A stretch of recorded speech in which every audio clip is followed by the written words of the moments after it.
All right, welcome everybody to the wonderful world of machine learning and data mining, the most fascinating subject you will ever study. My name is Pedro Domingos, and I will be your instructor. Please feel free to ask questions and share your thoughts at any time. One of the funnest things that happens in this class is when people share the experiences that they had with, doing data mining in their jobs and whatnot, and ask questions and so on. So I hope some of that happens here. Let's get some logistics out of the way first. So my email is pedrod@cs. Please feel free to email me at any point with any questions that you have. Also, I have office hours every week. I have set them from 5:30 to 6:20 right before class, since it's the most convenient for you. And my office is CSE 648, so please stop by anytime. If you happen to be on campus at some other time and you want to see me, we can do that by appointment as well, provided I'm in. Your TA is Rob Gens back there. He's in charge of making your life hell. So everything bad that happens in this class is his fault. Everything good is my merit. Okay. His email is RCG. Again, feel free to send him email. He has office hours again at the same time. Not ideal to have them at the same time, but it's again probably the most convenient for you. And the office hours are in 216. Okay.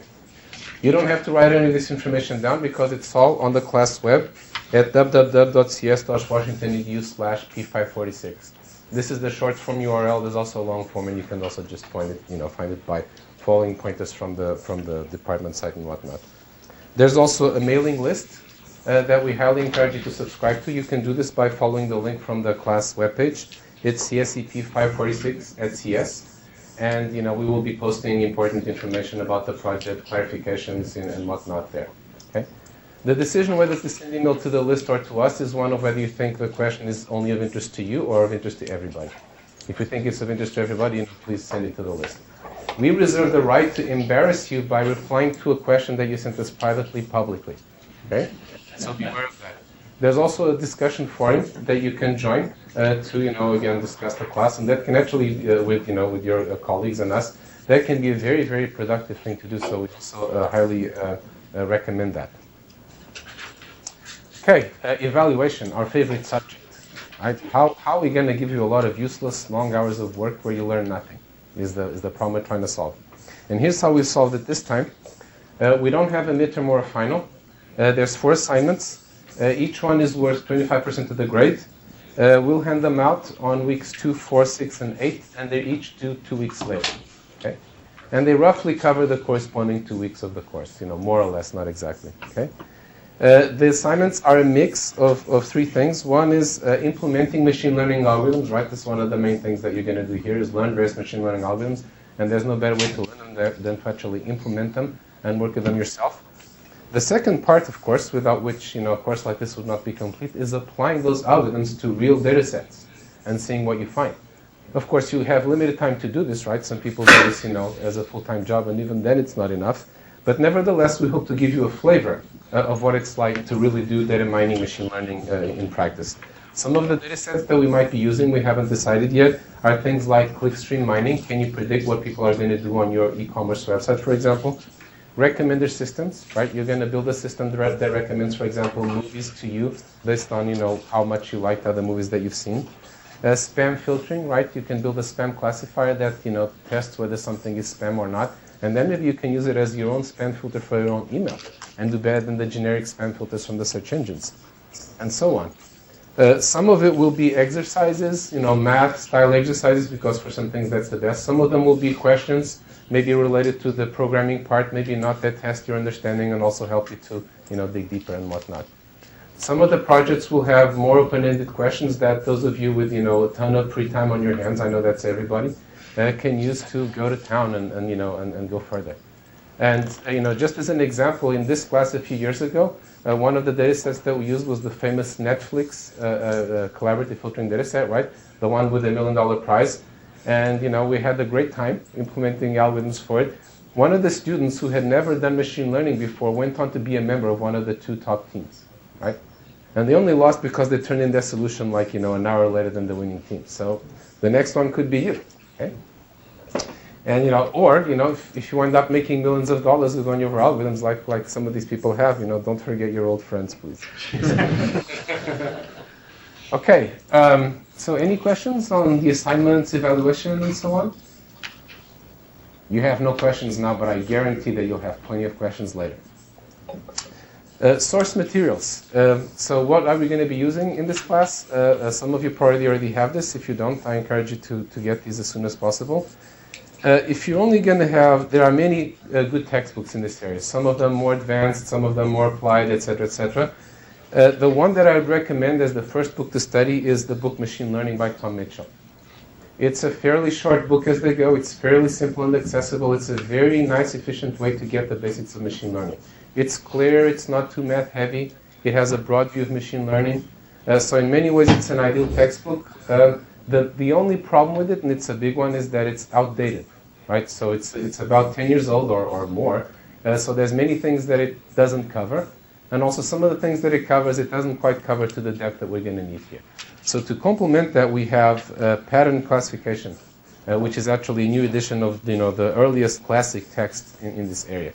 So I highly recommend that you get both of these books if you don't have them already. And then I highly recommend that you do the following. Skim the relevant chapters before you come to class. So on the website, we've actually posted a rough plan for the whole course. It may change, but roughly that's where it's going to be. And there's also draft slides up there and whatnot. Again, those may change, but you make the most of the class if you already have an idea coming in of what we're going to be talking about. And literally, you can do that by just skimming through the slides in the book in 15 minutes. If you don't do that, then you spend a lot of your cognitive power in class just getting your bearings. If you do that, you'll actually make much better use of your time here. And then after you've gone to class, then you can go back to the textbooks and study things more deeply and try to do the assignments and whatnot, and then ask us questions if you have them and so forth. Okay. We will also be complementing as needed the textbooks with various papers and whatnot. For example, there's a very good paper on one of the clickstream on the clickstream mining project that we're going to do and so forth. So we'll do this on a week by week basis. Questions about any of this? Because of course, I want to get to the exciting part. Okay. So number one, why should you bother with this, right? What is the point of studying machine learning and data mining? Now, I could tell you that it's fascinating and it happens to be what I do for a living, but I'm biased, right? So why should you believe me, okay? So what I say is don't believe me, believe these people. Here are a few quotes, and there's many more like this, that should at least, tell you that there's something going on. And you're probably already aware that machine learning is a very hot area in computer science these days, but you may not be aware of just how hot it is and why it's important. So let's spend a little bit of this first class on that. So here's something from a guy you might know. His name is Bill Gates. And he says, a breakthrough in machine learning would be worth 10 Microsofts. That would be the world's first multi-trillion-dollar company. I think he's guilty of understatement. We'll see why shortly. But hey, if it's worth 10 Microsofts, there might be something in it. So DARPA is this famous, agency, right, that funded the internet development and a lot of other great things in computer science and other areas. Tony Tether, who was until a few years ago the director of DARPA, says machine learning is the next internet. Right? If it's the next internet, maybe it's worth knowing about. John Hennessy, who's actually a well-known computer scientist, but these days is the president of Stanford, says machine learning is the hot new thing in computer science. Prabhakar Raghavan, who was until recently the director of research at Yahoo, but since I made this slide, it's already outdated because he's been hired by, I think, Microsoft or Google, one of those. Web rankings today are mostly a matter of machine learning. You might not know this, but every time you do a search and get results, you're using a machine learning algorithm. Greg Papadopoulos, another famous guy in information technology, he used to be the CTO of Sun, now he's a venture capitalist and other things. He says, machine learning is going to result in a real revolution. These are people who are, not necessarily, very likely to engage in hyperbole. Jerry Yang, founder of Yahoo, machine learning is today's discontinuity. Technology and, civilization advance not, as a linear progression, but by making sudden, huge leaps. And he says machine learning is the one that's happening today. Steve Ballmer, another guy you might have heard of, says machine learning today is one of the hottest aspects of computer science. Okay? So clearly there's a lot of ballyhoo about machine learning. What is the ballyhoo about, right? What is this thing called machine learning, and why is it so important? It's traditional, right, to start a class by defining the subject, and I'm going to fall for the same thing, right? At the end of the day, you will know much better than you can say in one sentence what machine learning is. But for now, let's just try to do that. And I'm going to do this definition in 2 words, right? It's not one sentence, it's 2 words. Machine learning is automating automation. What we as computer scientists do is automate everybody's job and make them unemployed. Yay. Oops, no, that's not what I meant. What we do as computer scientists is we make things possible that weren't possible before. Because it would take 1 million people to do them, and we don't have those millions of people. With computers, right, we can actually do the work of 1 million people with 1 CPU. And so all sorts of things that were completely impossible before become possible. Like computer games, and right, imagine if somebody was actually painting each of those pixels by hand. Okay? So the power is in automating things. The more we automate things, the cheaper they become, the more people that can have them, and so on and so forth. Okay? But here's the question. Who automates the automation? Right? As we automate more and more things, perversely, the bottleneck becomes us, the computer scientists, the software engineering, the information integration. That's what's slowing us down. So this is what we want to do. We want to make the computer science, the programming, the software engineering process itself be automated. Right? So here's the picture. Computer scientists put everybody else out of jobs. Machine learning people put the other computer scientists out of jobs. Hey, that might be a good reason to learn machine learning, right? And then you'll still have a job and no one else is left standing. Okay? And it's also very ethical to steal from the thieves, right? Then 2 minus is canceled, and we're very nice people. Okay, so joking aside, how are we going to do this, right? This sounds very good, but how do we automate automation, right? We have to get computers to program themselves. This is the idea in machine learning, is that we're not going to program the computers. We're going to get the computers to program themselves. So I always say to my students, if you're lazy and stupid, come work with me. If you're smart and you're hardworking, you can do systems, you can do software, programming languages, networking, security, graphics. All of that stuff is for the smart people. We in machine learning are dumb and we're lazy. We want to push a button and have the algorithm do the stuff for us, and then we go to the beach. And we're still making a lot of money and whatnot, right? So that's the agenda. Getting computers to program themselves. So how are we going to do that, right? Think of all the smarts that you put into writing software, right? Can we actually get a computer to do that for you? That's the agenda, right? We want to replace this bottleneck of writing software where all the, months are now going into, the thing that's keeping us from going further, and have the computers do that themselves. And then maybe things can take another leap to happening even faster and on a larger scale and so forth. So how are we going to do that, right? This sounds like, well, sure, beautiful dream, but how's that going to happen? We have one secret weapon to make that happen. And it's because we have that weapon that all of this is possible and wasn't before. And that weapon is data. We're going to let the data do the work for us. And as you heard, this is the era of big data, right? There was that McKinsey report, like some months ago saying, we are now in the era of big data. We need 150,000 people who have expertise in analysis of big data. And what we have right now is like 1% of that. We're going to take that data, right? And it's by sucking all the juice out of that data that we're going to have the computer automatically write programs that otherwise would take a lot of work on our part, or even better. We might not even know how to write those programs, but by running machine learning programs on data, we'll actually have them. We'll see some examples of that. Okay? So that's the idea. We're going to take data and turn it into programs. Now, even with that, you're probably still thinking, well, this sounds too good to be true, right? So first of all, we can do this in some cases, but not others. And as the research progresses, we'll be able to do it in more cases. But even with the small, simple, at some level programs that we can, create today in this way, it's amazing what you can already do with them. And, we'll see some examples of that shortly. But nevertheless, you might still be justified in having some skepticism, okay? So, let's see a little bit of how this is done, right, before we dive into the details. Here first is the picture of traditional programming, right? This is what we all know and love, right? This is what we do for a living.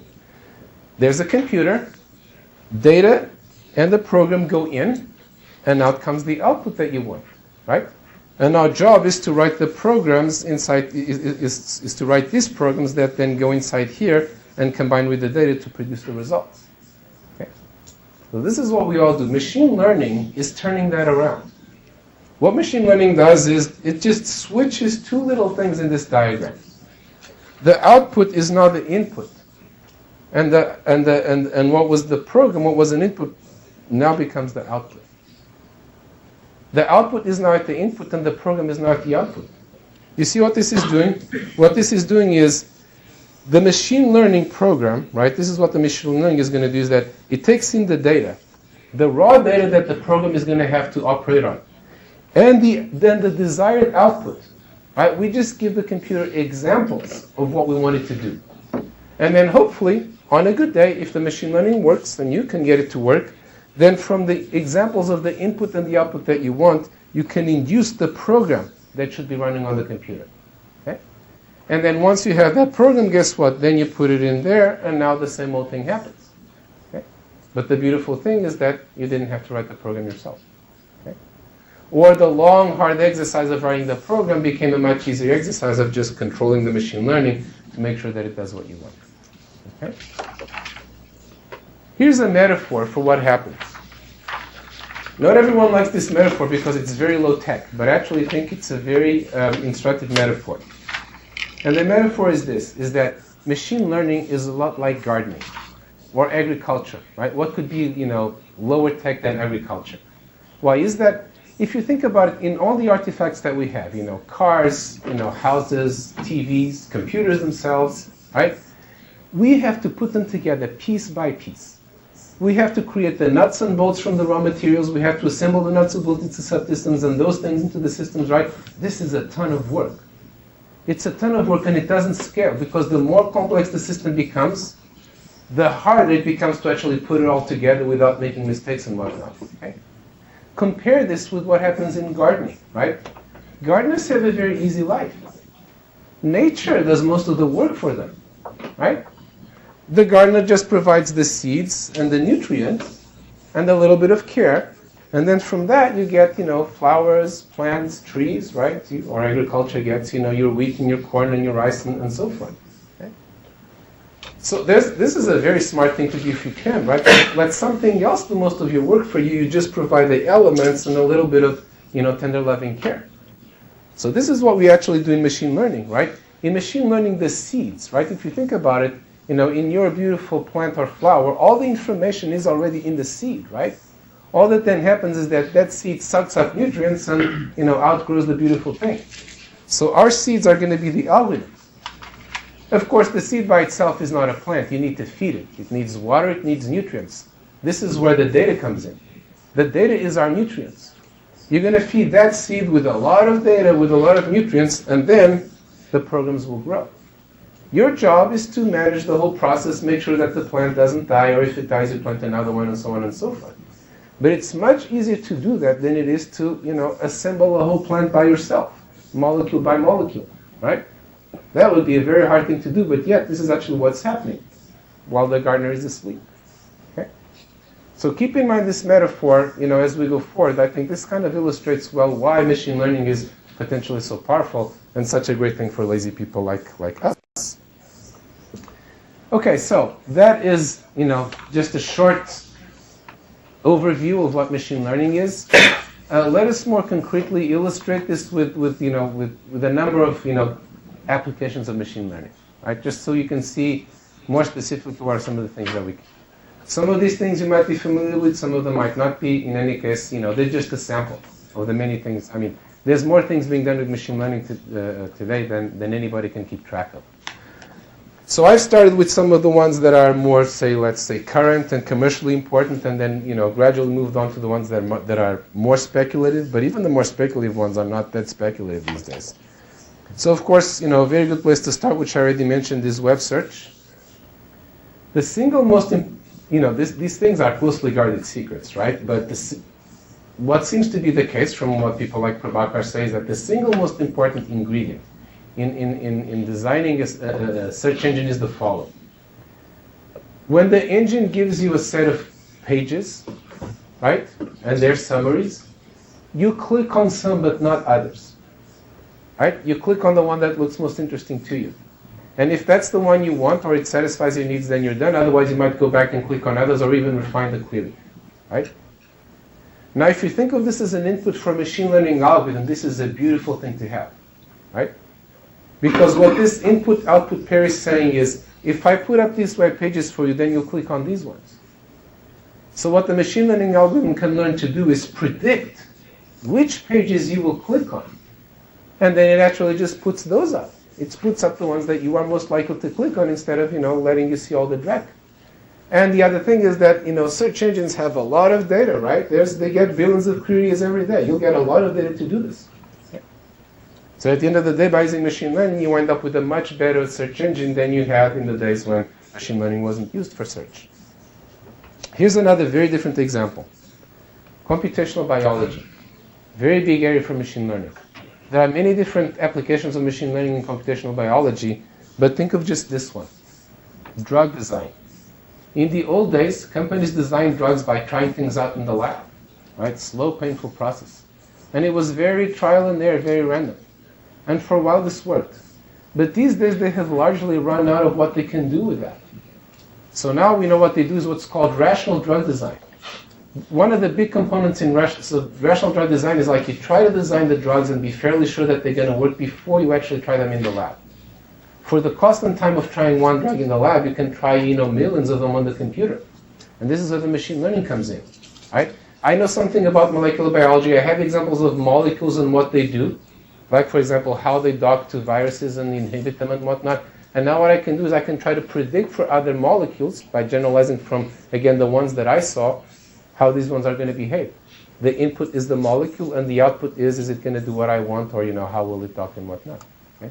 So this is one very important application in computational biology, but there's many others. Here's another great one, finance. Finance was actually one of the early major applications of machine learning, even before the web was around, and everything on the web uses machine learning these days. Think of a bank, right? One of the things that banks do is they send you credit card offers. Right? They use machine learning to decide who to send what offers to. They have data on you, and from that data, they try to figure out, using a machine learning program, how to predict whether, you are a good credit risk or not. And if you're a good credit risk, then they will send that to you. If you just go to the bank as a company or an individual and make a loan application, chances are your application will be evaluated by a machine learning program. They do not use that much, at least for loans of a certain scope, human evaluators anymore. They use machine learning programs. Again, they have a big database, right, of their previous loan applications and whether the outcome was default or whether they paid on time and whatnot. So you can use machine learning for that. And then they have all this money from you. They need to decide how to invest it, right? Machine learning comes in again. You can use machine learning to try to predict stock market, currency fluctuations, whether companies are going to, make money, et cetera, et cetera. So machine learning gets used very extensively for this type of thing. Next thing, they're worried about whether they're going to lose you or not. So they can use machine learning to predict whether you are likely to leave or not, to drop them for another bank or another credit card and make an offer to you at that point. They can even use it to decide whether they think you're not really worth keeping and subtly try to discourage you, right? I'm not going to say whether they do this or not, but they might. Finally, they're also worried about fraud, right? There's a lot of fraud with credit cards and whatnot, and machine learning is a huge weapon in fighting fraud. Actually, not just in finance, but in everything. Because again, what you do is you figure out what are the signs that, a credit card has been stolen, and then they suspend the credit card. You've probably had this experience, right, of, getting a call from the bank saying, or an email, your transactions are suspicious, can you confirm that these are yours, right? And there's more, but this is just a sample of the things that machine learning gets used for in finance. Okay, so to take a totally different application, space exploration. Here's two examples of space exploration. You send a probe out there to Mars, and the probe is on its own. Right? Light takes 10 minutes to travel between Mars and Earth. Right? So if the robot has to be instructed by people, it slows it down by orders of magnitude. So the more autonomous the robot is, the more productive it will be. Well, it needs learning algorithms to figure out what to do on its own. Another example, right? Astronomy and planetary science are one of the big producers of masses and masses of data. Like you send a probe to Venus, and it takes pictures of the entire surface. This is a real example. And now the planetary scientists want to figure out where the volcanoes are on Venus, because that allows them to test years of planet formation. Well, in the old days, you would have to pay someone to look at these plates and say, volcano, not volcano, volcano, not volcano. And of course, that only scales so far. These days, you get a machine learning program to figure out what is a volcano and what is not. It learns from a much smaller number of examples that were labeled by people, but then it goes off on its own. And in the same way, you can form, catalogs of stars and galaxies and other, objects in space and whatnot. Robotics is another example. And at this point, it should be obvious, right? Robots, right, the more autonomous and flexible they are, the better. There's actually lots of robots in industry today, but they are very inflexible. They do one movement or a few, a sequence of movements in a very well-controlled environment. They're not flexible. They can't react to failures. You want to make them more flexible without having to program this all yourself. In many cases, you don't even know how to, right? You want to program them to grasp this or that and tomorrow it's a different object. You can use machine learning for that. And more, that's what people do. As a very famous example of this, right, the famous, self-driving car, right? These days, we're at the point of having cars that will actually, be your taxi and not actually have a driver. If you talk, to the people who built these cars, they will tell you there's machine learning in every nook and cranny of what they're doing. Right? Information extraction, right? How do we make computers smarter, right? It's one thing to use a search engine and, type in a few keywords and get back a bunch of documents, but that's not really what you'd like to have, right? What you'd like to have is the ability to ask questions, and this thing answers your questions by reasoning over databases that it collected from the web, right? This is a very big agenda for a lot of companies on the web, and definitely good for us as users. Again, the way to make that work is to use a lot of machine learning to be able to do the information extraction automatically. Here's one that used to be somewhat futuristic, but no longer: social networks. Right? 10 years ago, machine learning was already exploding, but social networks were still on nobody's radar. These days, of course, social networks are one of the biggest things on earth. You've probably heard that Facebook is about to go public, valued at something like $100 billion, right? Why are they worth $100 billion, right? And if you read the stories on this, the number one reason they're worth $100 billion is that they have this mother load of data about how people relate to each other, live their lives, do things with their friends, what they prefer, what they don't, right?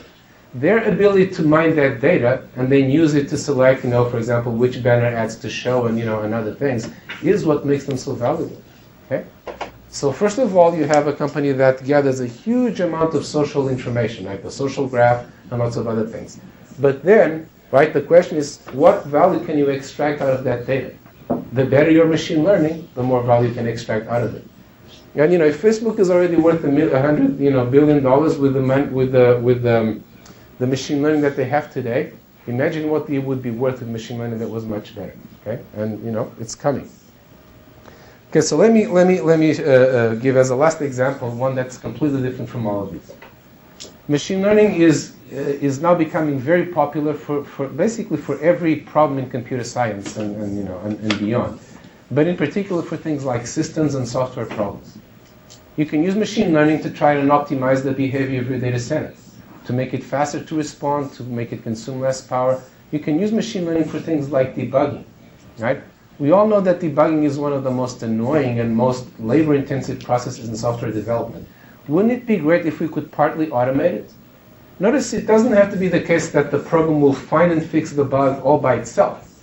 But if the only thing that this program does is it tells you what are the 10 most likely places where the bug is, this would already be very useful, right? It will save you from looking for a needle in the haystack, potentially. And again, you can use machine learning programs for this. You can use traces of the program running. You can use traces of how people debug their programs in the past. And again, try to predict from the program and from what happened there, was there a crash, was there not a crash, what did the user do, what did the programmer do, right? What did the compiler produce? From that, try to learn where the bugs are and why they aren't. Okay? And, these are just a few examples, but what I really like you to think about is what is your domain of interest. What problem are you interested in? And how would you apply machine learning there? Maybe this is a problem where machine learning has already been applied, but chances are you can come up with a different angle on it. Maybe this is a problem where machine learning has never been applied, and there's a huge opportunity for you there. Okay? And if you do decide to do that, and have questions and thoughts, please talk to us. We'll be very excited to find out what you're up to. Okay. All right. By the way, this part of the class is kind of like a cocktail party, style. The rest of the class is not going to be like this, right? It's going to be more, concrete and more problem solving. But, enjoy this part while it lasts. And also, I think it's useful to have sort of like this overview of what machine learning is and what it's good for before we dive into the details. Any questions? Thoughts so far? Okay, let's keep going. So, hopefully, in these few minutes, I've at least persuaded that machine learning is intriguing and potentially worth studying. So now let's start studying it. What is machine learning, right? How do you do this amazing thing of getting a computer to program itself? And if you're interested in machine learning, if you just decided that, for example, you might want to use machine learning in your, problem of interest, in a way, it's kind of hard to get your bearings because, many of the textbooks are pretty impenetrable for someone who doesn't already have a lot of mathematical background and whatnot. And then if you look at the literature, right, what you see is like there's tens of thousands of different machine learning algorithms. And this is, of course, a very active area of research, and, there's thousands more coming out every year, right? So the number of machine learning algorithms seems to be growing exponentially, and now how do you get your bearings, right?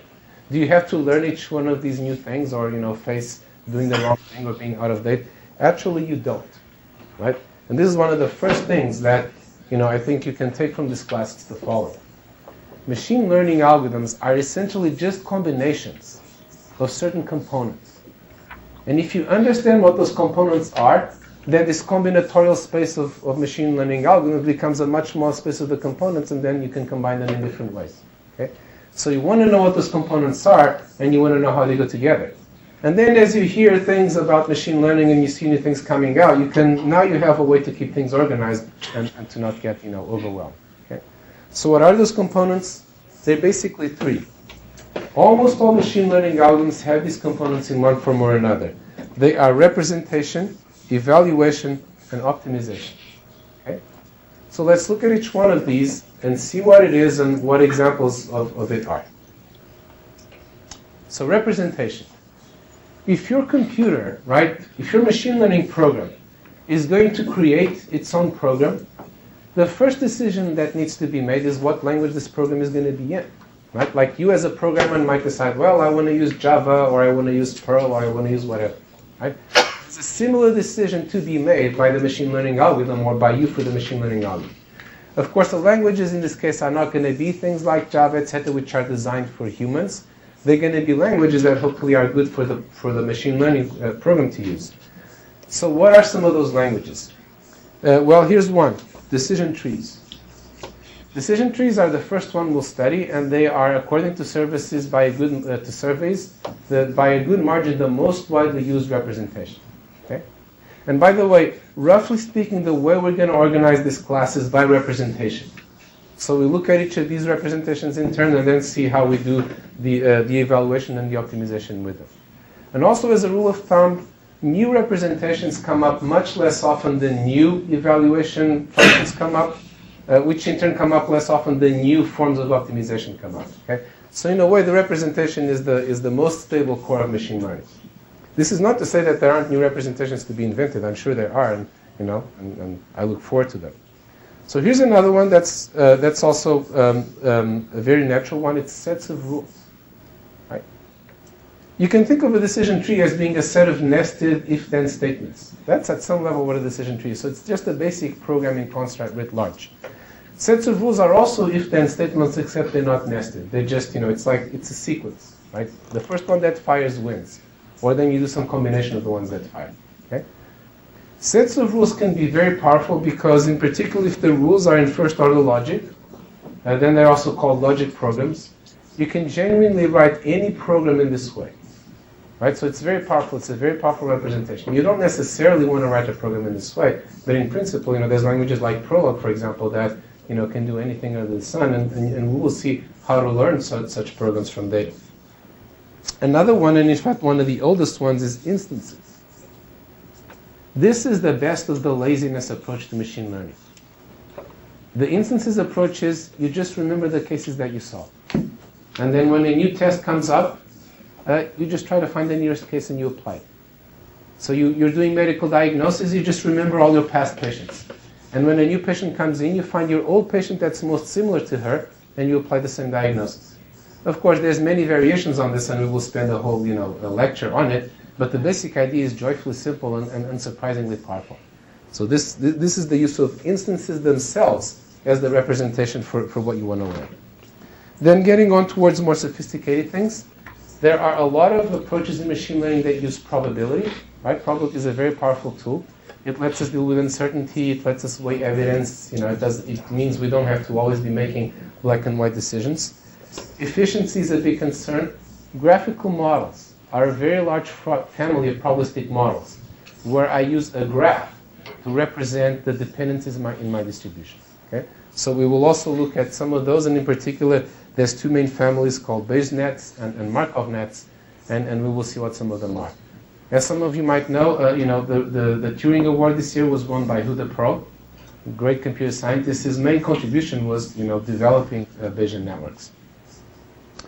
Neural networks, this is a very fun one. The idea in neural networks is let's reverse engineer the competition. Right? If you're going into market with a new product and the competition is way ahead of you, it's a very good, tactic to just look under the hood, right? See how they're building their cars and see if you can make yours the same, right? While they're behind, this is a good thing to do. And, make no mistake about it, when it comes to learning, we are way behind ourselves. What does that mean? We, as the producers of machine learning programs, are way behind ourselves as humans. The human brain is the most amazing machine learning system ever invented. And other animals too, for that matter. Okay? The human brain is really doing something extraordinary, and we haven't figured out what it is yet. If we did, that wouldn't be worth 10 Microsofts. It would be worth, 1,000 Microsofts, or, the whole world economy potentially. So the idea in neural networks, and of course the human brain is a network of neurons, hence the name neural network. So the idea in neural networks is let's look at what the human brain does, and then let's see if we can turn that into an algorithm, right? Very seductive idea. And again, we will spend a week seeing how we can do this and the state-of-the-art things that come out of it. Even more recent, so all of these approaches, have been around for decades. They continue to be developed, right? So new algorithms in any of these families continue to appear. Here's one that became popular more recently, but is also very, very powerful, and this is support vector machines. Support vector machines, in a way, are a more powerful version of instance-based learning, but they are quite powerful. They are different from some of the other methods in that they use much more sophisticated mathematics. And many people just use them as a black box because often they work very well, but it's a pity to have to use them as a black box. And we in this class don't want to use anything as a black box. We want to understand how things work so that we can change them, make them fit our needs, and then tomorrow when new things come along, we want to be able to then understand those as well. So what we will do when we study support vector machines is we will cover just enough of the mathematical background that you can see what support vector machines are doing and why. Okay? And then one thing that people have also found in recent years is that the best thing that you can do when it comes to learning is not to learn one program or one model, but learn a whole bunch of them and combine them. This is the wisdom of crowds applied to algorithms. It's the wisdom of algorithms, right? Often you have many people vote on something, they come up with a better estimate than any individual person. The same thing is true of machine learning algorithms. If you run 100 algorithms with 100 different conditions, each one of them, and combine the results, you will usually get better results than if you just run one of them. This is very powerful. For example, the Netflix prize was won, and the second place was also systems that combined a lot of different algorithms. In fact, what both of these teams were doing was competing to see who could aggregate the most people quickest. They all started out being small groups competing with each other, and then they realized that by aggregating they could do better. So they wound up with larger numbers of things being combined than ever before. And I think in the future we're going to see more of this. So being able to create model ensembles and smart ways to do it is a very important topic. It's often a very easy way to get a large extra payoff after you've put all the work into developing algorithms and trying different things. Instead of picking one, combine them. And we will also see how to do that. Okay? So these are the main things that we will cover here, but not all of them. Okay, but this at least gives you a flavor of the kinds of representations that get used in machine learning. Okay? Questions so far? All right, so, but of course, once you've picked a representation for your program, your work has just begun, right? Sure, you've picked the language. Now what? Well, this is where the next thing comes in, and the next thing is evaluation. What the machine learning system is going to do, right, is generate candidate programs, right?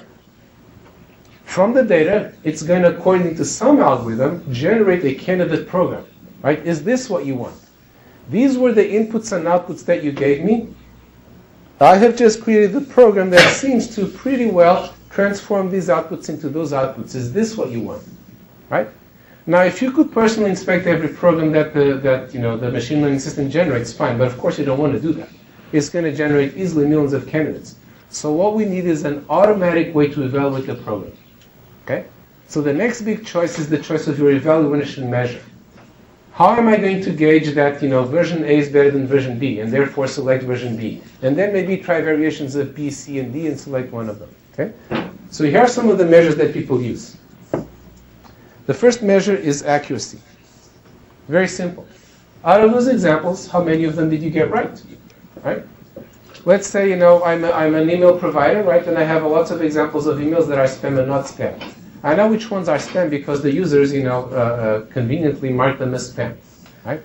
And now I create a program that predicts whether something is spam or not, and the accuracy is just a fraction of the spams that it marks as correct, plus the non-spams that it correctly marks as non-spam. Okay? So this, or like the fraction of diagnoses that were correct, or the fraction of your credit cards that you issued that they really did not, go bankrupt and so forth. Okay? So this is the simplest measure. Two other measures that are often used and are very popular, for example, in things like information retrieval applications, are precision and recall. Okay? Precision and recall are a lot like accuracy. Precision is out of all the fraction of things that you predicted were yes, how many of them really were yes? So what fraction of your spams, of your predicted spams, really were spams? What fraction of the pages that you said were interesting really are interesting? And then recall is, out of all the ones that really were spam, how many did you identify as spam? Okay? So notice that these two measures are complementary, and you really want to do well on both of them. The reason these measures are useful over something like accuracy is that in many domains there is a very large number of true negatives. Most of the things are false. They're not interesting, and you don't want to mark them as interesting, and you won't, and you want to ignore those. Accuracy doesn't ignore those. Precision and recall do ignore that. Okay? Now, if what you're trying to predict, instead of just being yes, no, like spam, not spam, or interesting, not interesting, it's something like a rating. Like, for example, if I send my catalog to this consumer, how much will they buy?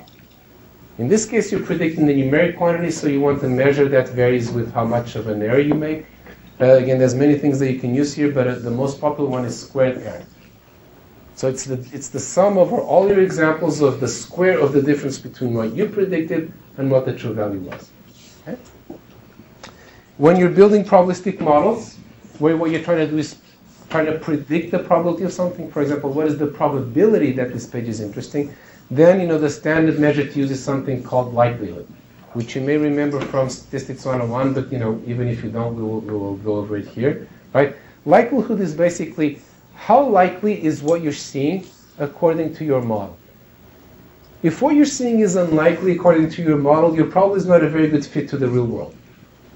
If what you're seeing is very likely according to your model, then your model, to the best of your knowledge, probably does fit the real world well. Okay? So that's the idea of likelihood. Likelihood is often good when your learner is not very powerful, but when your learning is powerful, it's very you could get by a very high likelihood by just memorizing your examples, and then you don't generalize, but you want to generalize. One way that you have of generalizing or of helping to generalize is, instead of using likelihood, use what is called a posterior probability. Again, we will look at the details of this when the time comes, but the posterior probability is a combination of two things. One of them is the likelihood, and another one is the prior probability. The prior probability is how likely you think something is a priori. This is where you get to put your knowledge, your expert hypotheses, your assumptions into the system. Or one way, you can put them into your prior. Before you've seen any data, you believe that certain things are more likely than others. That's your prior distribution. And then when you combine that with the likelihood, you get your posterior, and then it's the posterior that you use to evaluate your models. Okay? So when you're using prior probability, you're actually evaluating your candidate programs using a combination of the data and your own beliefs about the problem. Okay? So this can be very powerful. It can also be complicated, but we will see how to do it. So, these are all things that people have used for a while. But here's something that people discovered when they started applying, machine learning in practice, on a big scale. They often found that these algorithms, the machine learning algorithms, were not really producing what they needed. And the reason for this, a very common reason, was that if you look at something like accuracy, right? What percentage of my spams or non-spams did I predict correctly? You could actually be very accurate and yet be doing a very poor job. For the following reason, is that the cost of a false positive, saying that something is a spam when it isn't, can be very different from the cost of a false negative. Something that is not a spam and you say it is. Okay? Or sorry, something that is a spam and you say it isn't. Okay? If something is a spam and you say it isn't, well, then it just gets through and annoys the user a little bit. Small cost. If something is a message from your boss saying, I need this by tomorrow, and then you're fired if you don't do it, right? And that gets tagged as spam because it has too many exclamation marks and too many words in capitals. Right? This is like a realistic thing, right? Then you could lose your job because of that, right? So the moral of the story is you want to be conservative. You want to err on the side of predicting that something is not spam. And as it turns out, this is a very, very common thing to happen. For example, if you have a test for AIDS or for cancer, right? You might want to err on the side of telling people, yes, you may have cancer, do another test, as opposed to letting them walk away with the cancer and die. Okay? So the moral of the story is we want to take cost into account when making decisions, and ideally we will actually do that right inside the learning algorithm itself. So this is another type of measure that you could use. More generally, you could use what in decision theory is called utility. Different decisions, different outcomes have different utilities, and what you want to do, right? This is what being rational means: is you want to make the decision that maximizes your expected utility. So this is your average utility over the outcomes that could happen. Okay? And again, you could use that a posteriori, or you could use that inside the learning algorithm. More recent things use even funner ideas, like for example in support vector machines, we use the margin. The margin roughly has to do with how far you are. When you make, for example, a boundary between on this side it's spam and on this side it's not spam, I would actually like my boundary to be as far from any given example as possible, right? Because if it runs very close to an example, maybe that's not quite where the boundary should be. So that's another thing, another measure that you can use. And then there's the ever popular measures that come from the area of decision theory, of information theory, right? Information theory has lots of interesting notions like entropy, right? The information content of some variable, KL divergence, also known as the relative entropy between two variables. We can also use these to guide our learning, and indeed we will see examples of that, okay? And there's many more. Again, people come up with new measures every year. These are the more popular ones, and we're not going to cover everything, but it's good to have a notion of what some of the main things are. Okay? Often an exercise you can do is you can take an algorithm using one of these measures and change it to use another measure and see what has to change in order to do that. For example, you might try to turn an algorithm that is not cost sensitive, it's just maximizing accuracy, into one that is cost sensitive. Okay? All right, so we've chosen a representation, we've chosen an evaluation measure, but in some sense the most important part is yet to come. The most important part is, okay, so now how do I actually generate candidate programs? Okay? So that part is the optimization or search part, right? Now you need an algorithm that will actually generate lots of candidates for you that you can evaluate. And then finally you pick one of them and you return it to the user, and that's the program that you're going to use. Okay? Now, of course, if you had unbounded resources, you could just try every program on Earth. But you probably don't want to do that because you don't have the resources. And in fact, even if you had the resources, you might not want to try that because you might overfit and then get bad results that way, as we will see later. So what you want is you want some sort of smart search strategy that is clever about picking which programs to generate. And of course, this should be guided by the evaluation measure. Right? This is why we have the evaluation measure inside the system and not outside. Is my algorithm, search algorithm, is going to be evaluating candidates, picking some of them, and then generating variations of those and so forth. Okay? Now again, there's many different types of search algorithms that you can use, or optimization. People in operations research and continuous math tend to call it more optimization. In computer science, we call it optimization or such, but it's really all the same thing. The type of optimization that you want to do naturally depends on what type of representation you're using and what type of evaluation measure you have. In particular, if your representation is discrete, what you need to do is combinatorial optimization, right? What you do is this process of combining pieces into larger pieces, see how good they are, taking a piece, modifying it, see how good that is, and so forth. The simplest type of combinatorial optimization is just greedy search, right? It's what I've been using as an example. You generate a candidate, you see how good it is, you generate 10 candidates, you pick the best one, and then from that candidate you generate 10 more and you keep going, right? This is greedy search, but there's many other types of combinatorial optimization that you can use.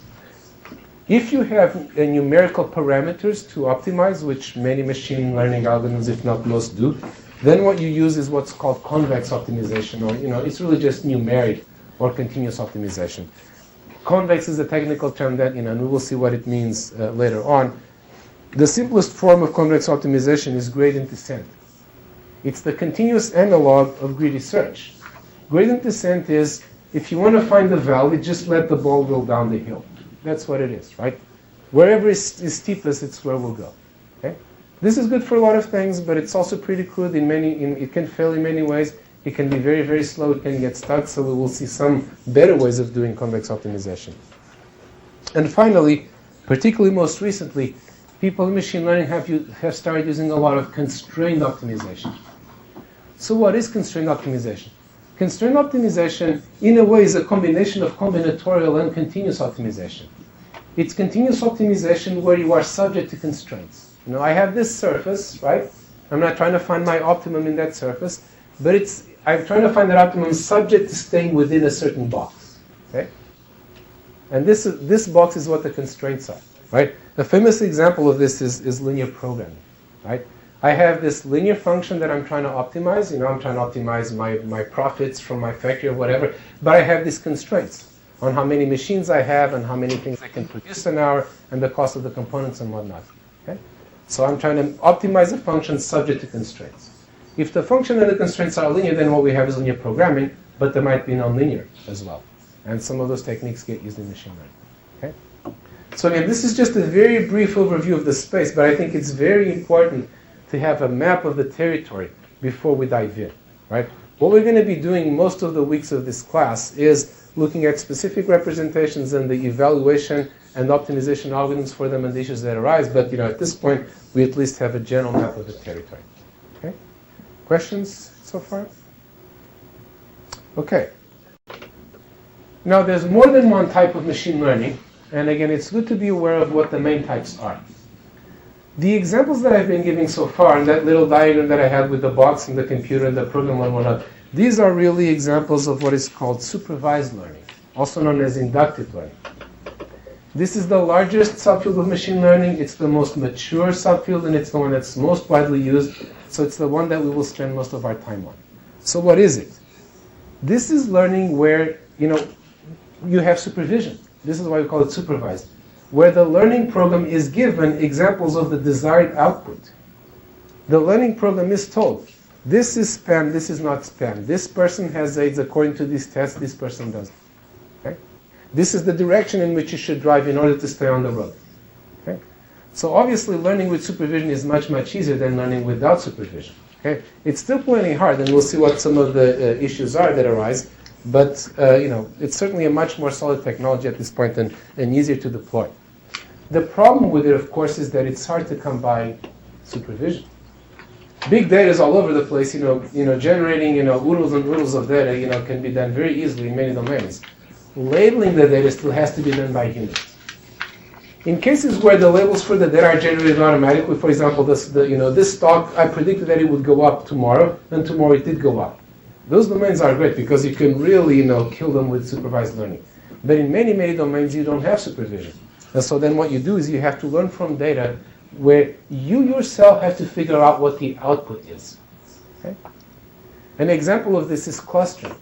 For example, a very popular exercise in marketing is to cluster your customers. Right? Nike's two main types of customers are teenage boys and middle-aged women. True fact. It's very important to realize that these two classes exist because they have very different tastes. A marketing campaign geared to teenage boys is unlikely to appeal to middle-aged women and vice versa. So clustering can be really, really important. But people in general will not tell you in advance what those clusters are. You have to figure them out, right? Also, another popular example of this is clustering text, right? I have millions and millions of documents in my company, right? How do I organize them and find them? Well, maybe I can form a hierarchical clustering of them, right? Things like Yahoo and DMOZ, right? They are hierarchies, right, of documents or of web objects, right? In most cases, in the beginning, in the early days, these were done by hand, but pretty soon they started using machine learning. Use machine learning to figure out what this hierarchy is. And then once you have the hierarchy, when a new document comes along, you can say like, oh, this one is about sports, or more specifically, it's about baseball. Or, even more specific, it's about this or that thing. Okay? So once you figure out what the outputs are, then you can, figure out how to turn the inputs into the outputs, and then in the future, you produce those outputs in response to the inputs. Now, unsupervised learning is also, a long-standing field of machine learning, but obviously it's much harder. It's much harder because you have less information to work with. It's also much harder because it's much harder to tell what is a good result and not. In supervised learning, it was spam and you predicted it was. That's a success, right? You gave a credit card to this customer and she paid, her bills on time. In fact, the best credit card customers are obviously not the ones who pay the bills on time.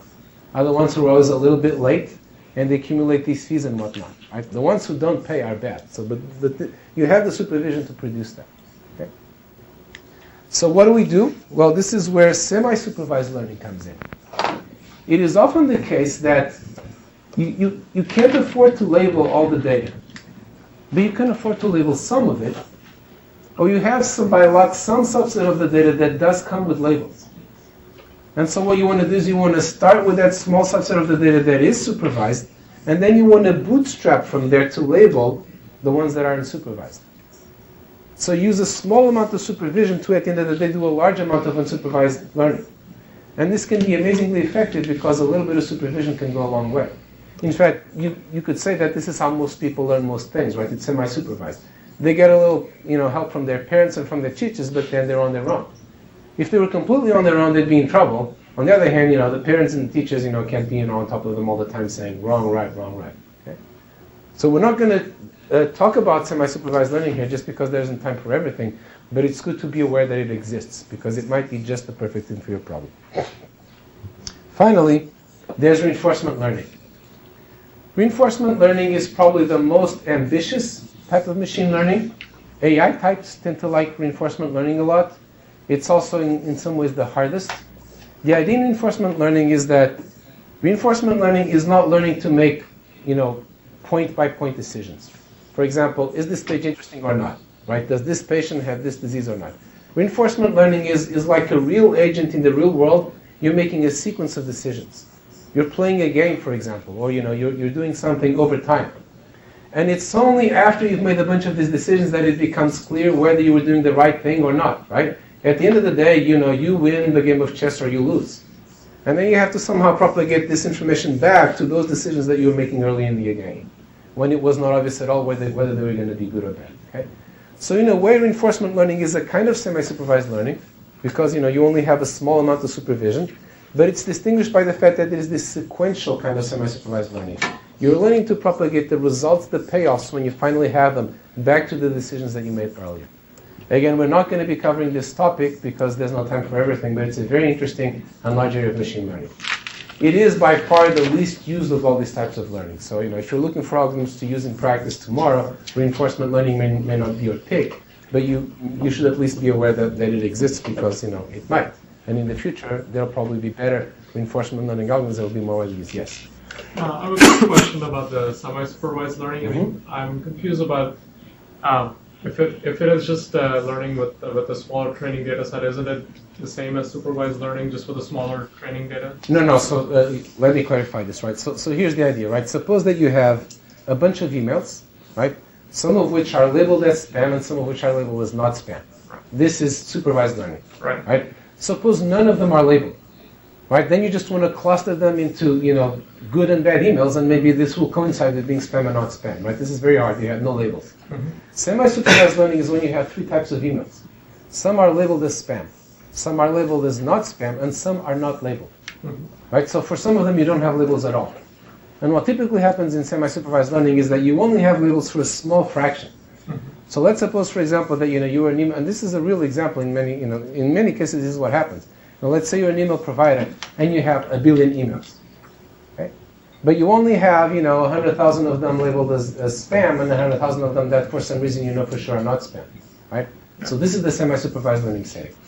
And the idea there is that you want to start out doing supervised learning, just looking at the ones that are labeled. But then from those you can bootstrap. You go like, oh, these emails here are not labeled, but they're very similar to the ones that were labeled as spam. So maybe those are spam. And maybe those are not spam. And now I have a larger training set. Some of it was induced by me, right? Until finally, hopefully, I've labeled the whole training set. When this works, it's extremely powerful. Of course, it's harder to make it work than fully supervised learning, but it's easier to make it work than fully unsupervised learning. More questions? Okay, so these are the main types of learning. In this class, for most of it, we're going to focus on supervised learning, also known as inductive learning, right? Since this is doing what the philosophers call induction. In some ways, it's the oldest, known type of learning. Towards the end of the class, we will talk some about unsupervised learning, okay? But for most of our time here, we're going to be talking about inductive learning, so let's start focusing on that. So what is inductive learning? What is the problem? Why is it hard, and how can we solve it? Here's a very simple definition of inductive learning. What I have is examples of a function. Each example has two parts. X, the input, and f of x, the output. Right? X is your email, or maybe it's just a list of the words that appeared in your email. This is a common thing to do. And then f of x is, this is spam or this is not spam. Or it could be something like automatically picking which folder you want to refile the email into. Or automatically deciding what tags you want to label it with. Okay? In all cases, the key thing that defines inductive learning is the following, is that this is the test. When I see an X, when I see an example that I have not seen before, this was not in the data that I used to train my learning algorithm, my training data. Along comes a new example, right? A new email. Can I now classify, can I now predict this one correctly? Can I, for a new example X, correctly predict the value of the function? This is the problem and this is the challenge. I have to guess what the functions of unseen examples are. This is very different from almost everything else in computer science, right? In the rest of computer science, you're doing things that are more like deductive reasoning, right? I have these things and I know how to turn the crank to get this result. The crank might be very complicated, might be millions of lines of code, but you only have to work on inputs that you know what they're going to be. Here, I basically have to make this leap from the examples that I've seen to the ones that I haven't seen. A new patient comes along. Her combination of symptoms is different from any one that I've seen before. Can I still correctly predict what she suffers from? People are good at this. Traditional programs are not necessarily very good at this, but this is what inductive learning is all about. Now, there's three main types of inductive learning. If the function that you're trying to predict is discrete, for example, spam versus not spam, or what topic is this piece of text on, then the problem is called classification. And each of the discrete outcomes is called a class, simply enough. If what you're trying to predict is continuous, like you're trying to predict a continuous variable, right? For example, there's this company here in Seattle that you may have heard of that predicts house prices, right? This is a very nice thing to be able to predict. This is a regression problem, right? The house price is a continuous variable. Regression is what most statisticians do for a living.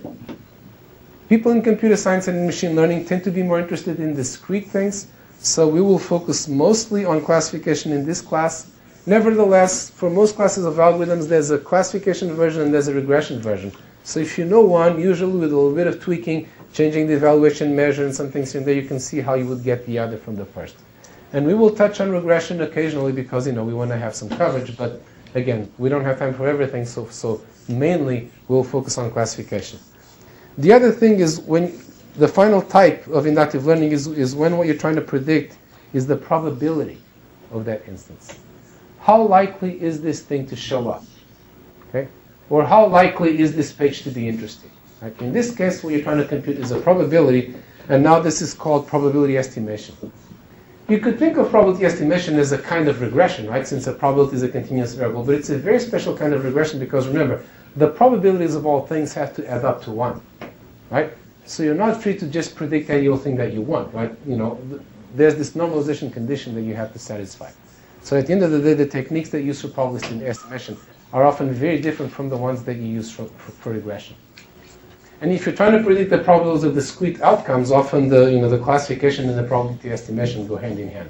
For example, you could build a classifier by building a probability estimator and then thresholding the probabilities. So I build something that predicts the probability that an email is a spam, and then I say, if the probability is above 0.5, then I predict that it's a spam, right? Or if I want to be more conservative, then I will predict that it's a spam if the probability is above, say, 0.8, okay? So these tasks are different, but there's also relations between them. Questions about any of this? Okay, so that's the definition of inductive learning. Here's a preview of what we're going to do in this class. So as I said, most of the class will be spending on supervised learning. I believe it's very good to get your hands dirty right away. Start working with real algorithms and applying them to real things right away. Many machine learning algorithms are joyfully simple, at least the basic versions of them, and the basic versions get you very far.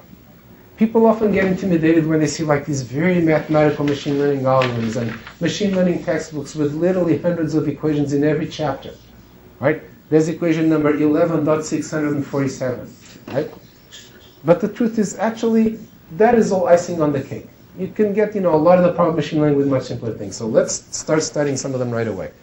So we will look at decision tree induction, rule induction, instance-based learning, basically one of these every week, Bayesian learning, or more generally statistical learning, neural networks, support vector machines, how to do ensembles of these things.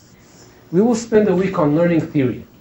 There's a large literature on learning theory, and some people like to start with the theory. I actually don't think that's the best idea because you don't know the point of the theory in the beginning, and it's very natural to be alienated.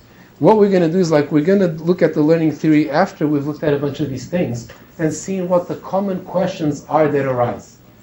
One of the themes here is that we're going to look at all these representations and evaluation functions and whatnot, but there's a set of recurring problems that keep coming up, like overfitting and the curse of dimensionality, independent of the representation. And so once you've seen that, I think at that point, hopefully you will be ready to can we really come up with fundamental notions of how we deal with these? And that's when we will dive into some theory. And we will focus on the theory that's useful, right? There's a lot of gratuitous theory out there, but that's not what we're going to do, right? We're going to do some theory that hopefully will really be useful to you in deciding, what algorithm to use and how to optimize it and whatnot. And then naturally after that, we will look at support vector machines, because support vector machines are actually a machine learning approach that comes out of this theory. A lot of the approaches that we're going to see, they predate some of the theory that we're going to look at. The support vector machines actually come out of that theory, so that makes a very nice sequence. Also, some model ensemble methods came out of that theory. And then finally, we will look at unsupervised learning. And unsupervised learning is a huge field. We could easily spend the whole quarter on unsupervised learning. We don't have time to do that, but we do have time to look at the two main types of unsupervised learning and a few of the key techniques in each one. So even though we're not going to spend that much time on it in class, you will learn enough to go and apply this tomorrow if you want. And the two main types of unsupervised learning are clustering, which I already mentioned, and dimensionality reduction. The idea in dimensionality reduction is that there's two ways in which big data can be big, to oversimplify things a little bit. One is that you have a lot of examples, right? I have, I'm Facebook, I have information on 1 billion people. Wow, that's big data. That's one dimension of big data. But the other dimension of big data, in machine learning terms, that means I have a lot of examples to learn from. But the other dimension is that I might know a lot about each one of these people.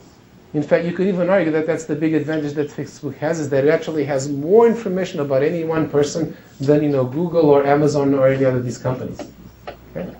So in technical terms, we say that you have many dimensions for each example, right? I have not 1,000 variables, I might have hundreds of thousands or even millions of variables.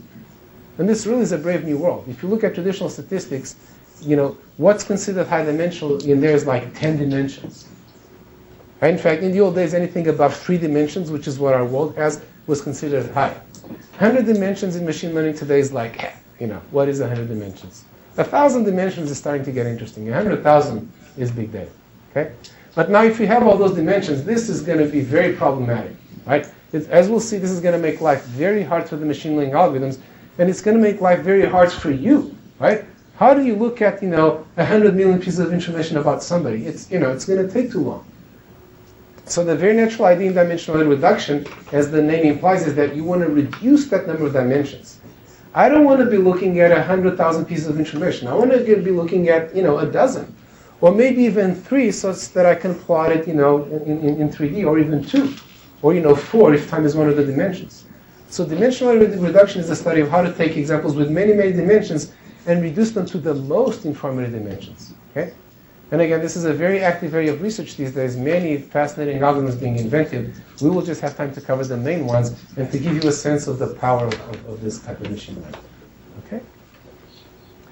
All right, so before we go into all of that, however, there's something very, very important to remember, which is what we're going to spend, 99% of this class on, or let's say 90+%, is actually only 10% of what people who do, data mining, analytics, machine learning in practice spend their time on.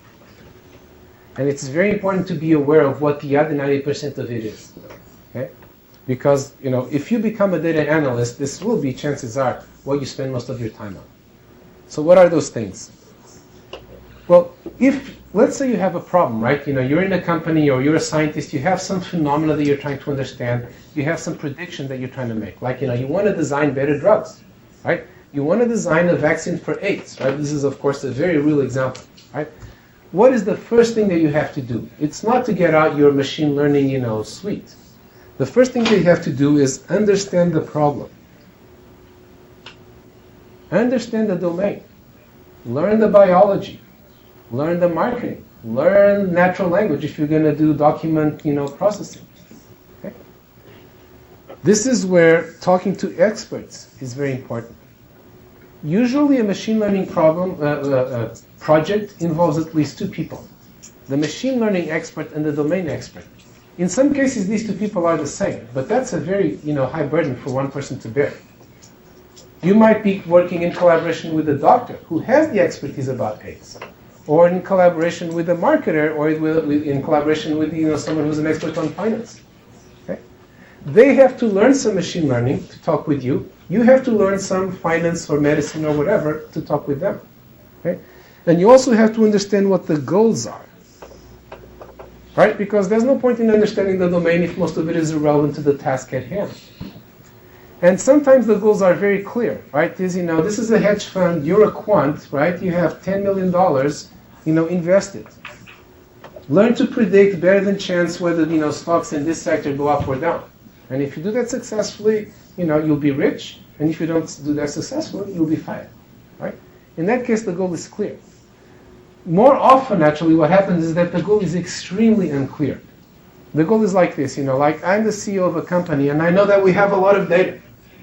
We have tons and tons of data on our customers coming every day to our website, and I have the feeling that there's enormous value in this data. If only I could mine this data, I could make decisions better and beat my competition, but my competition is ahead of me in data mining, and we got to catch up with them. Please do something.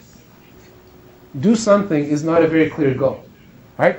In some ways, this is a harder problem. In some other ways, it's actually a great opportunity for you, like go to town, right? Have fun, figure out what there is to do. When I talk to people in industry, like people who do machine learning at these companies, the number one thing that they always say is, we have more things to try than we can. Right? They only have so many thousands of people in the company, and some companies, a good chunk of the engineers are people with expertise in machine learning, but they have too many things to try. Right? So go and discover where in the company is the value to be created.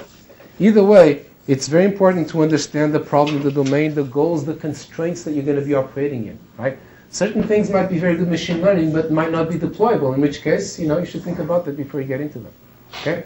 So this is step 1. Step 2.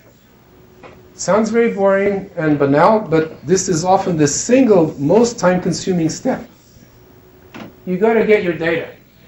Remember, the reason we can be lazy is that the data is going to do our work for us. No data, no learning. Big data, big learning, that's where the opportunity is, right? The reason machine learning is taking off like gangbusters is that we have more data than ever. Does this mean that our life is easy? Actually, no, this means our life is hard. Dealing with more data is harder than dealing with less data. At the end of the day, you might be able to learn a much better model, but you have to, and the thing is that like the bigger the data is, the crappier it is. This is like Murphy's Law of machine learning. The more data you have, the more it sucks.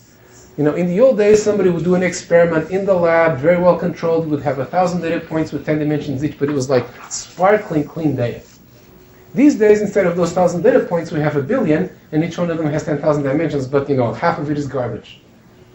Half of it is people who put in their birth date as being January 1st, 11/11. Half of it is like incompatible formats got munched together, right?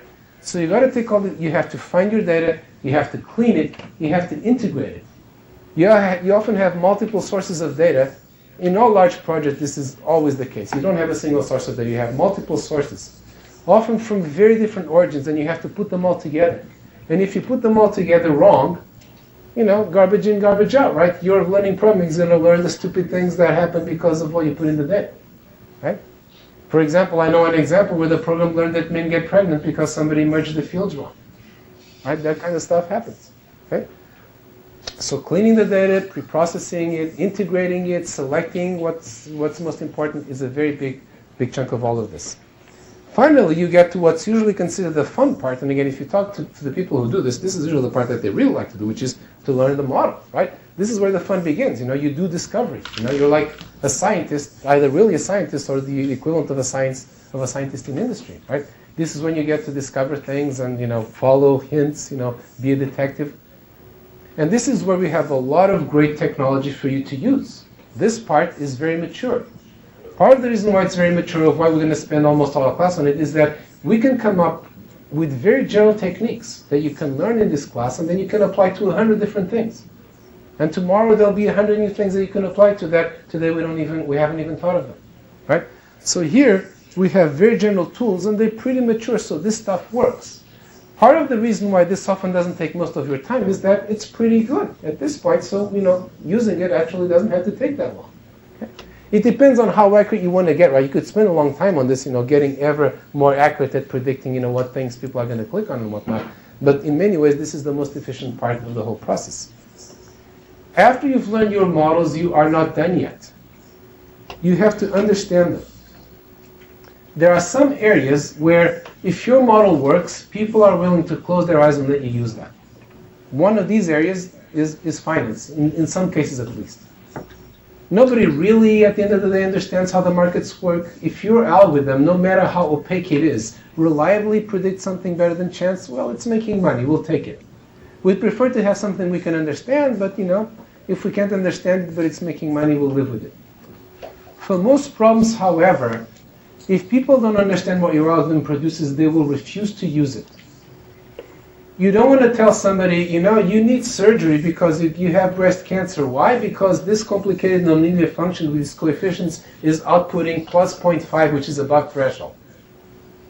This is not a very persuasive thing to tell a patient. Or to tell the CEO of a company if you want to persuade them that there's a different market segment that they need to address and whatnot. Remember, you're probably going to be in the room with experts who are very convinced of their expertise, and often your learning algorithm will tell them, Mike, I'm sorry, but your marketing knowledge is wrong. We know better now. And they're going to say, this box of junk is telling me that I'm wrong. No, right? I know of many examples where people had very accurate machine learning algorithms that were not used because of this. And just to give a random example, right? You can use machine learning algorithms for wing design. But, if the wing flies and then whatnot and has the right, envelope of characteristics, people might be satisfied with that, but hell no, right? They want to be convinced that that thing is safe, right? And if it's just some black box neural network that produced this design, they're not going to take it.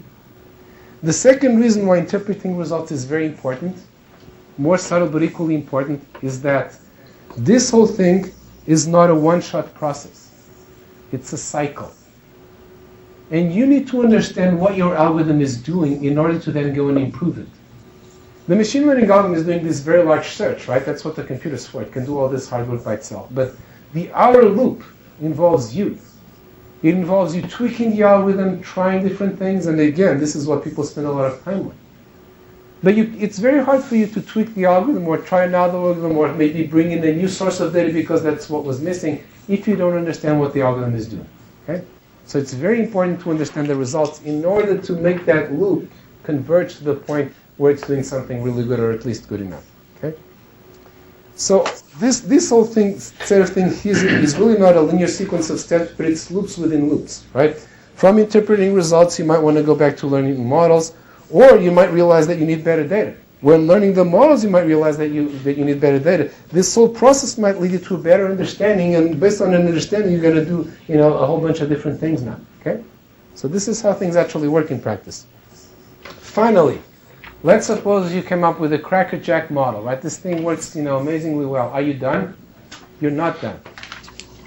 The majority, I don't have a firm statistic on this, but I'm willing to bet that the majority of machine learning projects that were successful, in the lab, if you will, actually wind up not being used in practice.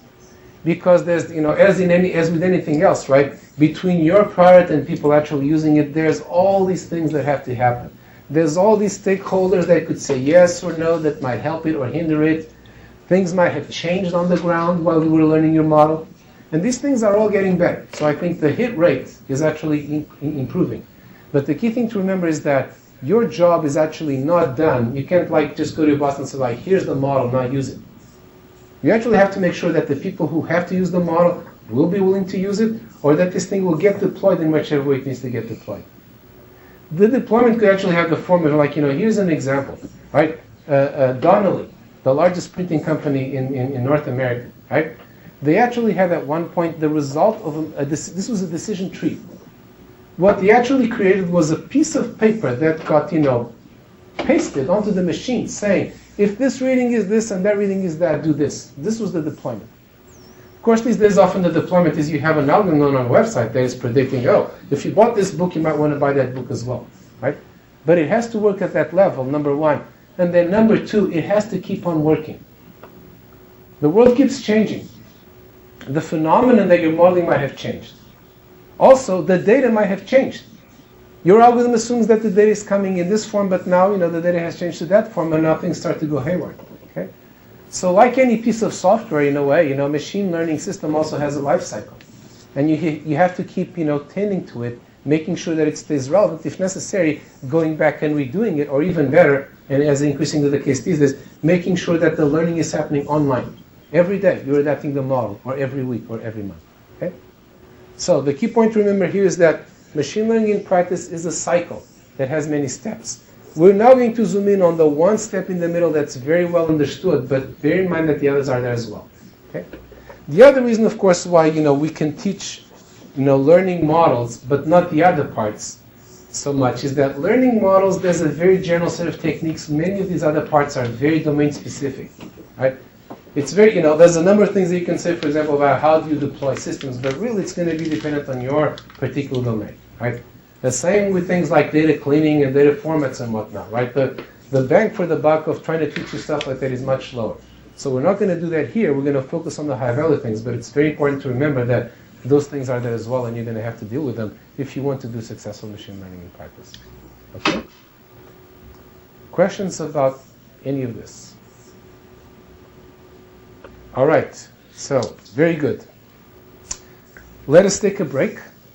It's 7:54. Let's take a 10-minute break and reconvene at 8:05. Okay?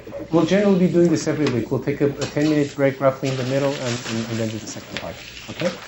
So see you back here at 8:05. All right, let's get going again. Round two. Round two. Yeah, round two, exactly. Round 1.2. Right, round 2 is next week. So what we're going to do the rest of today is dive into the meat of things. But before we start studying specific algorithms, specific representations, let us just try to understand what the inductive learning problem is, why it's hard, and also how we can solve it, and what the important dimensions of the problem are. Okay? So, what is inductive learning? Just as a quick recap, we are given training examples of some unknown function x. A training example is a pair of two things. The input x, which could be a vector, or it could be a piece of text, or it could be lots of things, and the output corresponding to that input f of x. Okay? And our goal is to find a good approximation of f. Right? Ideally, we will be able, from those examples, discover exactly what f is. Most of the time, that's too hard, but maybe what we can find is a good approximation of f. Good enough that when we apply our approximation to tomorrow's examples of f, most of the time we will get the right result, or at least a useful result. Okay? So here are a few concrete examples of this, to keep in mind as we go through this. I've already mentioned some of them, but let's make them a little bit more concrete. Number one, credit risk assessment. Okay? Very important application. In this case, your X is the properties of your customer. Like their job, how long they've been at the same house, their income, the size of their mortgage, things like that. The kind of stuff that can either get about you or that you will have to write on the form that they send you. And also, if you're asking for money to buy a specific thing, properties of the thing that you're trying to buy. If this is an investment, it's one thing. If it's consumer credit, it's another, etc., etc. The output that you want is either approve or deny the credit request in the simplest version. Okay, so simple binary decision. Here's another example, disease diagnosis. Again, a very important example. Here, your inputs are properties of the patient. Their age, their sex, their things that they suffered from in the past, and also the results of the tests that you've applied to them. Both the symptoms that they have, and blood tests, X-rays, etc., etc. And the output now is potentially a prediction with many different classes, right? It's like, what do they suffer from? Okay, which disease is generating these symptoms? And potentially even, what medicine should you be taking, or what combination of medicines. Okay, so it could just be a diagnosis, or it could actually be a therapy. Here's another example, a very popular one since the early days of machine learning, and actually an even more popular one these days because there's cell phones with cameras and whatnot. Face recognition, right? In some ways, this is one of those quintessential machine learning problems. Here, the input is just a bitmap of the person's face. Right? I give you a picture of somebody, right? It's a bunch of pixels, and the goal is to say who it is, right? This is you. This is your grandmother in this picture. This is Barack Obama. This is whoever. Okay? Final example, again, a very famous one these days, automatic steering, right? You want your program to learn to drive a car, right? What is the simplest way to formulate this problem? Not necessarily a complete solution, but at least the heart of it, it's like this. The input is, again, a bitmap image, right, captured by a camera of the road in front of the car, right? It's a picture of what's in front of the car. And the output is the degree to which you should turn your steering wheel, okay? Let's suppose that we're going at a constant speed, or that it's the person controlling the speed, right? The computer now just has to figure out which way to turn, right? And this is now a continuous problem, except that, you could quantize and say, well, there's only 10 different directions from hard left to straight to hard right. And your goal is to, given a picture, predict which way the wheel should be turned. Okay? So keep these examples in mind as we go forward. This is a nice variety of the kinds of things that you might want to do with supervised learning. But here's an interesting question, right?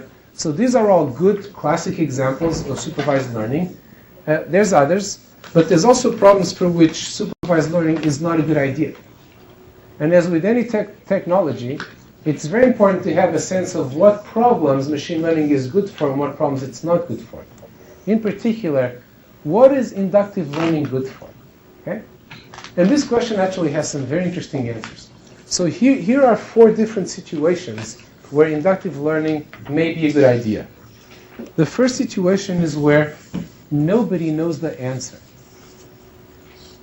The reason you don't have, always think of this comparison, right? I could have this program be learned by a machine learning algorithm from data, or I could have a human write the program, right?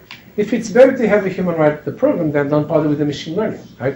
So another question is under what circumstances is it better to use supervised learning, right? Here's the first one. In a way, it's an obvious one. If people don't know the answer, then they can't program it, okay? In particular, let's say you're trying to find something that binds to the ACE protease molecule, right? So that it inhibits the AIDS virus, right? It keeps it from multiplying and so forth, right? It would be great to have an answer to this question. Nobody has it, right? The amazing thing is that there are actually many problems where machine learning can find answers that people don't know. So the machine learning really there is doing like honest-to-God discovery. Why would that be the case? Well, people and machines have different strengths, right? People have a lot of varied knowledge and a lot of intelligence, a lot of tactics, problem-solving ways. Machine learning algorithms, on the other hand, they have a lot of power that you can't bring to bear, with your brain on that problem, right?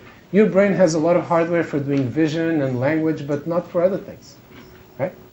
If your problem is to design a molecule, well, you in the lab can only try so many molecules. If you have a good simulator of these molecules and you've learned to predict whether they're good or bad for your purpose, you can, have your cluster be simulating millions of these all night long at very low cost. Okay?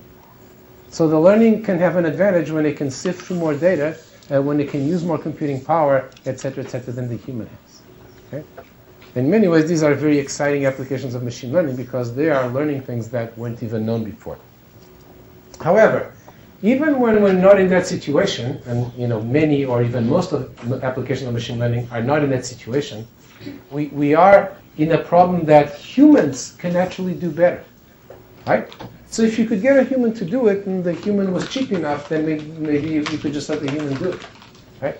But you want to program it. And there's a very big difference between somebody knowing how to do it and somebody knowing how to program it.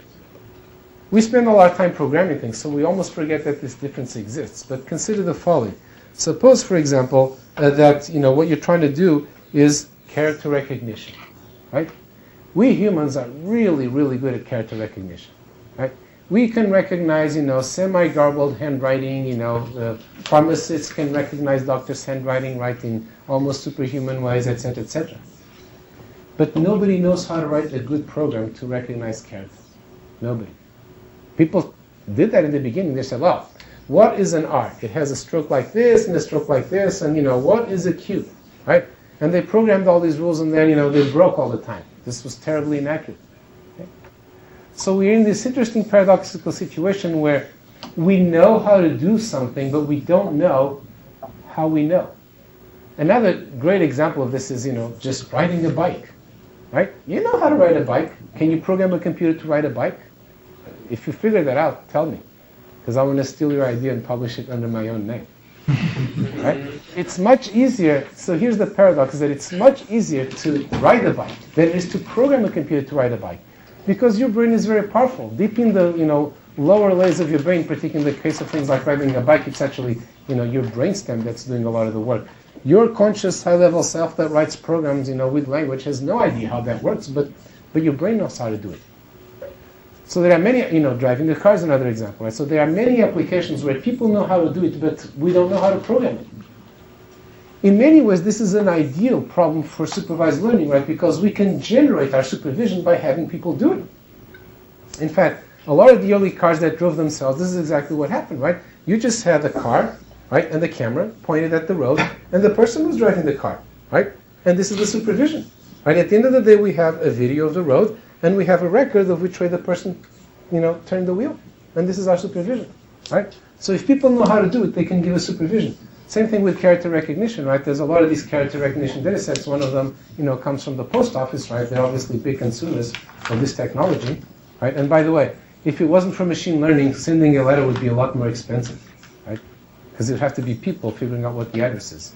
But the way these algorithms were trained was by actually having, characters labeled by people. That wasn't very hard to do. And then the machine learning actually figures out how to do it, right? So this can be done. So that's the second class of applications for which supervised learning can be good. But that's not the end of it. Here's another case, right, which also occurs very often. Suppose that, yes, people know how to do it, and yes, they know how to program it. The problem is that it's not cost effective. Because, for example, the thing that you're trying to learn is changing every day. So if you're going to hire someone to programming it, they have to be programming it every day. And in fact, it might take them more than a day to programming it, at which point, it's already out of date. The stock market is an example of this, right? People have all sorts of rules about how to predict the stock market, but they don't really work. The models that work really change, in some cases, depending on the type of investment. It could be on a day-by-day basis or a week-by-week basis or whatnot. Okay? In this case, again, it might be a good idea to use machine learning. Finally, in some sense, this is another version of the same thing, but let's suppose things do not change very rapidly, they're fairly stable. For example, your taste in movies or you're tasting both, right? It doesn't change, that quickly, right? The problem, however, is that for a recommendation system to be useful, right? Think of what Amazon has, right? Or, every e-commerce merchant, worth their salt has. They have a recommendation engine that says, oh, people who bought these books, also bought these. They need one of those for every customer, for every user out there. Okay? Your tastes are stable, but there's 7 billion of us on this planet. There's, 500 million people or whatever who use Amazon. You can't possibly go hire someone to write a program to model your tastes. That would cost more than the money they'll make from selling you the books. And by the way, it really contributes to Amazon's bottom line. I forget what the statistic is, but a large percentage of their sales come from the recommendation engine. So this is definitely a really, useful technology. But if they had to hire someone to go and model your tastes, it would be a big money loser. So the lesson here is, even when people know how to do it, if you need to do it in a very large number of cases, like for example, one for every person, then it's probably not cost effective to do it, manually, but machine learning can do it, right? Amazon has your clickstream on their website, or Walmart, another big consumer of these things, has your record of the things that you bought every time you went to Walmart, and from that they can try to figure out what you like to buy and what they should put on the aisles and whatnot. Okay? Questions so far? Okay. So bear this in mind when you're considering machine learning for an application, right?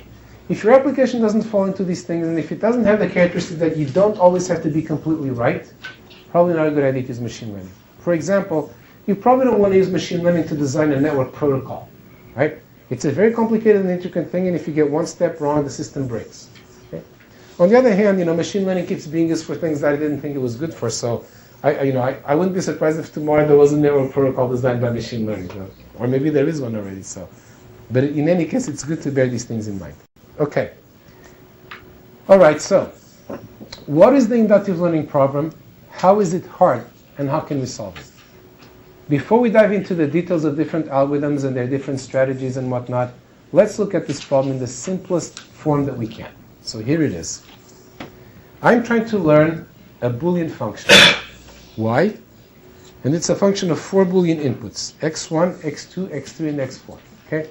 So this black box here is the Boolean function. Right? This is my goal, is to figure out what that function is. If I figured out what that function is, then tomorrow when a new set of x1 to x4 inputs comes along, I apply the Boolean function, and I get hopefully the same result as the real function. Okay? So this is the goal. Now what do I have? What I have is examples of the function. So here's a table with examples of my function. For example, my first example says that when x1 is 0, and x2 is 0, and x3 is 1, and x4 is 0, then y is 0. Okay? So I have 7 examples. And now, of course, my job is to induce what the value of the function for the other examples is. Okay? All right, over to you. How would you solve this problem? Let's see your suggestions. Maybe you'll come up with right here, right now, a new machine learning algorithm that no one has thought of. So, how would you solve this problem? Don't worry about it being a sophisticated solution. We're not going to look at sophisticated solutions to anything today. So, can you think of a simple way to solve this problem?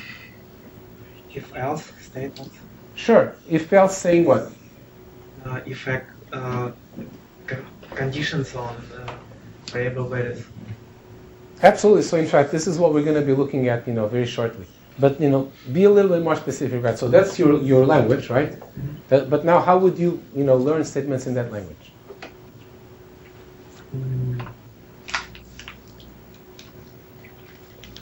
How would I learn it automatically? Yeah, exactly. By building decisions. No, okay. So here's the thing that's going to happen. Looking at each example and. Okay, so for example, right, I could say, right, if x1 is false and x2 is false and x1 is true and x4 is false, then y is false, right? This is an if-then rule, right? And then I could have one of these if-then rules for each of these examples, right? These 7 rules get all these examples correct, right? Is this a good solution? Might be good enough. This is the whole problem, right? Is that this is not a good solution. Yeah. Oh, I was going to say, wouldn't that kind of be overfitting the data if you keep all of the possible? This would actually be maximally overfitting the data, or maybe, you could say that this would be the pessimal solution, like the opposite of optimal, right? The problem with this is that such a solution would only tell me what I already know. Right? I don't need those rules for that. I have the examples to tell me that. Remember, the goal in learning is to learn a function that I can apply to new examples that I haven't seen before and get those right. What would happen with this solution on a new example? It wouldn't match any of them, right? I only have rules for the examples that are already there. This would be completely useless on new examples, yeah. So what if we try to find the closest to the new item? Like, say, I already know 7 of these, and I get a new one, and I try to got some kind of a distance between what I already know and the new one. Yeah, absolutely. This is the type of strategy that we can use. Okay, and now of course we can We can just have a very large. Instead of saying, okay, let me just do a bunch of random operations on these things, and whichever sort of operations actually fits all this data. This is a good, straw man actually. Why not just do something random, right? We could. The thing is that something random might not be that good, right? We want to do, in a way, what we're trying to do here is better than random, right? Chances are random will basically be as good as flipping a coin, meaning you'll classify half of your spams and non-spams and so forth, right? It can be about half the time, right? No, but if being right half the time is good enough, then great. But you probably want to be right more than half the time. By the way, notice the following. Let's say you have a problem with 10 classes, each of which occurs 10% of the time, right? Being right half the time is a brilliant achievement, right? Because by flipping a coin, you're only right 10% of the time, right? So sometimes being right half the time is amazing. By the way, on the stock market, when you're trying to predict whether the stock is going up or down, being right half the time is not good enough, but being right 51% of the time is great. If you can reliably be right, like, because you can do many trades even per second, right? If you're reliably right 51% of the time, you can make money. I'm oversimplifying a little bit, but if somebody says that they're right 60% of the time, they're either lying or they're doing something wrong. In the stock market, 60% is out of reach. But 52%, hey, you could be on the way to great riches with 52%. Yeah? I have a question here. So I was just looking at, for example, whenever x2 is 1, the output is 0. Mm-hmm. So while coming up with the model, do I need to have some intuition about what the relationships between them are? Because that may be a good relationship. Very good. So 2 things. First of all, this is where having any kind of knowledge about the problem can help, right? You bring that to bear and you start to see. The other one is that is exactly the kind of rule that we're going to be looking for. Aha, look, this too is predictive of the class being 0. It's not the whole answer, right? But we're not going to try to come up with the whole answer all at once. We're going to try to build it out of these pieces. Yeah? I think it's just an approach to how you could do this. So you have to have like a weight or something assigned with each of the inputs. That could be like the probability, if this input is 1, the probability that the output y is 1, and then you somehow do some function of all of those, and if total is above some threshold, then you decide that y is 1. Absolutely. See, you have just invented the naive-Bayes classifier. I've done Which a is, little bit of machine oh, there you learning go. before, so I So kind of you didn't invent it. Darn. Okay, so naive-Bayes is actually the foundation of spam filtering, right? At least we don't know because they don't say for obvious reasons, right? But at least in the beginning, most spam filters were naive-Bayes, and I hear that these days most of them, still are naive-Bayes with a lot of things on top of it. But yeah, this is the basic idea of the naive-Bayes algorithm, right? For each of these x's, you compute, how good of a predictor of y it is, and then you combine them all, right? And we will see in more detail how to do this. Very simple, strategy, but actually very effective for a lot of things. Okay, so here's another way to look at this problem. Okay, or continue with the same way. That was what I had. But now let's look at we're never going to be able to do this again. That's why we're doing this in a small example here. I can actually look at the table of the whole function, right? Because it's only 4 Boolean inputs, right? So it doesn't have that many states. Okay. So now what I've done here is this table is the same one that I had on the previous slide, right? Those examples are still there, right? But in addition, I put in here all the other possible examples, okay? Except that the ones that are not in my training set, I have a question mark for. So for example, I've never observed 0, 0, 0, 0, so I have that with a question mark. Okay? And the problem that we're trying to solve here is just this. I want to fill in those question marks. Okay? This is my problem. Right? What do I put where those question marks are? Right? And here's the first important thing to realize. It's a really basic thing, but it's very important. And even machine learning experts forget it some of the time. You can put any darn thing that you want in there.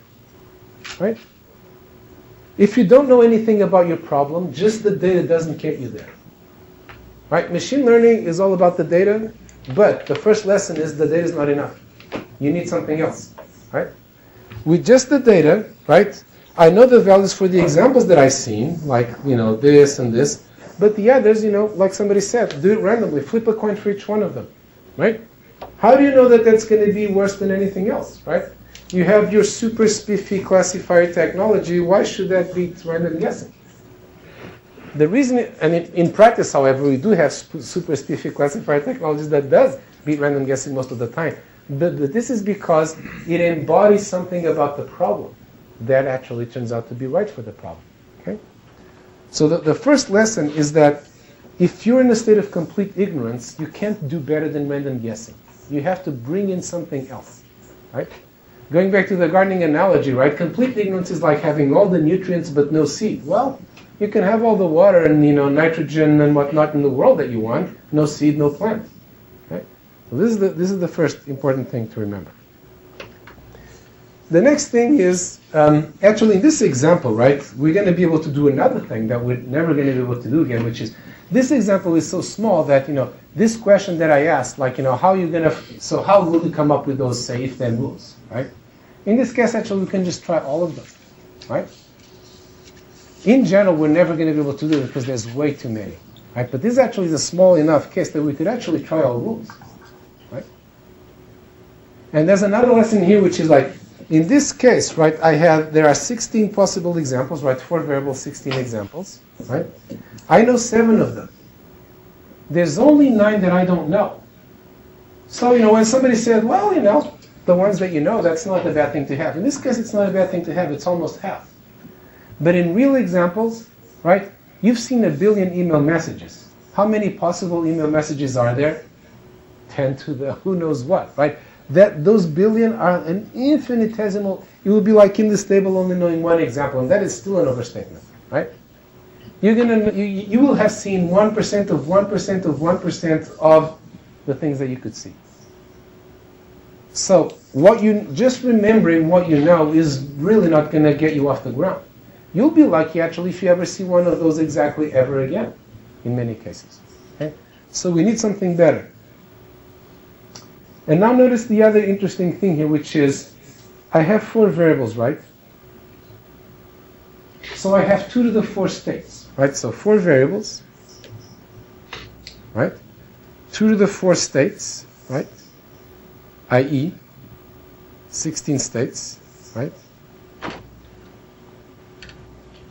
So how many functions are there? How many possible functions are there of 16 Boolean inputs? Yeah, I know, but hey. People didn't answer. 2 to the 16.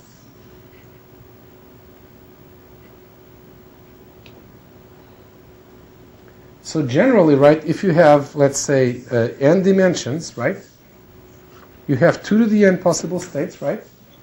1 for every combination. And then each of those states you could label with true or false, right? So you have 2 to that, right? Everybody got that? Right? This first 2 to the n is the number of states, and then the number of functions is 2 to the number of states. Okay? Right? So look at this shocking thing that I just put here. This is 2 to the 2 to the n. This is a doubly exponential function. Now you've all heard how, easy problems in computer science are polynomial and the hard ones are exponential, right? We in machine learning, we laugh at those people who say NP hard problems are hard, right? Ours are hard, those are ridiculous, right? We're not just dealing with an exponential, we're dealing with a double exponential, right?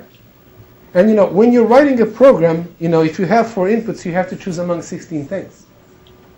If you're trying to learn the function, you have to deal with, with 2 to the 2 to the 4. it's an exponentially harder problem, right? So yes, there's a reason machine learning, hasn't been done from the early days of computer science, right? This is the problem that we're faced with. It's this double exponential, right? Even if your number of dimensions was small, this would be, really tough. Imagine now when your number of dimensions, instead of being 4, is like, say, 1,000, right? Now you have 2 to the 2 to the 1,000, right? The total number of subatomic particles in the universe is an infinitesimal thing compared to that. Okay? So the bottom line is brute force is never going to work. Okay? And this is why generalization is important, right? Because the part that you've seen compared to what you're going to see tomorrow, to what you could see, is infinitesimal. Okay? Questions? These are simple things, but this is really what underlies, all the algorithms that we're going to be dealing with. This is the nature of the problem, right? This is also why it's, in many ways, very different from other things in computer science. Okay, so let's do the following, right? The space is too large, right? Let us just pick a language, right? Let's pick a type of rule, right? And then just, in this case, try them all, right? Let's see what happens. Again, this problem is small enough that we can try that. We're not going to try all possible Boolean functions, right? Even that is a lot, although in this case we could try it, but, right? To sort of like make this half realistic. Let's pick a restricted set of rules, or a restricted class of rules, and use those. Okay? So, let's take your suggestion and just use, if-then rules. Okay? Let us just use if-then rules of the form, if x this and x this and x this, then the class. Okay? So, for example, this first rule says that if nothing, then the class, meaning that, every example is, you don't test anything, every example is true, right? Well, if you go look at, and now what we're going to do is this is what's called generate and test, right? We're going to create all possible rules of this form, and we're going to test everyone against the training set, right? And if there's a counterexample, we know it can't be the right rule, we throw it away, right? And we're going to do this until we find one rule that really does hold for every example in the data set, and then we can declare victory, right? Because, we don't know any better, right? So we do that, and then we try, for example, if x1 is true, then y is true, right? Meaning that y is true exactly when x1 is true, and false exactly when x1 is false. Is there a counterexample to that? Well, unfortunately, yes, there is. So this one fails. We try all of those, they fail. Now we try combinations of 2. Let's say, if x1 and x4, then y. Well, there's also a counterexample to this one. And then we try combinations of 3. All of those have counterexamples. Finally, we try all 4 of them. If x1 and x2 and x3 and x4, then y. There's also a counterexample to this. Okay? Moral of the story. I picked the wrong hypothesis class. Right? My hypothesis class was nice because it was small. On the other hand, it was so small that it didn't have the right answer. Okay? So this class doesn't work. All right? Well, let's try another. How about, here's a very popular and useful class. People use it a lot in medical diagnosis, for example. Actually, real human doctors use rules of this type. These are so-called M of N rules. M of N rules are, there's these 5 symptoms. If you have at least 3 of them, then you have pneumonia. Okay? Because, medical diagnosis isn't cut and dried, right? But what they do is a balance of evidence thing. Like, there's these things that kind of are indices of, say, pneumonia. Often you don't have all of them, but if you have at least 3 of them, then you probably do have it. Okay? And, the same thing can be used for lots of other problems. They also have the advantage that they're simple. And they're more powerful than just simple if-then rules that just test the values of specific variables. So let's try those M of N rules. So first of all, let's try the rule 1 out of x1. And this one, you can do only one, of course, because there's only one variable. Is there a counterexample? Yes, there is. 1 out of everything, there's a counterexample, right? So all these fail. Right? These all fail. Now let's try 1 out of these 2. Right? 1 out of x1, x2, meaning that y is true if either x1 is true or x2 is true or both. Okay? Again, these all fail, right? There's counterexamples to all of them. Now let's try 2 of them, which is actually just a conjunction, right? But now, those we already saw, they all fail. Okay? But now let's try, for example, 1 of 3, right? This is new. Y is true whenever one of these 3 is true. Okay? We try that, they all fail. Now let's try 2. This is getting more interesting. Like, I have 3 variables, and if 2 of those 3 are true, then y is true. For example, if x1 and x2 are true, then y is true, x1 and x3, x2 and x3, but etc. Okay? Nothing else. Well, lo and behold, one of these actually succeeds. There is no counterexample to this in the data. And now we can try all the others. 3 out of 3, those fail. Right, again, this is basically just the case that we had before.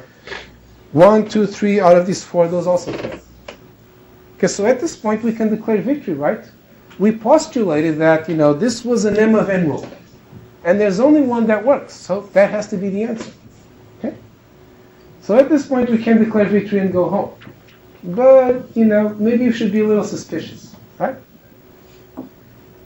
What we just did here in microcosm is actually what people do when they run machine learning algorithms on stuff, with many more subtleties that we'll see later. But at heart, this is what's going on. And what can we learn from this? Let's take a step back and look at what happened here, right? And then look at maybe what is not quite right and should be done differently or better, right? One way to look at what just happened is the following, is that in the beginning, I have complete ignorance, right? I don't know anything about my problem, okay? And then you give me a data set. Well, this is good to know, right? It's real information about the domain. But as we just saw, that real data set doesn't tell me anything about the examples different from the ones that I've seen, okay? So now I need one more thing. I need a piece of knowledge, right? But if I know, let's suppose that we really knew for real that the concept was an M of n rule, right? Then we could do the procedures that we just did and we would have gotten the right answer, right? So what happened with this is that each of these things removed some of our uncertainty. Having my data removes some of my uncertainty, but as we saw, it only usually removes a tiny fraction of the uncertainty because most of the examples remain unseen. And then I bring in my rule. I say, I assume, or I believe, or I know that this is an M of n rule. That removes a lot of uncertainty, right? It excludes all the possible C and Fs that concept could be, right? So that really reduces your information, your uncertainty a lot. It carries a lot of information, but not completely, because there's still a whole bunch of M of n rules and you don't know which one it is, right? But now, when you combine that rule with the data, on a good day, lo and behold, the right answer comes out, okay? So one way of looking at this is saying, what is learning? It's removing your uncertainty, right? The data itself is not enough. Your knowledge of the domain, let's say that you start with the knowledge that it's an M of n rule, right? That is not enough. But that, plus the data, on a good day, will remove your uncertainty and you'll be left with the right concept, okay? So this is one way to look at learning, okay? Another way to look at it is the following. Well, gee, you really got lucky here, right? We had like this random Boolean data set. We didn't know most of the examples and we postulated that this is an M of n rule. Great. Right? What are the chances of that actually being the case? Right? Well, notice this loaded word here. Learning requires guessing a good small hypothesis class. There is always guesswork involved in learning. Some people are not comfortable with that, right? They like the certainty of, I just build this deterministic program and then it does what it needs. To do machine learning, you have to be comfortable with the notion that it's guesswork and you're not always going to be right. If in your application you always have to be right, it's unlikely that machine learning is a good solution. On the other hand, if your application is a search engine and people will keep using you even if half the stuff that you return is crap, this could be a good, problem for machine learning. Okay? This also means that your ability to make a good guess is very important, right? If I can guess a small class that actually contains the right answer, then the data will do the rest of the job, right?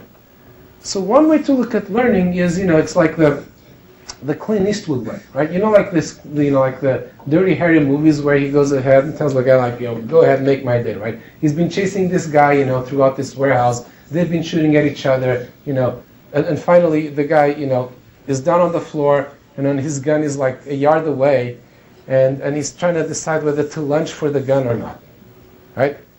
And Clint Eastwood comes up to him and points his gun and says to him, well, do you feel lucky today or don't you? Right? Because if he feels lucky, he can lunge for the gun, but maybe Clint Eastwood has run out of bullets. Right? They haven't been counting how many bullets they have. So if he's lucky, maybe he can kill, Dirty Harry. On the other hand, if he does still have bullets, right, then he could get shot. So in the movie, right, this is being Hollywood, of course, the guy lunges for the gun and Clint Eastwood still has a bullet and kills him, right? But the key thing is that, like, there's an element of gambling. It's informed gambling, right? It's not completely random, but you have to do that. That element is always present in machine learning. It would be nice if we had if you think about it, if you already knew the domain with certainty, well, then you don't need data, right? You're programmed. Okay? So when you're doing machine learning, it's almost always the case that you know things about the domain, right? You suspect that maybe this is the case, maybe that is not. And then you have a lot of data. But at the end of the day, you need an element of luck. When we do the theory part of this class, we'll actually see that, just because you need luck doesn't mean you have to be completely in the dark. You can play the odds. You can be smart about how likely you are to be right and whatnot, right? For the moment, we'll pursue a more empirical approach to this, and the theory also has its limitations, but nevertheless, you're not completely taking a shot in the dark. However, the main lesson is you're going to have to make some guesses, and your ability to make those guesses well is going to be crucial to success. This is part of why machine learning is fun, because machine learning is not just turning the crank on a large data set. It's using your understanding, your instincts, your intuitions, trying to find, an answer. This is a very important component. Real quick question on that.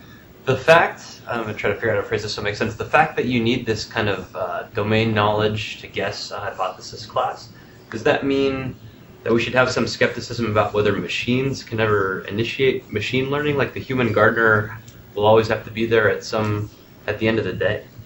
This is a great question. Right, so notice the following, that in machine learning projects in the real world, the humans are there doing some of the work. The machines have not taken over yet, right? Ray Kurzweil says that that's going to happen soon, but most people don't believe it, right? Nevertheless, so we are bringing something to bear, right? But just think about the following for a second. Evolution that produced us is a learning process, right? Evolution started out knowing nothing, right? We were all amoebas, or we were all, bacteria or whatever, right? So somehow that learning process, actually produced us, right? Evolution is a big data problem, right? The big data is all these creatures exploring the world, right? So there has to be some regularity in the world that we can exploit, right? And what you want to do is hopefully encode this into your algorithm so that you don't have to put them there yourself, okay? The other side of this, right, is that, well, you could be wrong, right? You could be wrong even if things seem to work out. Look at this here, right? Hey, I postulated that it was an M of n concept and I found only one that fit. Does it mean I should go home happy? Not really, right? Because if you think about it, there's other things that would work here, right? So for example, the rule, you can check this yourself, at home. The rule x1 and not x2 implies y also works. So which one is it?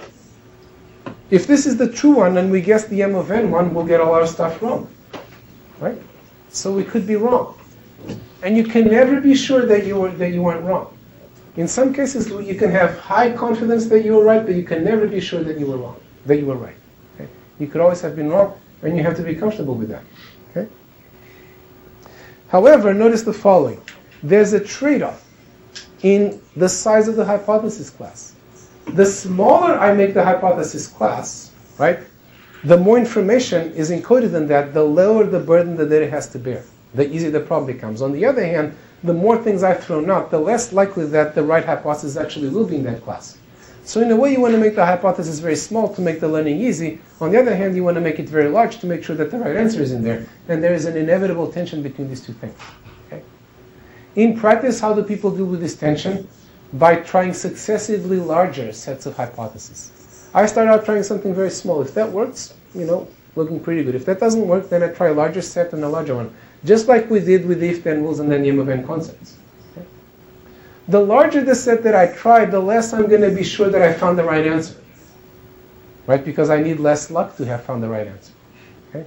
Nevertheless, it's very good to have that ability to try successively larger hypothesis sets.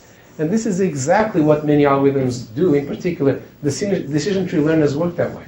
As we will see next week, they start out trying very small hypotheses, very small trees. If that doesn't fit the data well, then they try larger trees and larger until they either fit the data well or they decide to stop earlier to avoid overfitting.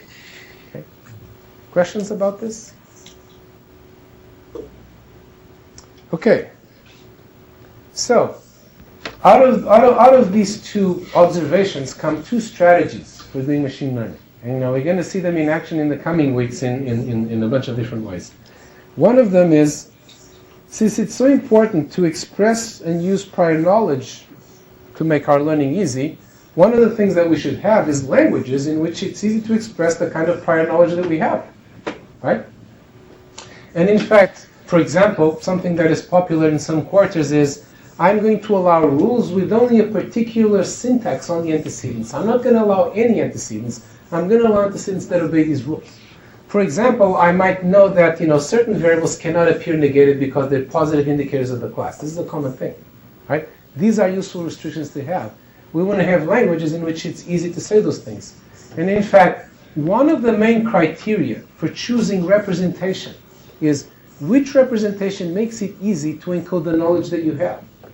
I've never seen this in the textbooks, unfortunately, but this is actually crucial. Part of the choice of, should I use a set of rules or should I use instance-based learning is the stuff that you know. Is it easy to write it down as a set of rules, or is it easy to say what makes two people similar? Right? If writing down rules for diagnosis, like if you have this temperature and this X-ray, then you have TB, right? Then use rule sets, right?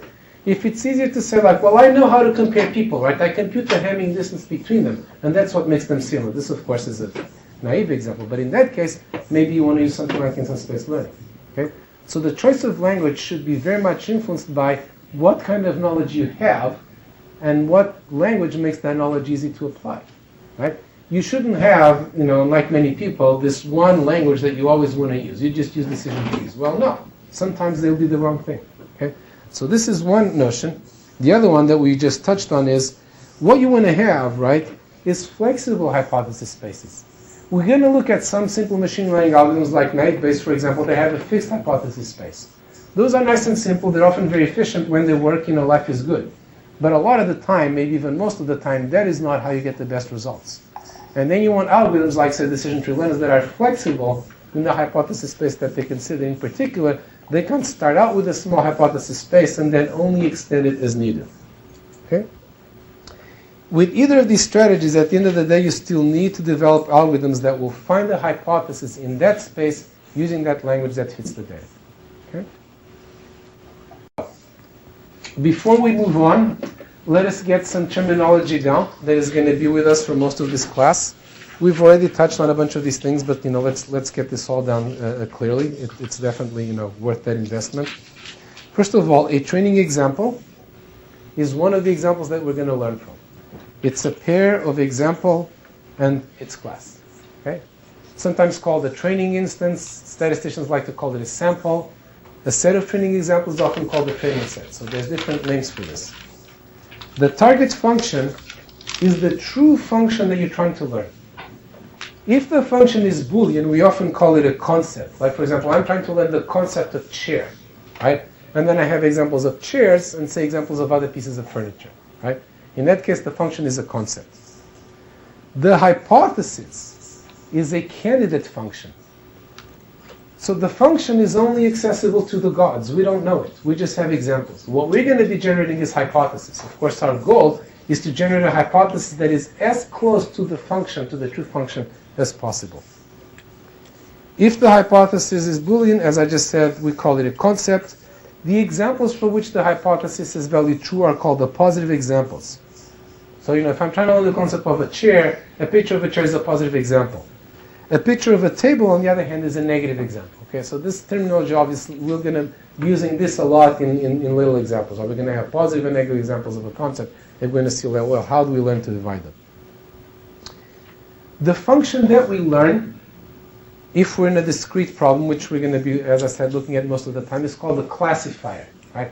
So classifier is actually what the learner outputs. Remember, a learning program is a program whose output is a program. Right, is a method program in some sense. And that program is called a classifier. Right? A classifier is something that takes an input and produces a class. Okay? People often abuse language by calling the learner a classifier. So you have to be a little bit careful when you hear classifier. Sometimes what people really mean is the learner that learns the classifier. Strictly speaking, the classifier is the function that comes out. Once you have the classifier, you can throw away the learning algorithm and you can just have that thing that you post on the machine that tells people what to do. That's the classifier. Okay? The values that the classifier outputs are called the classes. For example, I might be trying to classify text into topics, in which case the topics are the classes. Often they're also called labels or class labels, right? My goal is to label my objects with, this is a chair, this is a table, this is a dog, this is, et cetera, et cetera. Okay? The hypothesis space is the set of all hypotheses that can be output by your algorithm, right? If something is not in the hypothesis space, then your algorithm can't output it, no matter what it does. If what you have is a decision tree learner, it can only output a decision tree. It cannot output a neural network. Okay? The version space is actually a more subtle but very interesting notion. The version space is a subset of the hypothesis space. It's the subset of the hypothesis. It's the subset of hypotheses that are consistent with the data that I've seen, right? So the picture, like we did in our little, M of n example. I start out with all my hypotheses, right? Before I've seen my example, it could be any of M of n rule. But then as I look at each example, right, some of those hypotheses get thrown out. They don't agree with the example, so they can't be the right one. The version space is the hypothesis that remain after I've seen the examples, okay? And when I see more examples, when I increase the size of my training set, the version space can only shrink, right? Once something is out, it's out forever. On a bad day, right, what happens is that my version space shrinks to 0. Right, like it did in the case of the if-then rules. And what do you know in that case, when your version space shrinks to 0? Yeah, your hypothesis space was wrong and you need to try another one. Okay? Another thing that can happen is that, more than one remains, right? In our case, there was only one good M of n concept, but there might have been a bunch, right? In which case, you have a number of options. You can return all of them. You can pick one of them at random, or probably the best one is you average them. You take all of those and you just predict, you let them vote and the majority wins. Yep. Could you explain the classifier once more? Classifier, for example, a spam filter is a classifier, right? It's a program that takes in an email and outputs spam or not spam. A learner, right, is naive Bayes. It's the system that produces the classifier. So a learner has as input a bunch of emails and yes, spam, no spam, and outputs a classifier. Classifier is what you then apply to new inputs, right? Classifier is what, at the end of the day, say replaces the human, right? Replaces the credit evaluator to make the decision, or replaces the doctor, or helps the doctor to diagnose. So is the classifier and the machine learning system really truly distinct? I mean, aren't there cases where where you get your spam and you say, well, I guess that was spam, and you don't do anything to. They are different. The one case where the boundary becomes fuzzy is in instance-based learning, because then your learning just consists of remembering the instances. But even then you can make and should make a distinction between the classifier and the learner, right? The classifier is taking our new instance and finding the closest instance and outputting its value, right? The learner, in that sense, in a way, is actually not doing anything. But there, the distinction between a learner and a classifier is the same as the distinction between a program and its output, right? The program and its output are not the same. In machine learning, the program is the learner and the output is the classifier. The reason it's easy to get the two confused is that, first of all, people abuse language and call learners classifier. The other one is that it's easy to forget that learning is a program that produces a program. And then you confuse those two programs, but they are different. Remember, for the program, you're only in a space that's exponential. Right, the space, right? But the learner is solving a problem that's in the doubly exponential space. So it's a much harder problem. More questions? Okay. So, again, before we start looking at specific representations, algorithms, and so on, let's look at what some of the key issues are that we're going to be thinking about as we look at all of these different technologies, right? And they are very much the same issues that recur. Some things are technology specific, but many of them are common to all of them. It's very important to understand what they are, because no matter what algorithm you're using, they will arise. And also, this is the kind of knowledge that will still be applicable even if tomorrow you're using an algorithm that you've never seen before. So the first and very obvious one is, what are good hypothesis spaces, right? This is the first decision that you have to make. How do you pick a hypothesis space? How should you do that? Well, one thing to do is to learn from the past, right? What hypothesis spaces have people used in the past that worked for them, right? Why do we use decision trees today? Because they've worked very well for a lot of problems in the past, so with any luck, they might work for your problem as well. Okay? Are there general principles that we can come up with in designing and choosing hypothesis space? There are some, and we'll look at some of them. At the end of the day, however, there's a lot of, black magic, art, heuristics, intuition, whatever you want to call it, right? It's not a science. There's an art side to this. The second question, of course, is, well, given these spaces, right, let's take, say, decision trees, right, very widely used. Now, if that is the hypothesis space that I'm going to use, now what algorithms work well with that space? And it's not the case that one algorithm works well with all spaces. For different spaces, you will have to pick different algorithms. And we would also like to come up with not just specific algorithms, but also general design principles for matching algorithms to spaces. The next question in some ways is the quintessential question of machine learning, is like, what can I do to optimize my accuracy on the points that I haven't seen? Machine learning is very different from really any other field that I know in this respect, in the sense that lots of things are optimization, right? Like operations research is optimization. People solve all things by optimization, right? Search algorithms in computer science and AI are optimization. But in all of those cases, I actually know what I'm optimizing. The problem is that there's a large space to search, and searching it efficiently is difficult, but I know that if I was able to perfectly optimize that function, I would have my answer by definition. In machine learning, it's different. My objective function is only an approximation to what I want. For example, accuracy on my training data is not what I really want. What I really want is accuracy on the data that I haven't seen. So in machine learning, I'm actually optimizing a function that I don't know. And that's what makes it tricky.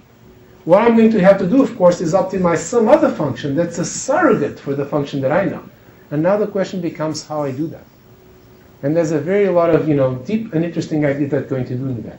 There's also some very simple heuristics that we can use to do that, and of course we will see some of both of these. The next question is what you might call the statistical question, and this is what statisticians, or at least academic statisticians, worry about for a living. And practical statisticians and practical machine learning people also need to worry about this if they want to be believed. Is okay, you've just produced a great, spam filter. You say it's great. How can I be sure that it's great? If you tell me that it's great because it fits all the training data perfectly, I'm going to be very suspicious.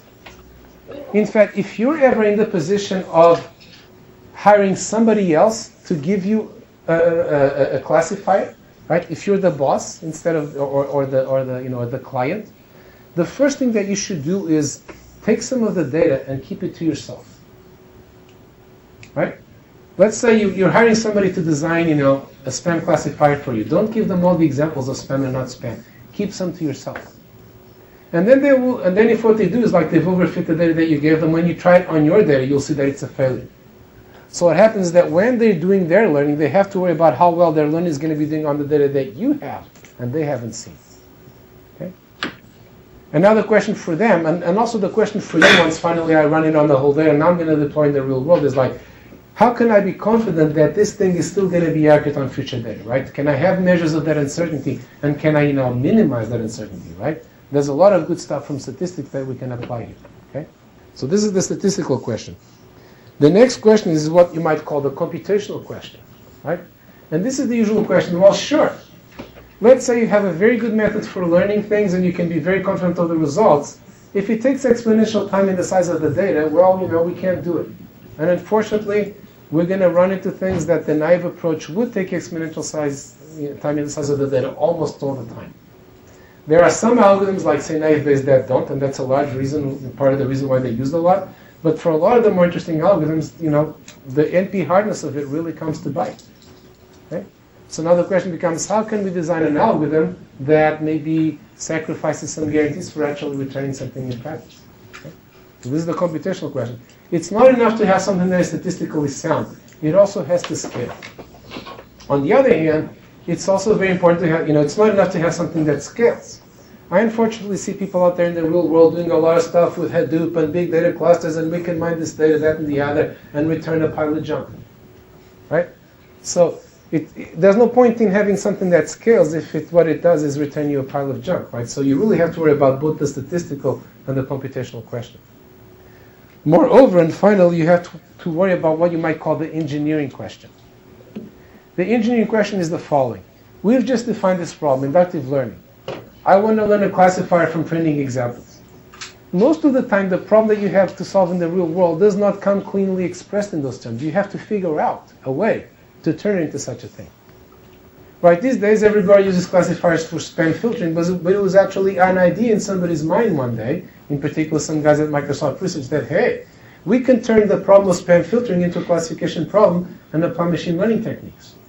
So this process of figuring out how to turn your problem into, a classification problem, right, into a supervised learning problem could actually be a very subtle one that requires a lot of insight and creativity on your part. In some cases, it's very straightforward. In most cases, what happens is that once somebody figures out that you could do, well then, so like the whole industry develops around it. But this can itself be a very hard problem, and obviously it's important because if you can't do that part, then you can't do anything. Also, often what can happen is that you do that part, but in doing it, you kind of shoehorn it into the problem into a form that kind of neglects a lot of the important aspects, and then you'll fail because of that. In fact, this is what happens a lot with spam filters. You shoehorn your problem with spam filtering into building a knife-based classifier, and then guess what the spammers do? They immediately set about exploiting the assumptions that your knife-based classifier made and making sure that they can defeat it that way. Okay? So this part is also very, very important. Questions? Yeah. So how about unlearning as you proceed? Where does that come? Like what if you have learned something but that's no longer true? Yeah. So exactly. So that, we're actually going to touch on that in just a little bit. So there's two types of learning that you can do. To jump ahead a little bit, there's what's called batch learning, where you assume that you're given all your data, all the data you're ever going to see, and you learn on that. And then there's online learning, where your learner is always deployed, and you're changing the learner as the data changes. In the early days of data mining, people did mostly batch learning, right? You would do a data mining project like you would come to me with data, I would spend 6 months on it, and then I would give you a classifier. These days, more and more, right, what you have is online algorithms. If you look at companies like Google and Amazon and Facebook and whatnot, they have online algorithms. They're always learning. Every time that you go to Amazon and do something, it updates your model. It's more challenging, but at the end of the day, it's what you want to do most of the time. We're going to focus mostly on batch learning because it's simpler and easier, but usually for every online algorithm, for every algorithm, there's a batch version or multiple versions, and there's an online version or multiple versions. Good question. More questions? Question about terminology. So a hypothesis would be something like M of n example that you presented. Yeah. An hypothesis space is a set of hypotheses that you allow, right? Right, so a hypothesis space is the set of M of n concepts. Okay. A particular M of n concept is something like 2 out of x1, x2, and x3. If then rules is a hypothesis space. The rule, if this email contains the word Viagra and 3 exclamation marks, it's spam. That is a particular hypothesis. Okay? So we choose a set of hypotheses, and then the learner produces one specific hypothesis or a small number. Generally, it's mapped to one representation. You decide that the hypothesis space is mapped to a decision tree, for example. Yeah. Exactly. So a typical machine learning algorithm, right? You pick the hypothesis space and say, well, now I'm going to use decision trees, so let's use a learner for decision trees. These days, in the early days, you would have like these single algorithm systems. These days, what any good system has from many of these, companies like IBM and Oracle, Microsoft is like you have a whole suite of these algorithms, and you could even have a meta-level procedure to try to figure out, well, should this be a decision tree or should it be a neural network? Should it be a decision tree with neural networks hanging from the leaves? That tends to get very expensive and to risk a lot of overfitting, but it's possible as well. More questions? Okay. So a few more things. So, So as we look at our hypothesis spaces, and we're going to go through a bunch of them in this class, here's a few dimensions that we want to consider because they're important. Many things are different depending on those dimensions. The first one, we've already talked about it a bunch, is the size. Does this hypothesis have a fixed size like knife base, or does it have a variable size like decision tree learning, like decision trees? Right? Learning things in these two cases is going to be quite different. Another very important one is randomness. Is my hypothesis space deterministic or stochastic? Deterministic is, I tell you that this is a spam. Stochastic is, well, maybe this is a spam with probably 0.75. Again, these will imply very different things. And then there's the question of whether your parameters are discrete or continuous. Am I just making discrete choices like in a decision tree, what should be in my nodes and whatnot, or do I have continuous parameters to adjust? Okay? As in a neural network, I'm basically adjusting the weights on the neurons, and there's a large number of real numbers that I need to optimize. Or do I have a combination of both? In many algorithms, I actually have a combination of both. For example, in graphical models, what I have is I have a graph, which is a discrete structure that says what the dependencies are, but then I need actual tables of parameters specifying exactly what's the probability of what when. Okay, and finally, as we look at our algorithms, there's a number of one of these dimensions is what we're just talking about. So beyond the hypothesis space, there's a number of key dimensions along which algorithms differ. And again, we're not going to explore this space comprehensively because it would take too long. But it's good to be aware of what it is. And also, when you come upon a new learning algorithm, one of the first mental exercises that you should do is see where it fits in these dimensions. And once you know that, you already actually know a lot of things about what it's going to be. So the first one is the search procedure. The simplest kind of search procedure you could have is just direct computation. So for example, something like naive Bayes, you don't need to do search. You just compute these parameters in closed form. If you want to run things on very, very large data sets, naive Bayes is great. You just need to run through the data once, updating your parameters, and you're done. I'm told that in the early days at Google, naive Bayes was very widely used. And a lot of trying to is like, well, it's very scalable. There's no search to do. These days, I don't know. I suspect that's not the case anymore. But nevertheless, direct computation is great when you can have it. The price of that is that probably your learner is going to have to be very limited. If direct computation doesn't do the job, then the next thing, one of the things that you can try is local search. Local search is what happens when you start with a complete hypothesis and then you modify it. So for example, when learning a neural network, you usually start with a complete neural network. It's like your brain at birth, right? Your brain's already there. The problem now is that you need to vary the weights. So you take little steps in weight space and hopefully you have something that fits the data very well, right? One other approach is what's called constructive search.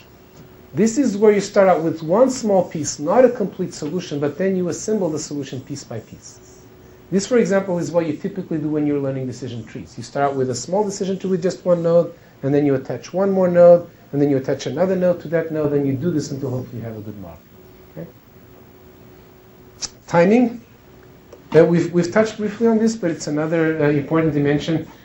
You could be eager or lazy. Right? These are very expressive terms. Eager means, eager is like the good student. You don't leave for tomorrow what you could do today. You go home, you study the whole book, the following day you already know all the material. Right? This is eager learning. Is where you do a lot of work at learning time. And then, at test time, when the exam comes, you've wasted all, you can do it with your eyes closed. Right? A lot of learning algorithms, probably most learning algorithms are eager. But there's also the lazy option, which your mother told you was a bad one, but actually procrastination can be a great strategy.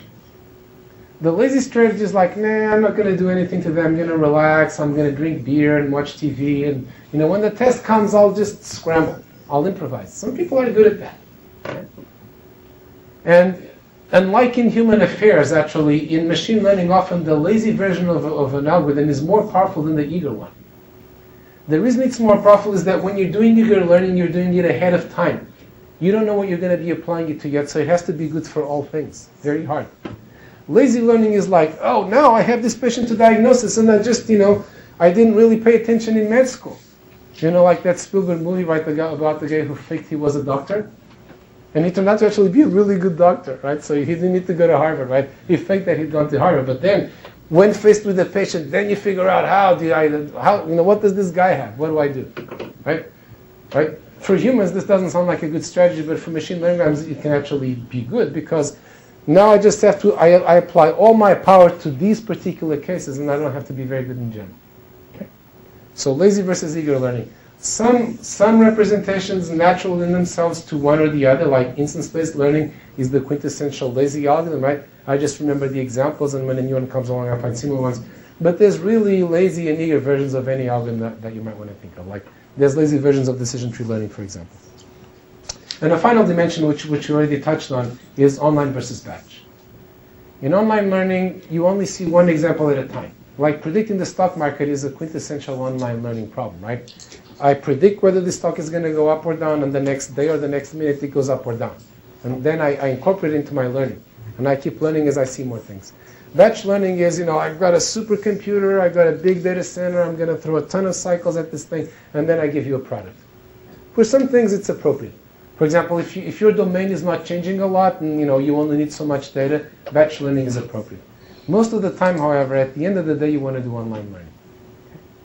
There's also a spectrum, right? You could do mini batches where you learn, maybe every day, right? This is common, right? Every day you rerun your learning, not like with every new example. So there's variations of this, but it's important to be aware of both. Mostly we look at batch learning, but it's important to realize that there's also online versions. And as I said, in a lot of domains these days, particularly on things to do with the web and whatnot, online is more and more what people do. Okay? Questions? Where is batch useful? Like practical. I see that most of them are online. Well, I mean, actually, there's many cases where batch is used. For example, let's say drug design, right? You give me a big batch of molecules and how they dock, right? And if I found one that inhibits the virus, I've won. I have a cure for the disease, right? So whenever the problem is not changing, right, and you only need so much data, then there's no advantage in doing it online. Batch is more expensive, but you can do more things, right? The power of batch is that I can use the examples in random order. In online, I'm forced to do I can't use the examples that I haven't seen yet. So, each one has its advantages and disadvantages. If you look at all the applications of machine learning in the world, I would say that it's still the case that the great majority of them are batch. In the domain of things like the web and whatnot, more and more online is the case. And I think in the future what's going to happen is that every organization is going to be doing, online learning. Because that's how you beat the competition, right, is you react faster than them. But even in science, it's very interesting that, if you look at things like, large sky surveys, right, that are spewing data at you every second. Or, things like, particle physics, right, particle accelerators, they're spewing like, gigabytes of data at you every second, right? In these cases, online learning might also make sense. Because basically what you want to do is you want to figure out very quickly how much of this information you want to ignore. And then you just learn from the rest. More questions? So what is the need for the lazy version of the... The reason for the lazy version is, there's two reasons at least. One is that eager does more work at training time, lazy does more work at test time. So if you're in an application domain where you have a lot of time at test time, but not a lot of work at training time, then you're better off using lazy. But the other reason is, the bigger reason I would say, is this thing that lazy learning is actually more powerful. A lazy decision tree learner is more powerful than an eager decision tree learner. Here's a different example that may be easier to see. Let's say you're doing linear regression, right? The statistician's basic tool, right? You have a bunch of data points, right? And now you want to fit a line through them. If you do this lazy, right, what it means is that you have to find a straight line that goes through all your data. Well, on a good day, your phenomenon is mostly linear, but most of the time your data is, it's going to be a curve. So your linear regression is not going to give good results. If you do it lazy, however, the following amazing thing happens. I have my query point now. How much money is this person going to spend? And then all I do is I take a neighborhood of that person and I fit a linear model to that neighborhood. And so in each neighborhood I can have a different model. So my overall model could be extremely nonlinear, meaning vastly more powerful than a linear regression. So lazy learning could be a really smart thing to do. It's not a good idea when you need, reactions, every second. Like if you're doing high frequency trading, forget about lazy learning. If you're learning how to control a robot, for example, lazy learning is not a good idea either.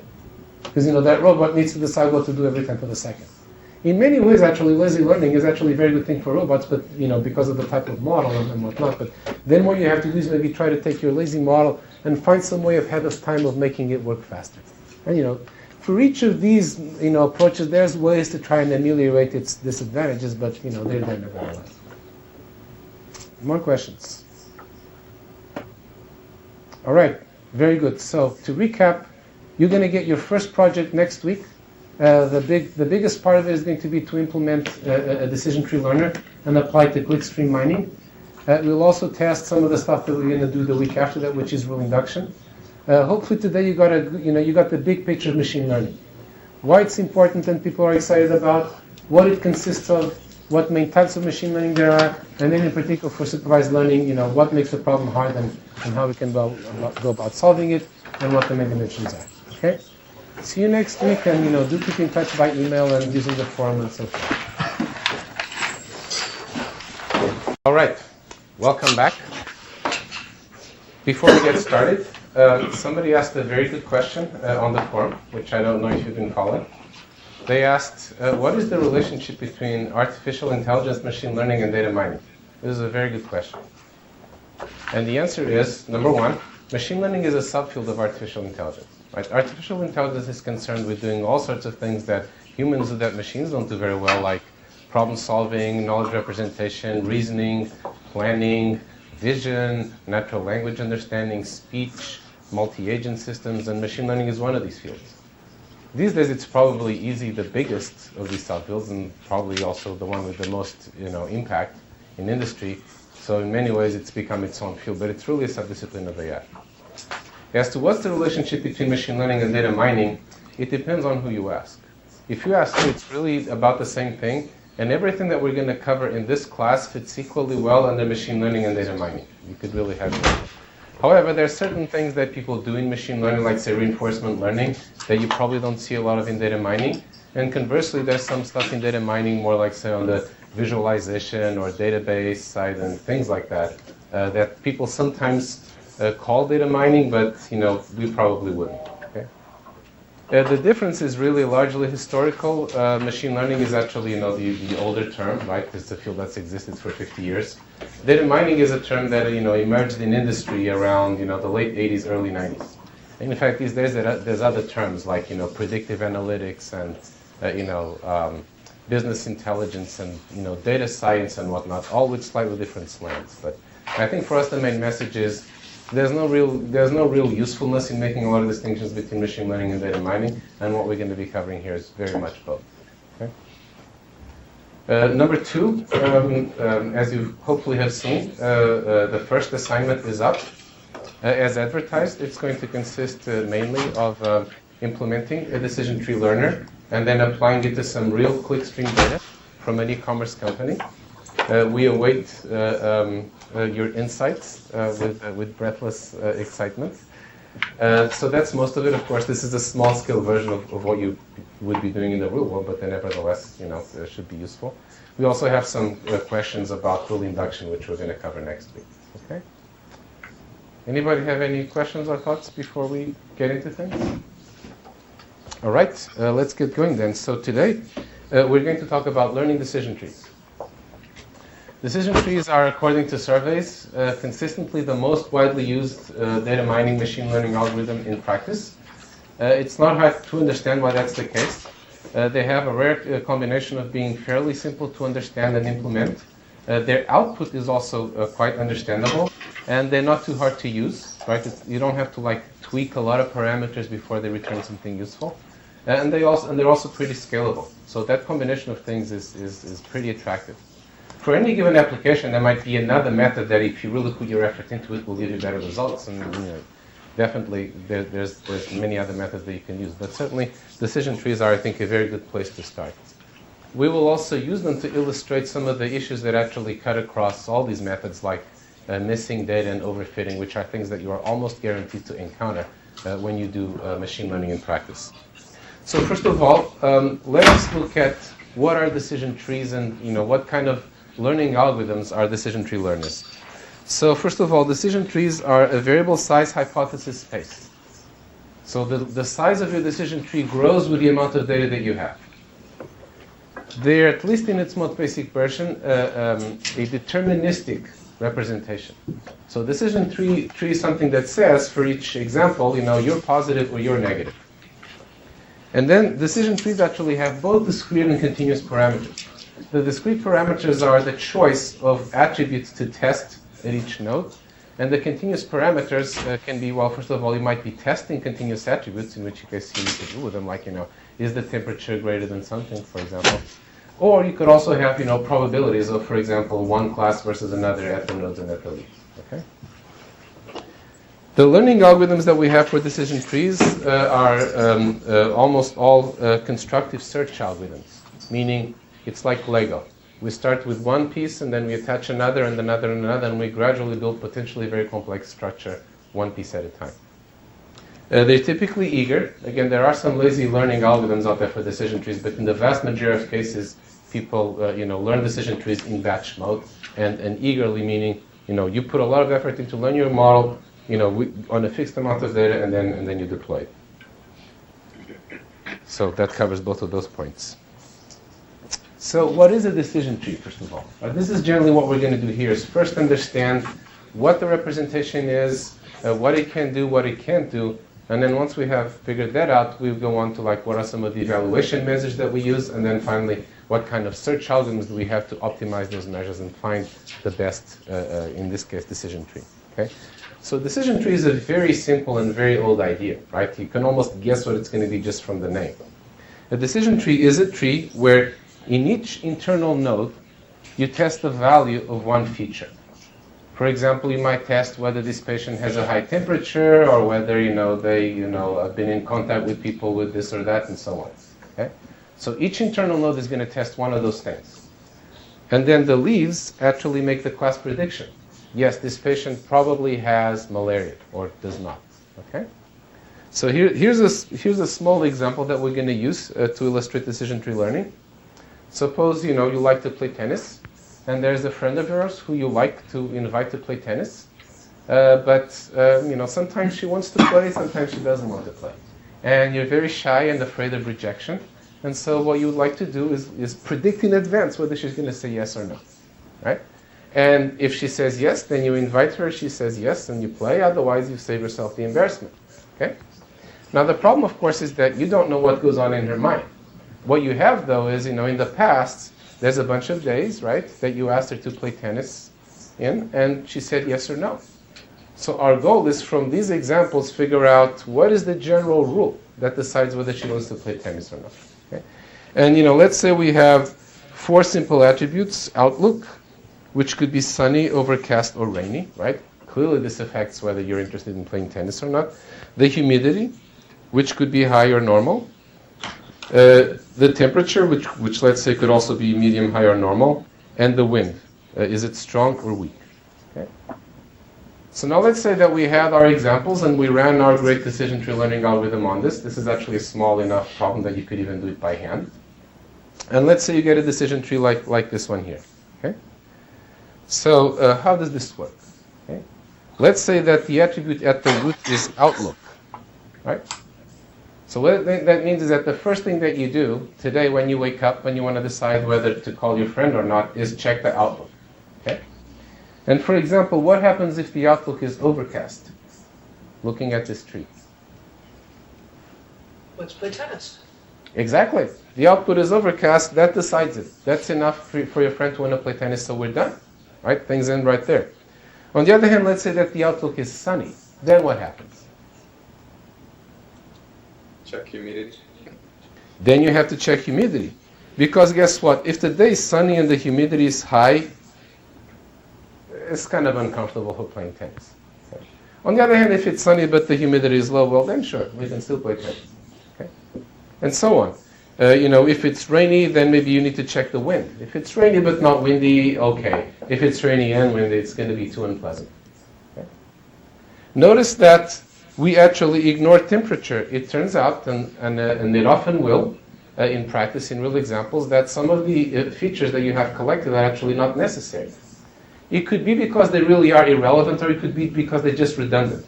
For example, what the temperature would tell me is already contained in, the outlook and the humidity. Okay? So you might wind up with a decision tree that doesn't use most of the features, and in fact, that's a good thing. Because the simpler the decision tree is, the better it is, for you to understand and predict. Okay? Any questions about the basic representation? Yeah. So, which features would you prefer to start with? I mean, in here, the order of features are. Notice that the order of features matters, right? You want to start with the most informative feature. In fact, one of the nice things about Outlook is that if it's overcast, you're done. Right, so what you want to do is you want to test first the features that most quickly lead you to a conclusion. Because the other thing that happens, we're going to see more of this in a little bit, is that if you start testing a lot of features, the amount of data that you have to test this combination starts to become, exponentially smaller. Right, so pretty soon you're not really able to tell whether, the next feature is relevant or not. Okay? So one of our preoccupations, of course, is going to be figure out, what is the next attribute that we're going to test and how should we pick it? At the root or at any other node. Okay? More questions? Okay, so next question. Actually, let me not even show you this first. This example that we showed here only has discrete attributes, right? Each attribute only has a small number of discrete values.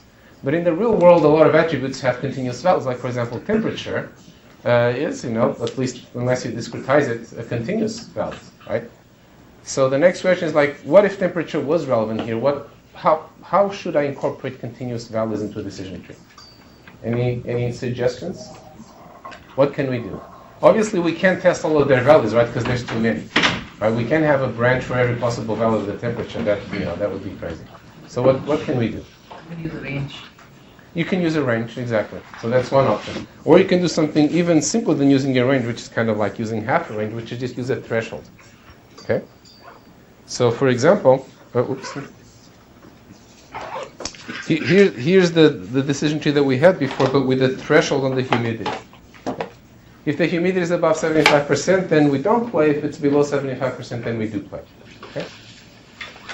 And of course, if you compose these, you will get things like ranges, right? You could later be testing, for example, well, if the humidity was above 75, maybe if it's below, 25, then that's a bad case again. Okay? So there's other ways that you can use, but this is the simplest and by far the most common one. Okay? So the next question is, if this is what a decision tree is, then what can it and it cannot, and what can it not represent? Like, for example, if you handle continuous attributes this way, can you learn any frontier between positive and negative examples? Right, here's the question, right? Let's here's a little diagram, right? Let's suppose that my positive examples are like this, right? Here's a bunch of positive examples, and here's a bunch of negative examples, right?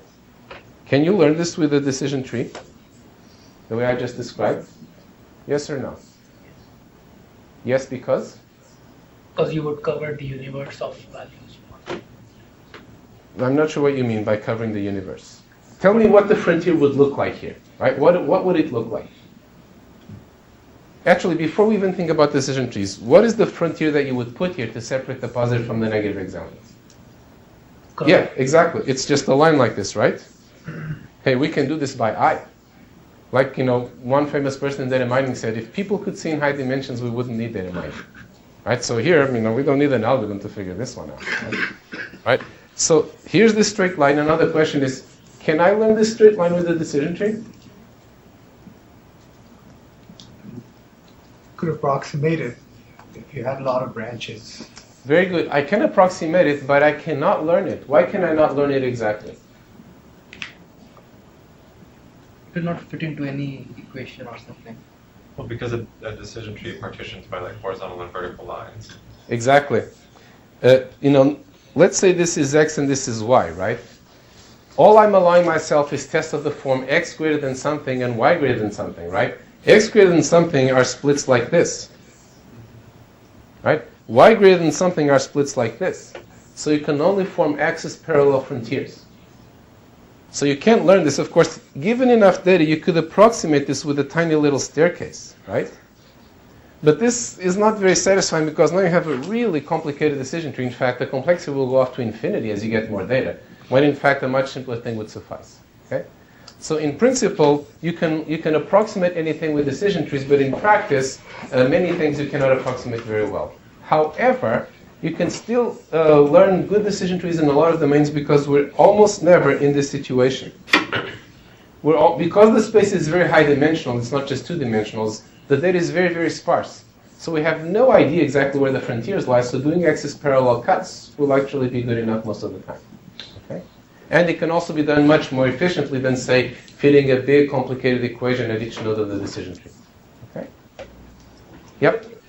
Is there any way you could learn the threshold values in a decision tree? No, absolutely. This is what we want to do. We don't know where the thresholds are going to be. We need to figure out where we should put them. So here's an example, right? Here's a decision tree that tests, two continuous variables x1 and x2. For example, if x2 is less than 3, then we text x1, and if x1 is greater than 4, then we have a 1. Okay.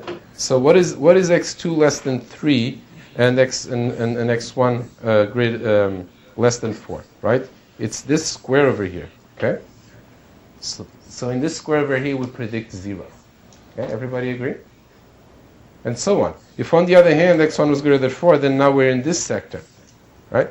And so you see that each of these rectangles corresponds to one of the leaves in the decision tree that we have here, okay? And with a lot of data, we can draw a very fine set of rectangles, right? This is one of those Mondrian paintings, right? We can have very fine little squares. But they're always going to be squares. Or hyperrectangles is the technical term, right? Because this is going to be in hyperspace, in high dimensions. Okay. Any questions? Yeah? Okay, so next question. So this was for continuous variables, right? For continuous variables, we saw that decision trees can approximate things, but not necessarily learn them exactly, right? What about discrete functions? So to simplify, let's suppose we're just trying to learn a Boolean function of Boolean inputs. Can we learn any Boolean function of Boolean inputs, or can we only learn some of them? What do you think? Are there some Boolean functions that we cannot represent with a decision tree? And if so, can you give an example? What is your feeling? Remember, you have to get lucky. Do you feel lucky today?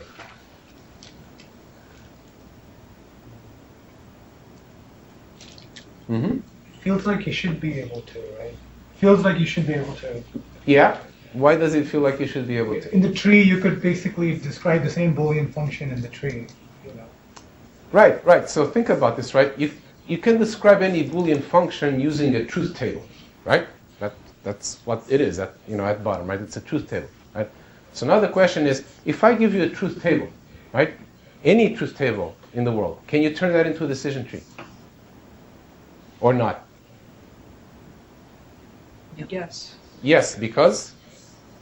Somebody at Microsoft said yes. Yeah. Worst case, you've got as many branch points as you've got rows in your truth table. So you Exactly. How about this? I don't actually have that example here. But let's draw that example, actually. Here's my truth table, right? Let's say I'm testing variables, x1, x2, etc., right? And then here I have my answer, my y, right? And for each combination of these values, I have a value of y, right? So how about we do this, right? Let's not worry about how large the decision tree is going to be, right? We're just going to worry about finding one, right?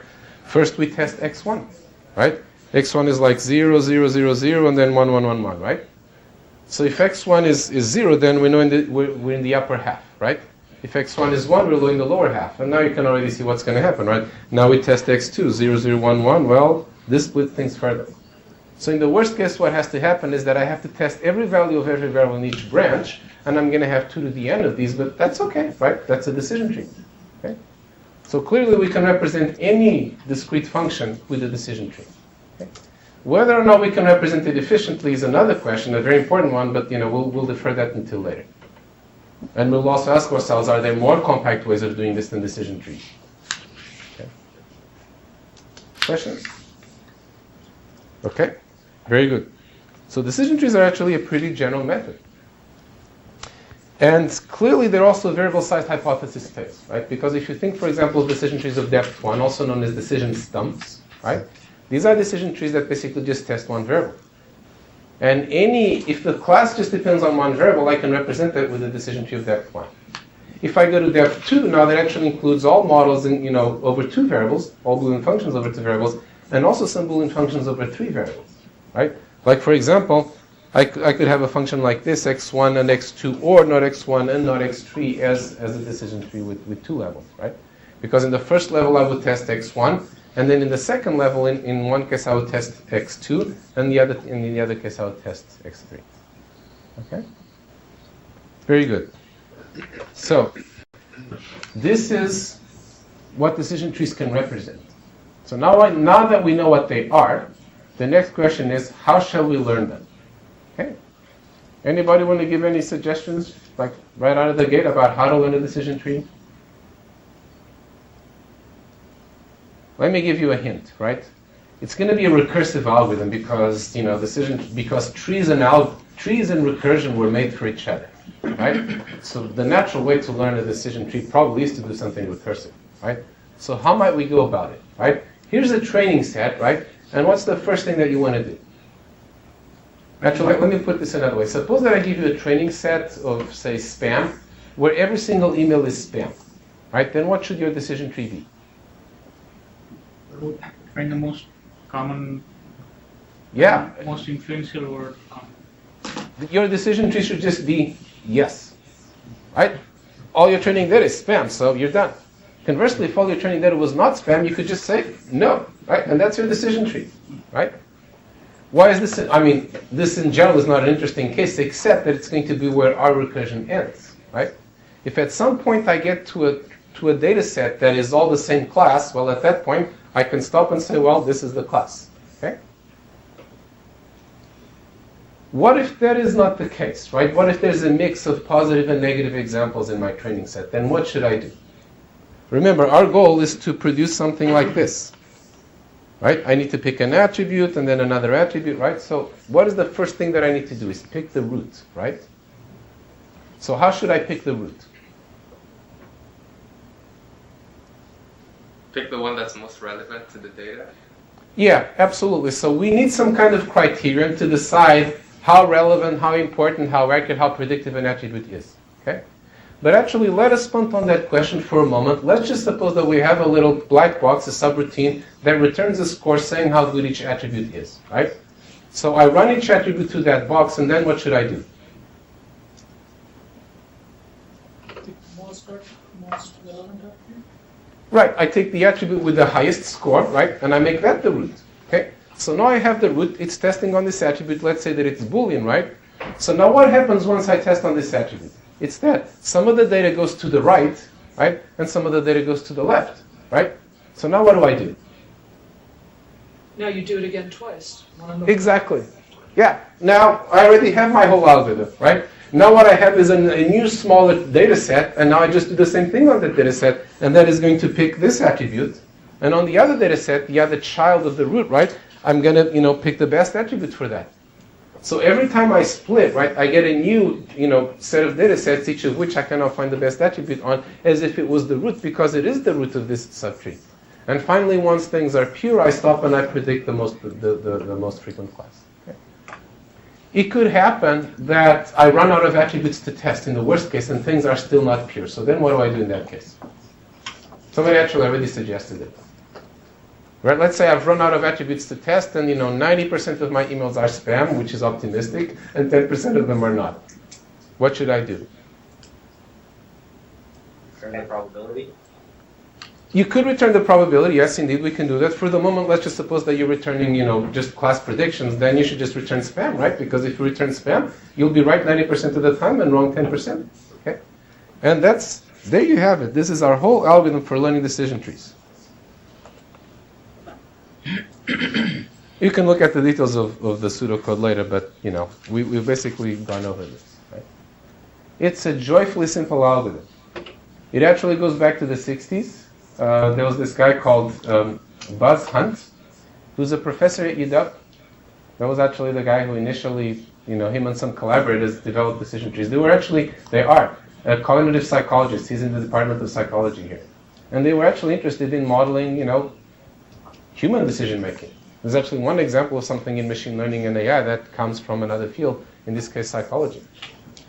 The person who really made decision trees a widespread data mining method and made them mature and whatnot was a student of Buzz Hunt called Russ Quinlan, a PhD student here at UW. So this is not widely known, but decision trees, the most widely used machine learning method, were invented at UW. We are the kings. So bear that in mind. Okay, so now let's look at the next. So any questions about the basic algorithm? So won't this cause all the best attributes to just be on the left nodes? Because as it recurs, it'll pick the best for the left side, and then the left side, and the left side, and the left side. And then it goes back up the tree. The rest of the tree will get the worst. No. Okay, sorry. Let me clarify that. Right. So look at this part of the pseudocode here. Right. So first of all, if the data was pure, then we stop right there, right? If the data was not pure, then I'm going to choose the best attribute, okay, using my test, of which we haven't really, figured out yet, but we have a test. And then what happens with that attribute is that I form the subset that has value true for that attribute and the subset that has value false for that attribute, right? And now the recursion happens. And the answer to your question is that I immediately recurse in two directions, and it really doesn't matter which one I do first, because the result will be the same. So what I do is I create a new node, for the tree that tests this attribute, and now has as its left child a recursive call to the tree growing algorithm with the with the data set where the attribute was false, and has as its right child the decision tree that I get if I call the algorithm with the the subset where the attribute was true. Okay. Does this answer your question? Kind of. Silence. Kind of. Okay. All right. If you're not clear about this, as we go on, we can come back to it. Okay. Yeah. Are we assuming discrete queries at each node? Yeah. So this is just the basic decision tree algorithm, the simplest thing you can imagine for Boolean attributes or discrete attributes. There's a host of issues that arise, one of which is how do we handle numeric attributes, and we're going to deal with each of them. Okay. And that's when things start to get more complicated and more interesting. So S0 and S1 are subsets? Is what, sorry? Are they subsets of S? So what I'm wondering is, once you choose an attribute, so from your training set, do you actually take out some of the sets? Yeah. So let's actually look at this continuous example that we have here, right? At the root, somehow, we don't know how yet, but we decided to pick as a test, is x2 smaller than 3? Okay? And that, if you look at it, is this line here, right? So now what happens is that I divide my data set into two. There's a data set where x2 is smaller than 3, right? And now I'm going to learn a decision tree on that. In that branch, I never see the other data again. And the same thing for the part of the data set that's above the threshold. Okay? And then this just keeps going. Okay? Hey, recursion is a great thing, right? It gives you powerful results with simple algorithms, and this is a nice example of that. More questions? Okay, but of course there's still a very big question that we haven't answered here, right? Which is, how do we find the best attribute? Everything depends on that if you think about it, right? Because if that procedure is good, then I'll get a great decision tree quickly. If that evaluation measure is bad, then this is all going to be a mess. Okay?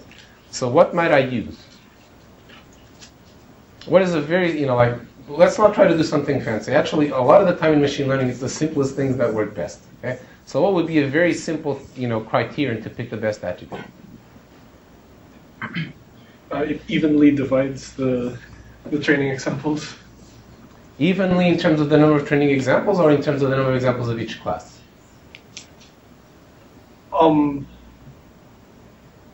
If for each training example, you're going to be able to answer yes or no. If you pick the attribute that gives a more or less equal number of yeses and nos. I agree with the first part of what you said. I'm not sure about the second, right? So here's the thing, right? Let's think about using just this attribute. Let's suppose that the decision tree was going to end here, right? I only got to use one attribute. Okay. So it's either it should be more yeses or more nos, right? Yeah, exactly. So let's suppose that in the beginning I have a training set where it's half spam and half not spam, right? The best thing that could happen to me is if I have one attribute that's perfectly separates spam from not spam. Let's say the presence of the word Viagra, right? I test whether this email contains the word Viagra or not. If it contains the word Viagra, they're all spam. If it doesn't contain the word Viagra, none of them are spam. This is actually not that far from reality, right? There's obviously, a little bit more to do, because that's why there's, a lot of people who work on spam detection. But as a simple example, you get the idea, right? Now, most of the time, that's not going to happen. But let's suppose that I have an attribute that when I split on it, on one side I get 90% yes, 10% no, and on the other side is 90% yes, 10% no, 90% no, 10% yes, versus one that's 60-40, right? Which one would you prefer? 90. The one that gives you 90-10, right? Because at the end of the day, with that one, you're only going to make 10% errors, whereas with the other one, you're still making 40%. Okay. And since this is going to be a greedy procedure, right? Because we can't avoid exhaustive search. Probably what you should do is pick the attribute that looks best on its own. Okay. So this is a very simple idea, but it's a very reasonable thing to do. You just pick the attribute with the lowest error rate. Lowest error rate means that if I split on that attribute and then predict the majority class, how many errors I make. Okay? If I had 100 spams, I got 50 over here, 10 of them were not spam, and over there 10 of them were spam, so I got 10 10% or 20% of errors on each side, well, that's my measure. Okay? So I just pick the attribute that has the best accuracy if you use it alone. Okay? And there's some details of how you do that here, but the idea should be fairly clear at this point. Okay. Now, how good is this? You can implement it and try it out, right? It's very easy, right? As part of your project, you can actually try this one out, and it's not terrible. It's certainly better than, say, random guessing. Even though even random guessing sometimes is not that bad if you combine it with good pruning, as we will talk about later. But anyway, this is not bad, but it's actually far from ideal. And let's see how this works, and let's see why it has some shortcomings. Okay. So here's a very simple training set. It has 8 examples: x1, x2, x3. They're Boolean. Okay. So let's evaluate each of these attributes. Okay.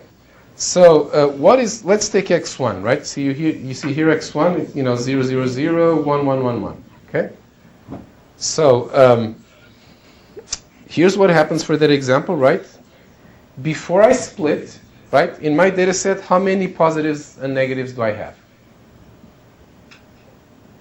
4 of each, right?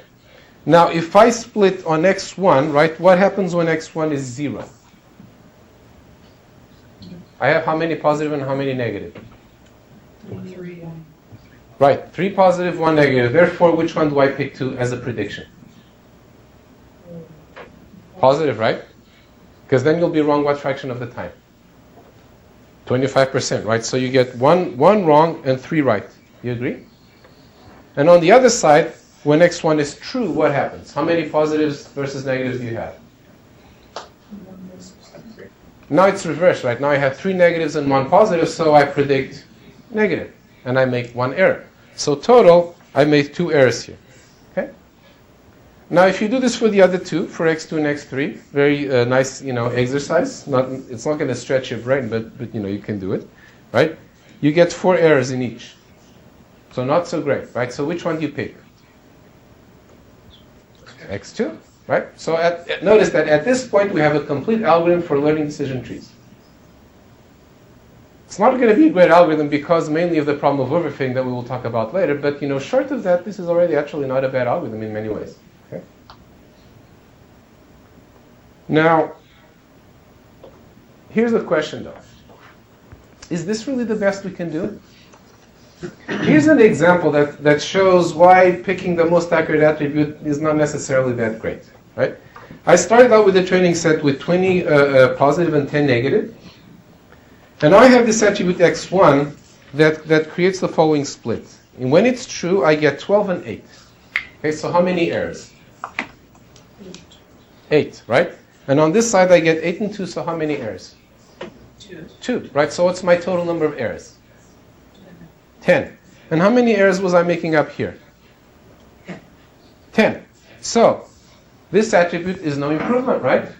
I might as well not bother. I basically have the same, mix of positive and negative that I had before. Okay?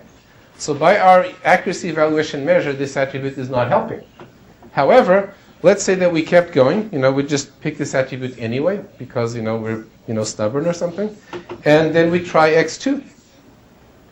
And then when we try x2, we get this. We get 12 and 0. And we get 0 and 8. Right?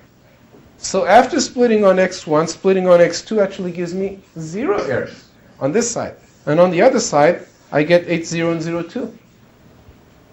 Of course, this example is sort of like a little exaggerated, but you get the idea, right? We were actually making progress when we picked attribute 1. We just didn't know it. So the question for us is, what is going wrong here, right? And could we do something about it? Now, in general, right, we're not going to be able to solve this in all cases short of trying out all things, right? It's actually an NP-complete problem to find the smallest decision tree consistent with the data. So we're going to have to be heuristic. But the question for us is there a better heuristic than just the error rate? Okay. And of course, the answer is yes, or we wouldn't be talking about it. And that takes us into a little digression into information theory. Okay? How many people here are familiar with notions of entropy, information gain, information theory? Raise your hand if you are. Okay, very good. I didn't expect it to be, which is why we're going to do a flash introduction to information theory. Now, as a navigational warning, we're going to do this because we're going to introduce this other evaluation measure called information gain, or mutual information. And we need this very brief background on information theory in order to understand that. But at the end of the day, the information theory is really not going to be that important. We will see what it is that's important. People who use decision trees often get very fixated on the information theoretic aspects, and actually there's no need. The particulars of the information theoretic measure are actually not that important. Okay? Nevertheless, we do want to understand what it is, and why not learn some information theory in 5 minutes? Okay? So here we go. Let's suppose that we have a random variable. It's a Boolean variable. Think of it as flipping a coin, and the coin is biased. So you have some probability of the coin coming out heads. Let's say that is v equals 0, and some probability of it coming out tails. Let's say that is v equals 1. Okay, and the probability that v equals 0 is 0.2, and the probability that v equals 1 is 0.8. Okay, so the simplest distribution you can imagine. Right? This is called the Bernoulli distribution in statistics. 2 outcomes. Right. Now what we're going to define, and this is sort of like what Claude Shannon, when he invented information theory, which then took off like wildfire, this is sort of like what was his insight was, let us try to quantify how surprised you are when you find out the value of this variable. Okay? So I tell you, right? This is the distribution. Right? Another question is, if I tell you that it came out heads, how surprised are you? Right? If I tell you that the outcome was a 0, how surprised are you? And if I tell you that the outcome was a 1, how surprised are you? First of all, in which case are you more surprised? When it's 0. When it's 0, right? Because that's the less likely outcome. So first of all, our measure should have obviously a lower value, when the probability is lower, right? Makes sense, right?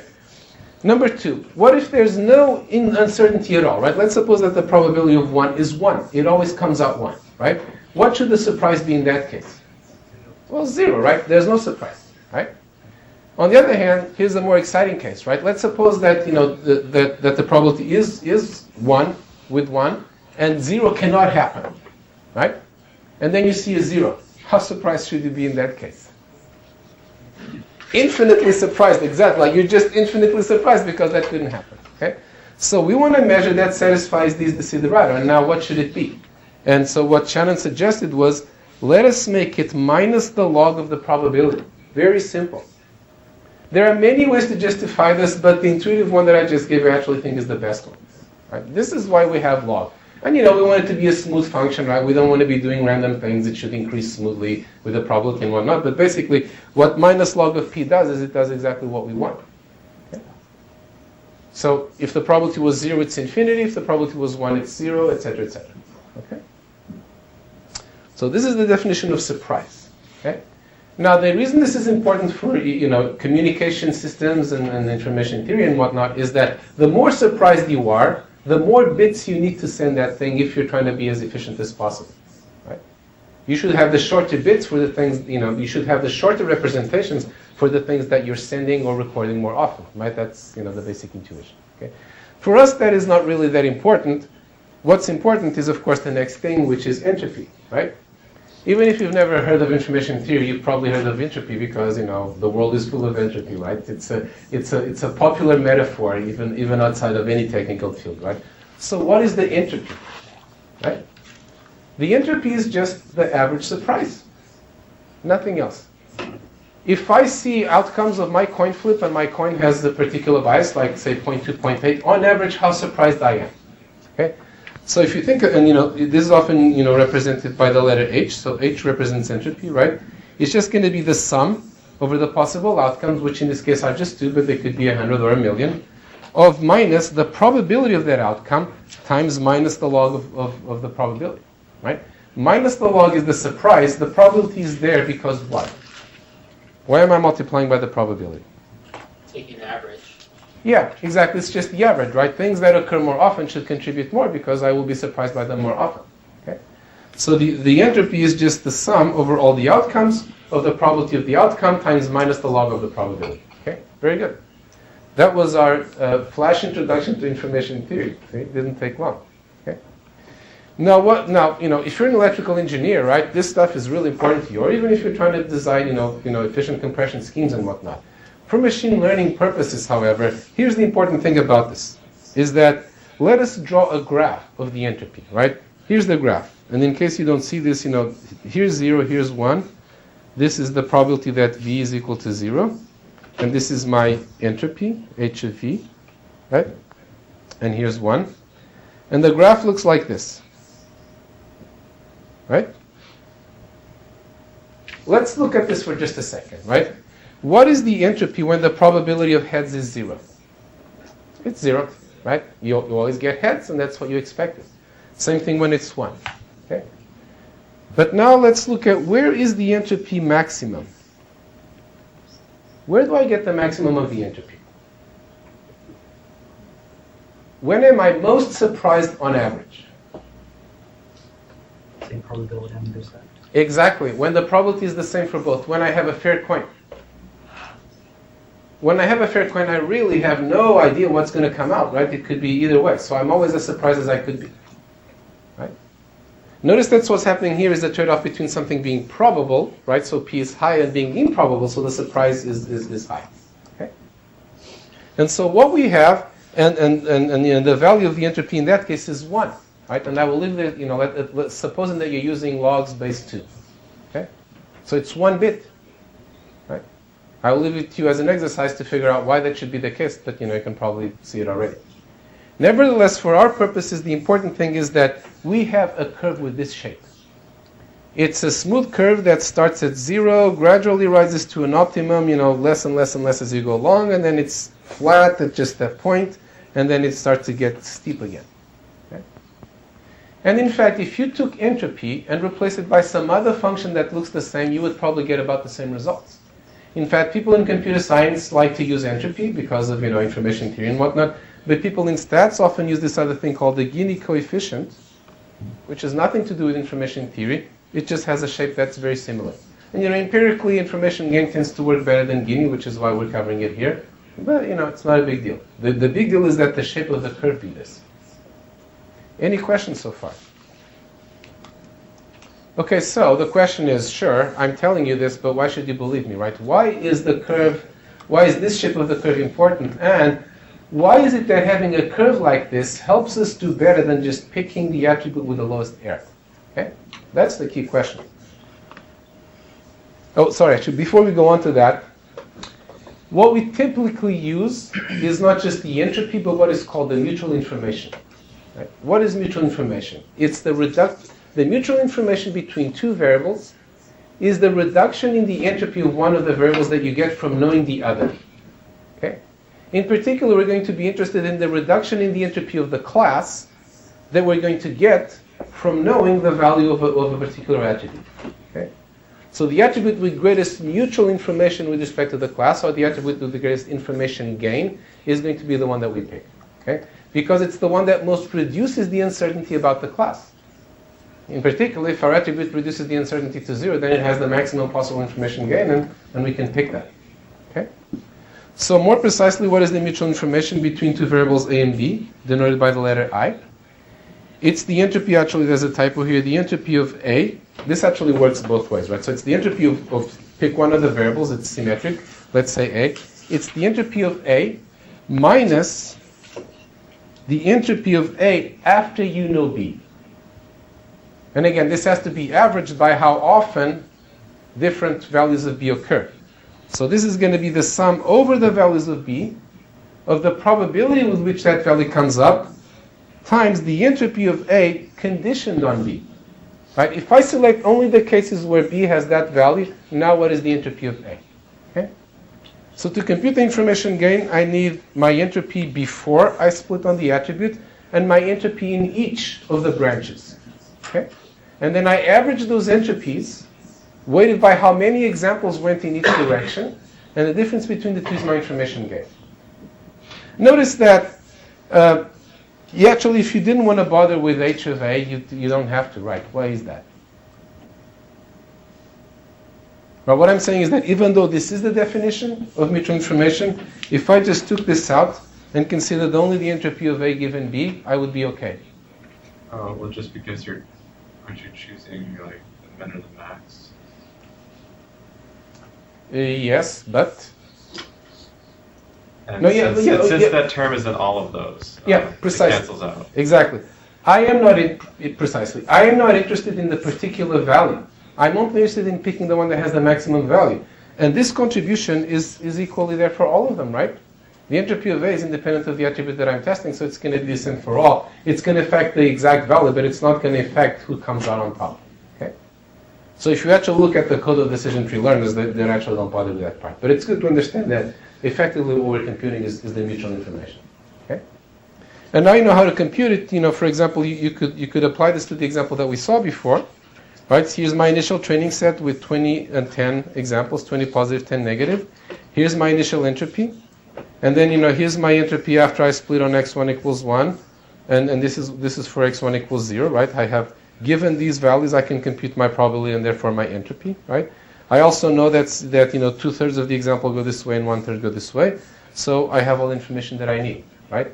It's this here minus this times this plus this times this gives me this value. And lo and behold, it's greater than 0.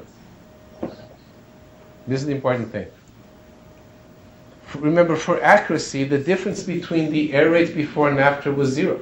I was making 10 errors before, I was making 10 errors after, so my gain was 0. But here my gain is not 0, my gain is positive. So error rate couldn't tell that we were making progress, but information gain can tell that we're making progress. Okay? So now that's the case in this example, but why would this be the case in general? Okay, that's the next question for us, right? Does this happen in general, or did we just get lucky this time? In fact, it happens in general, at least it happens in a very broad number of cases. There are cases where we're making progress where information gain also can tell, and we'll see one in a little bit. But there are many cases where it can detect progress where error rate wouldn't. Okay? So now let's see why that is the case. Okay? So here's my probability of the class, spam or not spam or whatever, right?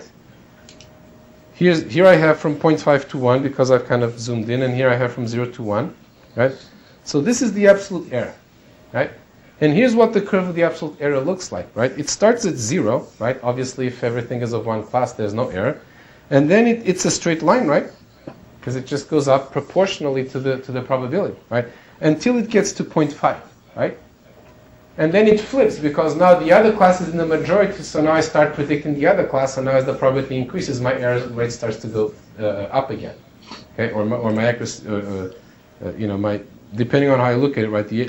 Either the error rate is going down or the accuracy is going up. Okay? So I have my biggest error here in the middle when it's 0.5, just like entropy, right? When it's as good as a coin flip, right? And it goes down to 0 on both sides. So this is very similar to entropy, right? The big difference is that this here is a straight line, and in the entropy, if you recall, what I have is a curve like this, right? Why is the curve better than the straight line? Let's zoom in on this curve and see what happens, right? So here I've zoomed in on one part of this, right? And let's, here are two values of the entropy, 0.6 and 0.8, right? And let me draw the arc between these 2 points. Now here's the thing is that in the beginning, right, before I split on the attribute, I was somewhere in here. Like I had, let's say, on my whole data set, my probability was 0.7, let's say, right? And therefore my entropy is, close to 0.9, let's say. Okay? The exact values obviously don't matter, right? And now what happened is that I split my data set into two, right? In one of those data sets, the probability of the class has gone up, right? And in the other one, it's gone down, right? I concentrated the spams on this side and the non-spams on that side, okay? So now what I have is two data sets with two values of the probability, and therefore two values of the entropy. One is higher, right? And the other one is lower, okay? Everyone with me on this page? We started out in the middle. When we split, we get one lower and one higher, okay? And now, my new entropy, right, is going to be the average of those, right? And the average of those is going to lie on this straight line. Where exactly it's going to lie on this straight line depends on what fraction of the examples went one way and the other, right? If it was 50-50, I would have to pick this point here in the middle. If it was, 1/3, 2/3, it would be somewhere over here, right? But here's the key point. is that irrespective of where that split actually happens, this line is always below this line. The line of the entropy is always above the line of the average of the entropies. The technical term for this is that the entropies is a concave function. Okay? And conversely, the mutual information is a convex function. Sometimes people abuse and just call concave and convex. Right? But that's the key, is that the line is always below the curve. Here, right, the error and my measure are actually, always on top of each other, and so I can't detect the progress. In this case, I can detect the progress. And now you also see why the details of the entropy don't really matter. The Gini coefficient has the same, shape, and therefore also works. Okay? Questions? I know this was a little bit of a, quick sequence of things. It's good to sit down with this after class and go through it again, but hopefully at this point you at least have the gist of the idea. Okay? So any questions before we continue? Okay, very good. Let's see how we're doing on time. We're doing pretty good on time. So let's keep going. So now we have our basic decision tree learning algorithm. We know how to do the recursion. We know how to stop. We have at least two good candidates to use for an evaluation measure. Just the error rate, which is quick and simple, and the information gain, which is a little bit better. Okay? But now we need to start getting closer to the real world. Right? The algorithm that we saw here by itself is still not that good for most things. When Quinlan did, his decision tree work, initially he was just trying to predict the outcomes of chess games. And, he did a very good job of that. In chess games, there's no noise, it's all discrete data, right? It was very nice. And then this stuff that he did motivated by playing chess, now these days is used to mine everything in the world, right? So this is how science happens. You develop something for one thing, and then it gets used for completely different things, like, say, clickstream mining, which is what you're going to do in your project. Okay? So, but now let's start looking at, generalizations of this. And the first one is, well, what if my attributes are not Boolean, right? So let's say first that my attributes are still discrete, but have multiple values. So for example, I could have the color of my object with 3 or 4 different values. Or, here's one that's very important for marketers. I could have your zip code, right? A zip code is an extremely predictive feature of the things that you buy. And, there's a lot of them, right? A zip code doesn't just have 2 or 3 values, it has in the thousands or tens of thousands. Okay? So what might we do then? Right? So the algorithm that we have so far is for Boolean attributes. What do we do with attributes with multiple values that are still discrete? Any suggestions? I have a suggestion, which is you can read the slide. But I have a better suggestion, which is don't read the slide and come up with it by yourself. So what might you do? N-ary trees instead of binary. Pardon me? Multiple children of. Yeah, exactly. So the most obvious idea is, well, let me just split on every value, right? I compute the information gain, right? I compute the new entropy at each value. I do the average, and that's my split, right? So I have an attribute with 10 values, and that creates a decision tree with 10 branches. Okay? This is a perfectly good thing to use a lot of the time, particularly if your attribute doesn't have a lot of values. Right? Let's say color has 3 values. Which model car do you like? Which color? Well, there aren't that many colors, but zip code might be kind of tough. For 2 reasons. One is that, well, there's going to be a lot of, splits there, right?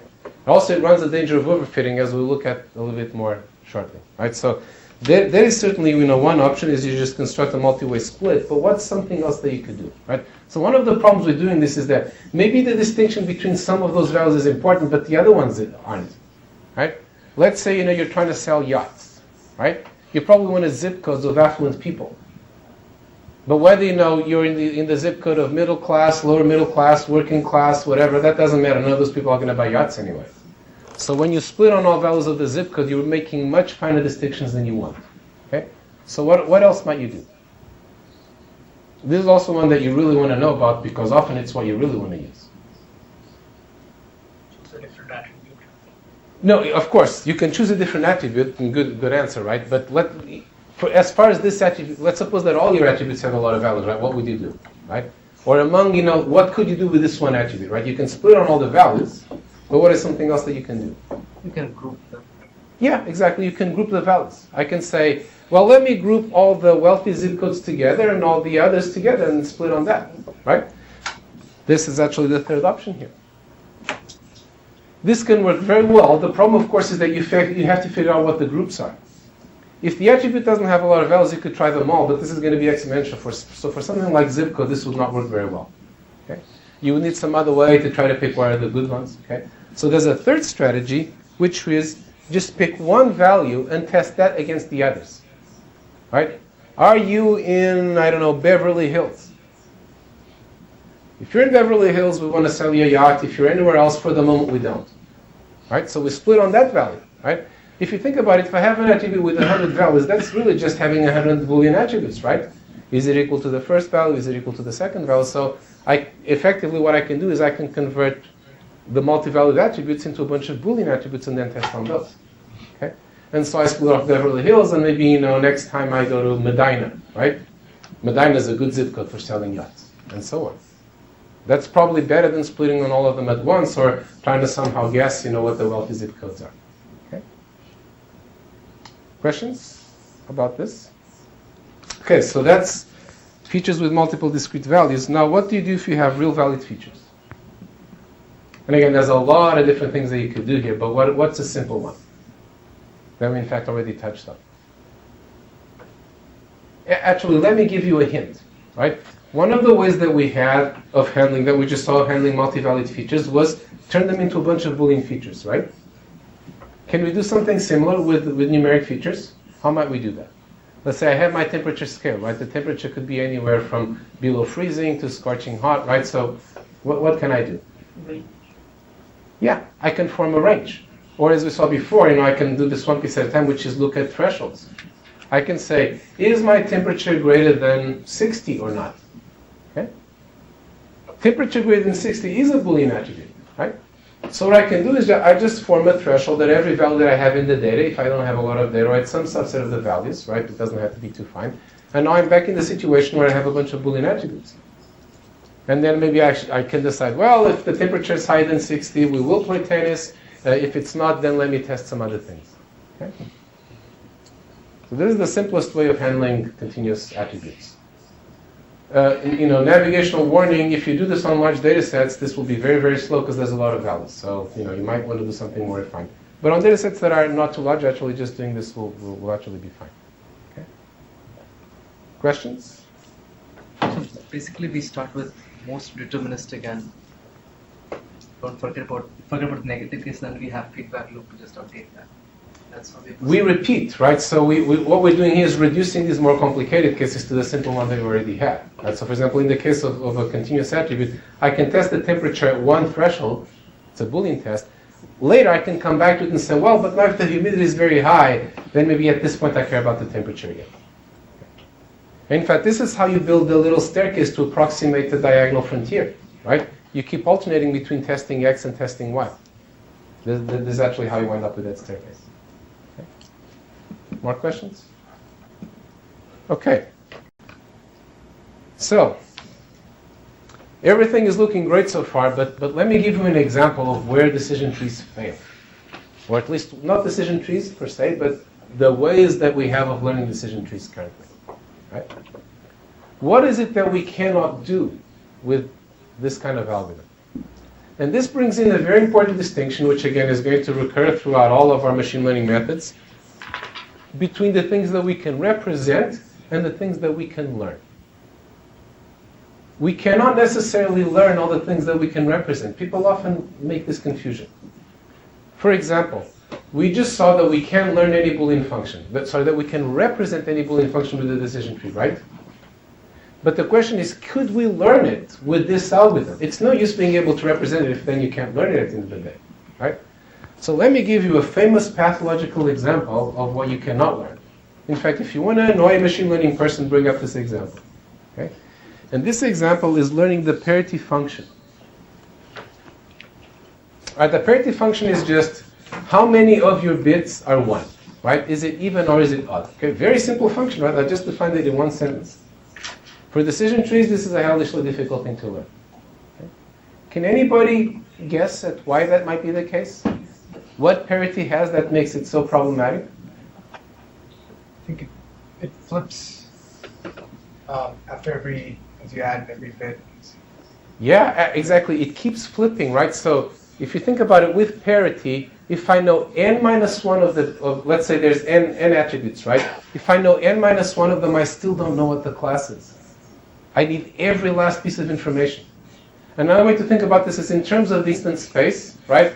What makes learning easy is having large blocks where it's either all one thing or all the other. In parity, they are maximally interleaved. All your neighbors are of the opposite class. Okay? So this is about as bad as it gets, which is why I picked that example. Okay? So for example, let's suppose that I have a Boolean function y of two inputs x1 and x2. And x3 is just noise, right? Again, when we're gathering the attributes, we often gather irrelevant attributes which just have nothing to do with the class. We don't know in advance, right? The whole purpose of learning the decision tree or anything else is to figure out what the relevant ones are and then how the class depends on those, right? And now, if you look at it, y is the parity of x1 and x2, right? So, for example, when x1 and x2 are both 0, right? Y is 0, right? When only one of them is 1, y is 1. And when they're both 1, it goes back to being 0, right? So y is a very simple function of x1 and x0, right? But let's do this with the error because it's simpler than information gain. But you can check, at home that the same thing would happen with information gain, right? What is the error that I get if I split on x1? Right, remember splitting on x1 means I'm going to look at these cases and these cases here and then at these cases, right? So what happens when x1 is equal to 0? Right, 2 of my examples are positive and 2 are negative, right? So my error rate is still 50%, right? No better than random guessing, right? What happens when x1 is equal to 1? Same thing, right? So x1 doesn't look like it can do anything. Same thing happens with x2, right? And now, here's x3, right? x3 is pure noise.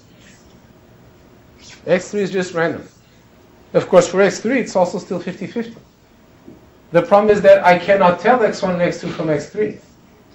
Now, this should be easy, right? Y is a deterministic function of just 2 variables, right? What could be easier? And yet, it's very hard to see. Instead of 1 irrelevant variable, I could have 1,000 irrelevant variables and I still wouldn't be able to pick out x1 and x2 from them. Okay? So this is a serious problem. Now, we're going to see something that can handle this problem up to a point, or at least that's better than just doing what we have so far. But at the end of the day, this gets at a very deep problem in machine learning, and there is no magic bullet. If I knew that this was going to be parity, I could very easily recode the examples to make this problem totally trivial, right? If I had an attribute, it was number of bits that are set to 1, right? As a function of that attribute, this would be a slam dunk, but I don't. Okay? So if I knew it was a Boolean function, right, I could throw in a bunch of things. It could be XORs, it could be certain Boolean operations. Yeah. I'm just thinking about that, and if those things are possibility and the learner tries XORs, then it might come up with. Yes, so for example, let's suppose that this is a good point, right? Let's suppose that it really was just an XOR of 2 things like here. Well, in that case, if I try XOR of 2 things, I will actually hit on the right answer, right? But this is why I'm looking at, parity in general, right? What if I have a parity of a large number of these bits? I cannot try all those things. There's just too many, right? That's the problem. Okay? So if I know, as usual, if I know something about the problem, right? If you tell me this is going to be, XORs of at most 2 or 3 bits, then I put that in and I'm in good shape. I blew up the number of variables, but in this case it's still okay. But if it's the if it's the XOR of 1,000 bits and I don't know that, I'm hosed. Okay. Questions? Okay, so remember this. We will see this nagging example again in the future. Okay, so now here's another problem that we've already touched on, but we haven't seen how to solve it. Right? You could think of it as the zip code problem. Right? The zip code might look very good as a predictor for the class, even though it's not. In fact, let's suppose that you have a data set with just 1,000 examples, right? And as it happens, everybody there comes from a different zip code, right? That could happen, right? I claim that you would always pick the zip code as your best attribute. In the worst case, it would tie with some others, right? But why would it be impossible to beat? Right? Every example has a different zip code. So what's the information gain of the zip code going to be? Or what's the error rate after I split on the zip code? None. Exactly, the error it's going to be 0, right? Because the zip code picks out one specific example that has one class. So with the zip code, I can always predict correctly. Does that mean that the zip code is a good thing to split on? No. In fact, one of the beginner traps is something like this. You get your data set, every example has an ID. Like your social security number, or just like the number, of this thing from the web log or whatever, right? And you forget to take that out. And then, of course, you can predict the class, is this person going to leave my website or not? This is what the project is about, right? Perfectly, using that attribute. Did you get some generalization out of that? You got 0 generalization out of it. Okay? So, nevertheless, we don't want to throw away multi-valued attributes because they could be very useful. Like, for example, the zip code for marketing is indeed one of the most, predictive attributes you can get. Okay? So what might we do? Well, there's actually lots of things that we could do, but let me just give you one simple, easy-to-code heuristic that actually works quite well. And this is the following. If you think about it, the problem with an attribute with a lot of values is that there's a lot of information in just splitting on that attribute even before you think about the class. Right? You have a set with a lot of values, right? So there's a lot of information in telling you which member of this set I am, right? If I tell you which zip code I live in, that tells you a lot. Even before you find out how much money I make or whether I like to buy yachts or not. Okay? So what we want to do is we want to compensate for that. We're really only interested in the extra information about the class that I get from splitting on that attribute, beyond the information that I unavoidably get just from the entropy of the attribute by itself. Okay? So what I can do is I can use what's called the gain ratio. The gain ratio is just the ratio between the information gain, as we saw before, right? How much information does this attribute have about the class? And the split information. The split information is just the entropy of the attribute itself, right? I have a zip code, some of them have more people, some of them have fewer. What is the entropy of my zip code membership, if zip code is the variable, right? And then I do the ratio of the two. Which means that if you're in a zip, if you have an attribute with a lot of values that are widely distributed, then you have a high burden to bear to prove to me that your information gain is actually coming from really predicting the class as just happening to have a lot of values. Okay. Quick question: why use the entropy and not something simple like just the number of values? Why don't I just divide by the number of values? Right, that would be easier. Right, and if there's 10,000 zip codes, I divide by 10,000. Why use the split information instead of that?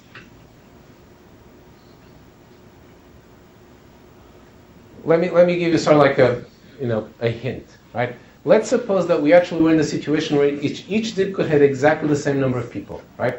Would it make any difference whether we were splitting, on the number or on the actual, or on the entropy? Not really. But now let's look at the opposite case. Let's suppose that we have a lot of zip codes, like, maybe a more recent example would be country, right? But some of them have many, many more people than others, okay? Would you rather split on that, so two attributes with the same number of values, right? Would you rather split on the one where the values are very evenly spread or the one where they're very concentrated? Concentrated, why? So that gives us a better filtering mechanism, better gain. Yeah, because think about it this way, think about it in terms of country, right? Like over 10% of the people in this world are in China, over 10% of them are in India. And then there's all these minuscule countries that are probably not even in your data set. So to a first order approximation, without offending anybody, you could model the world as just India and China, right? And that would be an attribute with two values, right? So here's the key: is that an attribute with very few values is almost like an attribute with a lot of values but very concentrated distribution is almost like an attribute with fewer values. Okay? Now, in practice, what you might want to do is aggregate, for example, all little countries into larger regions, like say Europe and North America and whatnot, right? But so that's an intermediate case where you're actually getting a smaller number of values, but probably still the same predictiveness. Okay? This is why you want to use entropy, right? One good way to think of entropy is that at one extreme, entropy is like just the log of the number of values that you could have. But at the other extreme, right, suppose that you have, only two values can occur. Then this is the same thing as a binary split, right? If you have a data set with, 100,000 values where only two of them occur, right? This is effectively the same as, only having two values. If you have a data set with two values that each occur 1 billion times, and then 1,000 times that each one of them occur only once, right? Well, this is a data set with really 1,002 values, but effectively it's almost just like splitting all those two values. Okay? Questions? All right. Next one. This is a big one. Unknown attribute values. There are a couple of respects in which everything that we've been doing so far is very unrealistic. The first one is we've assumed that you have all attributes for all examples. The second one has to do with noise, and we're going to spend a large chunk of, the second half of this class on it. Okay? But let's just look at this one for now. Most of the time, you do not know all the values of all the attributes. Like, for example, you're doing medical diagnosis and you have a battery of 1,000 tests that you could do, on a patient. But God forbid that you have inflicted all of these 10,000, all these 1,000 tests on each one of the patients. Probably only have some of them. Different for different patients because different ones are relevant, but for most of them you're missing the information. And this is even a case where there's some, they're actually not missing at random. You could actually have values that are just completely missing at random. You just don't know the values of some things for some people. And then what do? Right? The algorithm that we have so far always assumes that I'm able to evaluate every attribute at every point because I know its value for all the examples in the data set. And most of the time that does not happen. And again, Murphy's law of data mining is that the bigger the data set, the crappier it is. So on a small data set that somebody painstakingly gathered of 1,000 examples, well, sure, maybe you have all the values. On a very large thing, you probably don't. For example, this is a very typical example. On the clickstream data, you actually have 3 kinds of data. You have the actual clickstream of the person. They clicked on this and then they clicked on that. This they have for everybody because the server is gathering this at every moment. And then for some people, but only a small subset, they actually filled out a registration form for the site. So you know a lot about them because they actually took the trouble of filling that out. Precious information, but you only have that for a fraction of the people. And then there's another fraction of the people that you somehow got some demographic data on from one of these companies that sell it. Okay? And that can also be very useful, but again, that's only a small fraction of the people. The people for whom you have all these things, you have the clickstream and you have the registration information, you have the demographic information, is a small subset. You don't want to ignore the information, the demographic and the registration information for the people that you do have it for, right? But at the same time, you have to know what to do with the people that you don't have that for. Okay? So how might you handle that, right? What would you do, right? If you had just built your decision tree learner and you were 5 minutes from the project due date, right? It was due 5 minutes later, and you needed to come up with a method to handle missing data. What would you do? Prioritize and update the route to direct them towards where the information came. Okay, so let's look, for example, at the root, right? We're at the root and we're trying to pick an attribute for the root, right? And let's say for some of these attributes, I do have the value. For some of these examples, I have the value of the attribute. For some of these attributes, I have the value for all the examples. Right? So for those, I'm okay. But now there are some examples for which I don't know some of the attributes. Right? So now I'm looking at an example. I'm trying to evaluate, attribute A. Like, say, the color. Right? For some of these people, I don't know the color of the car that they last bought. Right? So what do? Compute on other variables? Yeah, impute it, right? Right? This is actually the statistical term is imputed. Imputed meaning, like saying, I'm going to make up a value for it. Right? Make up a value. It doesn't have a value, well, darn it, I'll force it to have a value, because that way I can keep going. Okay? So if you're going to impute a value, what value should you impute? Most common one. The most common one, right? So 80% of the people bought black cars, 10% white, and 10% red, right? Well, in the absence of that information, if I'm going to have to pretend that I know the color of this car, I'm going to pretend, that it's black. Okay? So this is indeed the first strategy. It's quick. It's better than nothing. But there's another strategy that is almost as quick and is way better. Any guesses what that might be? Here's a hint. Remember, why am I doing this? I'm looking at these attribute values because I want to predict the class. Right? This is the purpose of the exercise, is to come out with the class prediction at the end of the day. Right? So what I really want to do is I want to judge whether you're going to want to buy this car or not, depending on its color. Right? So how might I incorporate the class into this process? Remember, this example, right, I'm not trying to decide which way in the tree this example goes, right, if I split on this attribute. And I do know the class for this example. I do know whether you bought the car or not. Okay? So what can I do? Is there other examples that have the same class? Yep, exactly. So that is strategy number 2. I assign the most common value among examples of the same class. Because that's what I care about. Of the cars that I bought, how many were black? Or that the customers bought, right? How many of them weren't? Right? Among all the products in this catalog, right, I have a lot of, probably not a car, but let's say I had a product, right? I have a lot of that information. I'm trying to correlate things with the class, so I shouldn't throw the class away when I'm imputing the value of this attribute. This is barely any more work than the previous strategy, but it often works way better, so, I would recommend that. However, you can do even better. Here's what you can do that's even better. You don't know what the value of this attribute is, right? But if you think about it, when you just impute one value, you're doing something that's probably quite unrealistic. You know that in reality, these people didn't all want to buy a black car. Some of them wanted the red one.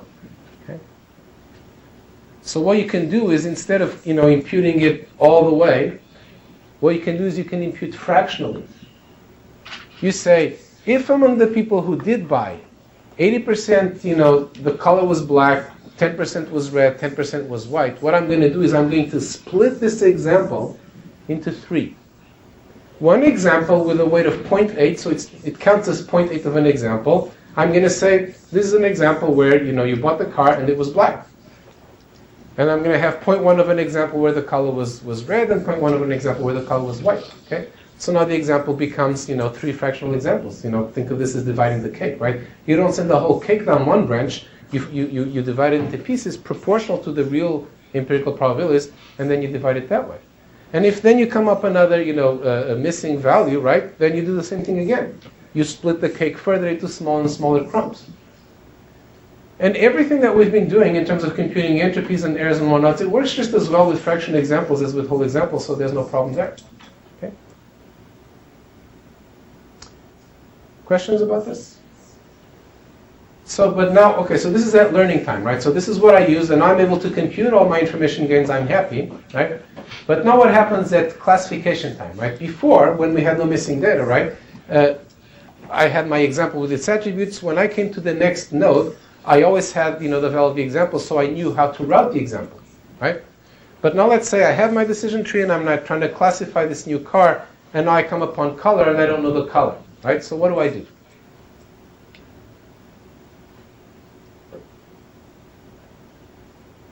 I can do the same thing that I did at training time, right? Which is I can break up the car into 0.8 and 0.1 and 0.1 and send it down 3 branches, right? And then they all trickle, and then they keep splitting, and then they all trickle down to the leaves, right? Not a problem there. It's the same thing at training and at test time.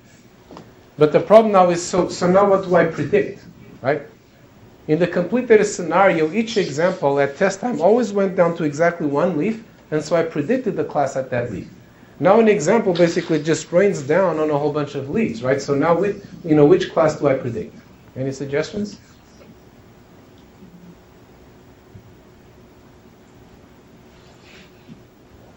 The one with the highest weightage kind of get. Yeah, the highest weighted, that's the answer, right? The answer is democracy, right? Let them vote, right? Which leaf picked up the most breadcrumbs?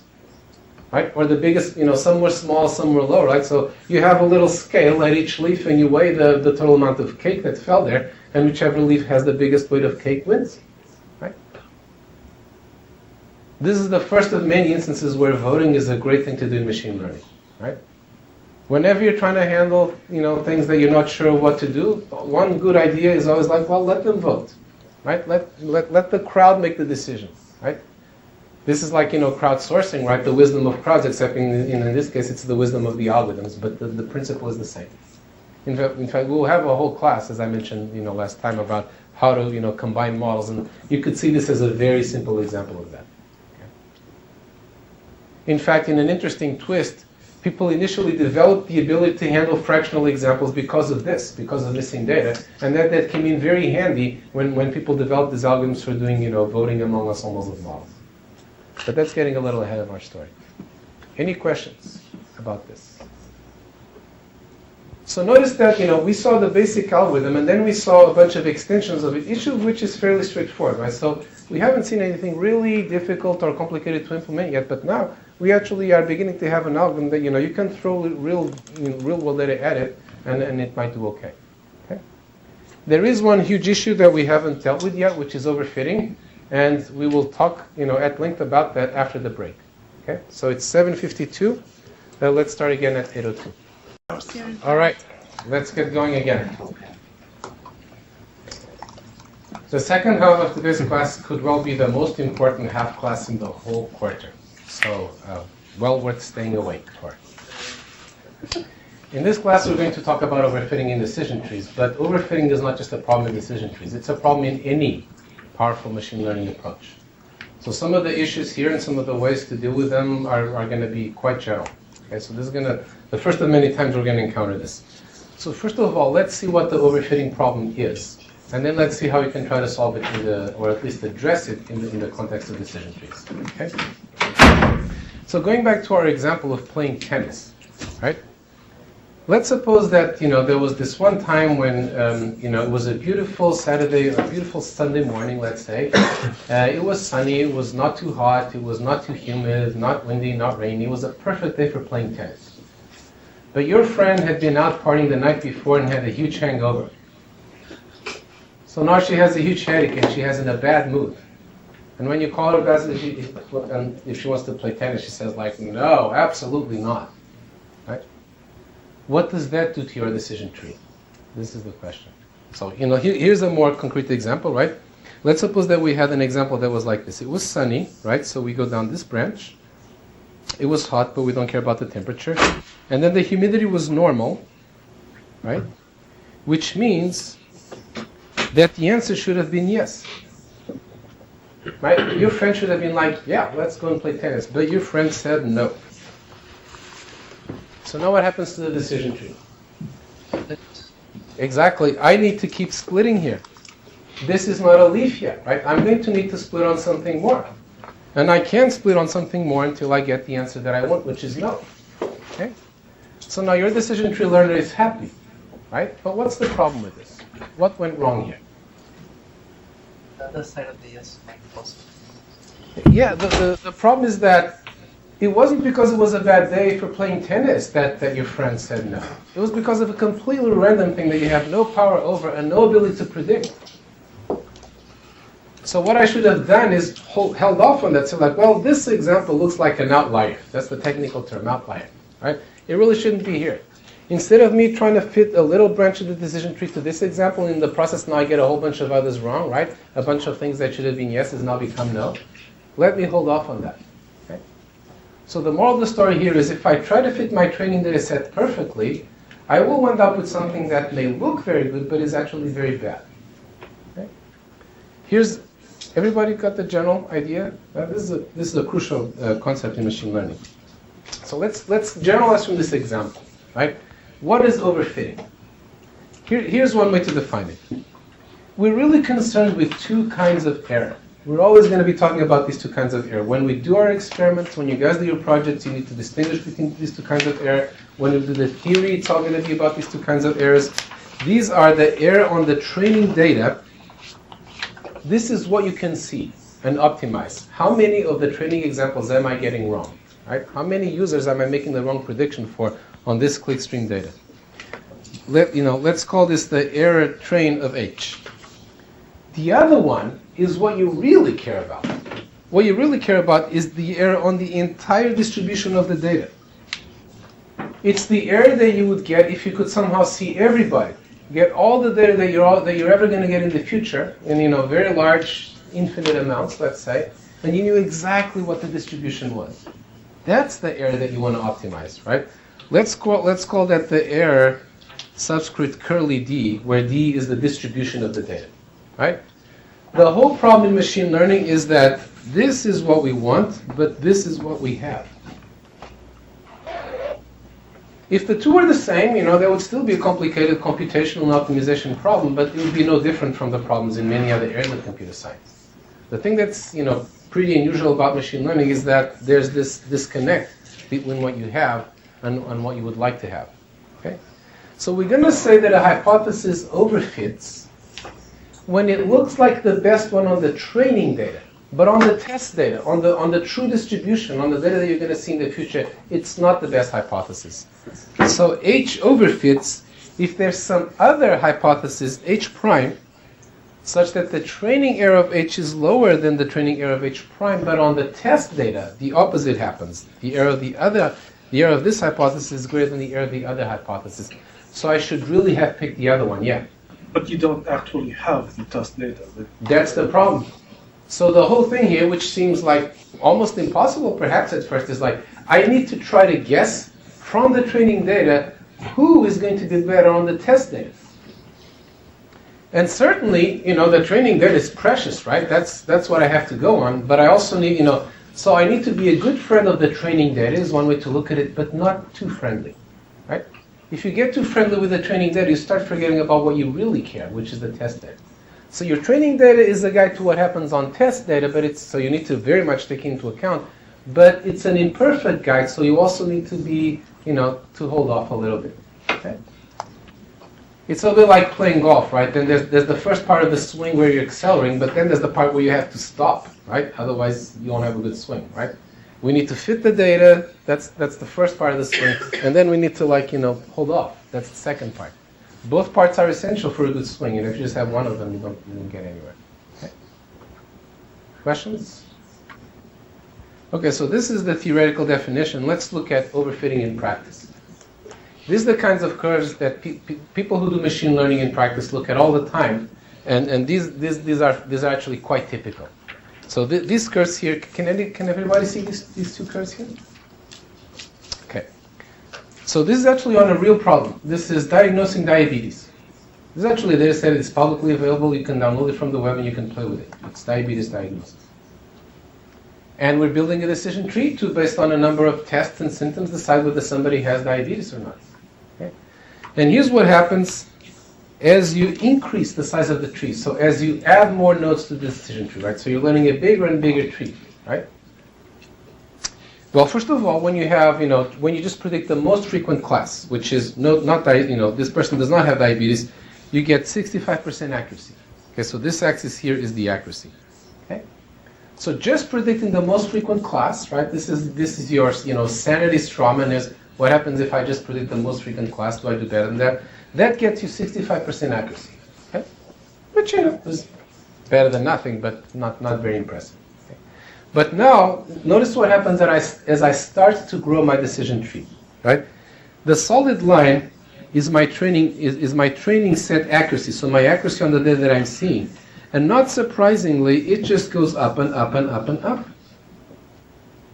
It never goes down. Why does it never go down? So splitting and we're going...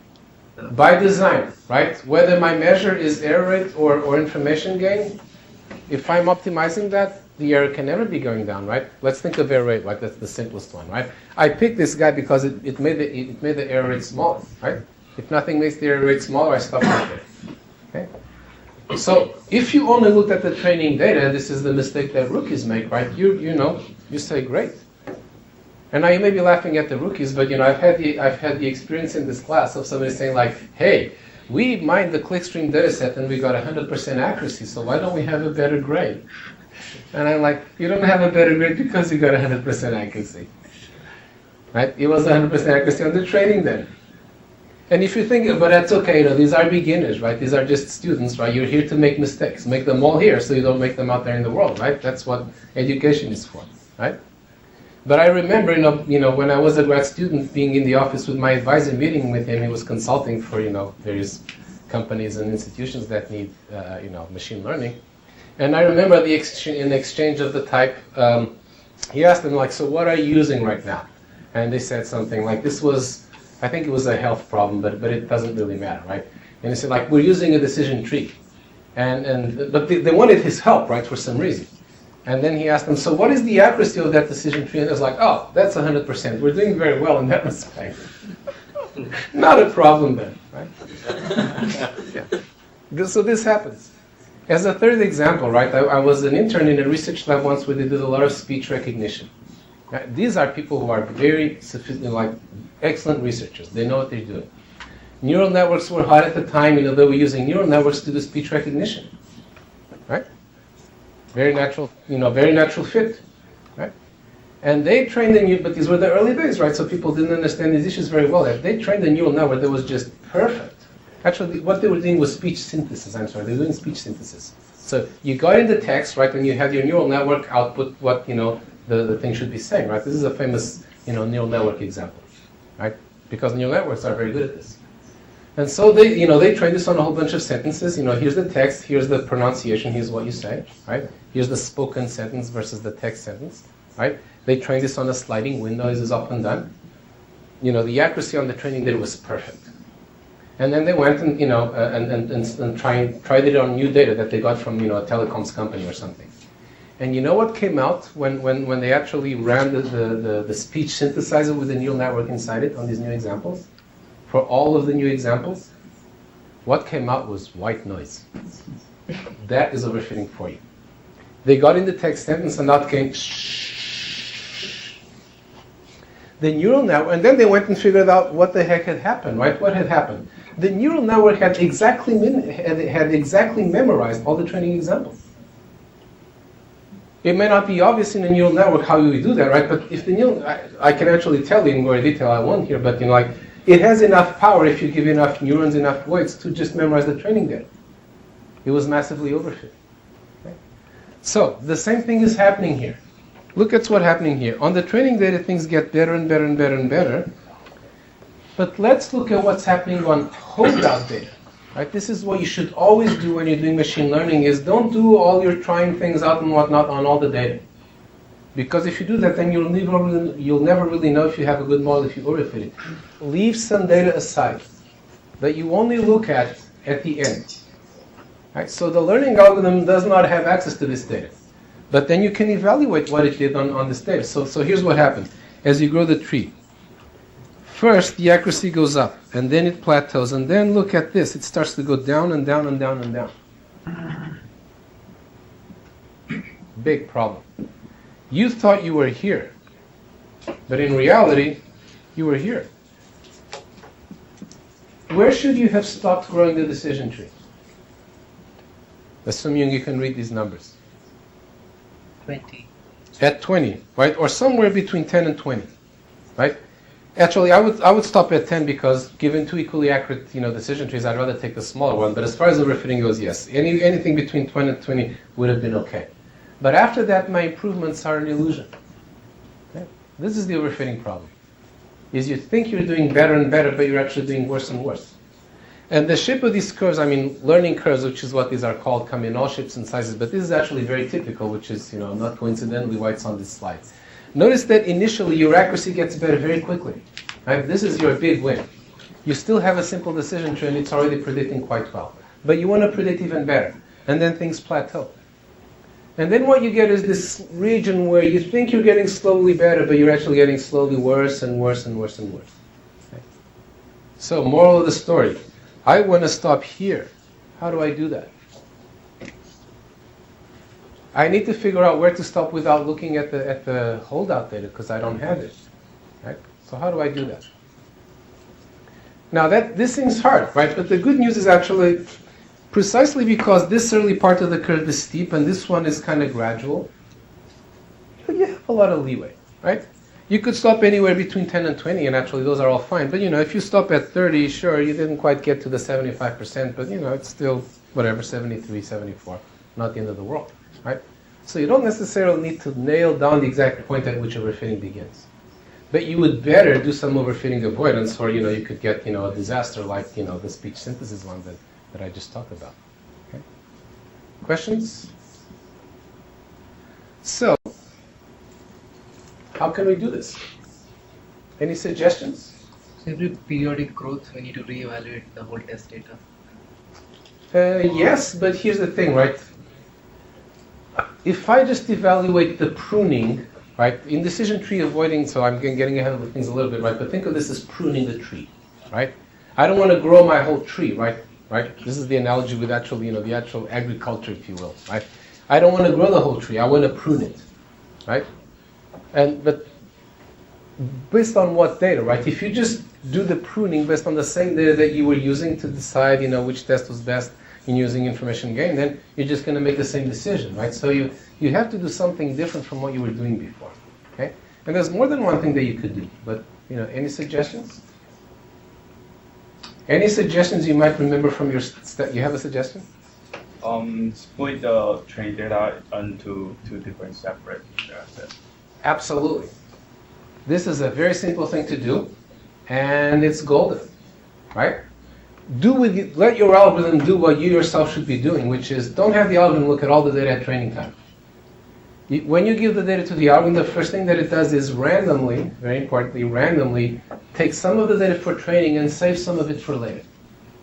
And then what the algorithm does is, it learns on the training data, right? And then it has a very big tree that's probably very overfit.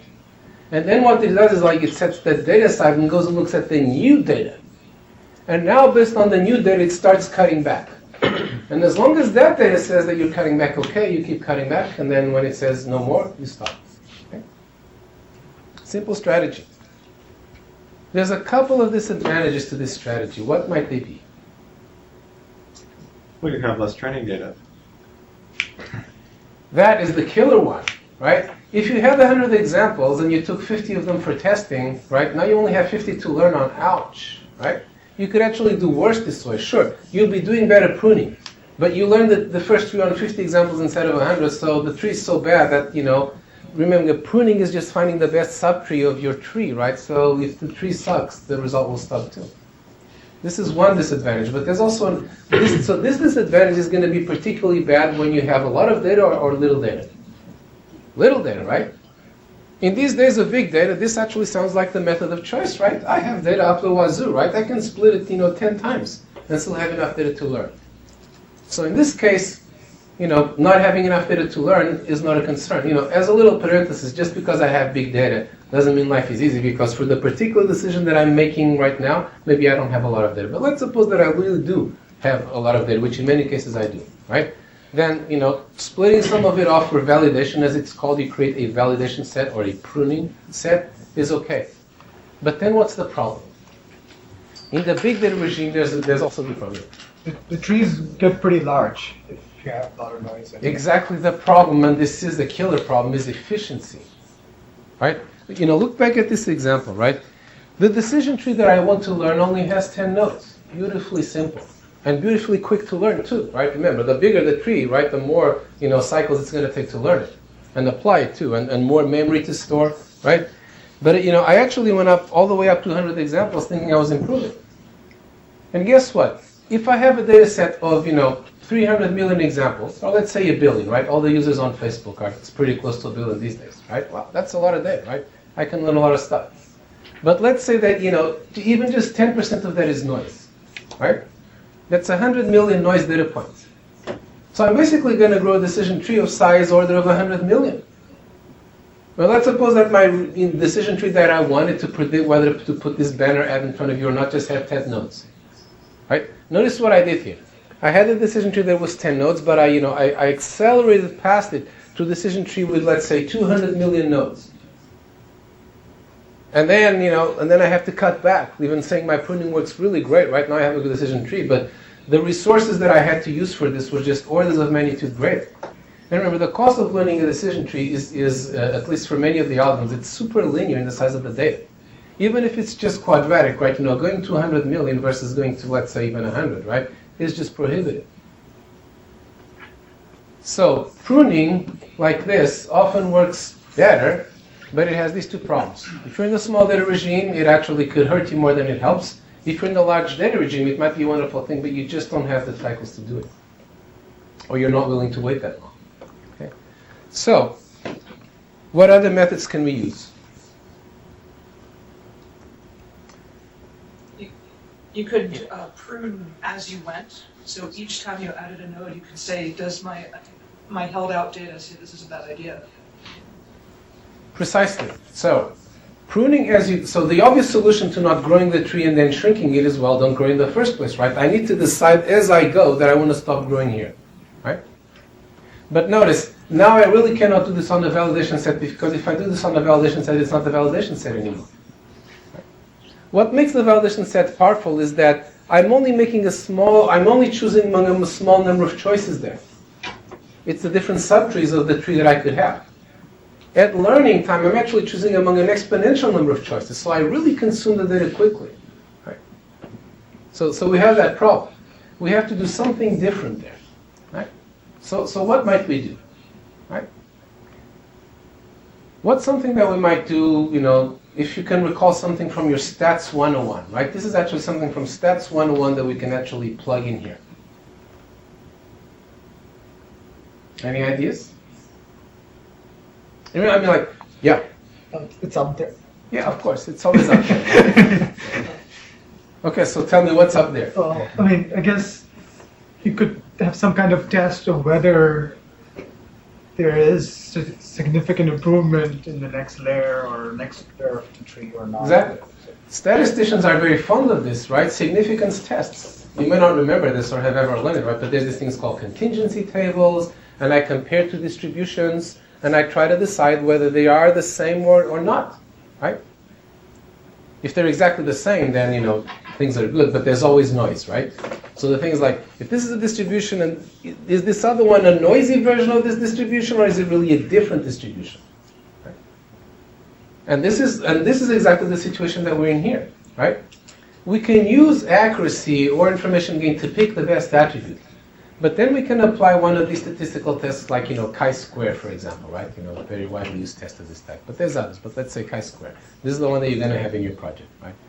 I use a chi-square to decide, is the class distribution that I'm getting now significantly different from the class distribution that I had before? If it is significantly different, then I'm not overfitting, right? Because I really am modeling the class distribution better when I have this attribute than when I don't. On the other hand, if they look close enough, right, and the less data you have, the harder it is to tell, of course, then maybe I should stop because I'm not confident that I really have a different distribution, and at that point I really might be overfitting. Okay? Everybody follow this? So this is option number 2. In fact, historically, this was the option that people started out using first. So Quinlan, his first system was called ID3, and he used, pre-pruning with a chi-square test. You actually have a pointer to his original very famous paper where he does this. It's actually, fairly simple and straightforward. Okay? And, it really makes a difference. But then, he started finding that, this kind of pre-pruning, as it's called, right? It's kind of, if you think about it from the gardening point of view, pre-pruning is a very weird notion, right? How can you prune a plant before you grow it, right? But in decision tree terms, you can talk about it as pre-pruning. He actually found that pre-pruning was very bad a lot of the time. And in fact, if you do post-pruning, which then became the norm, you could do much better. And in fact, we've already seen it, and then he had this system called C4.5, where both of these are available on the web, by the way, where he did post-pruning. And then, the data mining explosion happened, and he created a startup and got rich and retired. And that's a good outcome, I believe. And then he just, actually the other day, he just won the award for, the CKDD Innovation Award for the very best data miners in the world, and he, very deservedly won. Okay? But anyway, what is an example of a problem where this kind of pre-pruning fails miserably? We've already seen it, and not long ago. You want more hints? I can give you a visual hint. This is not a trivial question, right? So don't be ashamed by requiring hints. If you use one of the tests, you assume some distribution of the data, right? And it could be any. No, right, but in particular, so I agree, but let's try to think of a very simple, let's say, Boolean example, right? Where pre-pruning fails and post-pruning succeeds. It's when so previous levels of the node don't really show much improvement, but later on at the second or third level will improve the tree. Yep.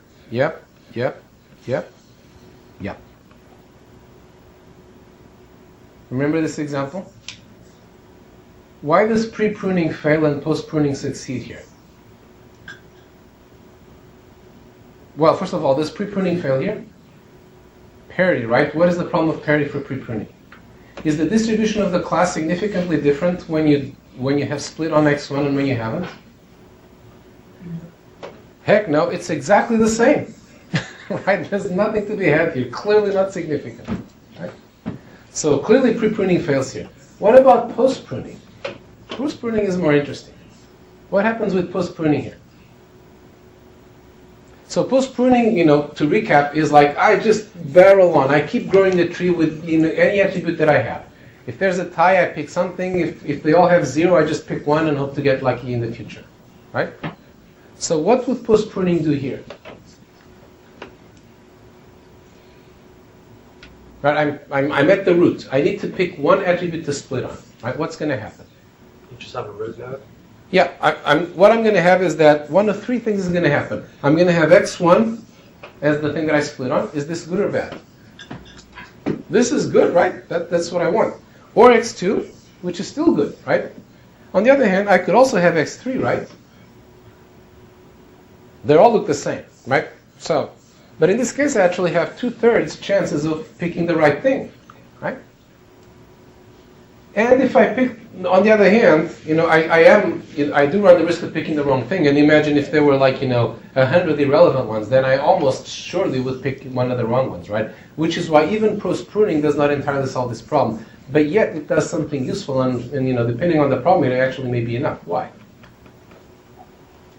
So first of all, let's suppose that I had split on x1. Okay? Now what happens? Who do I split on next?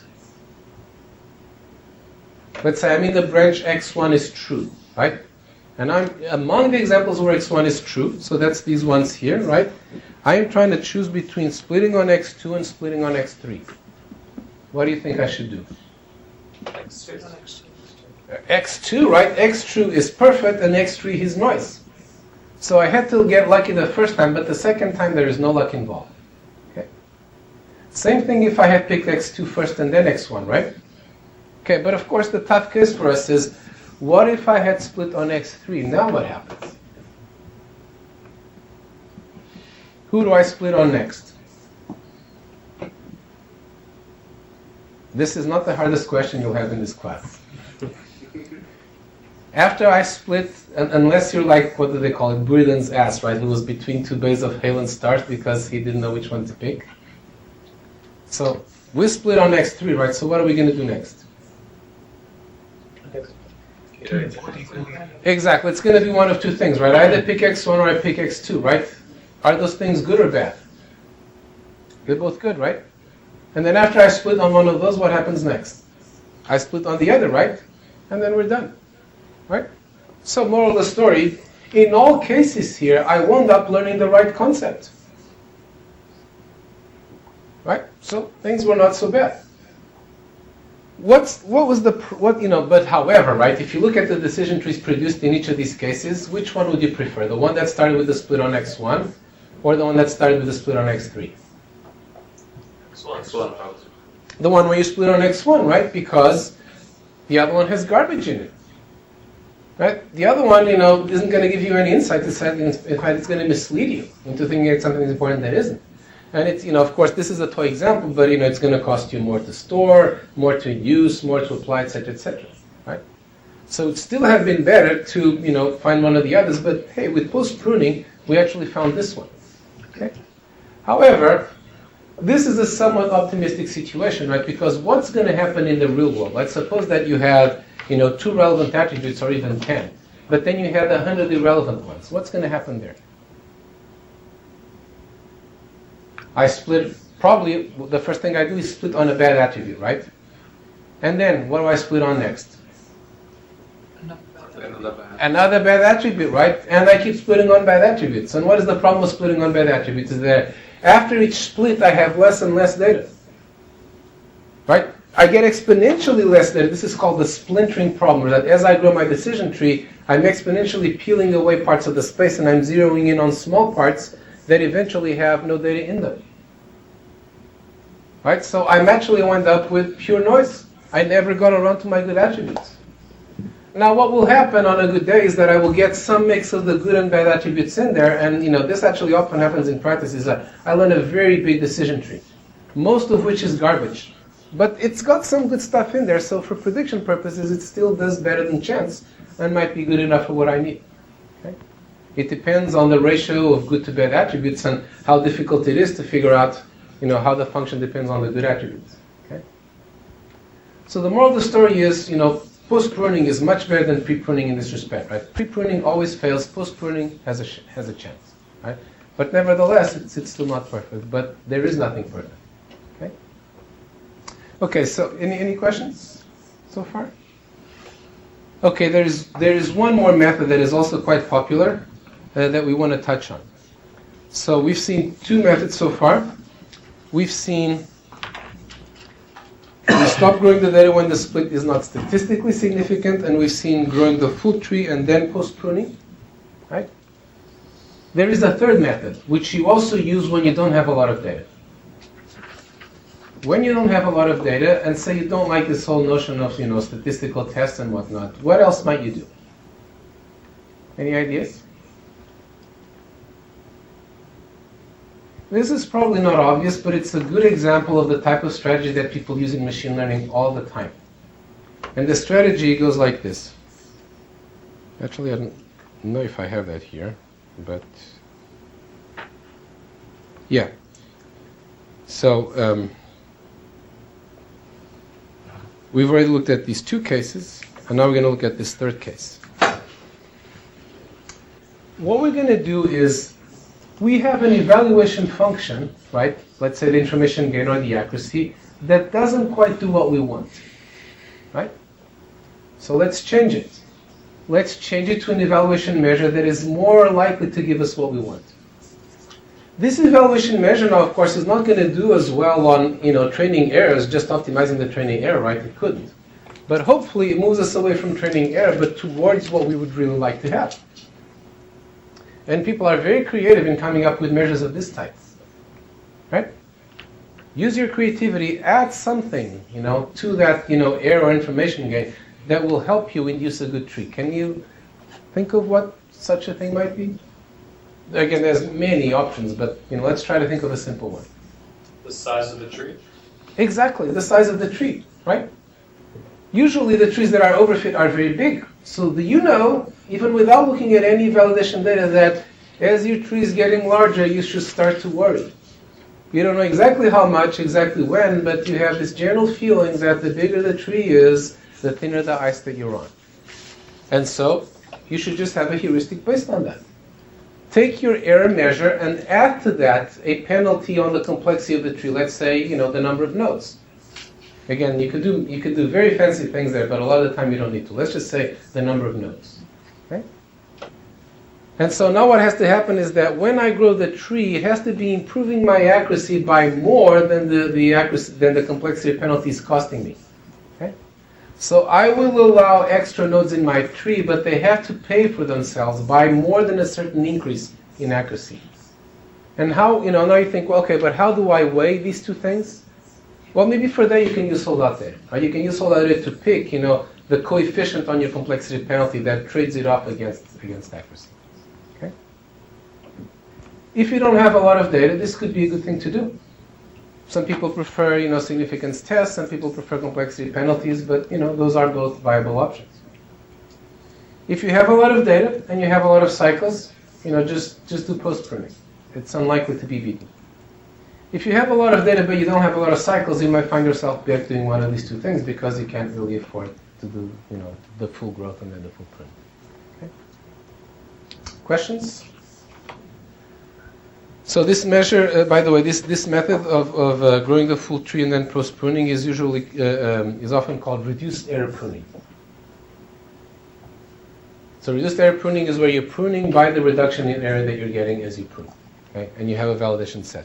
Okay, so you split your data into training and a validation set, and then you learn your tree on the training set, and then what you do is you look at pruning each possible node, see how much that improves your error on the validation set, pick the best one, and as long as you keep getting an improvement, you keep pruning. When every possible pruning left that you could do only hurts the accuracy on the test set, then that's when you stop. Okay? And in fact, unlike the growing stage where things are basically heuristic at the end of the day, if you do this, you can actually prove that you get the best decision tree on the in terms of validation error. Okay? Questions? Okay, now there's actually another. So before we go on to that, here's what happens on the diabetes data set when you do reduced error pruning. And again, this is fairly typical. So I grew my whole decision tree, remember, all the way to here, and now I'm here. Very bad tree.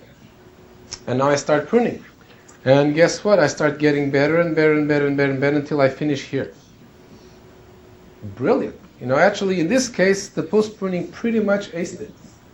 Okay, we could have gotten a slightly smaller tree, but we got just about the best accuracy that we could. Okay? So it worked in this case. Quick question. Notice that the curve that I get on the way back is above the curve that I get on the way there, right? Is that an accident or is there a reason for that? If I'm asking, it's probably because there's a reason, right? So that was more of a rhetorical question, right? What might the reason be? Because you only prune if you get better. Yeah, because notice, right, when I'm pruning, right, now I'm actually here's the key thing, is that the nodes don't get pruned in exactly the reverse order to what they got added, right? If the first node that I pruned was always the last one that got added, the two curves would be exactly the same, right? But they don't. When I start pruning, I actually have the choice of pruning any node anywhere that I want, and I pick the best one. So in general, that one's actually going to be better than, it's going to be better to prune that one than the one that, I happen to add last, right? I added one over here, but there's actually an over that I'm better off pruning. Okay? So, reduced error pruning can be very good, provided you have the cycles and the data. Okay. Questions? Very good. So here's one more type of pruning that is actually very interesting and actually gets us talking about the stuff that we're going to be talking about next week, which is rule post-pruning. This is actually something that Quinlan added to C4.5 and wound up being what is used most of the time. It's a kind of a reduced error pruning, so it's a kind of post-pruning, but the interesting thing is that you prune the tree not into a tree, but into a set of rules. That's why it's called rule post-pruning. So what's going to happen is that I'm actually going to induce the tree not as the end goal, but I'm inducing the tree as a way to finally get a good set of rules out. Okay. And indeed, next week we're going to talk about just, inducing rules from scratch without worrying about decision trees. And then we'll compare the two. But you can also induce rules by first inducing a decision tree and then pruning it to rules. So let's look at three things in turn. First of all, what is the correspondence between decision trees and sets of rules? Okay. And second of all, how you prune a decision tree into a set of rules, and finally, why that might be a better idea. Okay. So first of all, here's our good old friend, the decision tree for playing tennis. And the first question is, if I were to just convert this into a set of rules, so don't even worry about pruning for just a second, right? What would the set of rules look like? Remember, a decision tree is really a set of nested if-then statements, right? If outlook sunny, then if humidity high, then no, and so on and so forth, right? So it's a tree of if-then statements. A rule is just a statement of the form, if this and this and this and this, then play tennis. And then there's another rule that says, if that and that and that, then don't play tennis, and so forth. Okay? So for every decision tree, there's an exactly equivalent set of rules. Okay?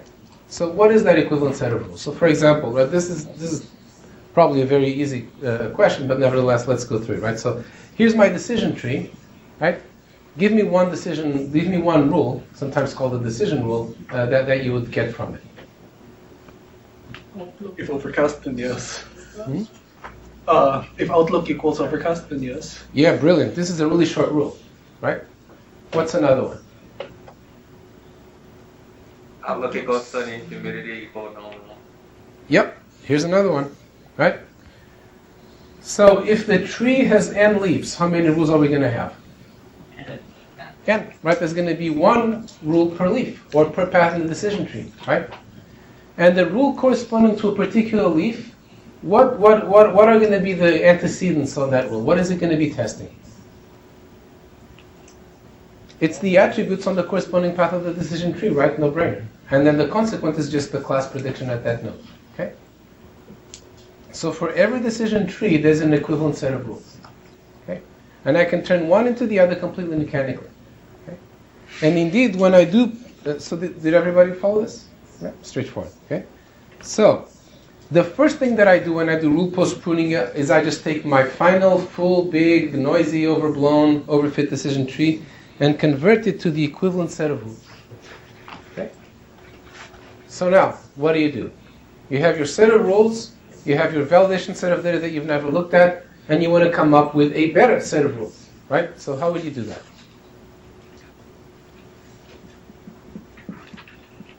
It's probably going to be somewhat similar to the, post-pruning that I had for decision trees, right? But what, and again, there's more than one way to do this, but, what's one way?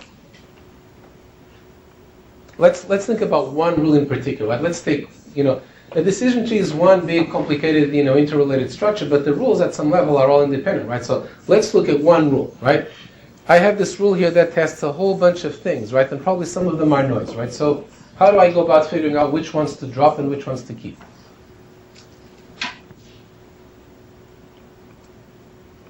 So remember, in the decision tree, right, what I did was I looked at each node and I tried pruning it, right? And then I pruned the one that gave me the biggest improvement, right? So in the case of a rule, what should I do?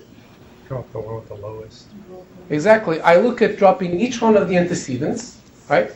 And whichever one I get the most increase in the holdout accuracy from, I drop that one. And now I have a rule that's shorter, right? And then what do I do next? And I'll look at the remaining ones and drop the best one or the worst one, right? And when do I stop? Same rule as the tree, and the accuracy does not go up. Exactly. When I try dropping every one of the attributes in my rule, and every single one of them now dropping it decreases my accuracy on the validation data. At that point, well, all those attributes seem to be doing something useful, so I'm done. Okay. So that's step 2. Are we done? This is actually where things suddenly get a little more interesting. So far, this was a fairly straightforward analogy to decision tree pruning, given this concept that we're going to produce a set of rules. But in the case of the decision tree, at this point we were done. In the case of the set of rules, are we done at this point? Is this a rhetorical question? Yeah, this is a rhetorical question. So why are we not done at this point? The order of rules. Why does the order of rules matter? Which one should we evaluate first? I have a bunch of rules that say yes, spam, and I have a bunch of rules that say no spam, right? And now how do I decide? Performance. One more time? Performance. Performance, sure, but more specifically. I mean, some of the rules might take longer to evaluate. Sure, I mean, sometimes that's a consideration, but usually the main consideration is accuracy, right? And some rules are more accurate than others, so what's a natural way to order the rules? The most accurate one first, right? So I order my rules, by accuracy, right? And then I just, the first one that fires wins. It's just an if-then statement with a lot of else's. If blah blah, then spam. Else blah blah, and some of these might be spam, some of them might be not spam. But as a heuristic, it's hard to disagree with the notion that I should put the most accurate rules first. Okay? There's in fact another thing that we can do that in fact works even better, but again we're going to talk about some of that later, which is what? Maybe a way to make a different suggestion from picking and ordering for the rules. You can tell that the majority of the examples fall under one rule, but that will work. Exactly, majority, we vote. Remember? Learning algorithms like democracy. They like the wisdom of crowds. I have a bunch of rules. Some of them say yes, some of them say no. Let them all vote, and the one with the most votes win. Should all rules have the same weight, or should some rules have more weight than others? Simple one should have heavier weight. Yes, certainly if you believe in simplicity as a heuristic, that's something that you should use, right? But what's another thing that you should use for the weight? That's even more obvious. And in fact, you could combine the two. Right? Remember, when we were ordering the rules, we put the more accurate ones first, right? In a way, that's like saying the first rule has more weight than all the others put together, right? So what's something that I could weight my rules by when I'm voting? Accuracy. The accuracy, yeah. In fact, what people typically use is a combination of the accuracy and not the simplicity, but the coverage of the rule. The coverage of the rule is how many examples in the training set does it account for? What might the reason for that be? Why would, given two rules with the same accuracy, why would I prefer a rule with more coverage? Right, let's say these two rules are both 100% accuracy. This rule here is 100% accurate on 2 examples, and this one here is 100% accurate on 2,000 examples. Which one would you prefer? More generalizable one. The one on 2,000 examples, because? You can generalize. That one I have confidence in, right? Yeah. If you got 2 examples right, you got lucky, for all I know. If you got 2,000 examples right, it probably wasn't luck, right?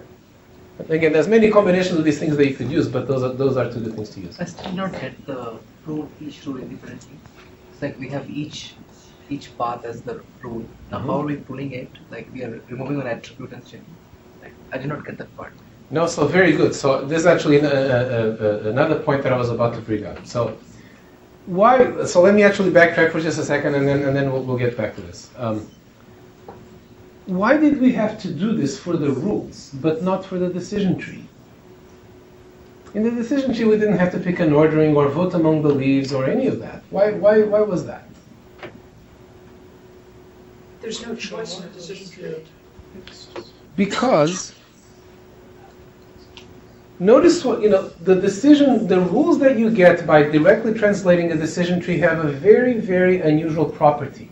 That set of rules, right? The set of rules that I got from this tree has a property that most rule sets don't have, which is this is not immediate to see, so let me just say, right? Only one rule ever fires. The property that the decision tree has is that the paths to the leaves are all mutually exclusive. In the assumption of full data, right? There's no missing data. You can only go down one path, which means that if this rule matches, then this one for sure cannot. And when I prune the decision tree, all I'm doing is shrinking it towards the root, right? What is the big difference between that and what happens when I'm pruning 2 rules? This is a subtle point, but it's actually crucial, right? If I was pruning the decision tree from the leaves to the root, right, I would consider pruning humidity, right? And then I would consider pruning wind, right? And if I had actually pruned these, then I might consider pruning outlook and having no tree, right? That would be bad, but it could happen, right? But here's something that would never happen, right? I would never prune outlook without pruning humidity and wind. You agree? There's just no way to do that, right? Because the outlook is what actually splits me into disjoint sets. And then I get more splits and so on and so forth, right? So decision trees have this advantage that applying them to the test example is actually faster, right? It takes essentially logarithmic time, right, to just fall down to a leaf. Whereas a rule, you have to keep matching them until, they're not going to match, right? So decision trees are faster to apply. However, pruning 2 rules tends to give a more accurate model than pruning 2 decision trees. Why?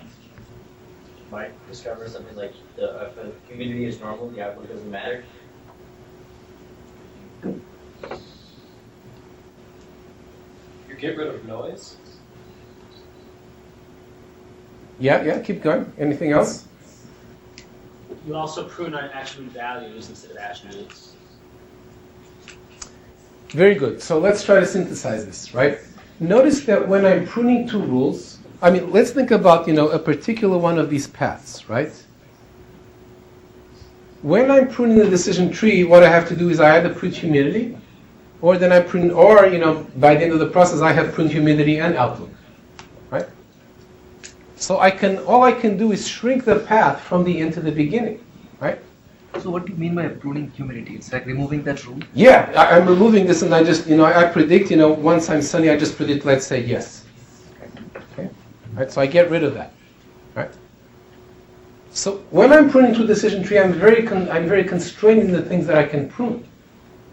When I'm pruning to a rule set, given one rule, I can prune any attribute that I want. Right? In particular, once I have this rule, if outlook sunny and humidity high, then play tennis snow. Right? If you look at pruning the decision tree, I can prune humidity, but I can't prune outlook, or I could prune both. But when I'm pruning to a rule, sure, I can prune outlook. Right? So I can prune more things in the case of the rule than in the case of the decision tree. And now, why might this be a good idea? Right? Notice the following. Outlook is the thing that we're stuck with here, right? And outlook, the thing that happens here is that outlook is tested in every single rule. Boy, that outlook attribute has to do a lot of work. Suppose that outlook is good for some rules, but not others, right? In the case of the decision tree, well, I'm stuck with it. I have to take the good with the bad. In the case of the rule set, no. I can prune it from some rules, but not others. Okay? So you tend to get a better model when you prune to a rule set. A more accurate model. In addition, and sometimes this is actually the biggest reason, you also tend to get a much simpler model. You run C4.5, you can do this experiment yourself. Run C4.5, do the post-pruning to a decision tree, and do the post-pruning to the rules, and then decide whether you'd rather be looking at the decision tree or the rules. The set of rules, if you give a cost of 1 for each antecedent in each rule and the cost of 1 for each field in the decision tree, the set of rules is going to tend to be much, much smaller than the decision tree. Why is that?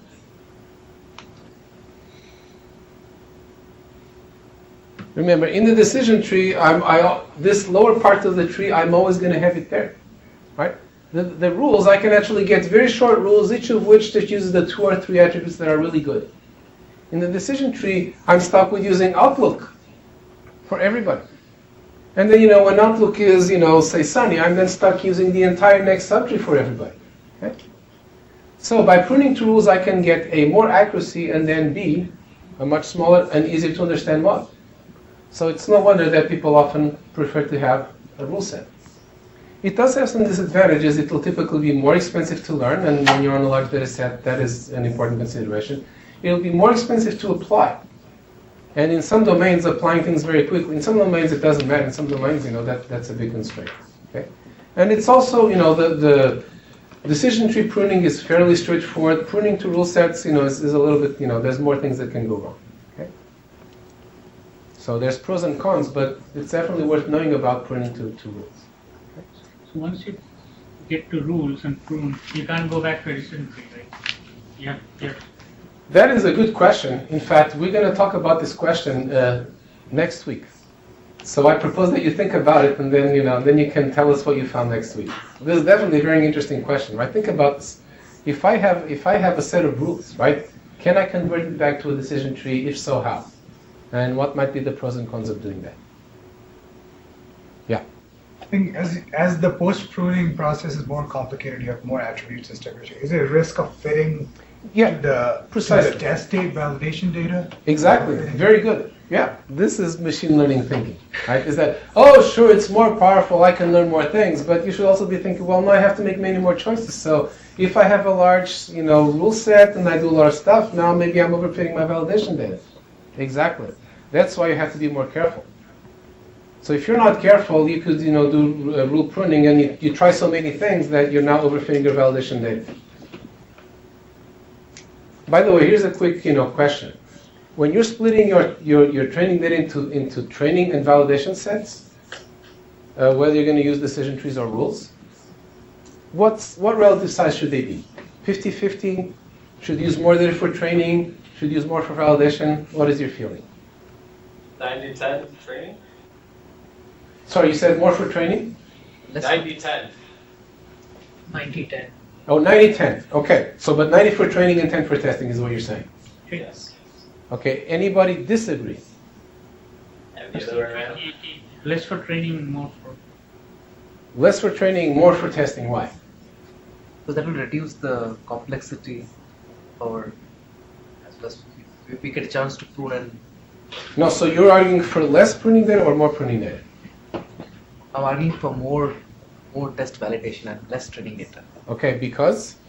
Because that way our complexity is less and we get a chance to prune it and we have more data to validate it. Do you agree? Yeah. Okay, so what's the argument for more training data? You get a better model to start with. All of these arguments have some merit. And anybody, okay, so 2-1 right now. Who else wants to weigh in? Who feels lucky today? 50-50. That is a total, very excellent. Now we have all the options on the table. Sure, 50-50. What's the argument for 50? That's a totally reasonable thing to suggest, right? What's the argument for 50-50? Both sides have, I mean, both the arguments have merit that, you know. But do they have equal merit? And more importantly, are there bigger arguments that have not been made yet? You know, what you just stated is the famous principle of indifference. Formulated by Monsieur Laplace back in the 19th century, which is when you don't know, just 50-50, right? You're indifferent. But better, you know, so if you have to do things in a short time, that's a reasonable thing. But now let us think about what might be better, right? Anybody else want to weigh in? Well, I mean, it seems like there's also a question of how much data you have. I mean, if you only have a small set of training data, then, well, sorry, a small set of data you can work with, then maybe you want to go 90% with your training. But if you've got a huge set of data you can work with, maybe you only need 10%. Another very good point. So let me synthesize that as follows. The trade-off is not necessarily independent of the data set size. In fact, it might change as the data set changes. In fact, if I have a ton of data, what should the split be? I don't care. Right? I have a ton of data either way, right? As long as it's not epsilon versus 1 minus epsilon with a lot of data, it doesn't really matter. So this is really a crucial question when I have very little data. Yeah.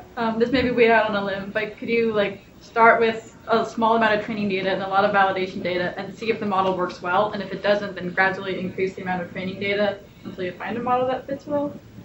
You could, but that's a little dangerous, right? Because now you're starting to use the validation data as more training data. Right? The thing about validation data is that you have to use it infrequently. And you know, that might not be too frequent, but it's a slippery slope. Okay, any other thoughts? It seems to me like selecting the training data set, if you're selecting a small piece, depending on which piece you select, that could really change your whole, you know, decision tree. So how could you compare? So you vote for more training? I vote for more validation, actually. Oh, okay. So 3-1. Anybody else want to say something? But your argument of decide later. I'm enjoying this. The other argument is decide later. So you first train yourself and then decide later. You should go into politics. I see you rising high above in the ranks of management. But you know, we're just engineers here, so let's try to not go that route.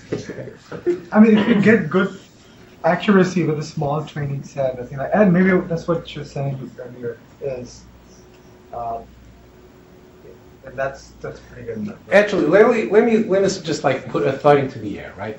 Let me ask you this question: which one is harder, learning the initial, tree from data, or pruning a tree to the best subtree? Which one do you think is harder? Pruning is harder. That we have more roots and. Is it? Well, we have so many paths. Let me actually jump ahead, right?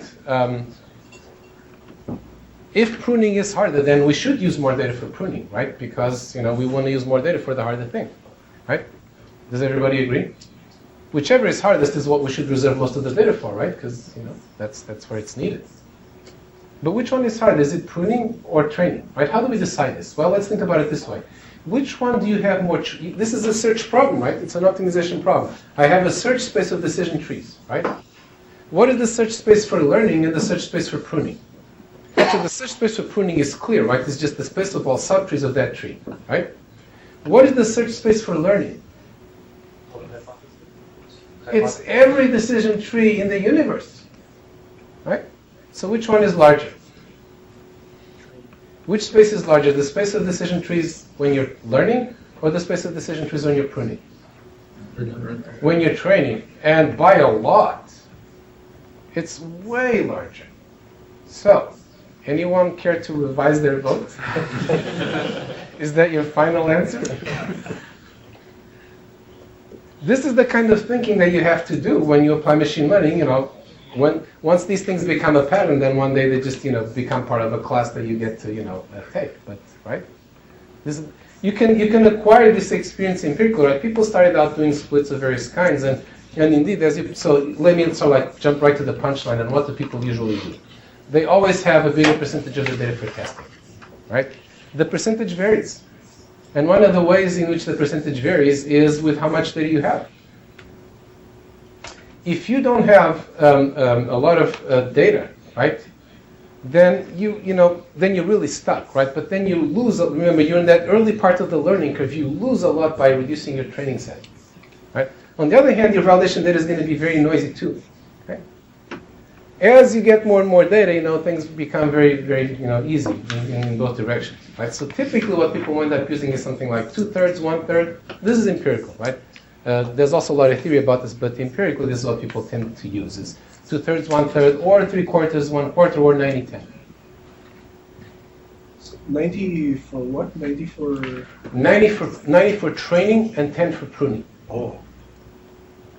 Now, when you're really, really short of data, there's something you can do called cross-validation. Has anybody heard of cross-validation? It's where you have, you pick one set of data for training, one set of data for validation, and then you pick a different set of data for training, a different set of validation. It's a very clever idea. Yes, roughly speaking. Now let me say it a little bit more precisely. It's a very clever idea where you actually get to use all the data for both training and testing. Isn't that amazing? Here's what you do. Let's say you do 10-fold cross-validation. This is probably the most popular. You divide your data randomly into 10 pieces. And then what you do is you train on 9 and you test on the 10th. And you see where this is going next? Then you pick another piece that you hold out, you train on the other 9, right? So all of them rotate through being, you form 10 different training sets, each of which contains 9/10, and then you test on the remainder. So at the end of the day, right, you basically, every data point got to be used as training and test data. What you did was a bunch of runs where you had a 90-10 split, right? This is good. That everybody got to be training 9 times and everyone got to be testing 1 time, right? The disadvantage of this is what? There's 2. You're doing the work 10 times over. So yeah, it's expensive, right? You just increased your running time by an order of magnitude. Ouch. The other problem is that, so what do you get out of those runs, right? You can't be, at the end of the day, what is the decision tree that you produce, right? You just learn 9, right? Which one? So what people typically use cross-validation for is things like picking the value of that complexity penalty. How much should I weigh the complexity versus the accuracy? Well, let's use cross-validation for that. Let's see what's the coefficient that gives me the optimal trade-off, right? I can do that using my cross-validation, and then once I found that coefficient, now I run on all the data and I give it to my customer and I pray. This is a very common machine learning strategy. Okay. All right, questions about any of this?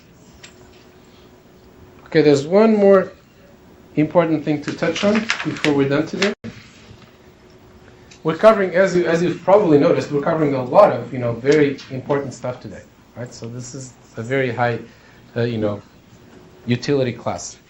The final thing that I would touch on is the problem of scaling up. Right, we're in the days of big data, right? So how about running the algorithm that we've seen so far, any one of them on big data? Here's what's going to happen. You start it running, and then you die. And then one day, towards the end of the universe, hopefully before the entropy death of the universe, the answer comes back. And so? We need to worry about scaling up our algorithms. In fact, people sometimes say that data mining is machine learning scaled up. I think that's a little bit understating it, but certainly in practice, a lot of what people, like me, did in the early days of data mining was take machine learning algorithms that were like cubic or quartic or whatever, and try to make them linear or log linear, or maybe even better. But try to make them scale to large data sets. And this was not easy. And there's been a progression, with different algorithms and whatnot. These days we can scale a lot of these things to very, very large data sets.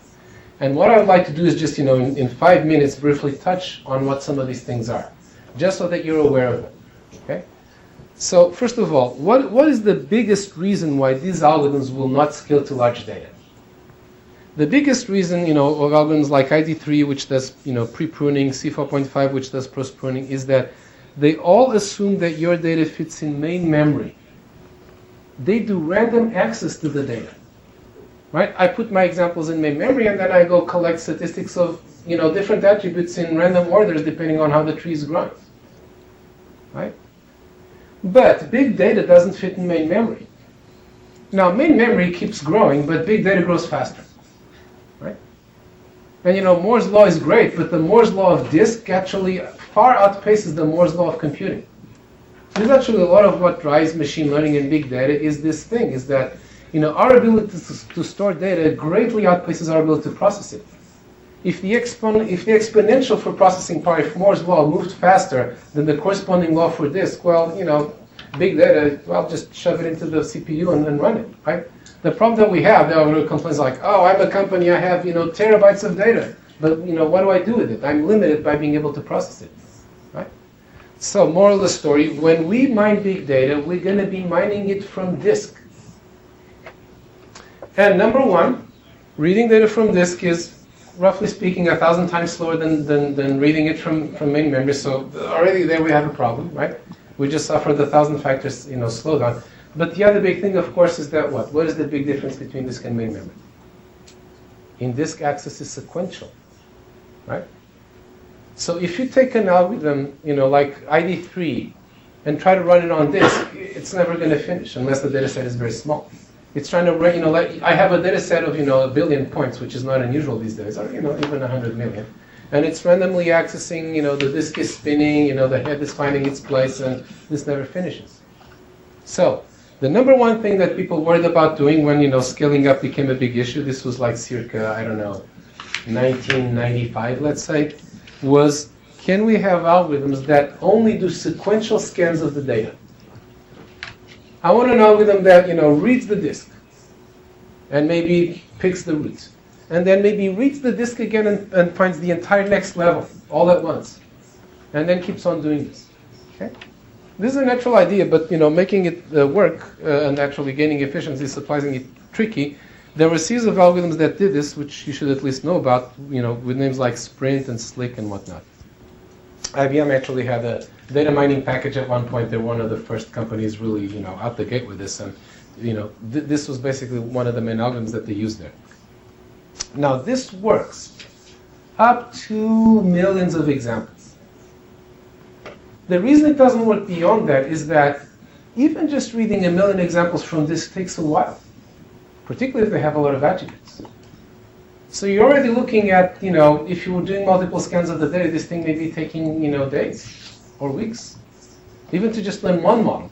But of course, the learning process is that you don't learn one model. You are playing with the data and learning a model in 20 different ways and doing cross-validation here and picking parameter there and out changing the data like that. And, if your cycle of this is a week or even days, you're in trouble.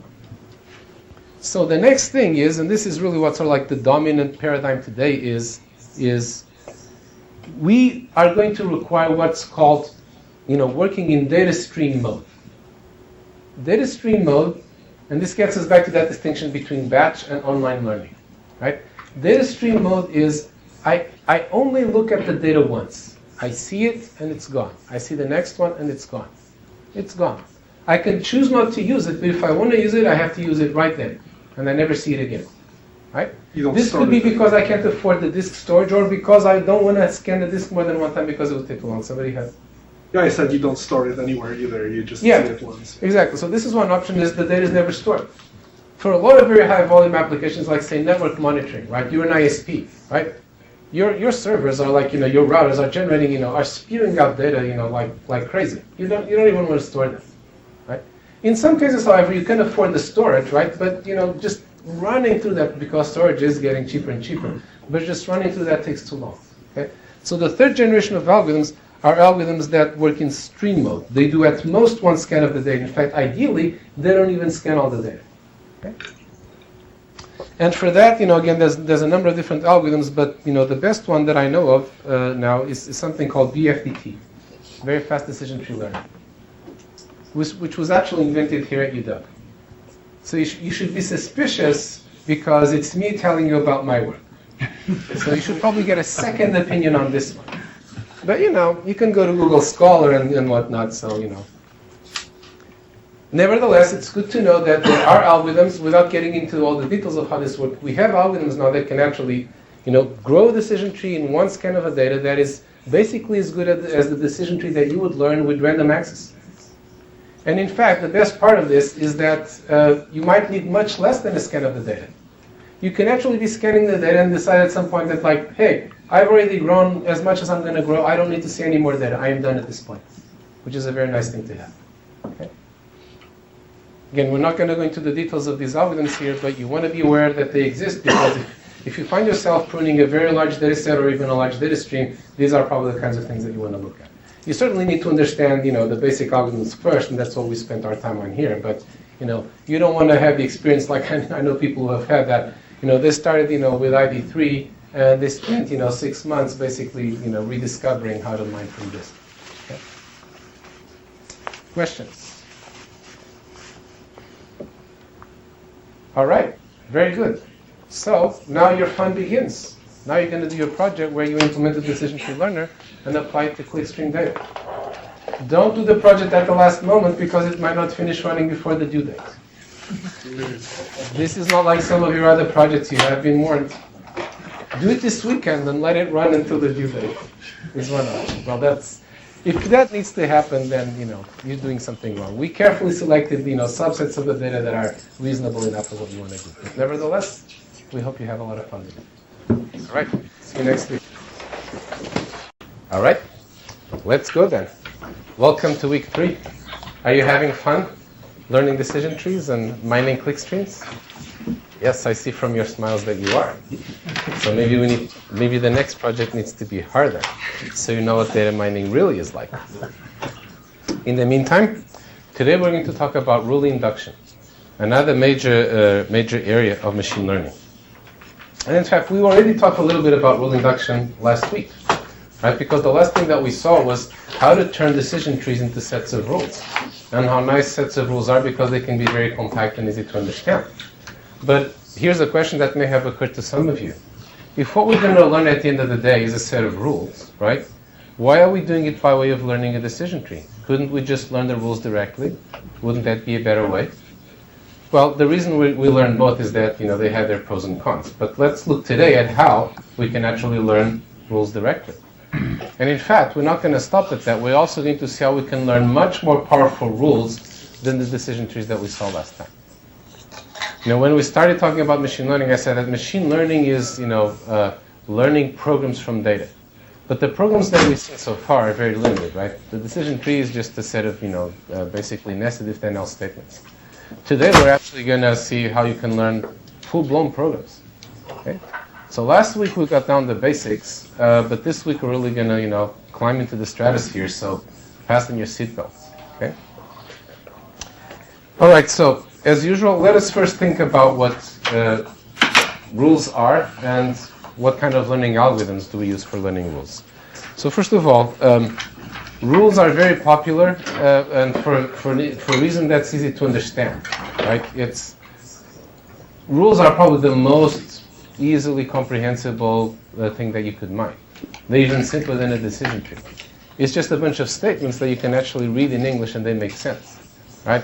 In fact, I don't know if you've had the experience of having credit card application rejected, and then there's a piece of text that says, your application was rejected because you haven't looked long enough at your address and your employer, blah, blah. Right?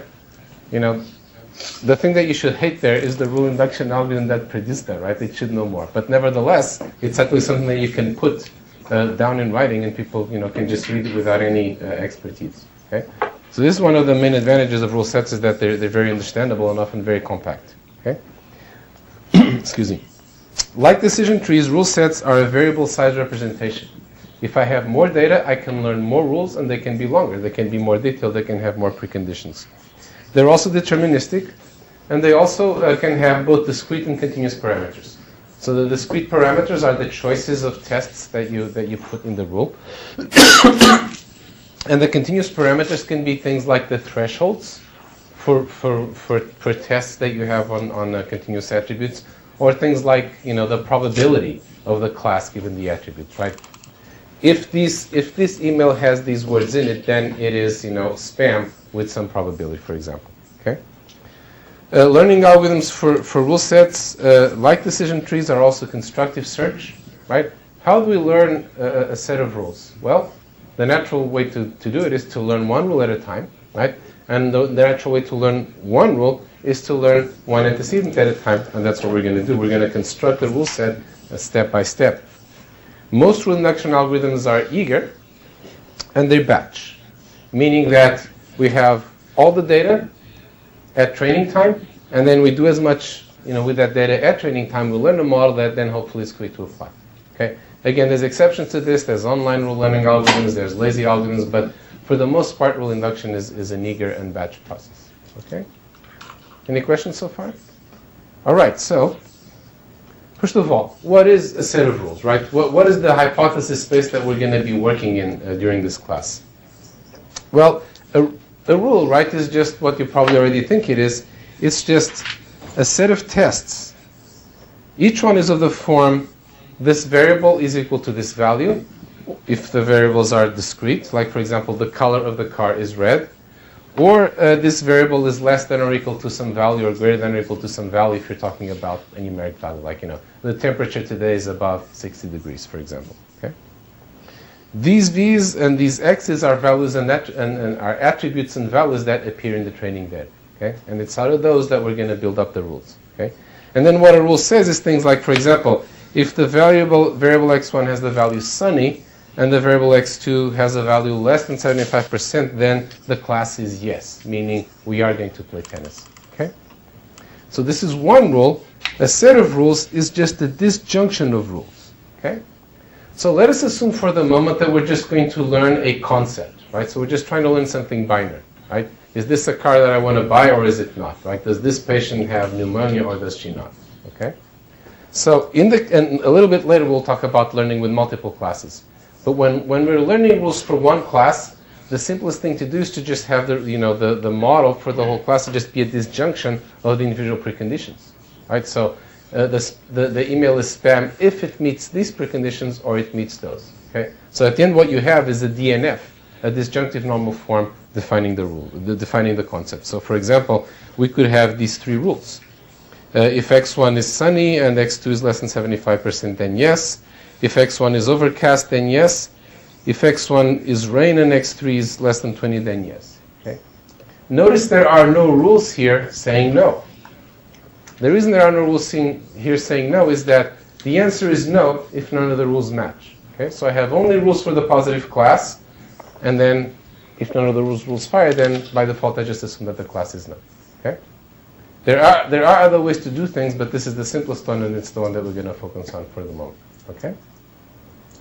So, question number one. So how do rules relate to decision trees? Right, we touched on this last time. Right? What is the relationship between a decision tree and the set of rules? Okay.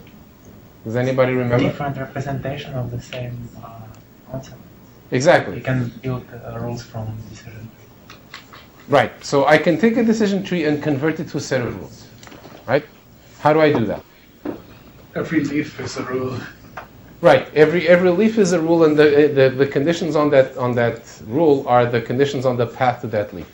Okay. So in particular, the rules that we just saw here, right, are what you get from this decision tree, which is the one that we've been playing with all along, or something close to it.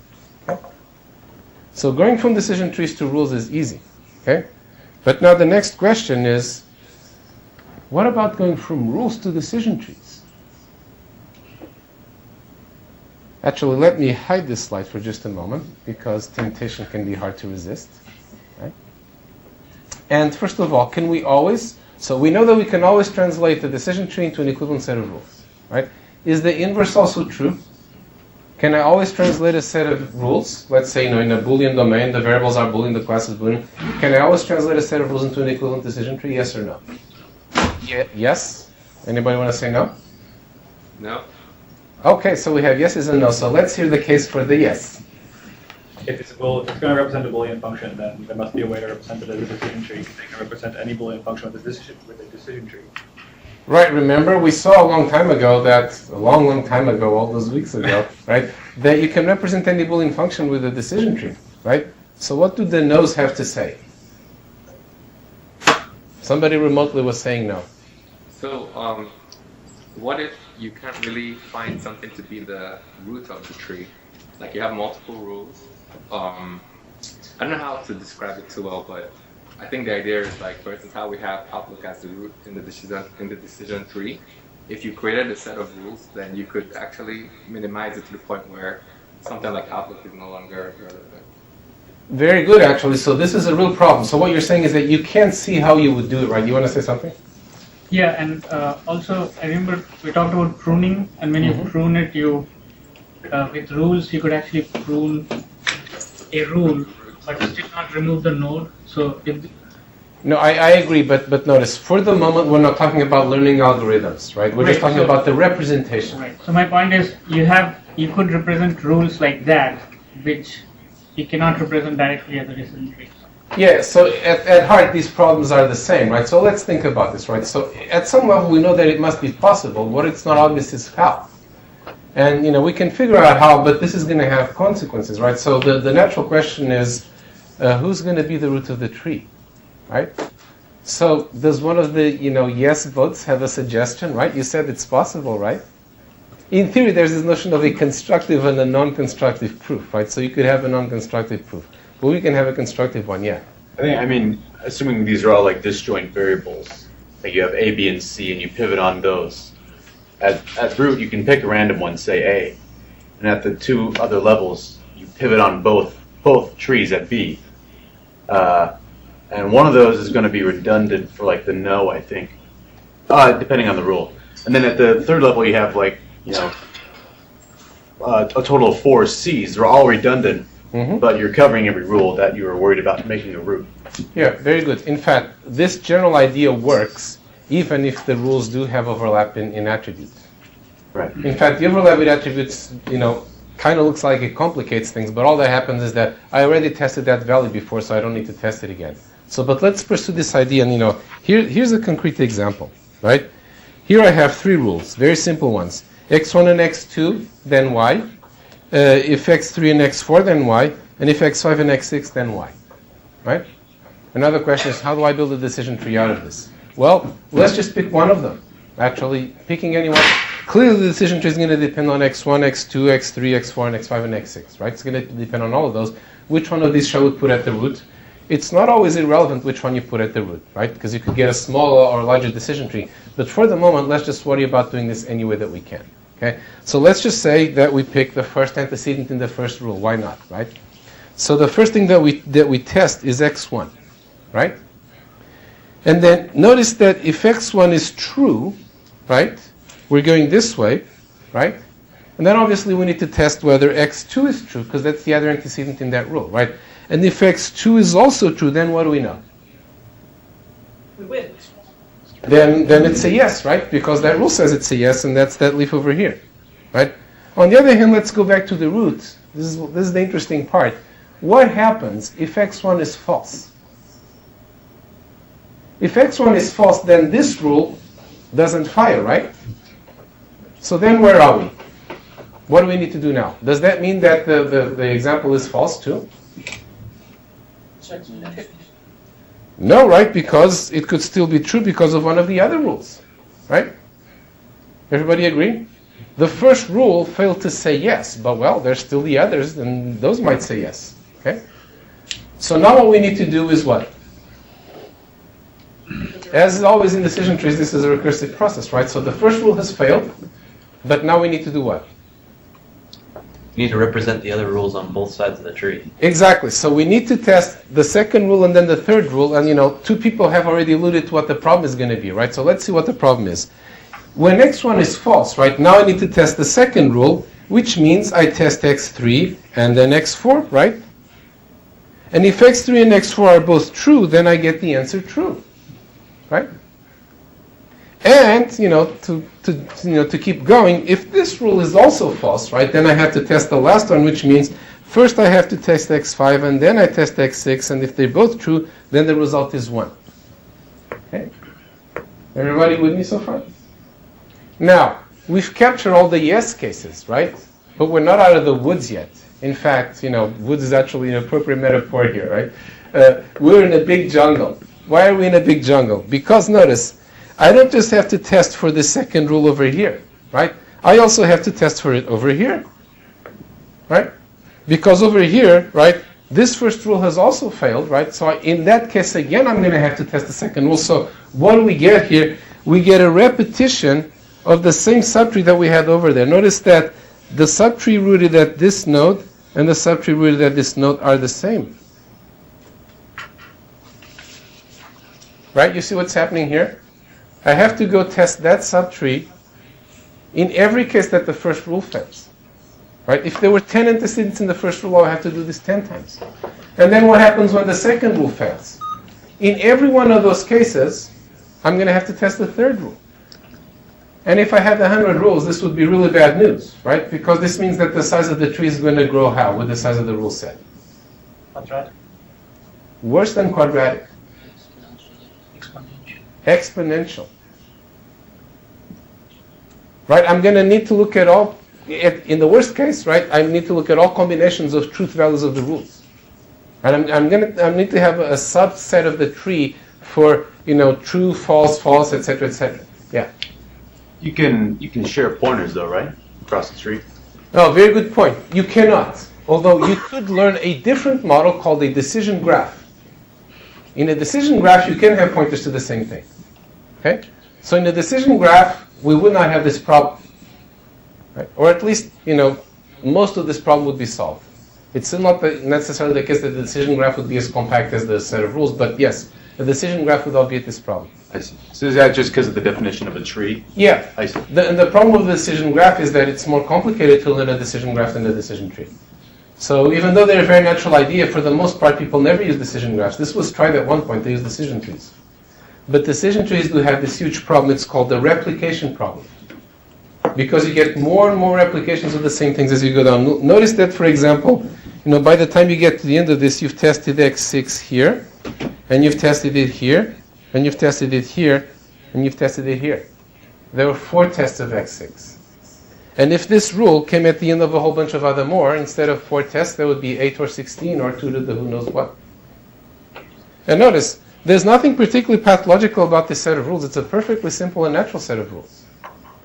So decision trees have this very sticky problem, at least compared to decision rules, that the same concept could be exponentially larger expressed as a decision tree than expressed as a set of rules. Not always, but it can happen. Okay? So this is one significant advantage of rules over trees. This is not just a representational problem, by the way, right? Because the other thing that we saw last time was that as I grow the decision tree, I get less and less data, right? And so as I grow, notice that once I split on x1, I only have half the data points, roughly speaking, on each side. So now when I finally get to inducing these subtrees, they're being induced on a fraction of the data that I had before. So the data dwindles for learning decision trees in a way that it doesn't dwindle for learning rules, which means that we might not be able to learn something as a decision tree when we would be able to learn it as a set of rules. Okay? Any questions? Okay, but if rules are so great and trees are so bad, then why do we bother with learning decision trees? Why are decision trees the most popular, data mining method and not rules? What are the potential disadvantages of learning sets of rules or complications? Slower at runtime? Sorry? At runtime, yes. At runtime, decision trees are blindingly fast. Decision trees are just about the fastest thing you could have at runtime. Right? You just, go down one branch. It's all there for you. Rules, you have to match all the rules. If you have a lot of rules, that could take a long time. That could be too slow. What's another potential complication? We also saw this last time when we looked at rule post-pruning. With decision trees, you always know who's the winner because there's only one, right? You only go down one branch. With rules, well, sure, I have all these rules, and they all fire, so what do I do? In this case that I have here, that doesn't happen because I only had rules for the positive class. But, jumping ahead, if I had rules for multiple classes, then, I have a non-obvious decision to make. Okay, these are two problems, but there's another one which is more subtle, but perhaps more important. Can anyone guess at what it might be? Just use your gut feeling. By the way, here's a good rule of thumb. If somebody ever asks you, what is the problem with this machine learning algorithm, you have no clue, just say overfitting. You will be right more than half the time. Okay. That footnote aside, let's go back to our question. What might be the other problem with rule induction over decision tree induction? Yeah, exactly. They're more prone to overfitting. Why would rule induction be more prone to overfitting than decision tree induction? This now is not an obvious question, but think about it for a moment. Why would we have more chances to overfit when learning rules than when learning decision trees? And therefore have to be correspondingly more careful. Yeah. I think you're always looking at all the attributes. That's one thing. Yeah, so that is one aspect, is that, remember, when we're learning a decision tree, we're computing information again over all values of an attribute. On one hand, this is unfortunate because it ties them together, but on the other hand, it's fortunate because it actually avoids making highly overfit decisions, at least better than with rules, right? We will see in a bit that with rules, you run a very high risk of overfitting very highly, right? And the other way to think about this, which is more general, it's a more flexible representation, right? And therefore, since it's more flexible, on the one hand, that's good because you can learn more things, but on the other hand, it's bad because you run a bigger danger of overfitting, or finding some set of rules that looks good just by chance. And this is a trade-off that is always going to be present in machine learning. Okay, so we might as well get used to it, right at the outset. Okay? Questions? Very good. So, let's look, now we know the representation, right? In many ways it's similar to decision trees, so this is not a big leap from decision trees. Now let's look at how we learn rules, right? And we don't have to do it from scratch. We already know how to learn decision trees. Naturally, learning rules should not be able to use a lot of the same ideas, right? So can anybody suggest how we might learn a set of rules? By analogy with decision trees, or just, using whatever comes to your mind? How might we do that? And remember, we said it's a constructive algorithm, right? Where we build one rule at a time and so on and so forth. So how might we go about it? Suggestions? Learn a decision tree and convert to rules. No, I couldn't agree with you more, right? So what's method number 2? That is a perfectly good method, right? That's what's in C4.5, right? You can do that. When Quillen did his data mining company and became a multimillionaire, actually, I don't know if he became a multimillionaire, but that's what he had, right? He was learning rules via decision trees, right? But let's suppose that we want to, learn rules directly, right? How might we do that? Just start picking examples and make a very narrow rule, and then as you find more examples, broaden the rules if it makes sense. This is actually one option. We're not going to talk about it today, but this is often called bottom-up or specific to general learning of rules. I actually did my PhD thesis in that, so it must be good. But anyway, right? Short of that method, which is a good one, but is not the most widely used one, what might we do? I guess you could start with a rule that uses the least number of attributes and covers most examples. Yeah, exactly. So this is the analog of initially, we have a tree that is empty and we pick the root, right? What we're going to do is we're going to start with a rule that just has the consequent and has no antecedents, meaning it matches everything. Everybody's a good credit risk. You give credit to everybody. And then you figure out, let me try each attribute in turn and add that as a condition on the rule. Right? Very natural thing to do. Let me test that and see if it gives me a more accurate rule. There's a good chance that it will. So I try adding each possible antecedent and I pick the best one. And then what do? Rinse and repeat. Right? Then I now have a rule with this antecedent and the consequent, and now I try every of the other possible antecedents that I have in addition to that one, and I find the best rule of size with 2 antecedents. And I keep going until when? Until when? What, sorry? Until you don't see an improvement anymore? Until you get no improvement. Very good. And what is the most natural case in which I get no improvement?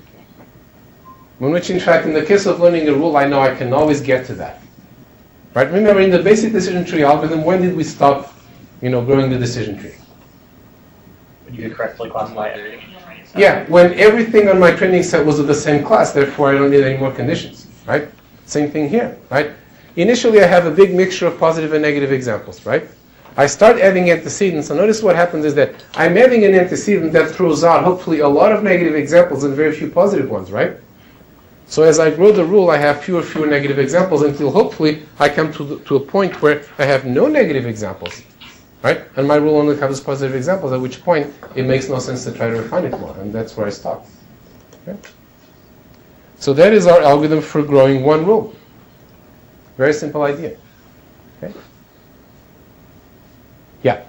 So what happens if you have two examples with exact same values but different classes? Very good. That can happen. That is actually the only failure case, right? Notice that as long as that doesn't happen, right? All my examples have different values. I can guarantee that I'll always be able to induce a pure rule, right? Because in the worst case, that rule's just going to add every antecedent corresponding to every value in that example, and then we're going to have that. If I have, say 3 examples like that, and 2 are the positive class and 1 is negative, well, the positive wins, and the probability is 2/3. If I have 1 of each, which can happen, right? I have 2 patients with exactly the same symptoms and tests. One has tuberculosis, one doesn't. Well, at that point, you can flip a coin or maybe try something else. We can't tell. But in rules, you can't represent that probability, right? You just have to choose one or the other. No, I mean, like I said, you could, right? A basic rule doesn't have that, but I can, this is often done, right? I attach to each rule the probability with which the consequent holds given the antecedents. For example, if I'm going to vote among rules, that's probably a very useful thing to have. Okay, so as before, we have the problem of, we need a criterion to decide how good a test is, right? And before, for growing a decision tree, we looked at accuracy and information gain, right? And again, here, in the case of rule induction, I have lots of possible quality measures for a rule, and people come up with new ones all the time. But again, just the accuracy of the rule is actually a very decent thing to use, okay? It's actually used more for rules than for decision trees. Right? Because when running a rule, we don't have this problem that we're trying to balance what happens between different branches. We just want that rule to be accurate. Okay? So I could just use the accuracy as a rule, right? Of the fractions of examples that the rule says are positive, how many really are positive? And that's my accuracy, right? I could just use that. So, if the rule covers M0 negatives and M1 positives, that would just be using M1 over M0 plus M1 as the criteria. Okay? There's other things that you can do. In particular, you can use the analog of the information gain. But notice that before, right, I was looking at all the values of the variable. At this point, actually, what we have is we can actually go back on the notion of gain and entropy and just think back to the surprise, right? I'm actually now growing a rule to predict a particular class, right? So what I don't want to have is nasty surprises, right? I don't want that when my rule says it's spam, it's actually not spam, okay? So what I can do here is actually not maximize, gaining the attribute, but just like minimize my surprise. So here's my old surprise, and here's my new surprise. Okay? So remember, surprise was p log p, right? Or the expected surprise, right? For this particular case, right? This is actually what I'm trying to improve on, right? So the difference between the old one and the new one is my reduction in expected surprise. Okay? When I'm in this situation where I'm saying that the rule is 1. Now notice that there is only one part of what I have here. I've also put this M1 prime here. M1 prime is the new number of positive examples covered, and M0 prime is the new number of negative examples covered. And I've multiplied my reduction in expected surprise by M1 prime. Why would I do that?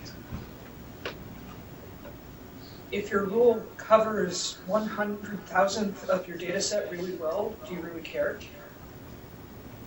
Precisely.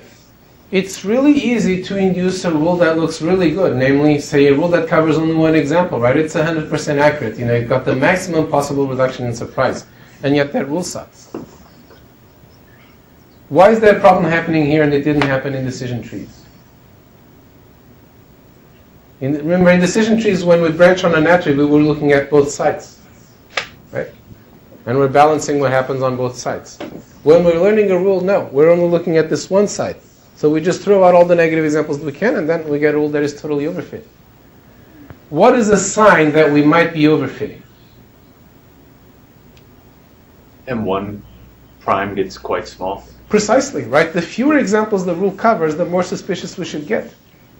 If the rule covers 100,000 examples and they're all positives, we're pretty confident that, that region that the rule covers is just positive. But if the rule covers 2 or 3 examples and they're all positive, well, you flip 3 coins and they could all come out 1. So a very simple thing to use, as a fix for this is to actually multiply the gain by the positive examples that the rule still covers. Okay? We want that to be large, and if the surprise reduction is big at the expense of making this small, then this rule is dubious. Okay? This is just a heuristic, but it's very important to use something like that. Okay? We will see many different ways of combating overfitting, but this here, in a simple way, is one way of combating overfitting. Okay? Questions?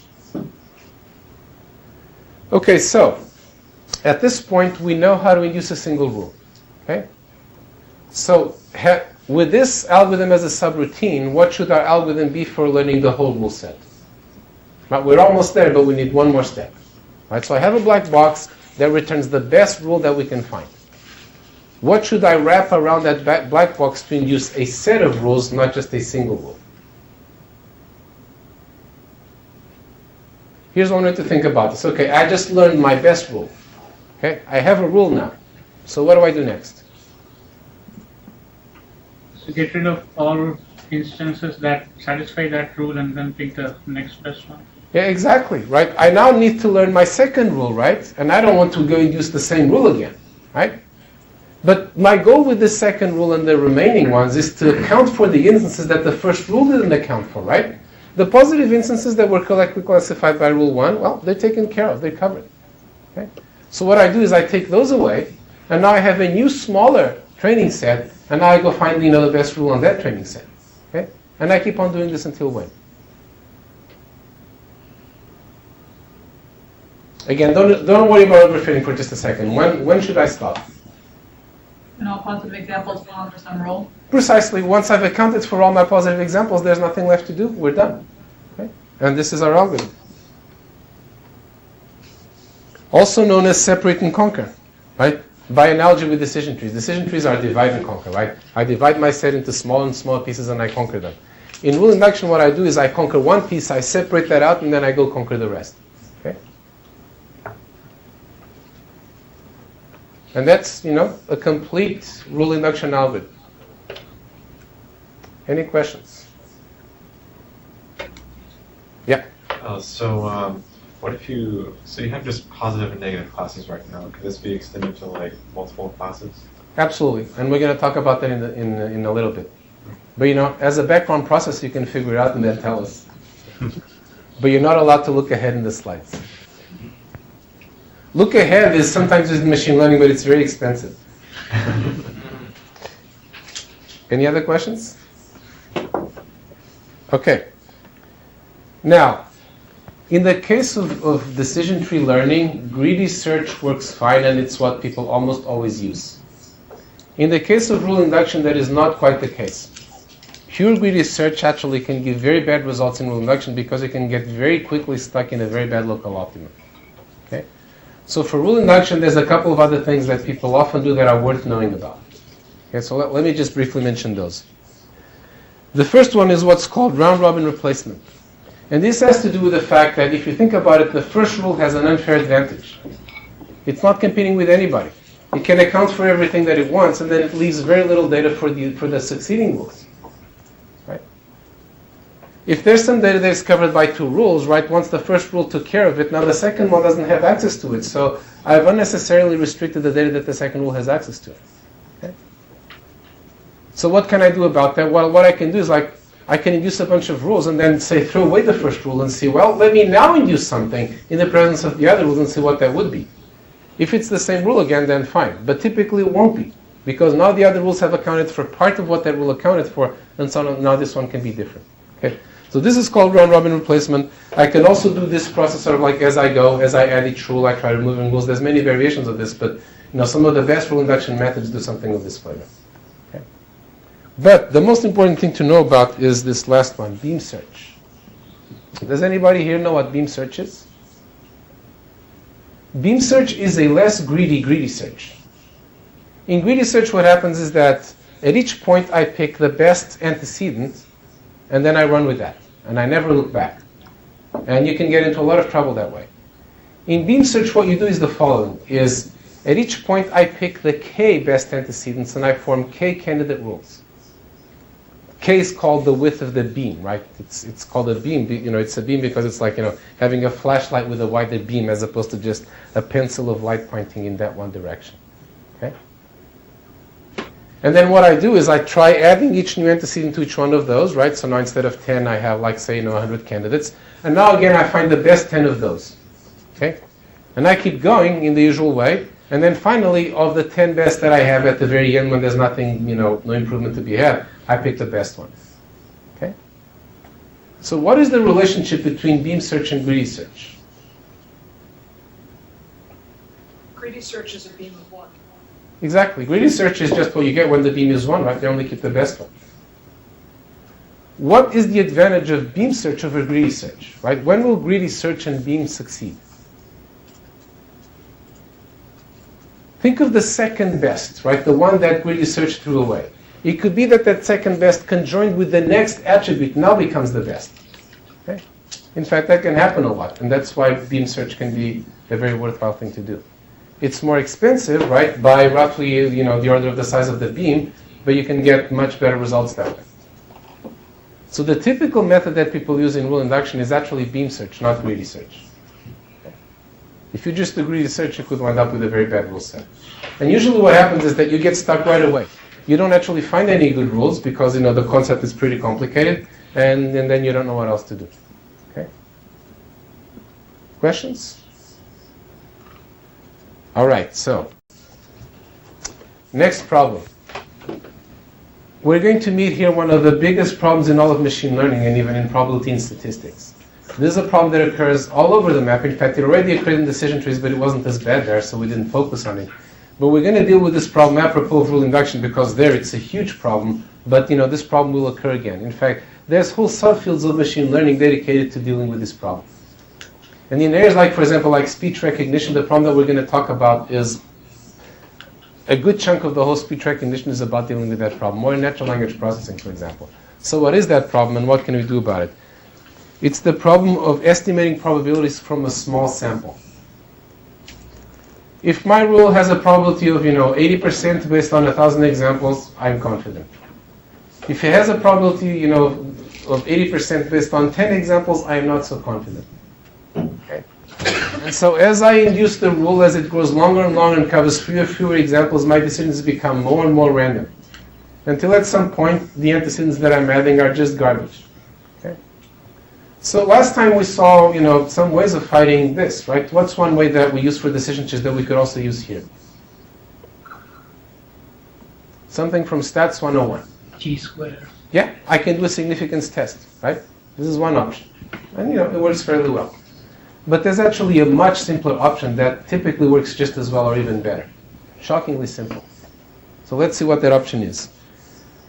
So let's see, this is my estimate of the accuracy, right? P is the probability of, the example being true. M1 is the number of true examples covered by the rule. M0 is the number of false examples. And P is just M1 over M0 plus M1, right? Clearly, this becomes very unreliable when M1 and M0 are small, okay? So how might we fix this? Any ideas? You're allowed to read the slide. Just say it in your own words. Here's a really, really simple idea. Remember when we talked, when we mentioned before, Monsieur de Laplace and his principle of indifference? His principle of indifference was inspired by the following deep philosophical question. See, philosophy is relevant. We're going to prove that right here, right? It's relevant to computer science. How do I know that the sun will rise tomorrow? You didn't know coming in here today, at 6:30 p.m. on a Thursday that we'd be talking about such esoteric things, right? But bear with me for a second, right? How do I know? I don't know, right? It's always risen so far, right? But maybe tomorrow, the sun will go nova and, or it will die. Right? How do I know? So Laplace's answer to this question, which you could say is a shallow answer, or it's actually a deep answer, is the following. In the beginning, right, I haven't seen the sun rise on any day yet. I don't know, right? So I just say that the sun has a 50-50 chance of rising, right? That's his principle of indifference. Okay? So before I've seen any example, it's 50-50. But then, the dawn of the first day, right? That glorious moment, the sun rises for the first time. Should that change your probability of the sun rising? Well, yeah, sure, right? Otherwise you're ignoring the data.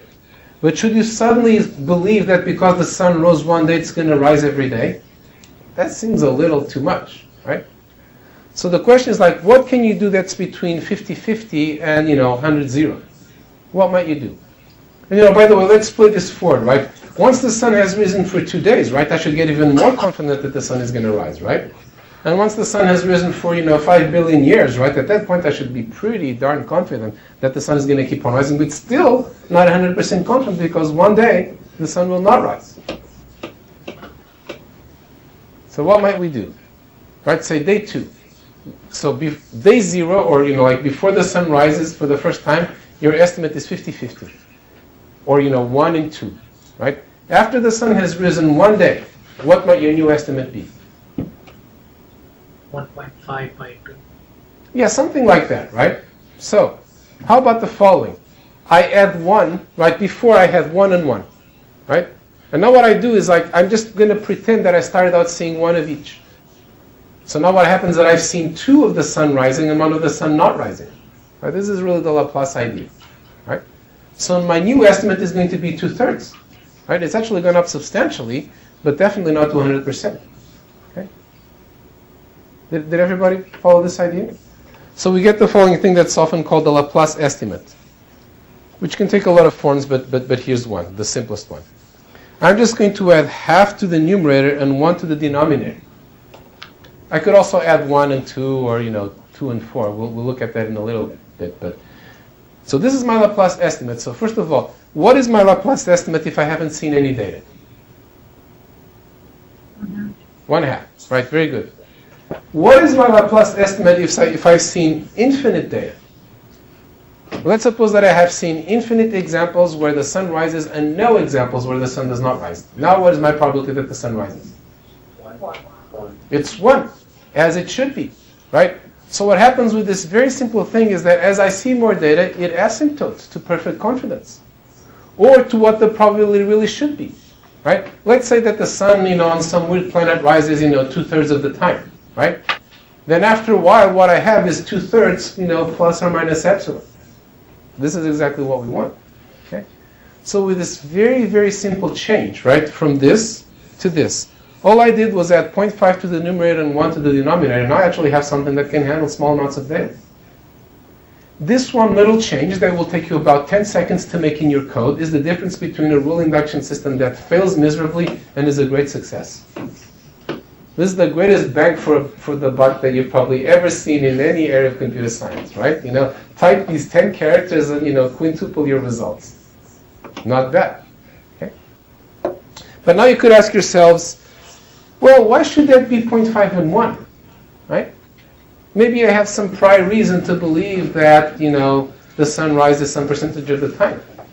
Now, let's say I'm building a rule for spam, and 90% of my email is spam, right? Why should I start my rule with the assumption that it's going to be 50-50? That seems silly, right? We know it's not going to be 50-50, right? So what might I do instead? Right? We're looking at a generalization of the Laplace estimate, right? What could I have here instead of 0.5 and 1? There's, On the top, put the percentage of the time you expect it to be true, and on the bottom, 1. Exactly, right? In fact, the short answer to the question, what could I have here, is anything. We could put any numbers that we want here, as long as the number of top is not larger than the number on the bottom. Okay?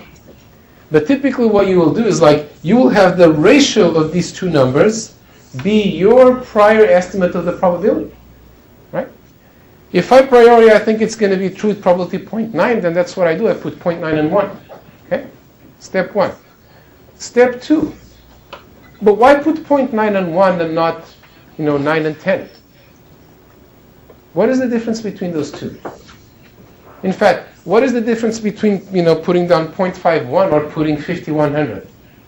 Or for that matter, 5,000, 10,000? What is the difference between these cases, right? Your prior estimate in all of them is 0.5. So what difference does it make? One skews it more towards whatever, if you have 5,000 over 10,000, you're going to skew it far more towards, your earlier estimate, as opposed to the data you have. Precisely.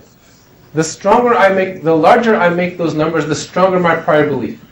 If I make those numbers small, my prior belief is weak, it will be overridden by the data very quickly.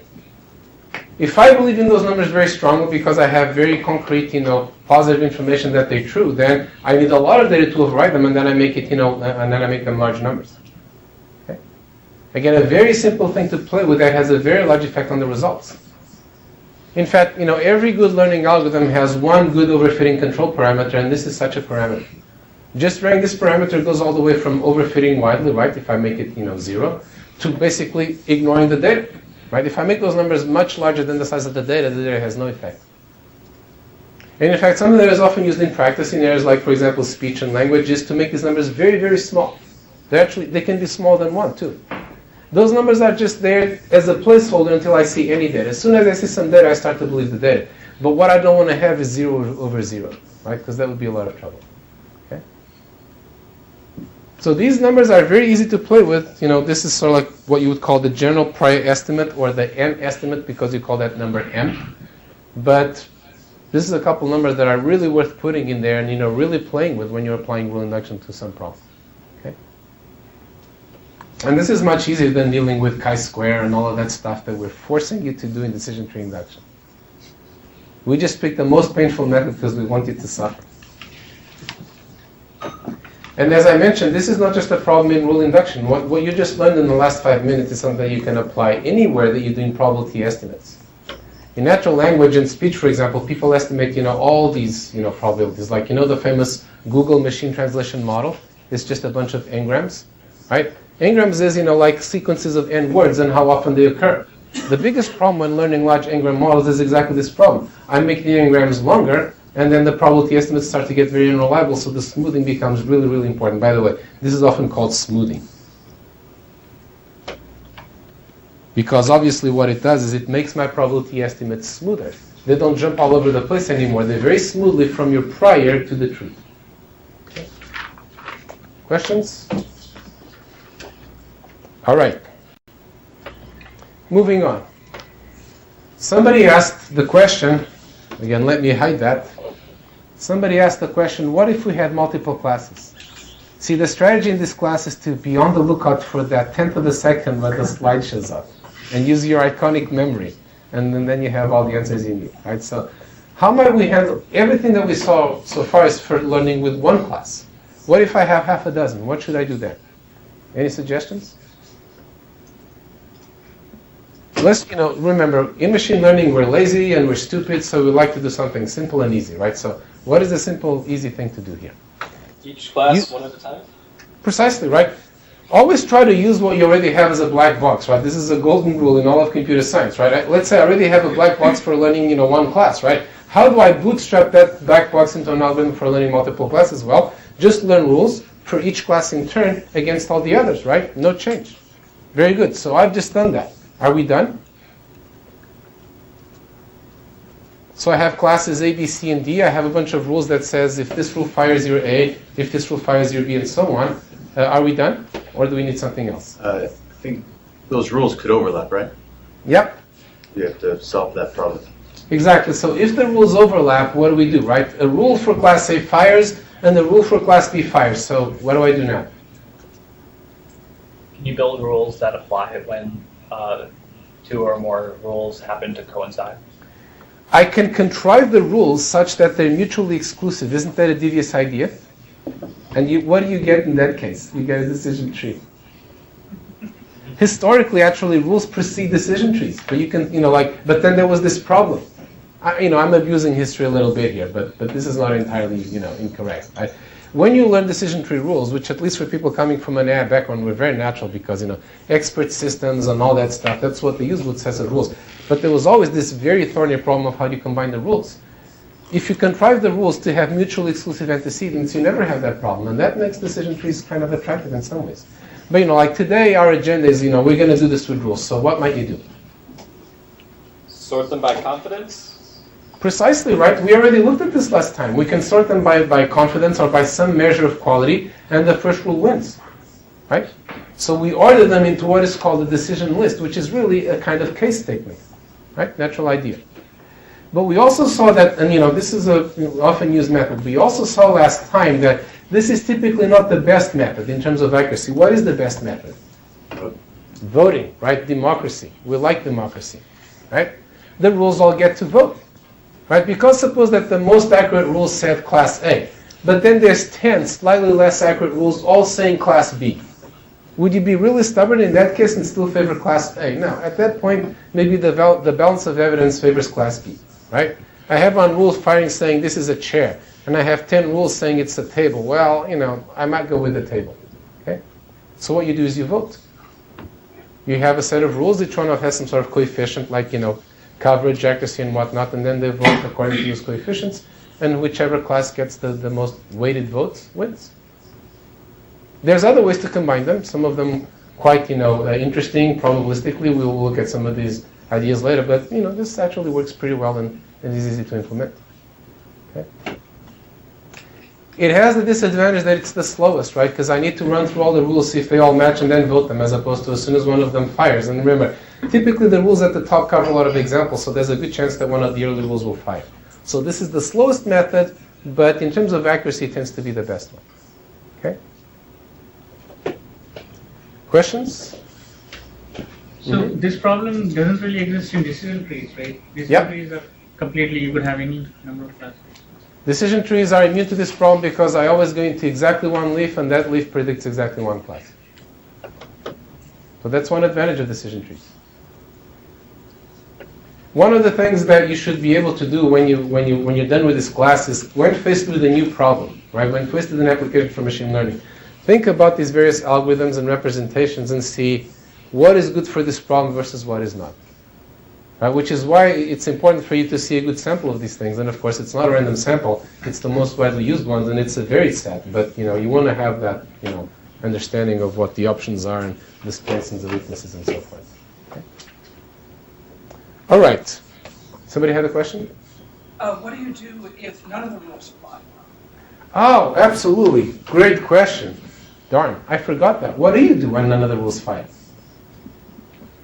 Flip a coin. It's a negative case. You do what? It's a negative example. But what is a negative example if I have multiple classes and I learn the rule for each of the classes, right? There are no negative examples anymore. You're missing your class. Well, couldn't you just define sort of a default class? Yeah, precisely. You can have a default prediction, right? What is the single most frequent class overall? What is the single most frequent class among examples that none of the rules cover?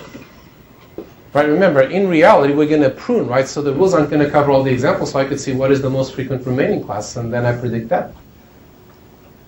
Or you could just tell the user, hey, I don't know. Some machine learning systems have what's called a reject option, which is, I'm not confident. This is actually what the post office uses or used to use for things like, figuring out the zip code on letters. If the character recognition system was confident that it knew the zip code, it would get sorted automatically. Otherwise, there's a reject option that says, like, a human had better look at this. Okay? So you also have that option. By the way, even for the case where I only have two classes, the best performing method is to learn rules for one class and for the other class, and then vote them or order them. It's typically more robust. So in the case of two classes, I don't have to do that. I could just learn rules for one class. But I'm usually better off actually having rules for both of them and then having some ordering procedure or some voting procedure. Okay? Any questions? Very good. So, this was the straightforward part of today's class. Straightforward because if you think about what we did, right, in this hour, was really just transposing to rule induction what we knew about decision tree induction, right? It wasn't that different at the end of the day. You might even wonder if this was all, worth all the trouble, since if you already know about decision trees, then figuring out how rule learning works is not that big of a deal necessary. Okay? But now we're about to take a big leap into something much more powerful than anything that we saw last time. And in fact, a large part of the reason why we've looked at rule induction the way we did so far is that is going to be the basis for learning rules of a much more powerful form. Okay? And that's what we're going to spend the rest of today's lecture on, is learning first order rules. I don't know if you guys know this nomenclature, but everything that we've seen so far was propositional representations, because they're at the level of propositional logic. In propositional logic, all that you have is propositions, like a Boolean symbol is a proposition. The Boolean symbol A represents it's sunny today. Okay? And you can do a lot of propositional logic, but it's also a very impoverished language. To really do programming in general, you need something at the level of first order logic. First order logic is when you can have functions, and arguments to the functions, and predicates with arguments, and so on and so forth. We want to learn things like that, right? This, of course, is much, much harder, but actually at this point, step by step, we're already halfway to that. So let's see what else we have to do, and what this new, more powerful representation is. Okay? So there's a lot of formal background that you could give here about first order logic and whatnot. I'm going to mostly avoid that, and keep things at a more or less intuitive level. However, if at any point you're not clear what we're saying or have any questions, just let me know and we can look into things, a bit more carefully. Okay? So I'm going to be relying on examples a lot to show what happens here. So here's a classic example of the type of thing, very simple, that you can learn with first order rules, with rules in first order logic that you couldn't learn with proposition rules or with decision trees the way we saw before. And this is the example of the concept of ancestor. Ancestor is not a property of a person. It's a property of a pair of people. And this is what makes it interesting. Whether a patient has tuberculosis or not is a property of that patient. Whether Anna is an ancestor of Bob, well, that's a property of the pair. Right? So things now get a lot more interesting. And what we would like to do, right, is learn the definition of ancestor from data, right? You give me a database of family relationships, and I want to infer from that what ancestor means, right? This is a very real example, right? I have a big information extraction system. In fact, we're going to see an example from information extraction shortly, and I want to, extract these relationships, figure out, how one, relates to others, and so on and so forth. Okay. So here's an example of a couple of logical rules that define ancestor. One is, X is an ancestor of Y if what? What's the simplest case in which X is an ancestor of Y? Think of this as a recursive definition and think of the base case. What is the base case of the recursion? Parent. Parent, right? X is an ancestor of Y if X is a parent of Y, right? So that's our first rule. Right? Easy street. What is the more interesting case, the recursive case? X is an ancestor of Y if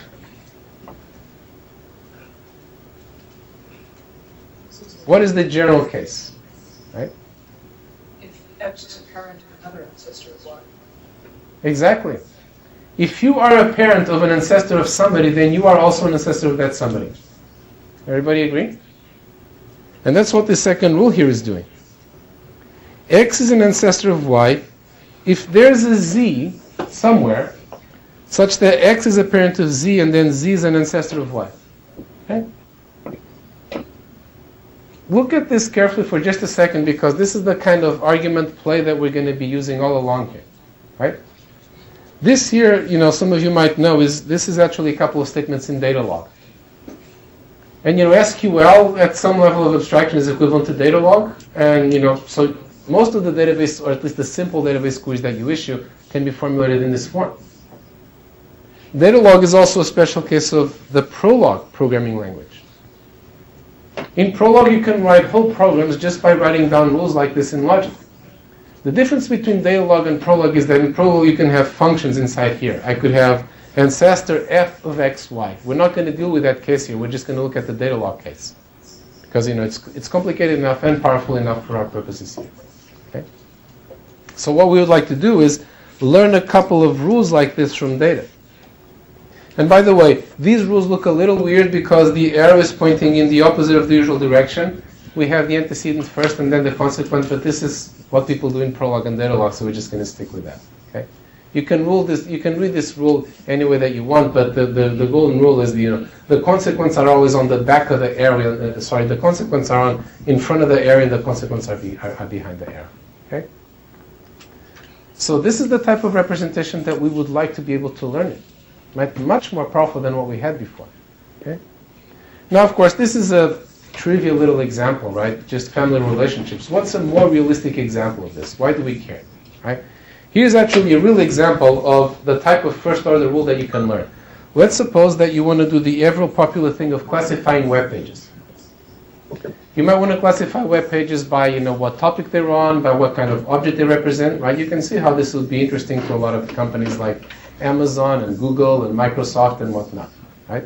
You want to organize the web, right? So here's an example of such a rule from a real system, and we're going to see how that system works shortly. They applied this system to the web pages of a bunch of computer science departments, and they wanted to classify the web pages into this is a course page, this is a faculty page, this is a student page, this is a project page, and so on. Okay? So I'm trying to figure out if a web page is the web page of a course or of something else, right? And now what we're going to do is we're going to do rule induction, right? We already know how to do rule induction. We're going to try to form a rule that predicts that something is a course page using properties of the page. Okay, so what rule, this is the single most accurate rule for predicting courses that come out of the system, and let's see what it had. Okay, so it says that A is a variable, A is a course, this is how you read a rule like this, if, what does this first antecedent say if you translate it into English? Web page A has the word instructor. Right. So if the web page contains the word instructor, that makes it more likely to be a course page. Pretty obvious, right? And what does the second one say? By the way, this thing here, in case you're not familiar with it, is the negation sign, right? It means not. So what does this one say? Does not have the word. It's good. Okay, let's keep moving and not focus too much on what that part of the rule means. Right? I don't know. A course page is a course page if it doesn't contain the word good in it. Well, this is just an empirical fact. Let's not overinterpret it. Okay? But anyway, these two antecedents actually we could have done with what we had before. Right? In fact, people often do this. I represent a web page as the bag of words that appear in it, right? It contains the word instructor, it does not contain the word good, it contains the word this and that and the other, right? And then I could just have the rule that says, well, if instructor not good, then course, right? So far, propositional would be good enough. Okay? Where does the extra power come in? Well, let's see the next pair of antecedents. These two. What are these two saying? This is the really interesting part of this rule. If there's a link from page A to page B, and page B includes the word assign. Or contains the word assign. Yes. Right, so by the way, something that people often do in text processing is stemming. Stemming means that I cut out, the suffixes of words. So this assign really comes from the word assignment. Right? So what these two guys are saying together is that something is a web page if it points to another page that contains the word assignment. Well, of course. Isn't that brilliant? The web pages for courses contain links to pages that contain the word assignment because they are assignments. In fact, the web page of this very class is a positive example of this rule. We really contrived it to make that happen, but hey, we have that positive example, right? It does contain the word instructor, it does not contain the word good, and it contains a link to a page that says assignment. Right? See? This is the power of machine learning. Isn't it amazing? Especially when you contrive the examples. No, just kidding. Okay, so see why this is different from what we could do before, because now we're talking about a property of something else. We're no longer talking about properties of the object that we're classifying, this web page. We're talking about properties of a related object. And now we have all this power at our hands, right? And you can see why in the web you'd be able to go hog wild with this because links are all over the map, right? This page is about something because there's another page that points to it that's about something else, etc., etc. Right? So now I can use here's another powerful example of this. I can predict that you will go see this movie if your friend that you trust went to see that movie. Right? Now I can use properties of related objects to predict properties of the objects of interest. I couldn't have done this before. Or maybe I could have done this by putting together in the record for an object all the properties of all the related objects, but this is insane, right? It would mean like that for every page that I'm trying to classify, I would need all the properties of all the pages on the web that are connected to it, which is probably all the pages on the web, or almost all of them. So that would be a non-starter. Okay? So we get a lot of power from being able to do this. Now, by the way, what is this last one here? What does this mean? He has a link. This is actually the least obvious one, but it also makes sense, right? So this here says not link from BC. What is this saying in English? Nothing links to page B. Actually, the other way around. B links to nothing. Remember, links from A, B is A links to B. So what this says is that B links to nothing, right? So what does this mean in terms of course pages and assignment pages? You can't have any links on your assignment pages. You can't. Everything that you need has to be on the assignment page itself. Right, exactly, right? Again, this makes sense. The course page has a link to the assignment page, but then the assignment page doesn't have links to anything else. Our assignment page violates this one. Darn, right? We failed there. I'm going to fire the TA. He'll be grateful. Right, so this actually looks a little odd at first, but it makes a lot of sense. Assignment pages typically do not have pointers to other things. Okay? At least in the data set that they were learning this from, that was the case. And by the way, this rule was completely accurate on the training set, and on the test set, these were both pretty small, right? This was, back a long time ago in the early days of the web when doing this was a new thing. But this is actually a surprisingly accurate rule. Mm-hmm. Is that a good thing that the training set had 100% accuracy? A good thing that what? That it had 100% accuracy on the training set? It's a good thing, but it's a suspicious thing, right? So another question that you want to ask yourself as a newly minted machine learning pro, right, is how much do I believe that 31 out of 31? And the answer is, well, I would believe that, plus or minus 3 or 4, which, guess what, is exactly what happens. So this is, you would have to be pretty lucky to get this right 31 out of 31 times if it wasn't accurate. Right? That's very unlikely. So I would trust this rule before looking at the test data, right? Hindsight is always 20/20. I would trust it to be accurate. I would not trust it to be 100% accurate. And that turns out to be the case, right? This rule is not 100% accurate, but it's still pretty accurate. So it's a valid rule. It looks like the training set, the test set is just the training set in 3 more sites. Well, again, what they did in this, problem, as you're doing in your project that everyone always, needs to do, is they split their data into training and test set, and then they were of comparable size, right? I don't remember exactly what their split was, but it's not like they were, totally different things. Questions so far? Excuse me. Okay. So, now we know, at least at an intuitive level, what first order rules are. And hopefully I've persuaded you that this is a powerful thing that we would like to be able to induce if we can, but it's probably not going to be that easy, right? It sounds a lot more complicated than what we had before.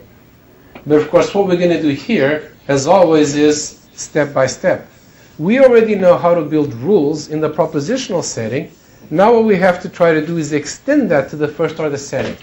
Hopefully some things will stay the same and we don't need to mess with those. Some things will change and then we need to deal with those, and then we'll have a full algorithm.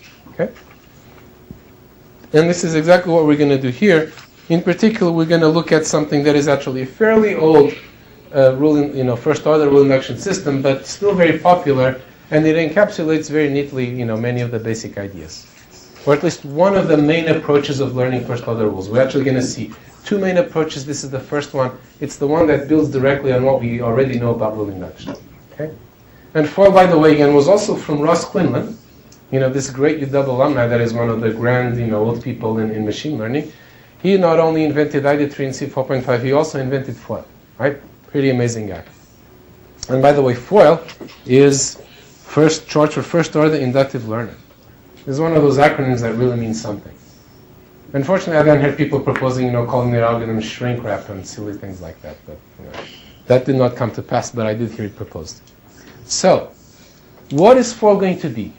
It's going to be the same as our propositional separate and conquer method, but with two key differences. What are those two key differences? Well, think about the following. What we did when we were doing propositional induction was we look at all the possible antecedents, right? We try adding each one and then see which one works best, right? But we can still do that here. What has changed, though, is the language of antecedents that I can add, right? The antecedents that I had before were just tests like it's sunny today or it's not sunny. The humidity is above 70% or it's not. Now I have a much richer language of things that I could add. In particular, I have, predicates like has, were, and links from, and whatnot. Okay? So that basic idea of constructing rules one antecedent at a time can stay the same. What has changed is that now I have a much more powerful language of antecedents to add. Okay? Everybody got this? Okay, so that's rule number one. I'm going to have to look at different candidate specializations of my rules. In particular, my specializations are going to be what are called literals in logic. A literal is either a predicate with arguments like this or a negated predicate with arguments like this. So these are the kinds of things that we're going to be looking at adding. Difference number one. Difference number two is that obviously I'm going to need a different evaluation function now. Right? Remember, in any learning algorithm, the choice of evaluation function is always one of the key things.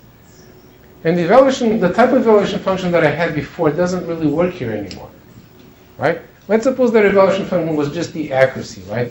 The accuracy was the fraction of correct examples that I covered, right? What is the accuracy in this case? Actually, what is an example in this case? It's not even clear what's an example anymore, right? Before, an example was like, a patient and their 10 symptoms. But now what I have is like this big network, it's the web, there's links, there's substructure in the page, there's tags, what is an example, right? It's not actually clear what an example is and whether it's the same before and after I add an antecedent to the rule. So clearly, as much as we still want to maximize accuracy or information gain or, any of those things, coverage, etc., we're going to have to adapt that, okay? So these are the two changes that we're going to have to make. So let's see how we're going to do that. So first of all, and it's going to be easier than it seems. That's the good news.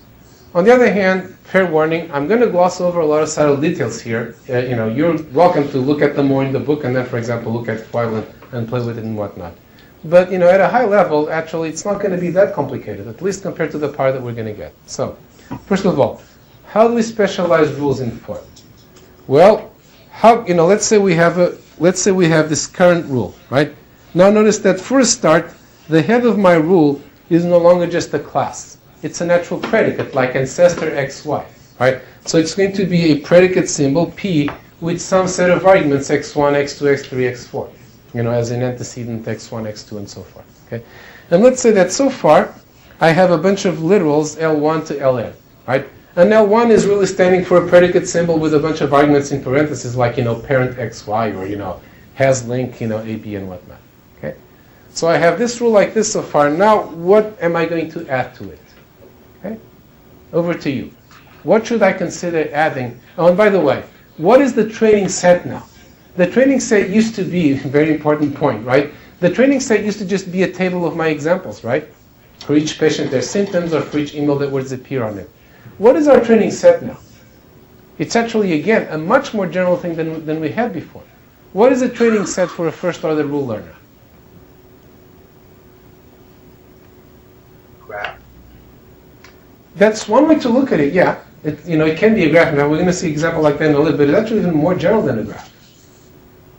But a training data set is going to have instances of this predicate, right?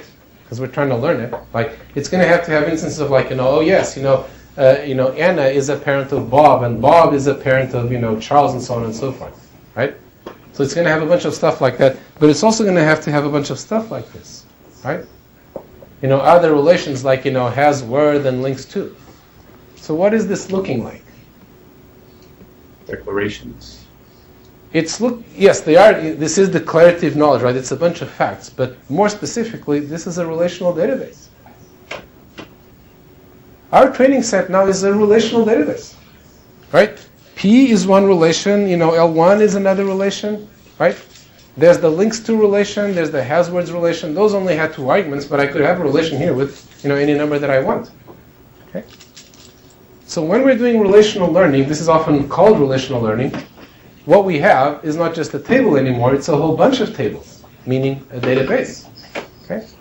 Which is nice considering that like most of the world's information systems run on databases, and we would like to be able to learn over those. Well, we're about to see how. Okay? So my data is a database, right? And so I have different relations in that database, like the has relation, the has word relation, the the links to relation, etc., etc. Right? And I'm trying to build a rule out of those relations. Okay? And let's say I have a rule in which I already have a bunch of those. What is the next thing that I can add? Let's suppose, for example, that in my database, I'm trying to predict P of xy, and I also have something like, Rxy, Sxy, and T of xy, right? So my database consists of 4 binary relations. Again, they could have many arguments, but for simplicity, they just have 2, right? And I'm trying to learn to predict P as a function of R, S, and T, okay? So let's say that in my rule, I already have something like, very trivial, P of xy if R of xy, right? What can I add now? What are the first obvious choices? Right, just give me one suggestion of something I might add to the rule. Negate it. No, yeah, sure. So that's one thing. I could have something like not xy. But actually, I probably want to have both rxy and not xy. So certainly we want to allow negations of these things. That was in fact my last point. But for the moment, let's ignore negation, right? And say, I'm saying P of xy if R of xy. And I'm going to try to further refine this rule. How might I refine it? Or S of xy? Yeah, exactly. I could add one of the remaining ones, right? I could now make it, R of xy and S of xy, or R of xy and T of xy, right? And let's suppose that I just did that, and now I can try the remaining one, right? So now I have P of x1 if R of xy, xy if R of xy, and S of xy and T of xy. And now comes the really interesting part. Am I done with the things that I can add here? Certainly if this was propositional rule induction, I would be done, right? I have now used up all the attributes that I have. But in this case, am I done? Let's think back to the web example, right? Am I done once I have added my, has word and my link from?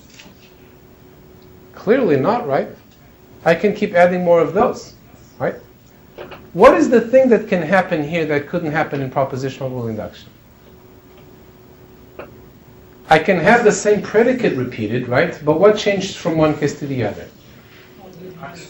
The arguments, right? That's the key, that thing that makes this powerful, is that my predicates now have arguments. And they could share arguments in very interesting and complicated ways. I could add the same predicate multiple times. I say, like, this page links to this page that says this, and to that page that says that, and is linked to by another page, and I could even follow another link from one of these pages and go to the words that are 2 steps away. There's all these things I can do. Okay? So the moral of the story is, I don't just have a choice of which predicates to add. I have a choice of which predicates to add with which arguments. Okay? So now another question is, should I just allow any addition of arguments any way that I want? Right, that's the natural thing to say, right? That's my language. Add any predicate within your argument. So for example, I could have P of xy if R of xy, right? And, S of yz, right? This is a perfectly legitimate rule, right? So this is a good thing. But let me give you another example that hopefully will make you think. What about the following? P of xy, R of xy, S of uv. Do you like this one? It is surprising. Sorry. It is surprising. Yes, this rule is surprising, right? But more to the point, indeed. But more to the point, is it a good idea to add SUV to this rule? It doesn't have anything or any relation to the original predicate. That's right. It fails the common sense test, right? I'm trying to classify X, right? Why am I talking about the relationship between u and v that have no known relationship to x? It doesn't make any sense. Right? So we probably want to allow this, but not this. Okay? On the other hand, notice the following interesting fact here, right, is that this, I did have here in this rule that we agreed was reasonable, a variable that never appeared before. I'm allowing this rule to involve objects that I never talked about before. So it's not that I only want my rules to have x and y in them, right? That would be too restricted. And again, notice that in this example, right, my rule, here winds up talking about, b and c that, did not show up here, right? And also, remember in our ancestor example, there's a key role being played here by z, right? Z is this person in the middle that x is a parent of and who is then an ancestor of y, right? So I want to allow that. So, can you induce from these examples what the general rule for what we want to allow is? I want to allow adding any antecedent with any arguments, provided that it's been previously used. Exactly. At least one argument already appears in the rule. Doesn't have to be in the head, but it's in the rule. If that argument already appears in the rule, that means that there's a connection between what I'm now saying and what I was saying before, right? I can bring in a new page because it has a link to a page that was related to what I was taught, to what I want to classify. And then once I have that page, now I could go look for links to that page, right? What I probably don't want to do is just bring in random pages that aren't linked to any of the pages that I'm talking about already. Okay? So it's just from a relational database standpoint, it's just like doing a join. Precisely. In fact, this is exactly what happens. If you want to do this stuff on this kind of large scale, you're going to do it by database joins. And this is all that's going on here, is that this is really what a data log rule is, right? And that's why this really can be used to do queries in databases. If you think of this as a database query, right, what happens is that here, right, there's a non-trivial join between these two things, right? And here, these things don't join, right? They have no arguments in common. Okay? They're talking about different things. Okay? So this is the important point number one, is that I will allow in my language any antecedent, any literal with any arguments, with the condition that I have to have at least one argument that appeared before. Otherwise, it doesn't make sense. Okay? This is number one. Number two is something that might seem a little odd at first sight, but actually is quite important, and that's why it's there. I'm going to allow the special predicate equal. Equal xj, xk means that these two variables are the same. So I could actually just replace them both by y. Okay? Now, why would I want to allow that? Versus not just in if x, j, and xk are both going to be y, well, why didn't I just call them y to start with?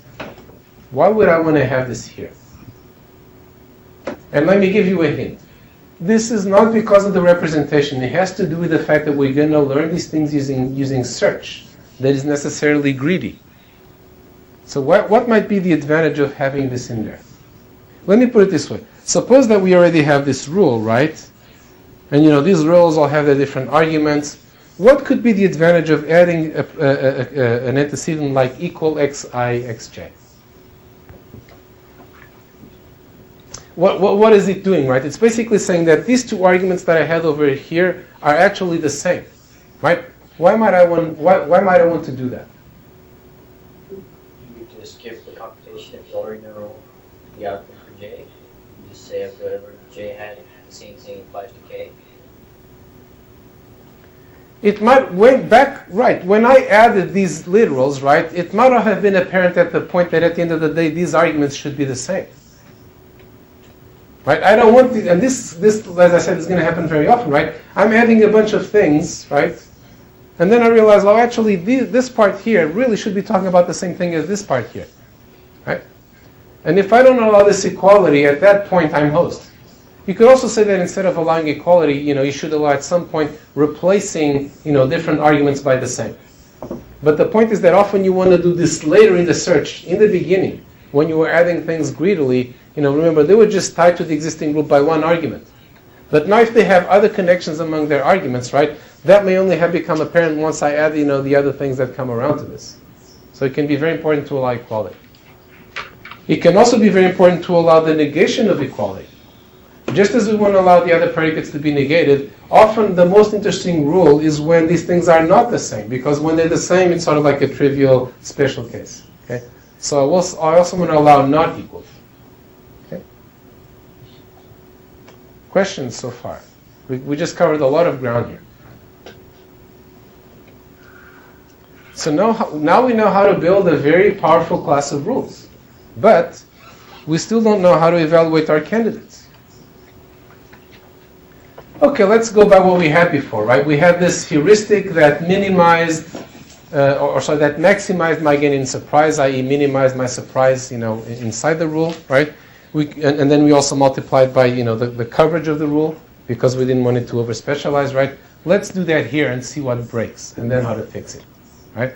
So what happens? So remember, let's say that my rule is R, right? My rule so far is R, and L is the literal that I'm considering adding to the rule, okay? And now let's P0 be the number of positive bindings of the rule. What is this thing called binding, right? What is the binding of a rule? We didn't have this before. This has to do with the fact that now, what is an example is no longer very well defined, right? I just, think of this as a graph, right? I have a very big graph of things, and now what exactly is the subgraph that I'm going to use for this particular, prediction? Well, that could vary. What determines the relevant subgraph is the rule, right? It's the things that the rule binds to. Binding is actually the technical term, right? I have a rule with these variables, right? And anything that those variables could be replaced to creates a binding of the rule. I have, a rule about, parent xy, and I could bind that to parent and above, right? So I can have a particular family, and the rule applies to that family with its relationships. That's what a binding is, okay? So I no longer have a notion of an example. I have a notion of the bindings of the rules. You could say that in some sense all I have is one big interconnected mega example, but that's too much of a headache.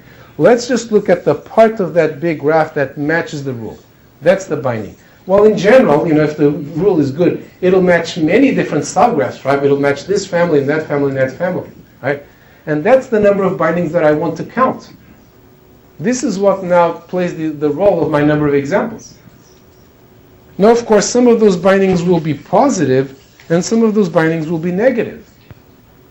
Think of the binding of the rule as a set of people, right? And their relations. In some of those sets, A really will be the ancestor of B, or an ancestor of B, and some of them it won't. The first will be positive examples, and the second will be negative examples, right? This is a very important notion. Everybody on the same page? Okay, very good. So, I'm going to count the number of positive and negative bindings of the rule before I add the antecedent. Those are called P0 and N0. Okay? And now the surprise of applying the rule before that is log, minus log of P0 over P0 plus N0, right? That hasn't changed. Once we have defined what that rule actually applies to, we can apply our, existing notion of surprise. And same thing after we add the antecedent, right? Now we've added the new literal to the rule, right? So now there's a new set of bindings, and P1 is the number of those bindings that are positive, and 1 is the number of those bindings that are negative. Remember, let's say I'm building a rule for ancestor, right? In the beginning, that rule is only about two people, X and Y. But once I bring in that third person that you're an ancestor of, and then they're an ancestor of blah, blah, right? Now this rule binds triples of people.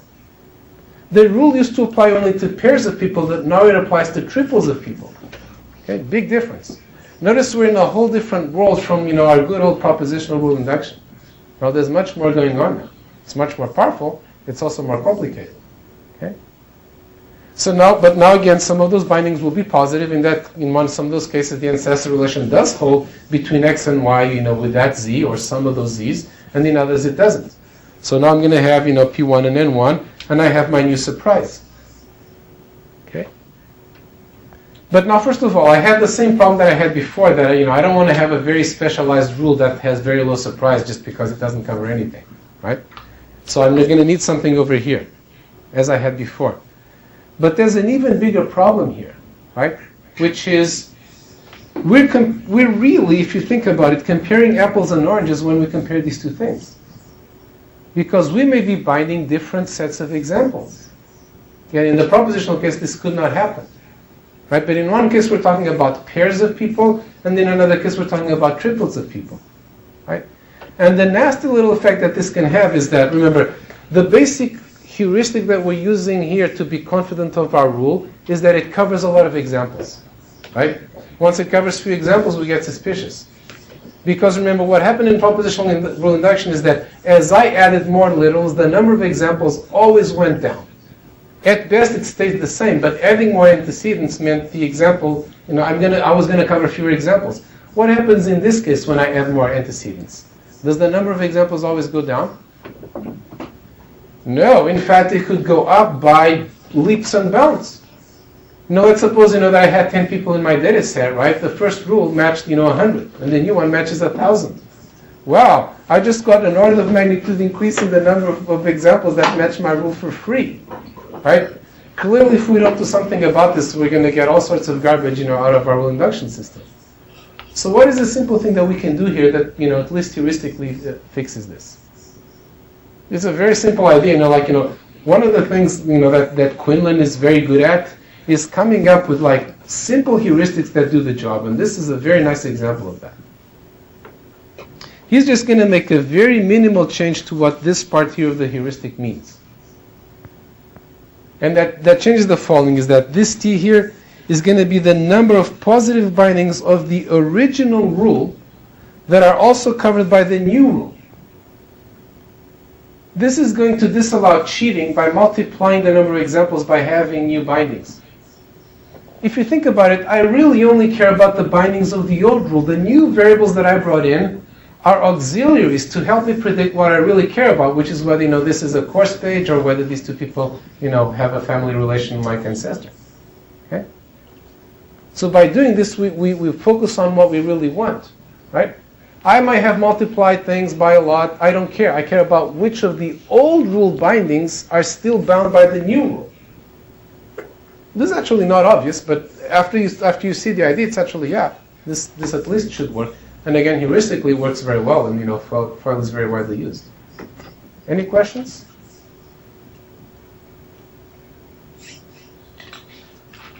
Okay, so that's FOIL for you, or at least the basics of FOIL. Of course, the full FOIL system has many bells and whistles, and there are many issues in this type of relational learning that we're not going to deal with. Here's just an example for you to think about during the break, or at home tonight, right? Here's a very simple example, just to make things concrete, right? Because we've talked about a lot of very abstract things so far. Let's make it concrete. Here's a graph, right? The simplest interesting example of a problem where relational learning gives you power that propositional learning didn't give you is a graph. So here's a very simple graph. These are nodes in my graph. They represent whatever entities you want, and arrows just represent the relational link to, right? So let's just say this is a very small segment of the web, okay? And if I were to represent this as a database, it would be a database like links 202, links 201, and so on, okay? So this is my data, okay? And now let's say that what I want to learn is the concept of can reach. Can reach xy means that I can reach y from x by following the arrows. So for example, can I reach 3 from 0? Oh, yes. Yes, right, because by way of who? 1 and 2, right? Can I reach 0 from 3? No, because I have to go against the arrows, okay? So I have a database of links, and I want to introduce the concept of can reach, right? Simple example. So my data is, first of all, it's my pairs of nodes, right? And then for each one of them, whether they link to or whether they don't link to, right? Sometimes we leave the not implicit, sometimes we make it explicit, right? This is what's called the closed world assumption in databases, right? Closed world assumption means that everything that is not in my database is assumed false. So with the closed world assumption, I wouldn't need to say this, but let's just suppose for clarity that I do say this. The downside of saying it, of course, is that a lot of time, imagine a database of flights that have, all the pairs of cities that don't have a flight between them, right? That would be really inefficient, right? But in the simple example, let's suppose that you actually have that. And by the way, FOIL allows both of them, okay? And the corresponding adjustments of the evaluation criteria. So now what are the hypotheses that I'm going to make, right? They're going to be rules that have can reach as the consequent, right? This is what I'm trying to predict, right? And what can they have in the antecedent? What literals can they have?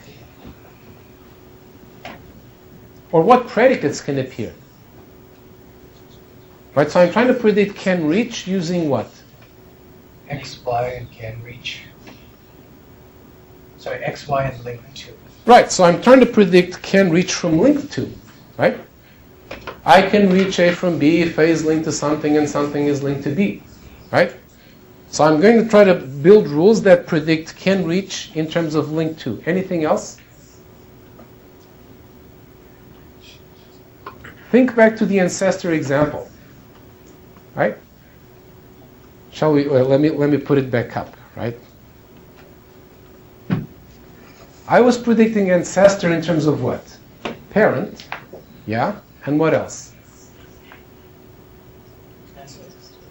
Ancestor itself. That's the fun part of this. It's the recursive rule, right? As always, there's a lot of power in recursion, right? Again, in the propositional case, this made no sense whatsoever. I can't predict a class in terms of itself.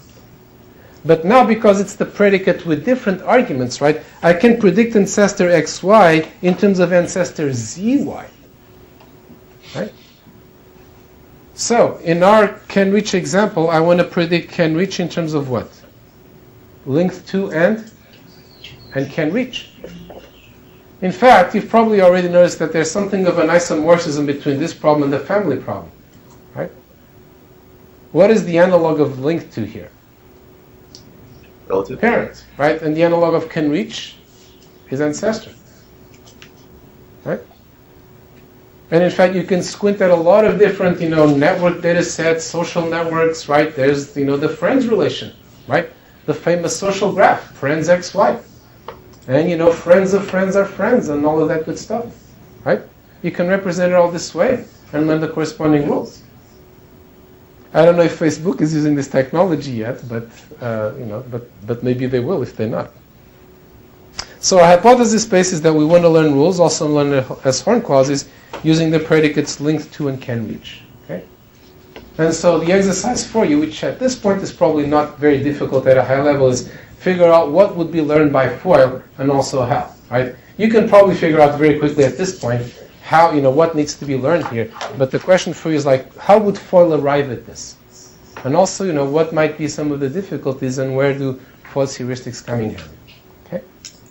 But in the meantime, we should have a break. It's 8:06, so let's reconvene at 8:16, where we will look at the second major type of first-order rule induction. Let's get going again.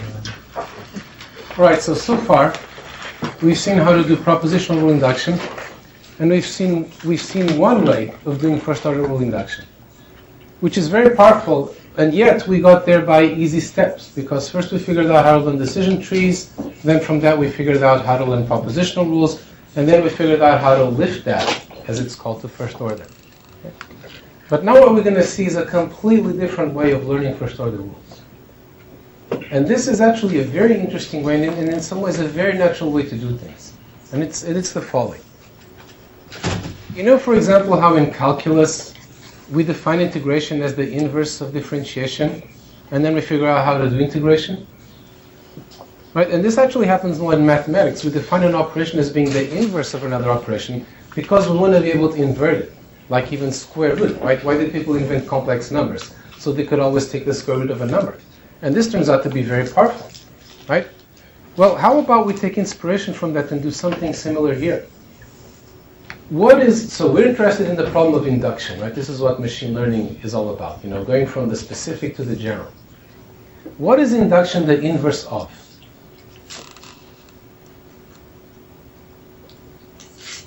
Deduction. Deduction, precisely. Induction is the inverse of deduction, right? So how about this? How about we formulate induction as the inverse of deduction? In the same way that you can formulate integration as the inverse of differentiation. I would say this is a brilliant idea. It occurred to, I think it was Steve Muggleton, a well-known researcher, back, in the 90s or something. Okay. So right now this is just this very vague idea, right? Let's formulate induction as inverted deduction and take it that way. let's make it, just slightly more concrete, right? So the classical example of deduction, right, is Socrates is a man, right? All men are mortal. Therefore, Socrates is mortal. Yay, right? Sorry for boring you again with this, but this is our starting point, right? So this is deduction, right? I went from the general, right? All men are mortal, and one particular thing that I knew about Socrates, which is that he's a man, and from that I deduced that he's mortal too, right? And deduction is nice. Like most of computer science is really doing deduction in various ways, and deduction is something that you can really trust, as opposed to this weird thing called induction that I'm trying to sell you, and you're not sure yet if you're buying. Okay? So what would be the induction version of this problem? The induction version of this problem would be something like this: Socrates is a man, and Socrates is mortal. Plato is a man, and Plato is mortal. Aristotle is a man, and Aristotle is mortal. At which point you say, aha, maybe what? Maybe all men are mortal, right? Once you see enough of those specific cases, your brain is just really good at this. Your brain immediately goes, aha, there's a general rule here. All men are mortal. And then once you've acquired that rule, right, and along comes, some completely different philosopher, let's say, take your favorite philosopher, Leibniz. You go like, or in fact, your favorite person, right? But let's just stay with philosophers for the sake of fun, right? Aha, Leibniz is a man, therefore Leibniz is mortal, right? So from the specific examples you generalized by induction, and from that general rule, then you did the deduction. Notice how they're inverses, right? Because induction went from specific things about specific people to a general rule, and deduction does the opposite. It goes from the general rule back to those specific people or some other specific people. Okay? So this is the way we're going to try to do induction here. Brilliant idea if you ask me, right? But now let's see if we can make this work, right? And fair warning, this is going to be probably the most abstract part of the whole class. But hey, bear with me, and I think it'll be highly worthwhile. So let us try to make this solve a little bit more formal, right? Here's a formula defining what we want to do. And we're going to sort of be playing with this formula a lot, so let's take it one step at a time. Induction is finding a hypothesis, right, from a hypothesis space. And let's call that hypothesis H, right? What do we want that hypothesis to do? Right? Again, think back to the analog of integration, what do we want the integral to do? What we want the integral to do is that if I differentiate a function, and then I integrate, I get the same function back again, right? This is what that's doing. What is induction trying to do? You can think of induction as providing the missing link. I know that Leibniz is a man, and I want to conclude that he's mortal. What is missing to go from one to the other? This is what I'm trying to induce. Okay? So this gobbledygook here is really just a more formal statement of the same thing. So let's say that xi is my ith training instance, so my ith philosopher, or my ith person in the family. F of xi is what I'm trying to predict, like whether they're mortal or whether they're somebody's ancestor or whatnot.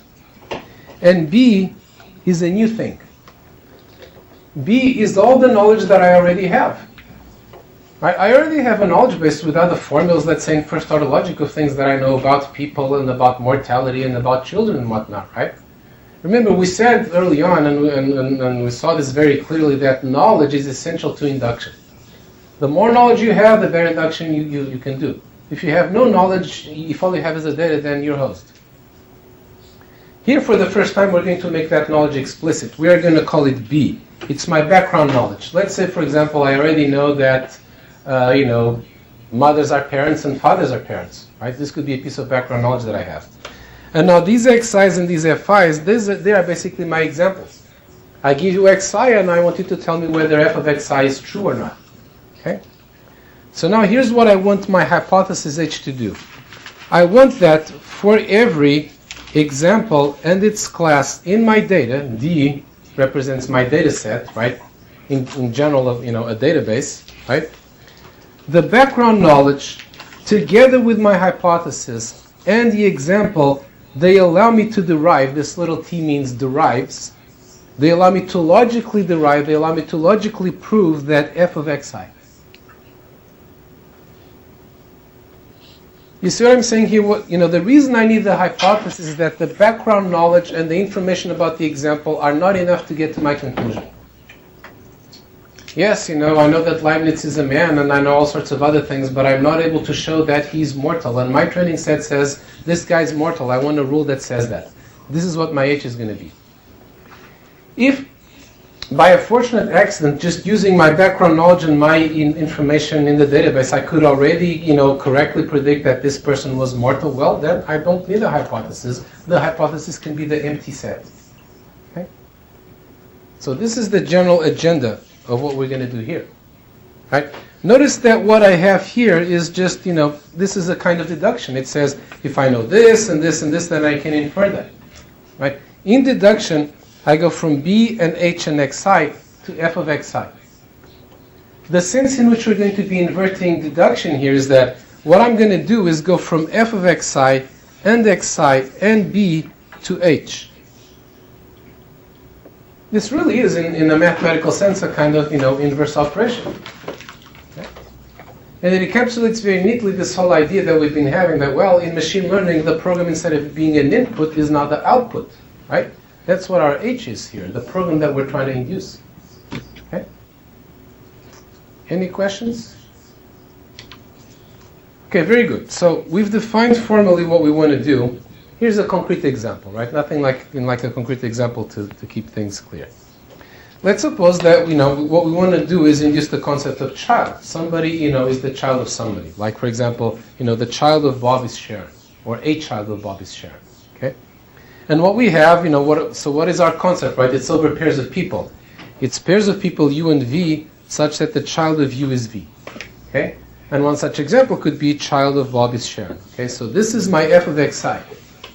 I want to learn to predict that somebody is the child of somebody else. Obviously, this is a very simple example, but it's enough to illustrate the general idea, right? What is my xi?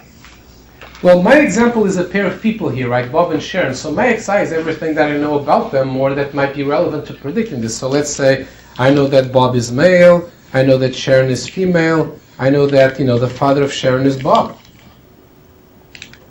right? And let's say that in addition we have some background knowledge like parent of U is V if father of U is V, right? This is true. If somebody else's father, they are also their parent. Okay? So first of all, you yourself, just looking at this, let's do this in our heads first, right? So I have xi and b, right? Are you able to infer child Bob Sharon from these things? Or no? Actually, first of all, just you as a person, right? Do you know, just by looking at these things, so actually, if I gave you this information, right, even without the background knowledge, right, just use the background knowledge that you have about family relationships, right? So I tell you that, Bob is male, Sharon is female, and, the father of Sharon is Bob. Is it the case that a child of Bob is Sharon? Of course. Oh yeah, right, of course, right? Common sense, we know that, right? But the question is whether the program knows that, right? Does the computer know that, right? And now you can think of what did you use to arrive at that conclusion, right? You use the fact that if X is Y's father, then what? Then Y is X's child, right? Yeah, you knew that. But the computer doesn't know that. We know what the computer knows, right? The computer actually knows something meaningful and potentially useful, which is that, parent UV if father UV. But that's not enough. From male Bob, female Sharon, father Sharon Bob, parent UV, blah, blah, blah, you cannot infer, you cannot deduce that, child Bob Sharon. And that's the problem. Oops. This is the problem. And that is the problem, is that I'm missing some information to make that deduction possible. So our goal in induction is going to be to figure out what we need to add to the knowledge base to make the deduction go through. And then the deduction goes through. Okay? Any questions so far? So, what did you know that the computer didn't know, right? What could you add to this knowledge base that would actually infer that, a child of Bob is Sharon? Right? We've already seen one of these cases, right? It's the case that, if father VU, then child UV, right? There's also another one, right? What's another one? Well, it's sitting right here. It's the same thing, but with parent, right? Notice that both of these things are true, right? And do both of them allow you to infer that child Bob Sharon? Yes or no? Yeah. Yeah, right? In fact, if I know that, father implies child, right? Since I have father here, I can get the child here. This is what we did, right? This is the easiest route. Okay? But, and this again is going to be a general theme, is that is not the only way. There's going to be more than one way. If I know that parent implies child, right, then because I also know that father implies parent, I can say, oh, father, therefore parent, therefore child. Okay? So there's more than one way.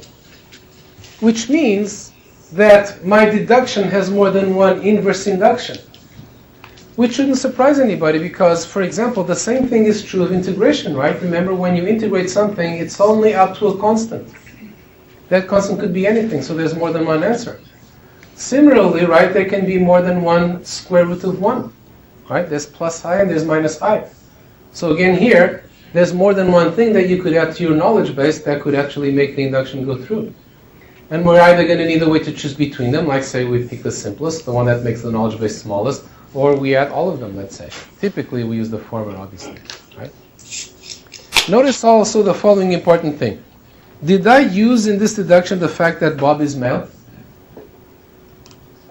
Not really, right? I never used that. Did I use the fact that Sharon is female? No, not either.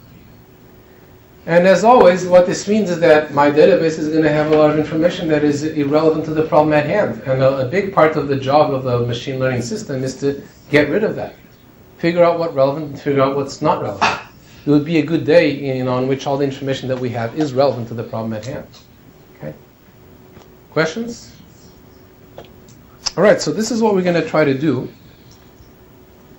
Now let's, so here's the statement of the problem, right? So what we have now, right, just from computer science and logic and whatnot, is deductive operators. And we can express this as in the following form, right? If I have A and B, I have a function f that produces C, right? Think of A as the fact Socrates is mortal and B as the fact, as the fact Socrates is human, and B as the fact all humans are mortal, and C as the fact, Socrates is mortal, right? So F is deduction. F is the operation that transforms A and B into C, right? And in logic, we write that as AB derives C, okay? But these two things are really just different ways of saying the same thing, okay? And our goal here in the rest of this class is going to be to figure out inductive operators that actually do the opposite. So what's the inductive operator? By analogy with this here, O of BD, right, is something that you give me the B and the D, right, and I get out the H, such that the B and D and the H then now allow me to derive, the F of Xi. Okay? So again, we're looking for a function, except that now it's an inductive step that's being done as opposed to a deductive step. Okay? All right, so before we go into this, let us see what the pros and cons of doing this are. Because there are some very important pros and some very important cons, and you need to be aware of both of them. One of the first obvious pro of this is that the previous case that we've been talking about up until now, including decision tree induction and propositional induction and FOIL and whatnot, is really what you get in this case when your initial background knowledge is nothing. Or at least is a very weak background knowledge that is not made explicit in declarative form. Right? So if I take what we're doing here with a case of no data, or of no knowledge, right, then this just becomes the case that we had before. So this is nice because it generalizes what we've already been trying to do. Right? But now, of course, it brings in something very important and new, which is Now I can make my knowledge explicit. It's my background knowledge B. That's what I already know. Right? I actually have a list of formulas stating that I know that, mother implies child and so on and so forth. Okay? So I can make that knowledge explicit, and therefore I can do things with it that I couldn't when it was implicit, as in the case of learning a decision tree. And of course I have a lot more flexibility. I can put in knowledge that I know, which I couldn't do with the decision tree, and use that to help my induction, and have the induction complete the knowledge and build on it. And moreover, this actually suggests a new type of learning algorithm, right? What I'm going to do is I'm going to look for H, not blindly, not just by some, greedy search that's trying to, hit the right things in the dark. I have all that background knowledge to guide my process, right? When you learn, you do not learn from scratch. God forbid that you always be learning from scratch, right? Imagine being in this class, while being a 6-month-old baby, right? That wouldn't work, right? You'd cry a lot, and that wouldn't be fun, right? You're always learning by building on top of the knowledge that you already have. The methods that we saw before, they basically are the analog of the newborn baby, like they have something in their brain, very important, right? But they really don't know anything much yet. Now we can actually be guided by our knowledge. Okay? So those are the advantages. There are also some important disadvantages, which is important to be aware of. The first and very important one is that this doesn't allow us to deal with noise. Noise is very important in the real world. Some of my examples are misclassified. Somebody mistyped something. My sensor reading was noisy, right? This email was classified as spam, but it shouldn't have been. You just pressed the wrong key or something. Okay? Deduction does not like noise, right? Deduction is all about complete precision, and it's either true or false, and you say exactly what you mean. So these methods, at least as they stand, cannot deal with noise. There are, of course, generalizations and variations that can deal with noise. We're not going to touch on them here, but they add complexity. So this is one minus. The other minus, which has probably already occurred to you, is the following, right? Remember when we said that large hypothesis spaces are good, right? Because they mean you can learn lots of different things, right? So you want the truth to be in your hypothesis space. On the other hand, large hypothesis spaces are bad, because they're expensive to search, and they really increase your chances of overfitting, right? And the hypothesis space that we're looking at now is huge. First of all, not only is it first order, right, instead of propositional, that's already a huge jump, but now it's going to involve playing around with all this knowledge, right? So I have a much bigger combinatorial explosion than I had before. So the bottom line is that these methods are much less scalable than plain propositional decision tree and rule induction. And that's probably the biggest reason why they're not as widely used. Okay? They at this point in the current state of the art, these things do not scale to say Facebook, right? I don't think Facebook is using this because they want to mine a network of, 1 billion friends, and this stuff doesn't scale to 1 billion friends. But it might scale to millions. So for some problems, you can use this. And moreover, in this trade-off between knowledge and data, if what you have is a lot of data but not a lot of knowledge, then this is probably not the right choice for you, right? Use one of those fast propositional methods. On the other hand, if what you have is a lot of knowledge but not a lot of data, those methods can make use of the knowledge and the data is not enough, but this stuff might be exactly what you need. And to take an example of an area where this has been applied with great success, drug design, right? My molecules, you can think of them as graphs. I want to know which molecules, for example, cause cancer, or which molecules actually stop cancer, right? I can represent them in this form. I often don't have a lot of data because the data point, this molecule is carcinogenic, or this molecule binds to this virus. That knowledge is very hard to come by. It requires a lab and experiments in the lab. On the other hand, there's like reams of biology papers and textbooks out there with biology knowledge. And I can write down that knowledge. This is what makes a molecule carcinogenic, or this is what I know about organic chemistry, right? The knowledge doesn't have to be directly about the task. So in those cases where I don't have a lot of data but I have a lot of knowledge, this might be what you want to use.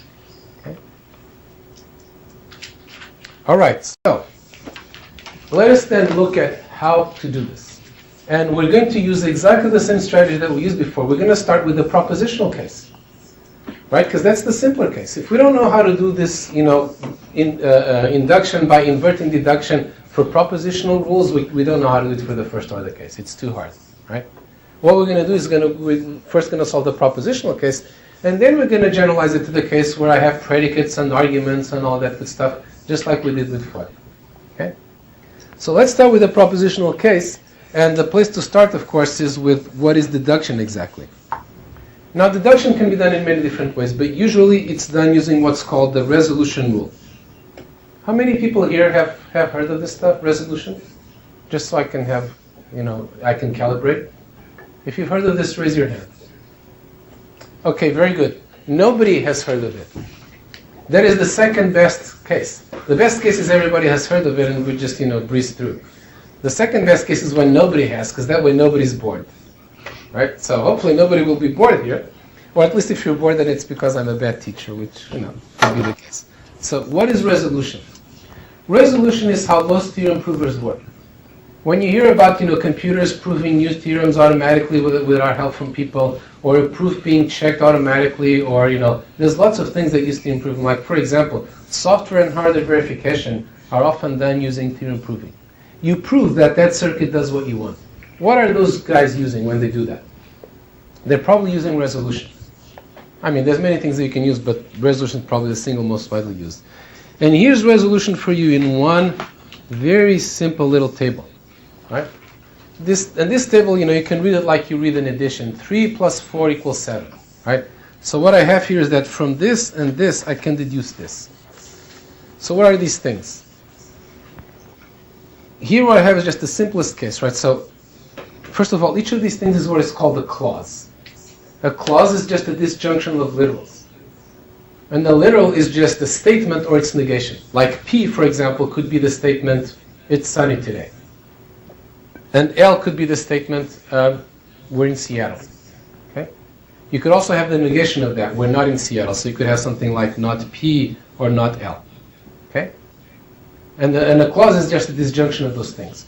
Clauses are useful to us because whatever you have in first order logic can always be converted to C and F. Clausal normal form or conjunctive normal form. Okay?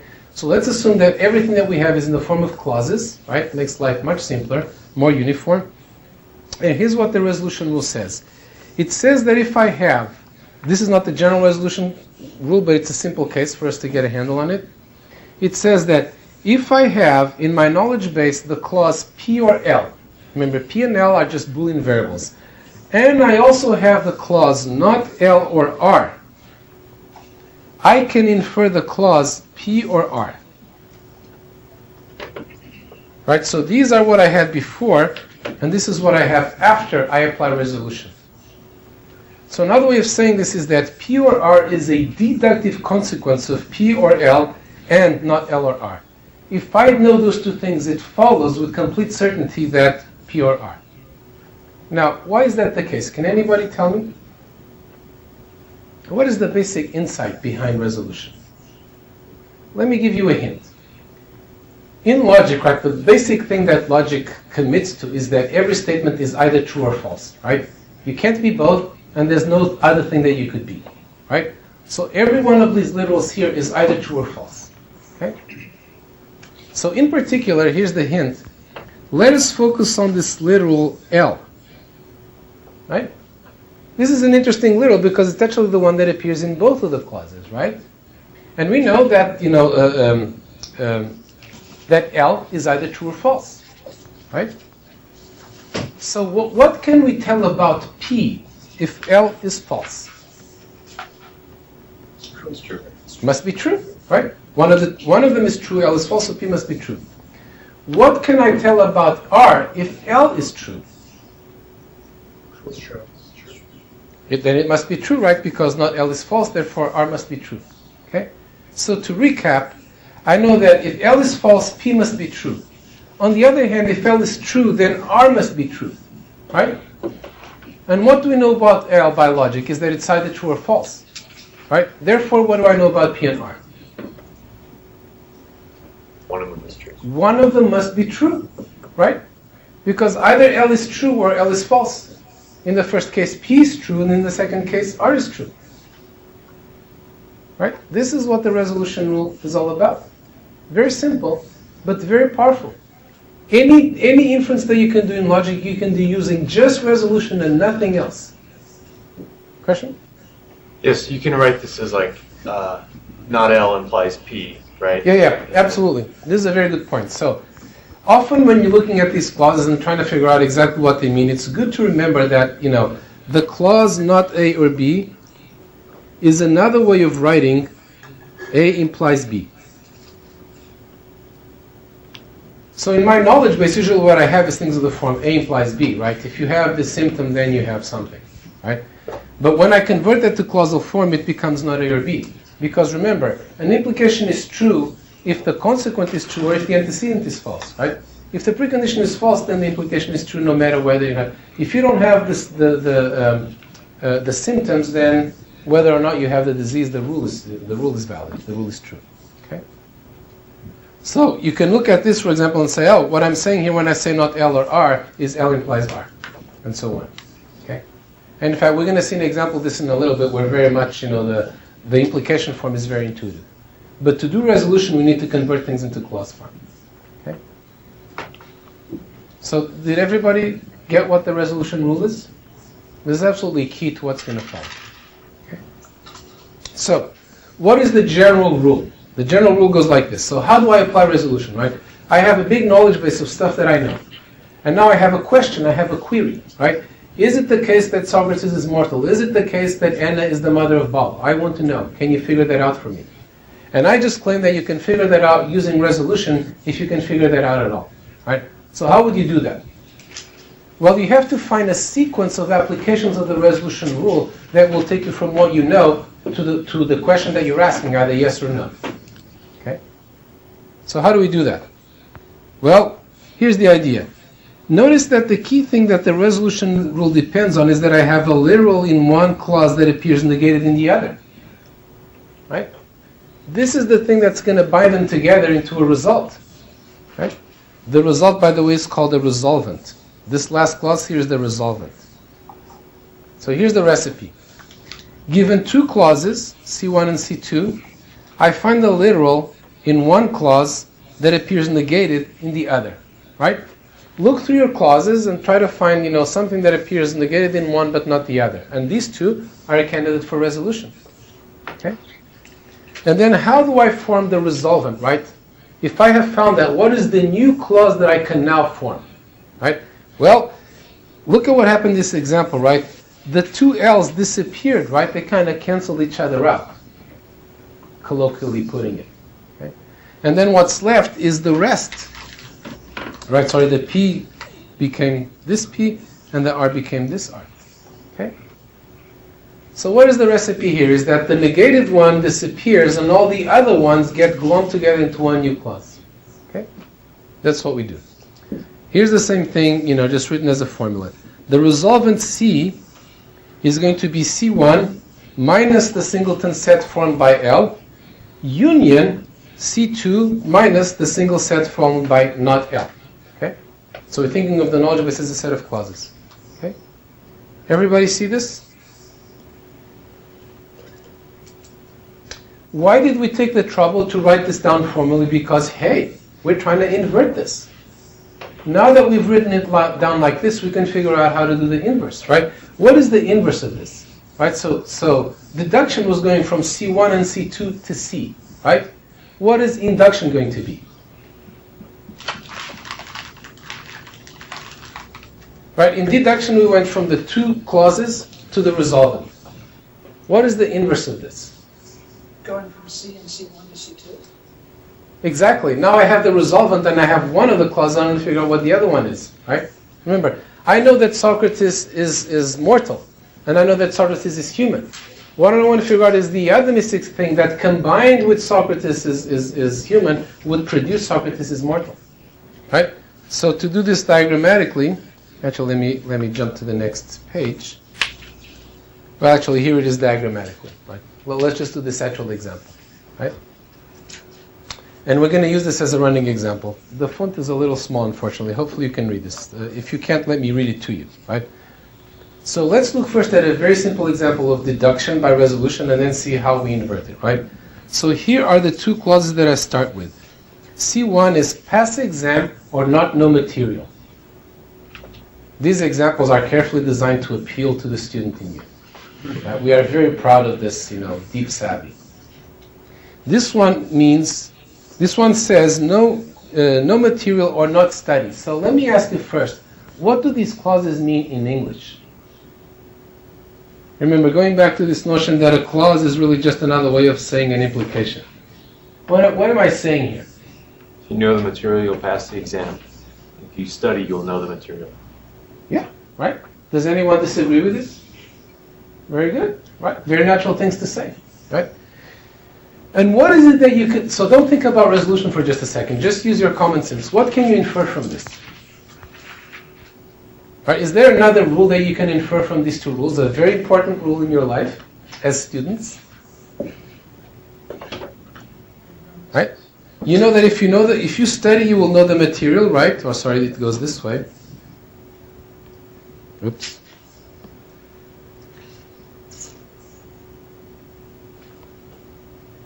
Right? If you study, you will know the material. And if you know the material, you will pass the exam. Therefore, what can you say? If you study, you will pass the exam. Right? Aren't you learning amazing new things in this class? Yeah. So here it is. Well, if you study, you will pass the exam. Written in clausal form is pass the exam or not study. Okay? So hey, resolution and common sense agree. Okay? So this is our little example of deduction. Everybody got this? Okay, very good. But now what we want to do is induction. We want to do the inverse of this. What is the inverse of this? Well, deduction, right, was going from this and this to this. Right? Induction is the inverse. Right? In induction, I have the result. Right? And I have one of my two clauses. I want to figure out what's missing. I want to figure out the second clause, right? That's the goal here. So, over to you. How do we do that? Right? Let's suppose for just a moment that I hadn't seen this yet, right? How do I figure out what needs to be there? This is really, once you've got this, everything else kind of follows, right? So let's look at these two, right? This clause was pass the exam or not know material, right? And this clause was pass the exam or not study. So, what does this clause have to be? What has to be in it? The not pass exams. The not pass exam. Why is that? Very good. Why is that? From the rule before,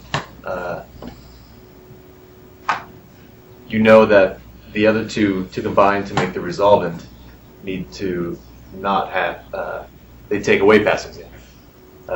Right. On the prior slide. Right, absolutely. So notice the following, right? Pass exam, right? No, sorry, what did you say? You said this rule has to contain what? It has to I stated the reverse, but not. They need to contain not pass exam, the one that we're looking for on the right. Yeah. It doesn't need to contain no material because you know that the clause that's in both of them, the one negated, is the one that you remove, and you know that it's not in the final one, so it must be in the other one. Exactly. I actually jumped the gun and I thought that he was saying what you're saying, right? So very good. Notice the following important thing. No material has disappeared, right? No material is in C1, but it's not in C, right?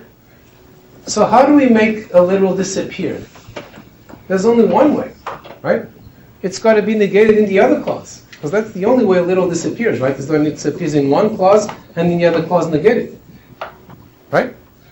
So rule number one is the stuff that was in this clause but not this one has to appear negated in the other one, otherwise this doesn't work, right? The resolution wouldn't do the trick, right?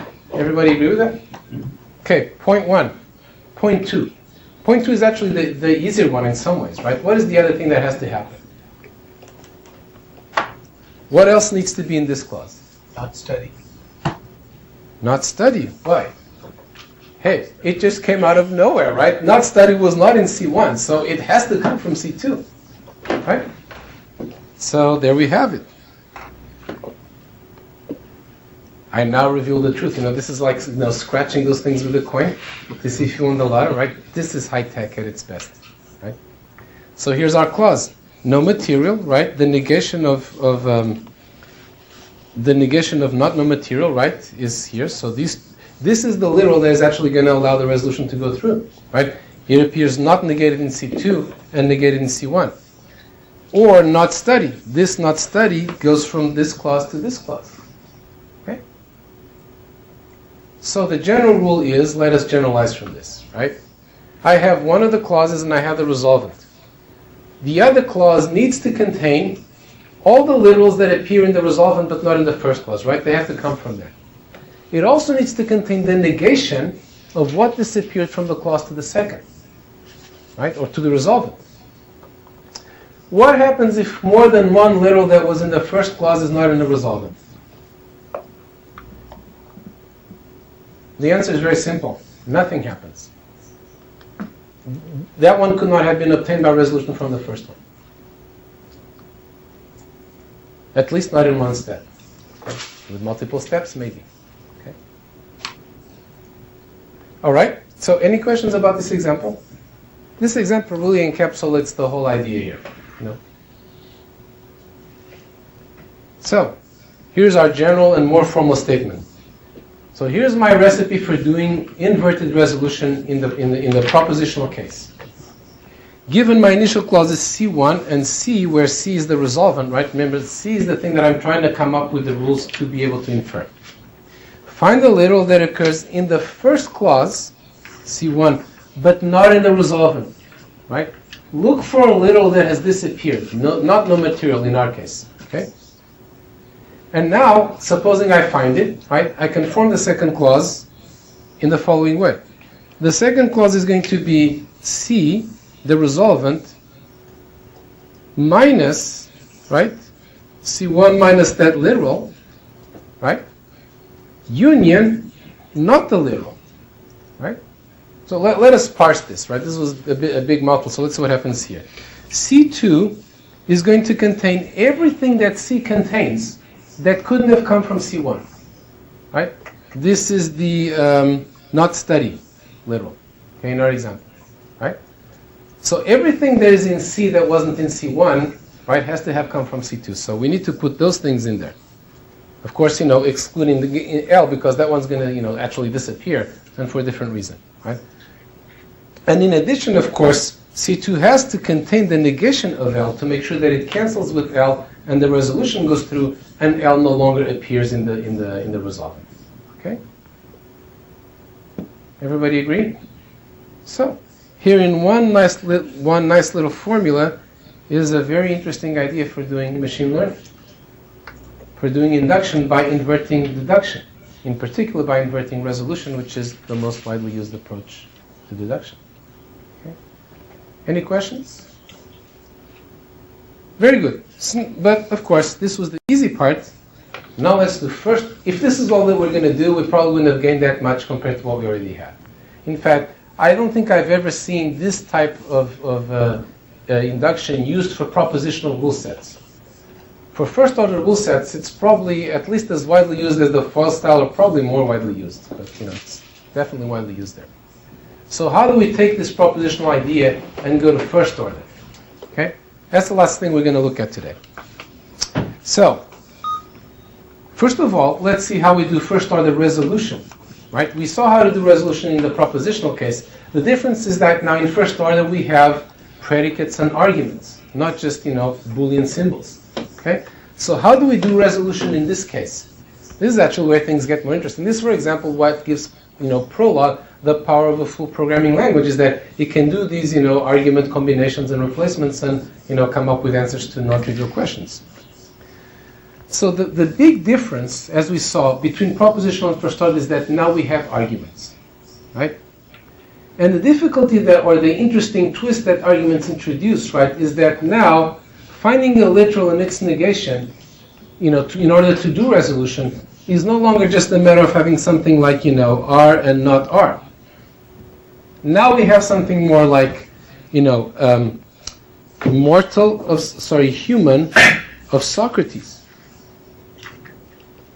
And on the other hand, we have something like, a human of X implies mortal of X, right? By the way, I omitted the universal quantifier here because that's what people do in Prolog, right? But this just means that, all humans are mortal, okay? Now notice, what is it that you want to happen here in order for your inference to go through, right? What I would like to do is to infer from this that M of S, right? But the problem is that this rule here doesn't even talk about S, right? It talks about X. So how do I make the connection? Well, the connection comes from the fact that this rule applies for every human, right? Every X. So in particular, it applies to Socrates, it applies to S. So what I need to do in order for this to go through is I need to unify H of S with H of X. This is the technical term, unify. What we're doing here is called unification. I want to make these guys be the same. Why do I want to make them be the same? Because remember, H of X implies M of X is the same thing as not H of X or M of X. Once I've turned these two guys into the same thing, now they resolve. One is the negation of the other. So what do I need to do in order to unify them? Well, in one of them I have S, and in the other one I have X. So what I need to unify them is to replace X by S. This is called substitution. What I literally do is I substitute X by S. In general, I might need to substitute a whole bunch of things, so I'm going to have a set of these things. This is called a substitution, right? In the simplest cases, what it does is it replaces variables by constants, like the variable X by the constant Socrates, so that universal rules can apply to concrete people, or to specific instances of people, right? This is really where deduction does its thing, okay? So I do the substitution in order to have two littles that unify. And then once they unify, boom, I can apply a resolution just as in the propositional case, okay? The power of this rule, of course, is that it's saying something in one short expression for all 7 million people, right? In propositional logic, if I wanted to say that people are mortal, I would have had to say this for every single person separately. Anna is human, therefore she's mortal. Bob is human, therefore he's mortal. This is ridiculous. In first order logic, instead of 7 billion statements, I just make one. Okay? But then I need my substitution in order for the variable to actually apply to the constant. Okay? Everybody follow this? Very good. So, what does first order resolution mean? I no longer have to just look for two littles that unify, that one is the negation of the other. I have to look for two littles that I can somehow unify by finding the right substitution. Like, for example, in this case, replacing X by S did the trick. Okay? And I'm going to represent that set of substitutions by theta. And L1 theta is L1 with that substitution applied to it. So L1 theta, for example, is L1 with every occurrence of X replaced by S. Okay? So for example, this H of X implies M of X. After applying that substitution, would become H of S implies M of S. Okay? And then at that point, right, if I have found that, if I have found two littles such that with some substitution one becomes the negation of the other, at this point I can apply the resolution rule to those literals subject to those substitutions. So that is going to go through only when X is Socrates. It obviously will not go through when X is Aristotle. Okay? Unless I also happen to have Aristotle in my database, but let's ignore that case. Okay? And then once I have that, everything works as before. So, a slightly glib thing to say would be, well, resolution in first order is just the same as in propositional logic, except with substitutions. Okay? So what is my rule now? Is that I form the resolvent by including all the littles from C1 with the substitution theta, and all the littles from C2 with the substitution theta, except for L1 with the substitution theta, and not L2 with the substitution theta. Notice that apart from the phrase with the substitution theta that I just repeated 4 times, this is exactly the same sentence as before. Okay? So, Here's my recipe, right? What is my resolvent going to be? It's C1 minus L1 with the substitution theta union C2 minus L2 with the substitution theta. Okay? And again, this formula is the same as before, except with this new interesting little theta added. Okay? Questions? All right, so finally, right, we're scaling the mountain and we're almost at the summit. Here comes the summit, right? The base of the mountain is wide, but the summit is thin, and indeed, this summit is very thin. It's just this one little point. Okay? So, what am I saying here? Right now you have the pieces, all you have to do is put them together. You know how to do propositional inverse resolution, right? You know how to do first order resolution, and now we just have to figure out how to do first order inverse resolution. So what's going to happen?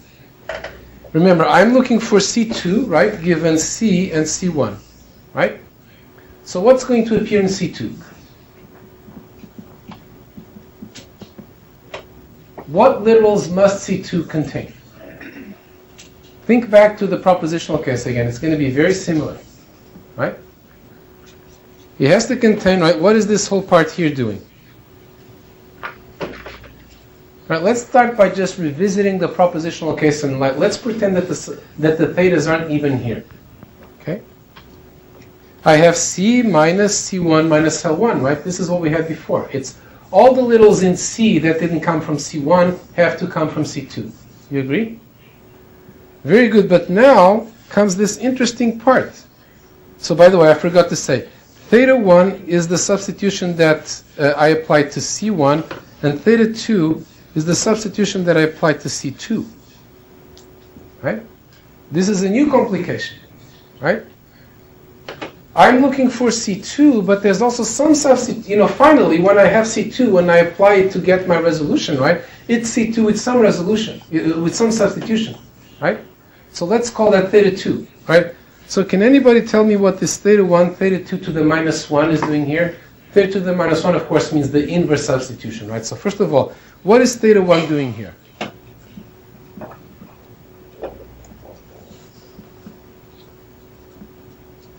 The normal substitution that you apply to. Exactly, right? This is what I applied to C1 to get C2, right? So that goes through in both cases, right? Whether I'm doing, deduction or induction, right? So I took all these things in C1, right, and I put them through theta 1 to get to C, right? And now it's comparing to that I'm going to see what needs to come from C2, right? Very good. Everybody got this, or anybody has questions?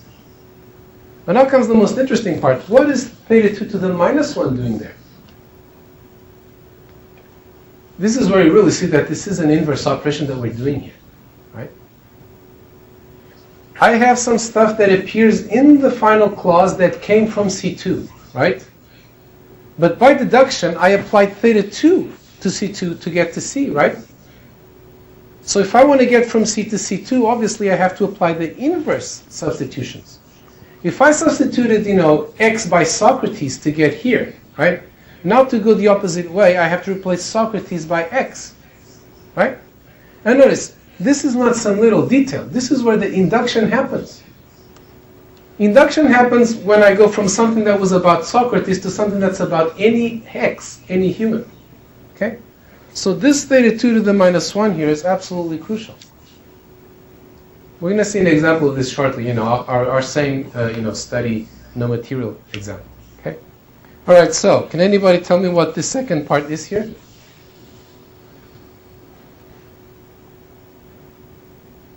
What is this not L1 here? It's the hook that's going to hook to C1. Right, this is the negation of the literal that disappears from clause C1, right? Just as before. Just as in the propositional case, right? Everybody agree? And now what is theta 1, theta 2 to the minus 1? Well, it's the same thing that happened on the other side, right? L1 got theta 1 applied to it to get to C, but not to get to C2, I need to apply the opposite of theta 2. And then I get my C2, okay? Everybody agree with this at this very abstract level? Of course, I recommend that you go over this a little bit more carefully, in your copious free time. Also, Mitchell has a very good, explanation of this. So, I encourage you to look at that. But in the meantime, just to make things clear and concrete, let's look at an actual example. And this is by one system that does this is called Seigol. So let's look at an example of what Seigol would do here, right? So here's our family example. So actually, I lied. This is not the no material example. It's a much more interesting one. This is our original, father-child example. And what we're going to try to do here is actually something more ambitious. We're going to try to learn the concept of grandchild. This example is going to allow us to actually show the full process, or something more like the full process as opposed to just one step, right? What we've been seeing so far is really only one step of resolution and for only one step of inverse resolution. But a lot of the power of this comes from when you can go through a whole proof tree and have all these inverse steps, right? Basically what's going to happen in a real system like Seigol is that I have this proof that I would like to make, right? I want to prove this result. And now I'm trying to form the proof tree, but there's holes in it. There's things that I need to have to make the proof go through, and those are the things that I'm going to induce. Okay? So what we have here is a very simple proof tree, and we're going to see how we fill in the holes. So let's start, on the left side here, right? So here are some of the facts in my knowledge base. Okay? So this is my data. Some of the facts in my database. I know that Father Tom Bob. Okay? This is a fact. And I know that Father Shannon Tom. Okay? And I also know that grandchild Bob Shannon. Okay? And presumably I have a whole bunch of examples like this, but let's just focus on one here, right? What I want to do is infer from this the concept of grandchild. Okay? And let's just focus on the father case. There's also the mother case, but let's just focus on father to keep things simple, right? What is the rule there, right? Let us preview what needs to happen here. What is the rule for somebody being somebody's grandchild as a function of father? A is B's grandchild if what? If A is C's child and C is B's child, right? Right? So if it is the case, Shannon is a grandchild of Bob, right? Why is that the case? Because Bob is the father of Tom, and then Tom is the father of Shannon, right? Everybody agree? We know this. The question now is how does the machine learning system figure it out? Well, let's see. Let's apply, our first order inverse resolution ideas, right? So this is my C1 and this is my C, right? So if this is my C1 and this is my C, what do we need to have in C2? Well, first of all, what has shown up in C that was not in C1? Grandchild, right? Right? Grandchild appears in C and did not appear in C1. So it must have come from C2. Everybody agree? Right? So here's grandchild. And let us not worry about the arguments just yet. Right? So what is the other thing that has happened from C1 to C, right? Grandchild appeared, but something disappeared. What was it that disappeared? Father, right? So what do we know about C2? What does it have to contain? Right? It needs to contain not father. You agree? Okay, very good. So here's the clause, right? Grandchild or not father. Right? But now let's look at, but this is only half the story. Right? And maybe not even the most interesting half of the story. Let us look at the arguments. Well, so first of all, let us look at people, right? Who appeared and disappeared between C1 and C, right? Well, let's see. Bob appears in grandchild, right? Bob appears in C, but Bob did not appear in C1. So where must Bob have come from? It must have come from C2, right? And Bob appears as the first argument of grandchild, right? So it must have been the first argument of grandchild in C2. There are no two ways about that. Okay, everybody agree? Very good. Well, likewise, Tom has disappeared from C1, right? So we need something in C2 that negated that. We need something that negated father with Tom as the second argument. Well, here it is, father with Tom as the second argument. Okay? Right? Now what remains? What remains is the most important part. What remains is Shannon and X. Right? Why couldn't I just let this clause here be grandchild Bob Shannon? Would that work? Right, so this literal, right, grandchild Bob Shannon appeared in C, right? So it must have come from C2, right? Well, if in C2 I just put grandchild Bob Shannon, does that do the job? You haven't really gone anywhere, you just moved the problem up a level. No, well, let us not worry about induction for just a second, right? The problem that we're trying to solve here is like, I need the literal grandchild Bob Shannon to be in clause C2 so that it appears in clause C, right? And let's say that I just put that literal in clause C2, right? That works, right? So there's nothing wrong with clause C2 being grandchild Bob Shannon or not father, Shannon Tom, right? Because remember, X is the same on both sides, right? So why did I do this? Why is my theta 2 replacing, or my theta 2 to the minus 1 actually be Shannon replaced by X? Why did I do that? I didn't have to. Why did I do that? At the same time, I'm free to do that, right? Because with this as the substitution, if I have grandchild Bob X, and then I replace X by Shannon, I get grandchild Bob Shannon, and everything goes through, right? So this also works. But why did I go to the trouble of replacing Shannon by X? Because grandchild Bob Shannon proving grandchild Bob Shannon is not really interesting. Precisely. I'm trying to induce general knowledge here. I'm really not interested in just understanding, who in this family is whose parent. I want to know the general rule for what makes somebody somebody's grandchild. Therefore, I want to go from specific people to statements about all people. And that's why I deliberately replaced Shannon by X. This is what's giving me generalization. Okay? Remember, inversion often has a lot of options. We're seeing a place where we have many options, and so what we do is we pick the option that we like best. Not all inductions are equally good. I want to do more here than just make this go through. I want to learn the most general and accurate knowledge that I can. Okay? Any questions? You can certify yourselves that this all works by, just not taking this as an ordinary problem of deduction and saying, if I have this C1 and this C2, do I get C? And, clearly you do, right? But, you can go through this as an exercise at home. Okay? So far, so good? Okay, but now there's one more step, right?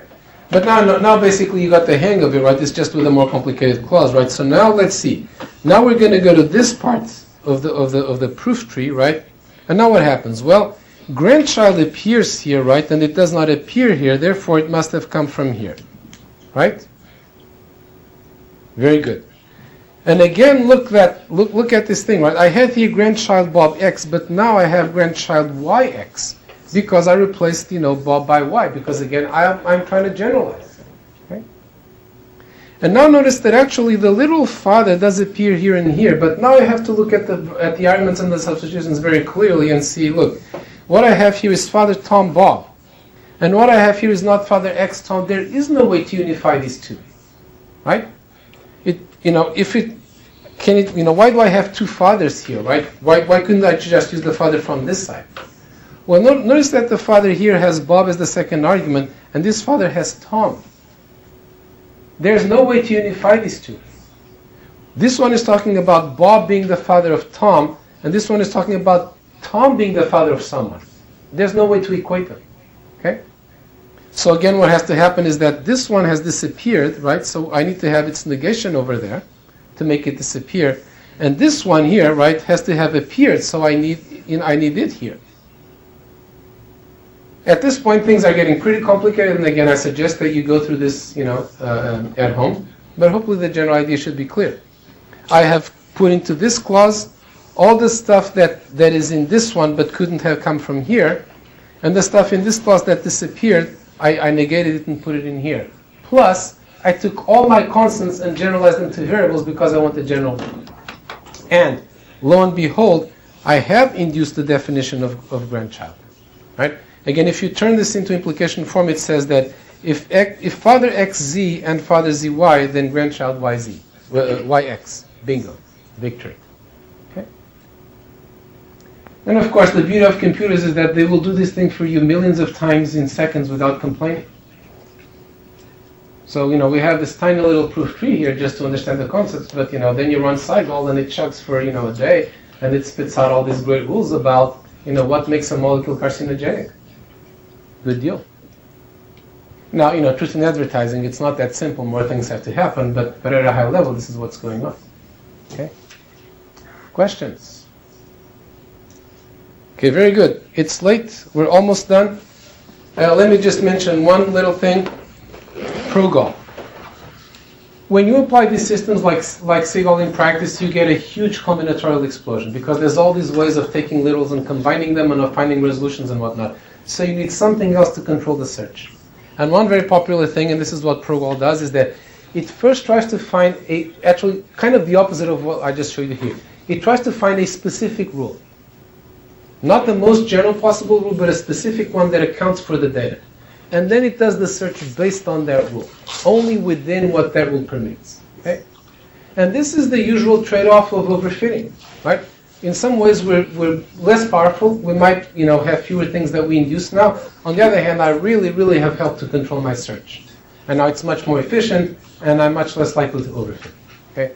Again, I'm not going to go into the details of that here, but it's important to realize that doing this in practice is not just applying something like Seigol out of the box. There's things like Progol and systems like Aleph and whatnot.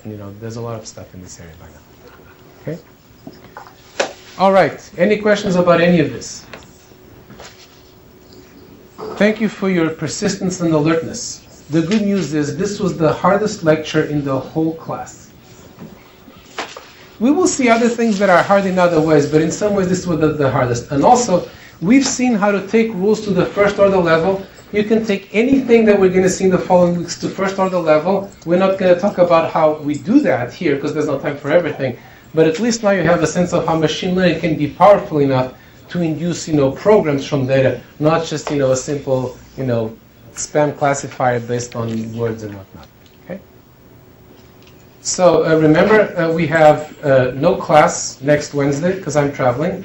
And what we're going to have is, you must be gluttons for punishment, and we are certainly gluttons for meeting our punishment. We're going to record in next week's class here tomorrow. So, probably most of you can't come, and that's fine. What that means is that you can just, watch the class anytime that you want on your own time, including, next Thursday at 6:30 p.m. Or you can come to the class here or remotely if you want. Okay? And after that, the class is going to be on the web, right? It's still at 6:30 tomorrow. No, sorry, I forgot to say. Tomorrow it's at 4. So I sent an email to the list about this. Did everybody get it? Yeah. So unfortunately, we couldn't do it at 6:30 because the room was not available. Did it go to the 2 math list? No, this went to the course list. So if you have not subscribed to the course list, please do, because we send these announcements there. And anyway, so assuming you missed that message, just to recap, we're going to record next week's class tomorrow here at 4 p.m. And you can come here, or you can watch it remotely, or you can then just, at Microsoft, or you can then just, watch it anytime next week. Okay? All right? And in the meantime, have fun with your projects. All right. Welcome back. Long time no see. Today we're going to talk about instance-based learning. Instance-based learning is just about the simplest kind of machine learning there is. It comes in a number of different flavors. The first one we're going to look at is probably, you could consider it the oldest machine learning algorithm and certainly the simplest. It's the famous k-nearest neighbor algorithm. And then we're going to look at other forms of instance-based learning, and we're going to conclude with a look at collaborative filtering. Collaborative filtering is these days probably the most well-known application of instance-based learning, and it's what your second assignment is going to be about. You're going to develop a collaborative filtering system and apply it to the famous Netflix data. It's too late to win $1 million, but you might win the next one. As I mentioned, there was someone in this class who didn't know any machine learning before, and got interested in it and went on to be a member of one of the 2 top scoring teams. So, first of all, what is instance-based learning? And why is it so simple and potentially so fast? The idea in instance-based learning is to do as little work as you can at learning time. It's also known as lazy learning. Lazy learning and instance-based learning are not exactly the same thing, but at this point we can think of them as the same thing. The idea in instance-based learning is that what I'm going to do when I see the data is nothing, right? If you think about it, that's the fastest algorithm you can possibly imagine, right? It's O of 0. You do nothing. You've never seen an O of 0 algorithm before, you're never going to see one again. This is the only O of 0 algorithm that you'll ever see. So what I do with my database of training examples, XIs and their corresponding classes is nothing. I just leave them there on the disk and hope for the best, right? This is like not studying for your class and waiting till the final comes, and then when the final comes, of course, at that point you scramble, right? You didn't study, you don't know anything, so what do? How do you quickly figure out what the answer should be, right? Well, the idea in nearest neighbor, as the name implies, is that when a new query instance comes along, say I have a new patient, and I want to decide whether this patient has tuberculosis or whatever, what do? At that point, I just quickly scan through my database and try to find the closest patient in terms of their symptoms and tests to the one that I'm seeing now. Okay? And then whatever the prediction for that item was, I make for the new item. Right? If you think about it, this is not a bad heuristic, right? If you find two patients whose records are pretty similar, there's a good chance that the diagnosis will be the same. This can actually work surprisingly well. Okay? So if my nearest neighbor is xn, all I do is I estimate f of xq. Notice the hat here that says it's an estimate as f of xn. Okay, very, very simple thing. This algorithm as it is doesn't always work that well. There's one very simple change that makes it work a lot better, and in fact makes it competitive with a lot of much more sophisticated algorithms. And that is simply to just use the k nearest neighbors instead of the single nearest one. Okay? So what you do, again, at learning time you don't do anything. It's still O of 0. What happens now when you see a query is that you find the k nearest neighbors, like say the 3 or the 5 nearest neighbors. Okay? Each one of those has a class, and then you just vote. If one class is the class of 3 of the 5 nearest neighbors and one is the class of 2, well, the first one wins. Okay? If what we have is a regression problem, right? We're trying to predict a continuous variable instead of a discrete one, then what might we do? Right? I find my 5 nearest neighbors, I just treat 5 numbers, and I want to predict a new number for this example. What do? You already have some formula based on the regression. Yeah, well, you're getting, way too fancy for us simpletons here, right? What's an even simpler thing that you can do, right?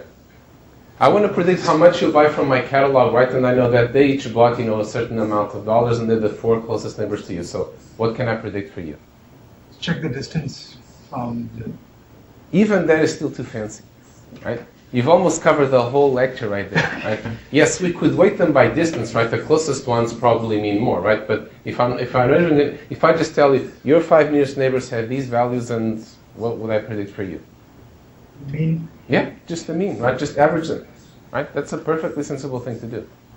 Now, the average could be weighted, and we'll talk a little bit about that later, right? But the basic idea is that for discrete problems, k nearest neighbor just votes, and for continuous problems, it just averages, right? Fairly simple, okay? So, as with all methods, it's good to bear in mind what the advantages and disadvantages of this are, right? So, what are the advantages of nearest neighbor methods and instance-based learning in general? Well, obviously, one key advantage is that the training is very fast. Truth in advertising, once we get to some of the fancier versions of this, that speed at training time naturally can disappear. But at least in the basic version, the things at training time can take no time. Another important advantage, which is a little more subtle, is the following, is that if you want to learn a very complex target function, well, this can be very hard. But with these methods, you could actually learn a very complex target function very easily. Because what happens is that when you memorize those examples and then you find the nearest ones at test time, implicitly you could be learning a very complex function. We will illustrate, how this happens and look at it in a little bit more detail, in a while. But for the moment, keep that in mind. Okay.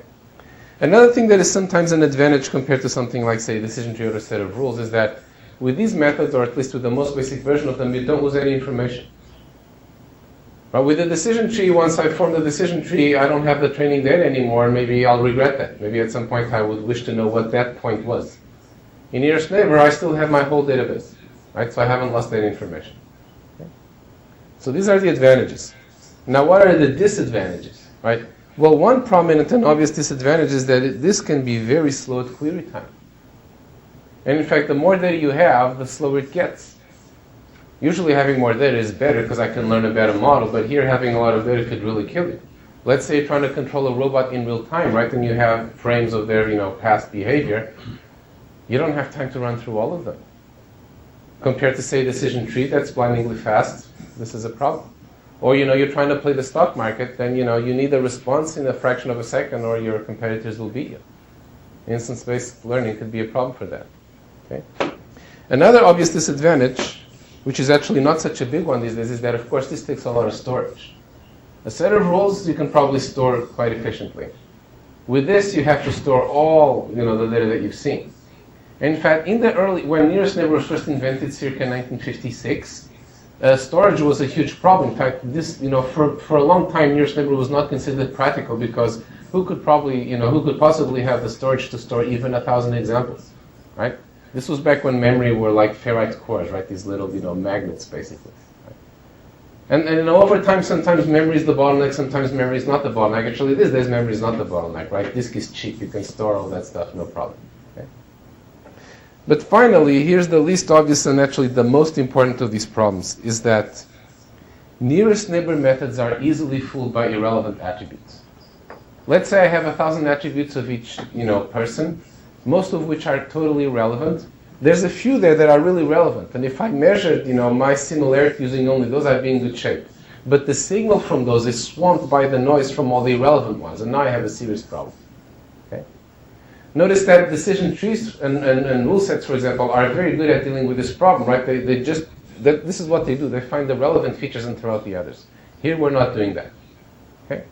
Now, of course, all these problems are well known and have been, well appreciated for a long time. So there are solutions to all of them. Okay? Nevertheless, even after we incorporate those solutions, these methods are still not the best ones in these dimensions compared to, say, some of the others that we've seen. Okay? So it's good to bear these things in mind. Any questions so far? All right. So, well, there's one very big thing here that I didn't talk about yet, right? So, sure, we store examples and then at query time we find the closest one. Well, what exactly does closest mean, right? How do I measure that two examples are similar? Clearly, the behavior of this algorithm is going to depend a lot on your definition of similarity, right? Well, now your definition of similarity could be anything from extremely simple to very, very complicated. In fact, there's this whole area called case-based reasoning where your similarity measure is a huge program with subroutine calls and who knows what. Fortunately, for a lot of applications, just about the simplest measures that you can imagine actually work quite well. In particular, let's say that, all your features are numeric, right? They're all, numbers, right? What might you use as a distance measure? What is the first thing that comes to your mind? Some of the distances to each of them. Yeah, so, that is what's called Manhattan distance. Right, just the sum of the distances along each of the features. Okay, or you can just use Euclidean distance, right? The straight line distance between the 2 points in hyperspace, right? Both simple, both widely used. More generally, you can use what's called an LN norm. LN norm means that you take for each dimension you take the absolute to compute the difference between two examples. You go to each dimension, you compute the difference between the examples along that dimension. Take its absolute value, raise to the nth power, and then you sum along all the dimensions and you take the nth root. Okay? So Euclidean distance is the special case of this when n is what? 2, right? And Manhattan distance is the special case when n is? 1. 1, exactly, right? Because you're not raising to anything, you're just taking the sum of the absolute values. Okay? But, I could use other n's. The most popular ones are indeed 1 and 2. You know what the third most popular one is? Anybody care to guess? 3. No, yes, this was a trick question. The most popular one is infinity. What is the L infinity norm? Sounds like a weird thing at first, right? What's L infinity?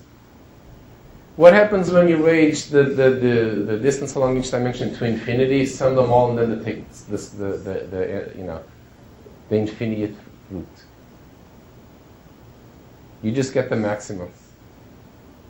Right? Because as you raise things to higher powers, the larger ones dominate more and more. Right? So if you raise it to infinity, the larger one basically sums out all the others.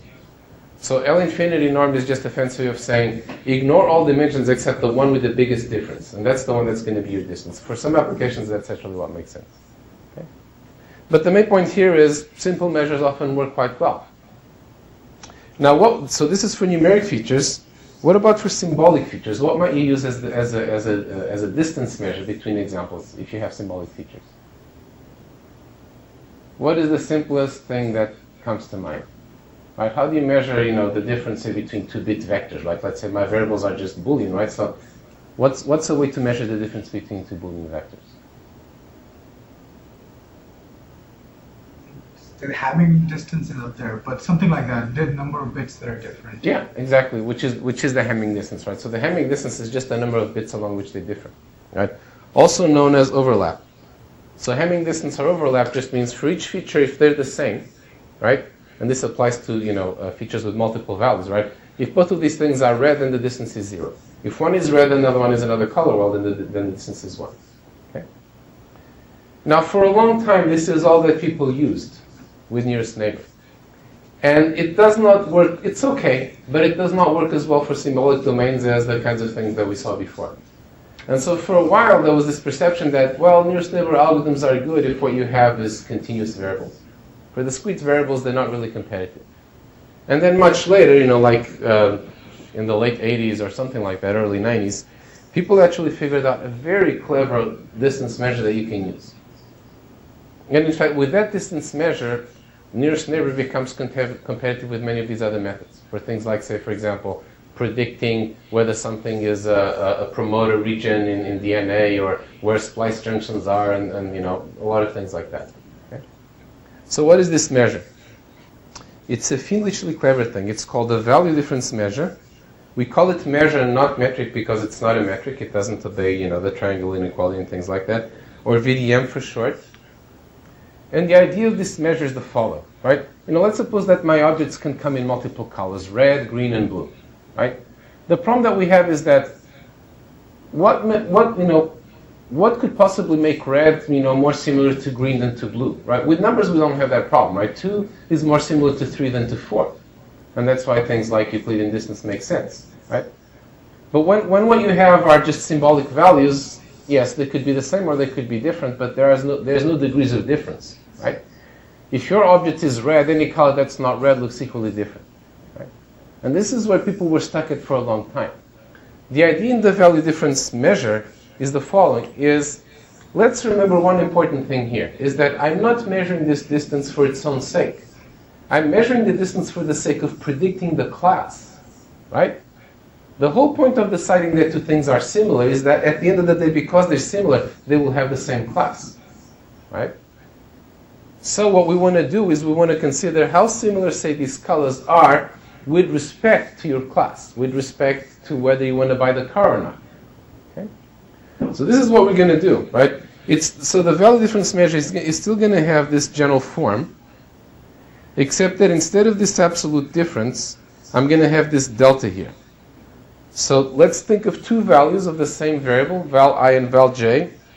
And delta is going to be the following thing. It's going to be the sum over all my classes, so I do this for each class, of the difference between the probability of the class given the first value and the probability of the class given the second value.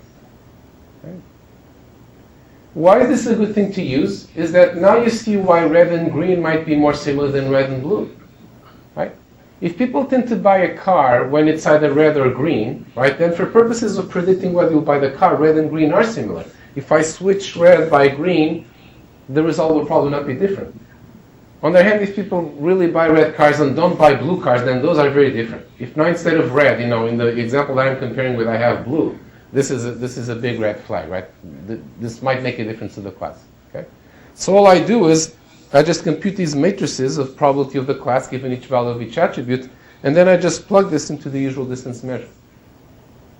And now you can do, fancier things with this, and the full-blown VDM has more stuff in it, but this is the basic idea. If you just implement this, you will usually get much better results than Hamming distance. And on a good day, you'll beat some of these other methods that were actually designed for symbolic problems to start with. Okay? And of course, if in your problem you have a mixture of numeric and symbolic features, well, you just can use the corresponding component, in each dimension. For the symbolic features, you use one of, something like the VDM. For the numeric feature, you use something like Manhattan distance and so forth. Okay? Of course, this is just a starting point. In general, when you're using instance-based learning, this is probably one of the things that you focus on, is designing your distance measure. Okay? And again, this is where you want to put your knowledge of the domain. What, the kind of knowledge that you use here is what makes things similar versus what makes them dissimilar. And that's what you want to put in your distance measure. Okay? Any questions? All right. So, let us try to answer the following very important question. What does a set of when I do instance-based learning, right, I have a database of examples, right?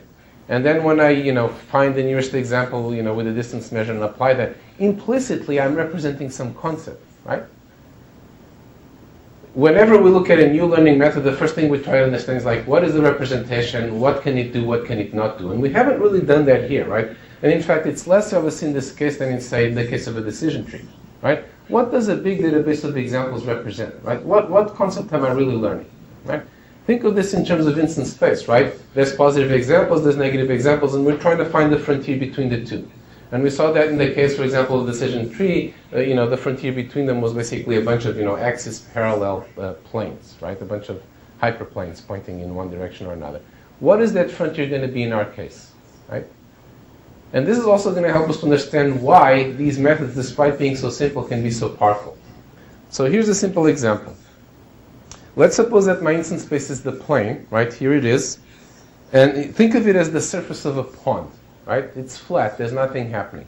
And then my query xq is a little pebble that I drop into the pond.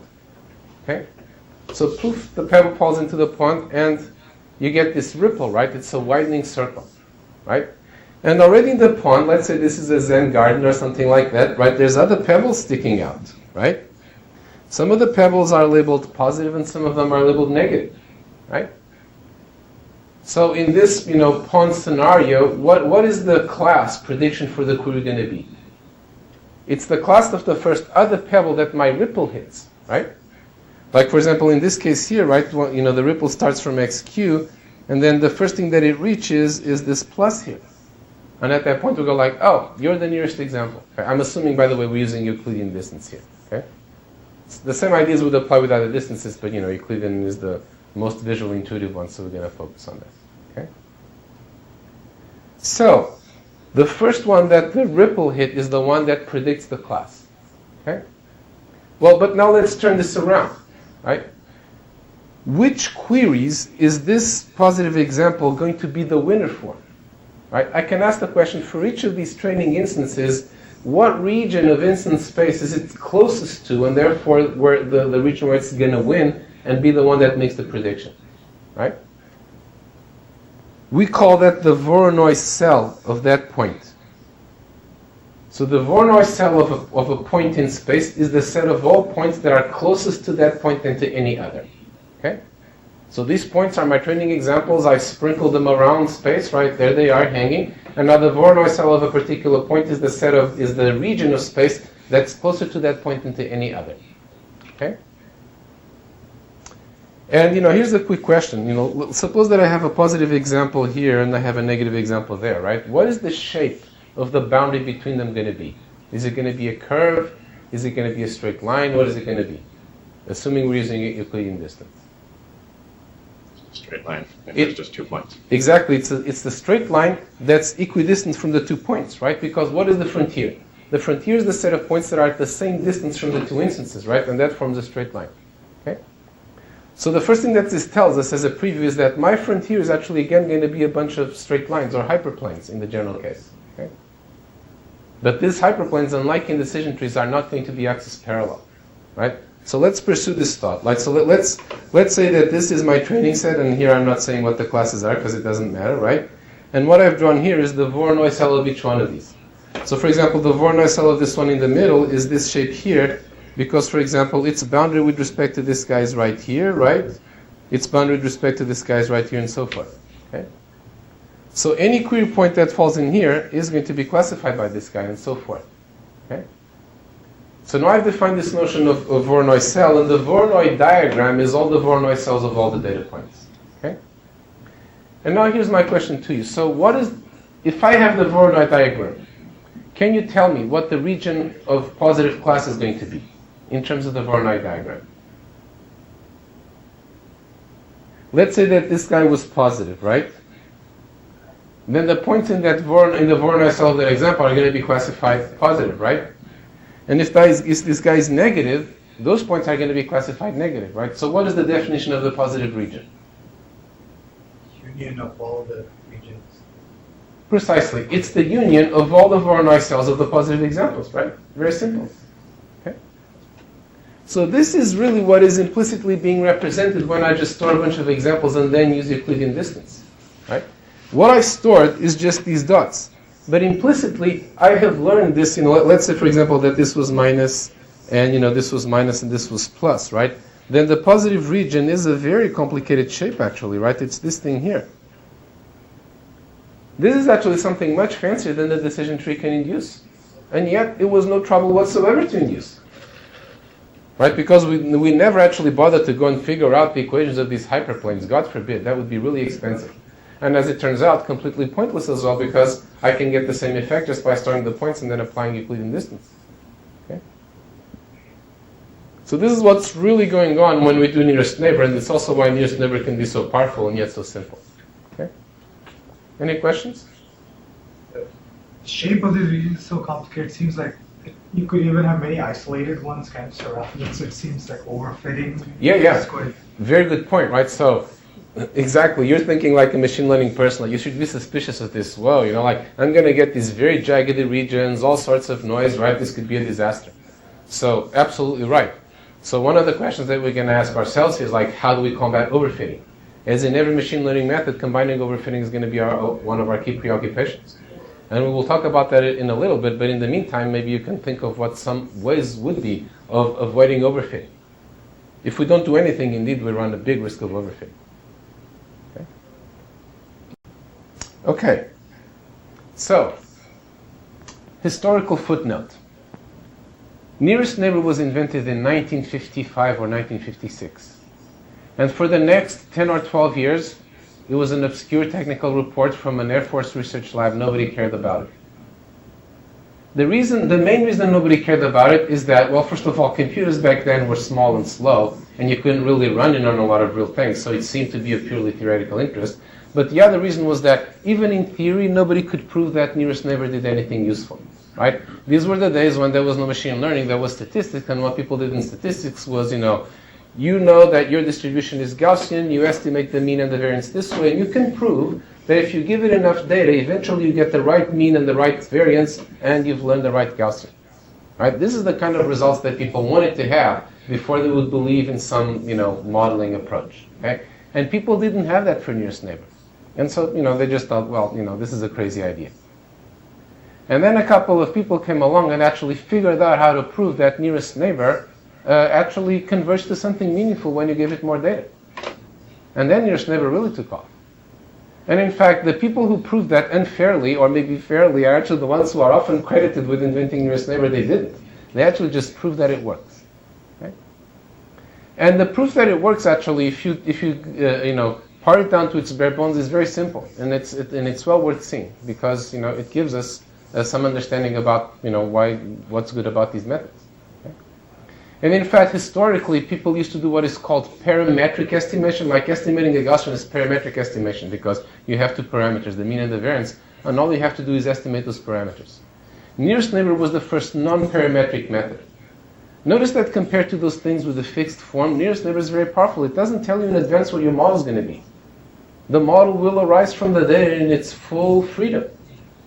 So in some ways, you really can think of nearest neighbor as the first machine learning algorithm. But now we would also like to know that these algorithms, do something meaningful and give you the right answer. So here's in one slide, right?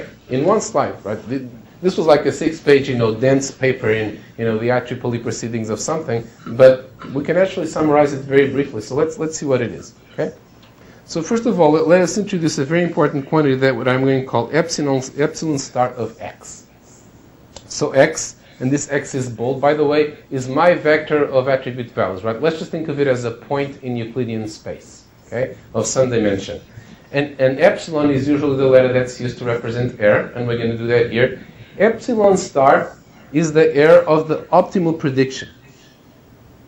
Is, if you could see into God's mind and figure out what the best answer was, how often would it be wrong, right? And you might say, well, that's always going to be 0. I can always find the right answer. But I say no, sometimes it could be wrong. Why is that?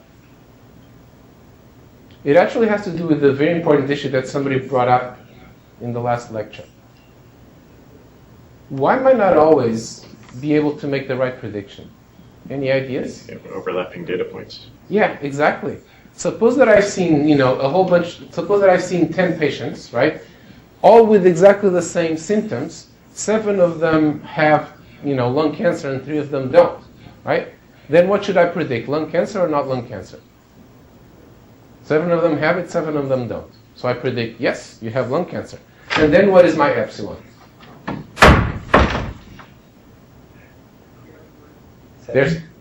Actually, my epsilon is not 7, because 7 is the number that I get right? My epsilon is the number that I get wrong, which is 3, right? So my epsilon in that case is going to be 30%. Okay?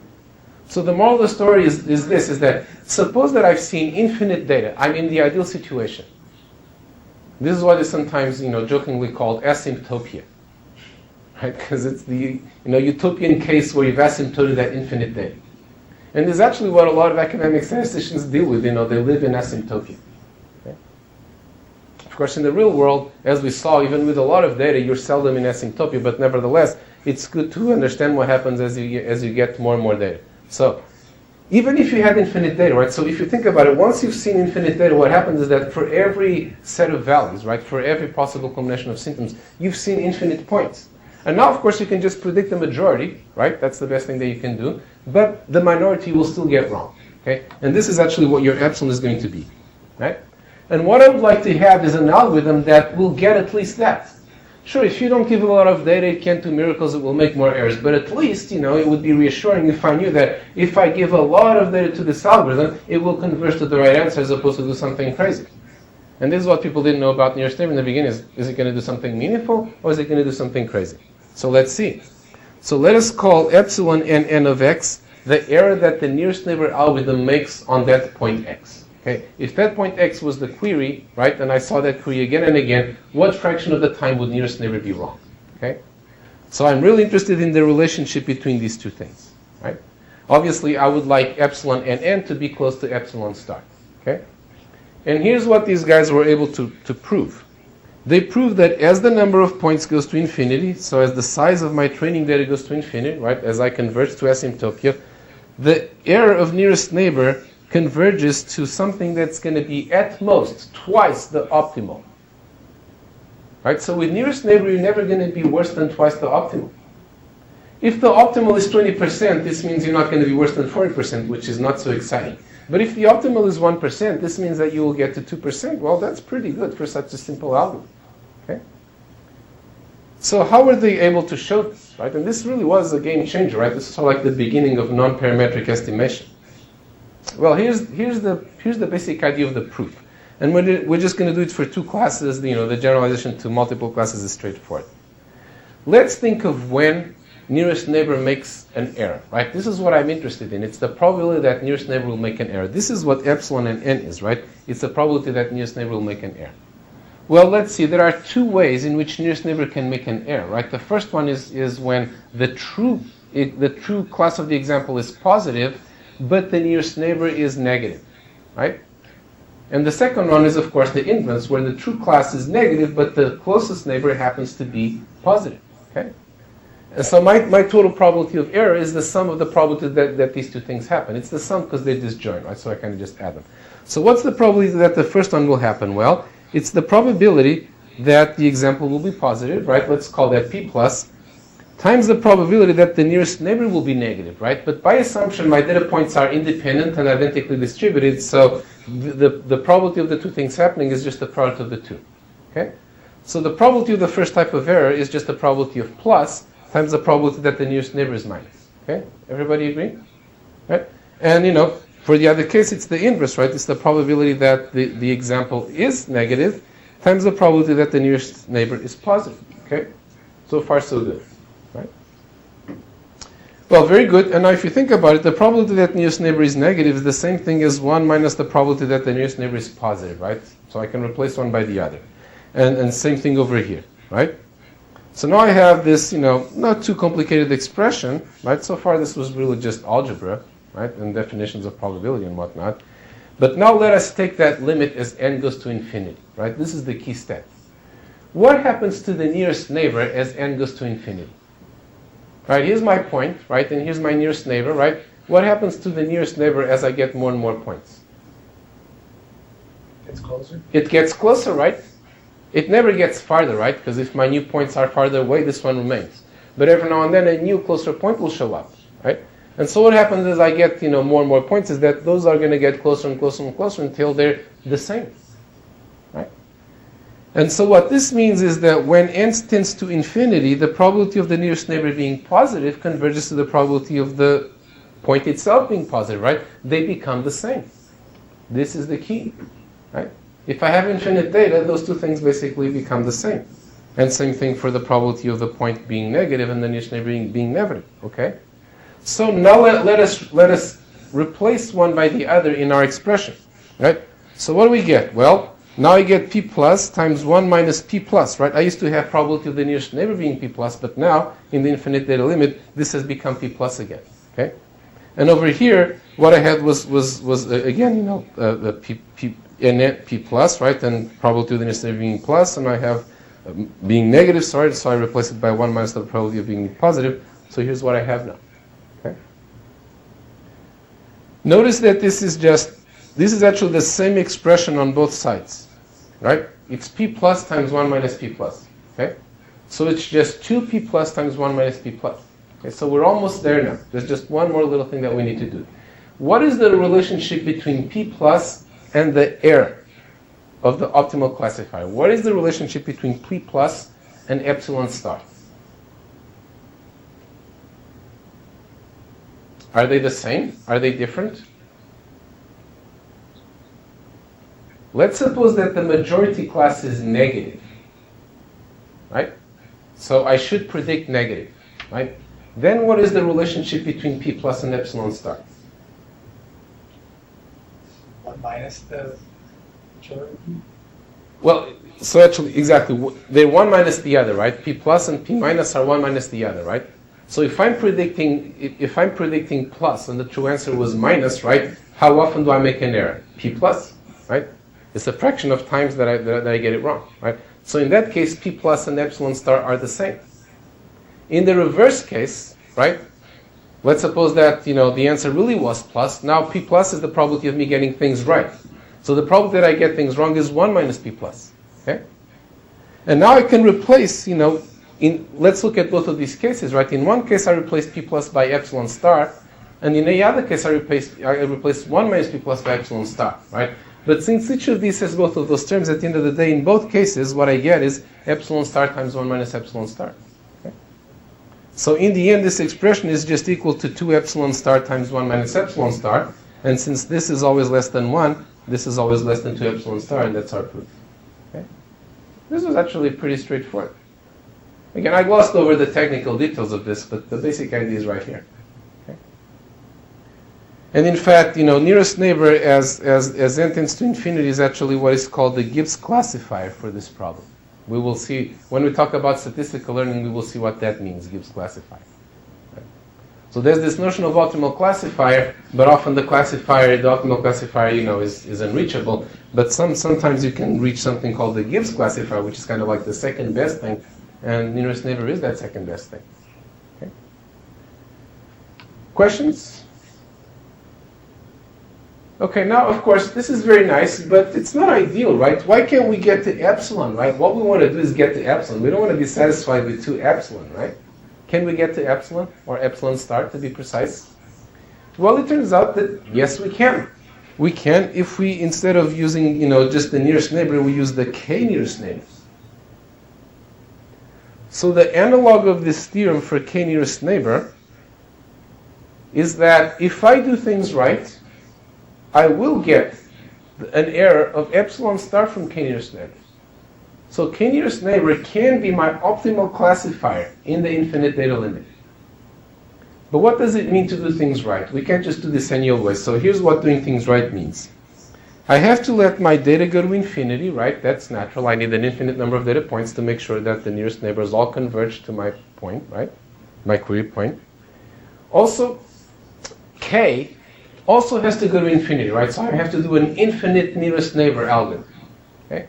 Because I need infinite data points to estimate my probability of the example being plus with no error, right?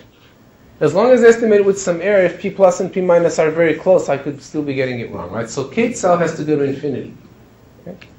But k can just go to infinity in any old way, because if, for example, if I let all my points be nearest neighbors, then I'm going to get, basically the default prediction. Okay? So what has to happen is that even as n goes to infinity and k also goes to infinity, k over n has to go to 0. So what this means is that I'm getting more and more data points, and I'm considering more and more neighbors. But the neighbors that I'm considering are a dwindling fraction of the total examples. Which means that I do get, a small and smaller ball around my point, but that ball is very, very densely estimated. And then, of course, what happens at that point, to just give a very hand-wavy version of the proof, is that, well, I have all those points right there, right? So from them, I can estimate the true probability of plus and minus, and then I make that prediction, and I get the optimal error. So for something so simple, k nearest neighbor is shockingly powerful. Any questions? Okay, very good. So let's talk about this issue, or at least something that this is related to. The second biggest problem in machine learning after overfitting is what is called the curse of dimensionality. And again, the curse of dimensionality is present with every method, and affects the more powerful ones more, as usual. But it's a particularly severe problem in instance-based methods, which is why we're going to talk about it here. But again, just as we introduced overfitting with decision trees, but now it's going to apply everywhere, the curse of dimensionality is also going to apply everywhere. So this is a general issue, not just with instance-based learning. Okay? You remember when I said that if somebody asked you, what is the problem with this machine learning algorithm, and you didn't have an answer, a good thing to just say is, overfitting. If overfitting fails, your second best choice is curse of dimensionality. And between overfitting and curse of dimensionality, you probably get a lot of things right. So, good thing to remember. So what is the curse of dimensionality? Okay? And by the way, the curse of dimensionality affects other things besides machine learning. It was initially, the term was coined by a famous control theorist called Richard Bellman, because he had these methods for optimal control that worked fine as long as you were in low dimensions, and when the dimensions got high, everything fell apart, and he called it the curse of dimensionality. Right? So what is the curse of dimensionality? Let's look, here's the first instance of the curse of dimensionality. It's something that we've already alluded to. Let's suppose that your instances are described by 20 attributes, okay? But only 2 of those are relevant to predicting the class. Remember our parity example, right? Your class is the parity of 2 of the bits, but then there's 18 irrelevant ones. For nearest neighbor, this is a really serious problem. Nearest neighbor isn't going to pick out the signal from those 2 attributes out of the noise from all those other 18. Sure, those 2 are pointing in the right direction, but superimposed on that is a noise signal that's an order of magnitude larger, and we're host. This, as I mentioned, is the single biggest problem with instance-based methods, and is the single biggest reason, or at least one of the biggest reasons, that people use other things like decision trees and whatnot. Okay? At least from the point of view of accuracy. Okay? And this is an example of the curse of dimensionality, because if the dimensionality was low, you wouldn't have this problem. Right? If you just had 2 irrelevant ones, well, given enough data, you'd probably be able to pick out the right ones. But if you have a lot of irrelevant ones, then you are host. However, it gets worse, much, much worse. Here's the shocking thing. Let us suppose that instead of 2 relevant attributes and 18 irrelevant ones, I had 20 relevant attributes. Does this mean that I'm in better shape than with 2 relevant attributes? What does your intuition say? Would I rather have more information about my customer or less? More, right?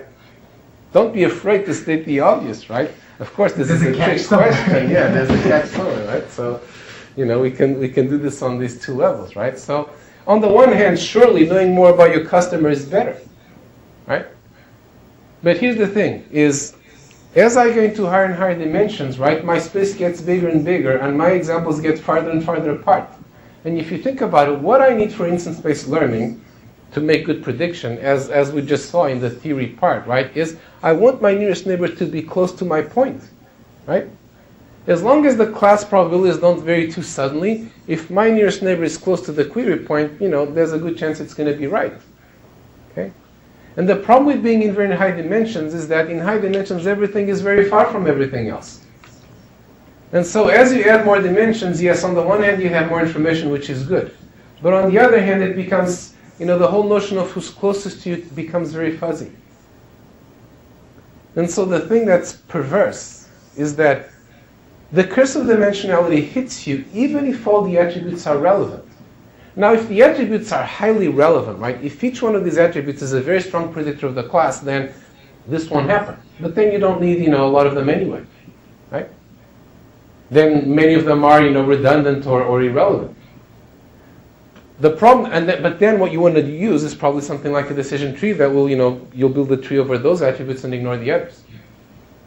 But if what you have is a situation where you have a lot of signals, but they're all weakly predictive of the class, then they're all relevant, but now you're really in this situation where you might do well, except for the fact that the curse of dimensionality might kill you. The signal is there, right, but it's very diffuse, right? And this is when things become difficult, okay? So, in high dimensions, nearest neighbor is very easily led astray. Its ability to discriminate basically dies down as we get to high dimensions. We're going to see some examples that hopefully will make clear why this happens. More generally, not just with nearest neighbor, with lots of different techniques that we use in machine learning, with optimization techniques, right? In machine learning, the final step is always to optimize. Optimizers often work well in low dimensions. In high dimensions, things are much, much harder, okay? And finally, here's the biggest issue of all. The biggest issue is in our brains, is that we build all these machine learning algorithms and all these techniques based on our intuitive understanding of a 3-dimensional world. Right? The real world is 3D. Your brain works in 3D, your visual system with all of its power works in 3D. As long as we're in 3D, we're happy. Right? We have a really powerful machine inside our heads for dealing with 3-dimensional space. But the problem is that in most machine learning situations, you're dealing with 100, 1,000, 10,000 dimensional space. And the thing is that in 1,000 dimensional spaces, things are very, very different from what they are in 3D. And the intuitions that you have from 3D and 2D do not carry over.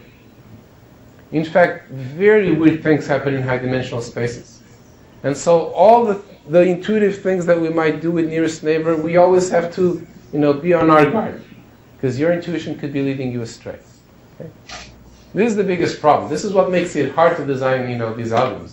And as I mentioned before, there's a famous data mining, researcher who says that if people could see in high dimensions, we wouldn't need machine learning. But we can't see in high dimensions, and that's why we need it. So let me just give you a few examples that hopefully you'll find entertaining as well as instructive of why low-dimensional intuitions do not apply in high dimensions, right? So the first example is the example of our good old friend, the normal distribution. Okay? What could be more basic than the normal distribution, right? So let's look, first of all, at a normal distribution in one dimension, right? A normal distribution in one dimension looks something like this, right? Here's my x, and here's my p of x, right? And it's our famous bell curve, right? And here's my mean, right? And if I draw a band of 1 standard deviation around the mean, something like this, right? Most of the probability mass is there, right? Minus sigma plus sigma, right? 1 or 2 standard deviations, right? the whole idea of a normal distribution is that most of the probability mass is concentrated around the mean, right? And then there's some fuzz around that mean. But roughly speaking, I know that I'm going to be landing near that point, right? This is the very meaning of a normal distribution. Okay? Very good. So, now let's see what happens in 2D, right? And in 2D, let's look at this from the top, right? So what I'm going to do is I'm going to put x here and y here, right? And now I'm going to represent, the distribution using curves of isoprobability. So, all the points around here have the same probability, right? The maximum, of course, is still here. Let's say that I'm centering this at the max. But let's say it's 0, for example, right? And so these are bands of equal probability, right? So in reality, in 2D, this is going to look like a bell, right? Like a real, 3D bell, right? And now let's look again at my band of 1 standard deviation around the mean, right? That is still where most of the probability mass is, right? But notice the following thing that has happened. A smaller fraction of the total probability mass is now within a radius sigma of the mean. Here, it really was a big chunk of the whole distribution. Here, it's a smaller chunk of the whole distribution. Right? Just looking at that, hopefully you can see, right? This now accounts for less than my probability mass than what I had before. Even accounting for the fact that, that it's rising higher there, right? Because there's all this space around here that the lower probability can happen in. When you add up the low probability over that entire big section of the plane, well, that adds out to a lot. And now, of course, you can see where this is going, right? Let's do this in 3D, right? Now what I have is these spheres, right? And there's a sphere that's here within 1 standard deviation of the mean. And now this sphere is starting to be a pretty small fraction of the whole. So even though the probability is higher there, more and more of the probability is outside of that region. And guess what happens if you go to sufficiently high dimensions? And that doesn't even have to be very high for reasonable, variances. You know what's going to happen? Is that most of the mass of the probability distribution is far away from the mean. This is a really disturbing thing, right? You have a normal distribution and most of the probability mass is far from the mean, right? This is exactly the opposite of how we think of a normal distribution. And yet it's what really happens. This is the curse of dimensionality. You're picturing the normal distribution as meaning one thing because of your intuition in low dimensions, but in high dimensions something very, very different is going on. Okay. Any questions or thoughts on this? Okay. But it doesn't end here.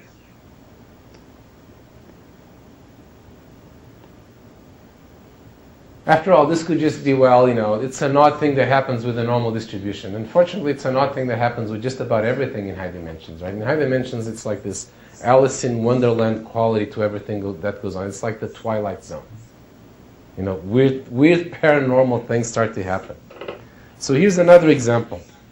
Oops. The uniform distribution on a hypercube, right? Very natural thing, right? I have a hypercube. Let's just think of a cube, right? I have a cube here, and my points are normally distributed inside it, right?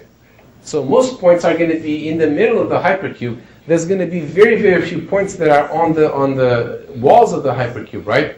Let's say that we define a band of, width epsilon, where epsilon is very small.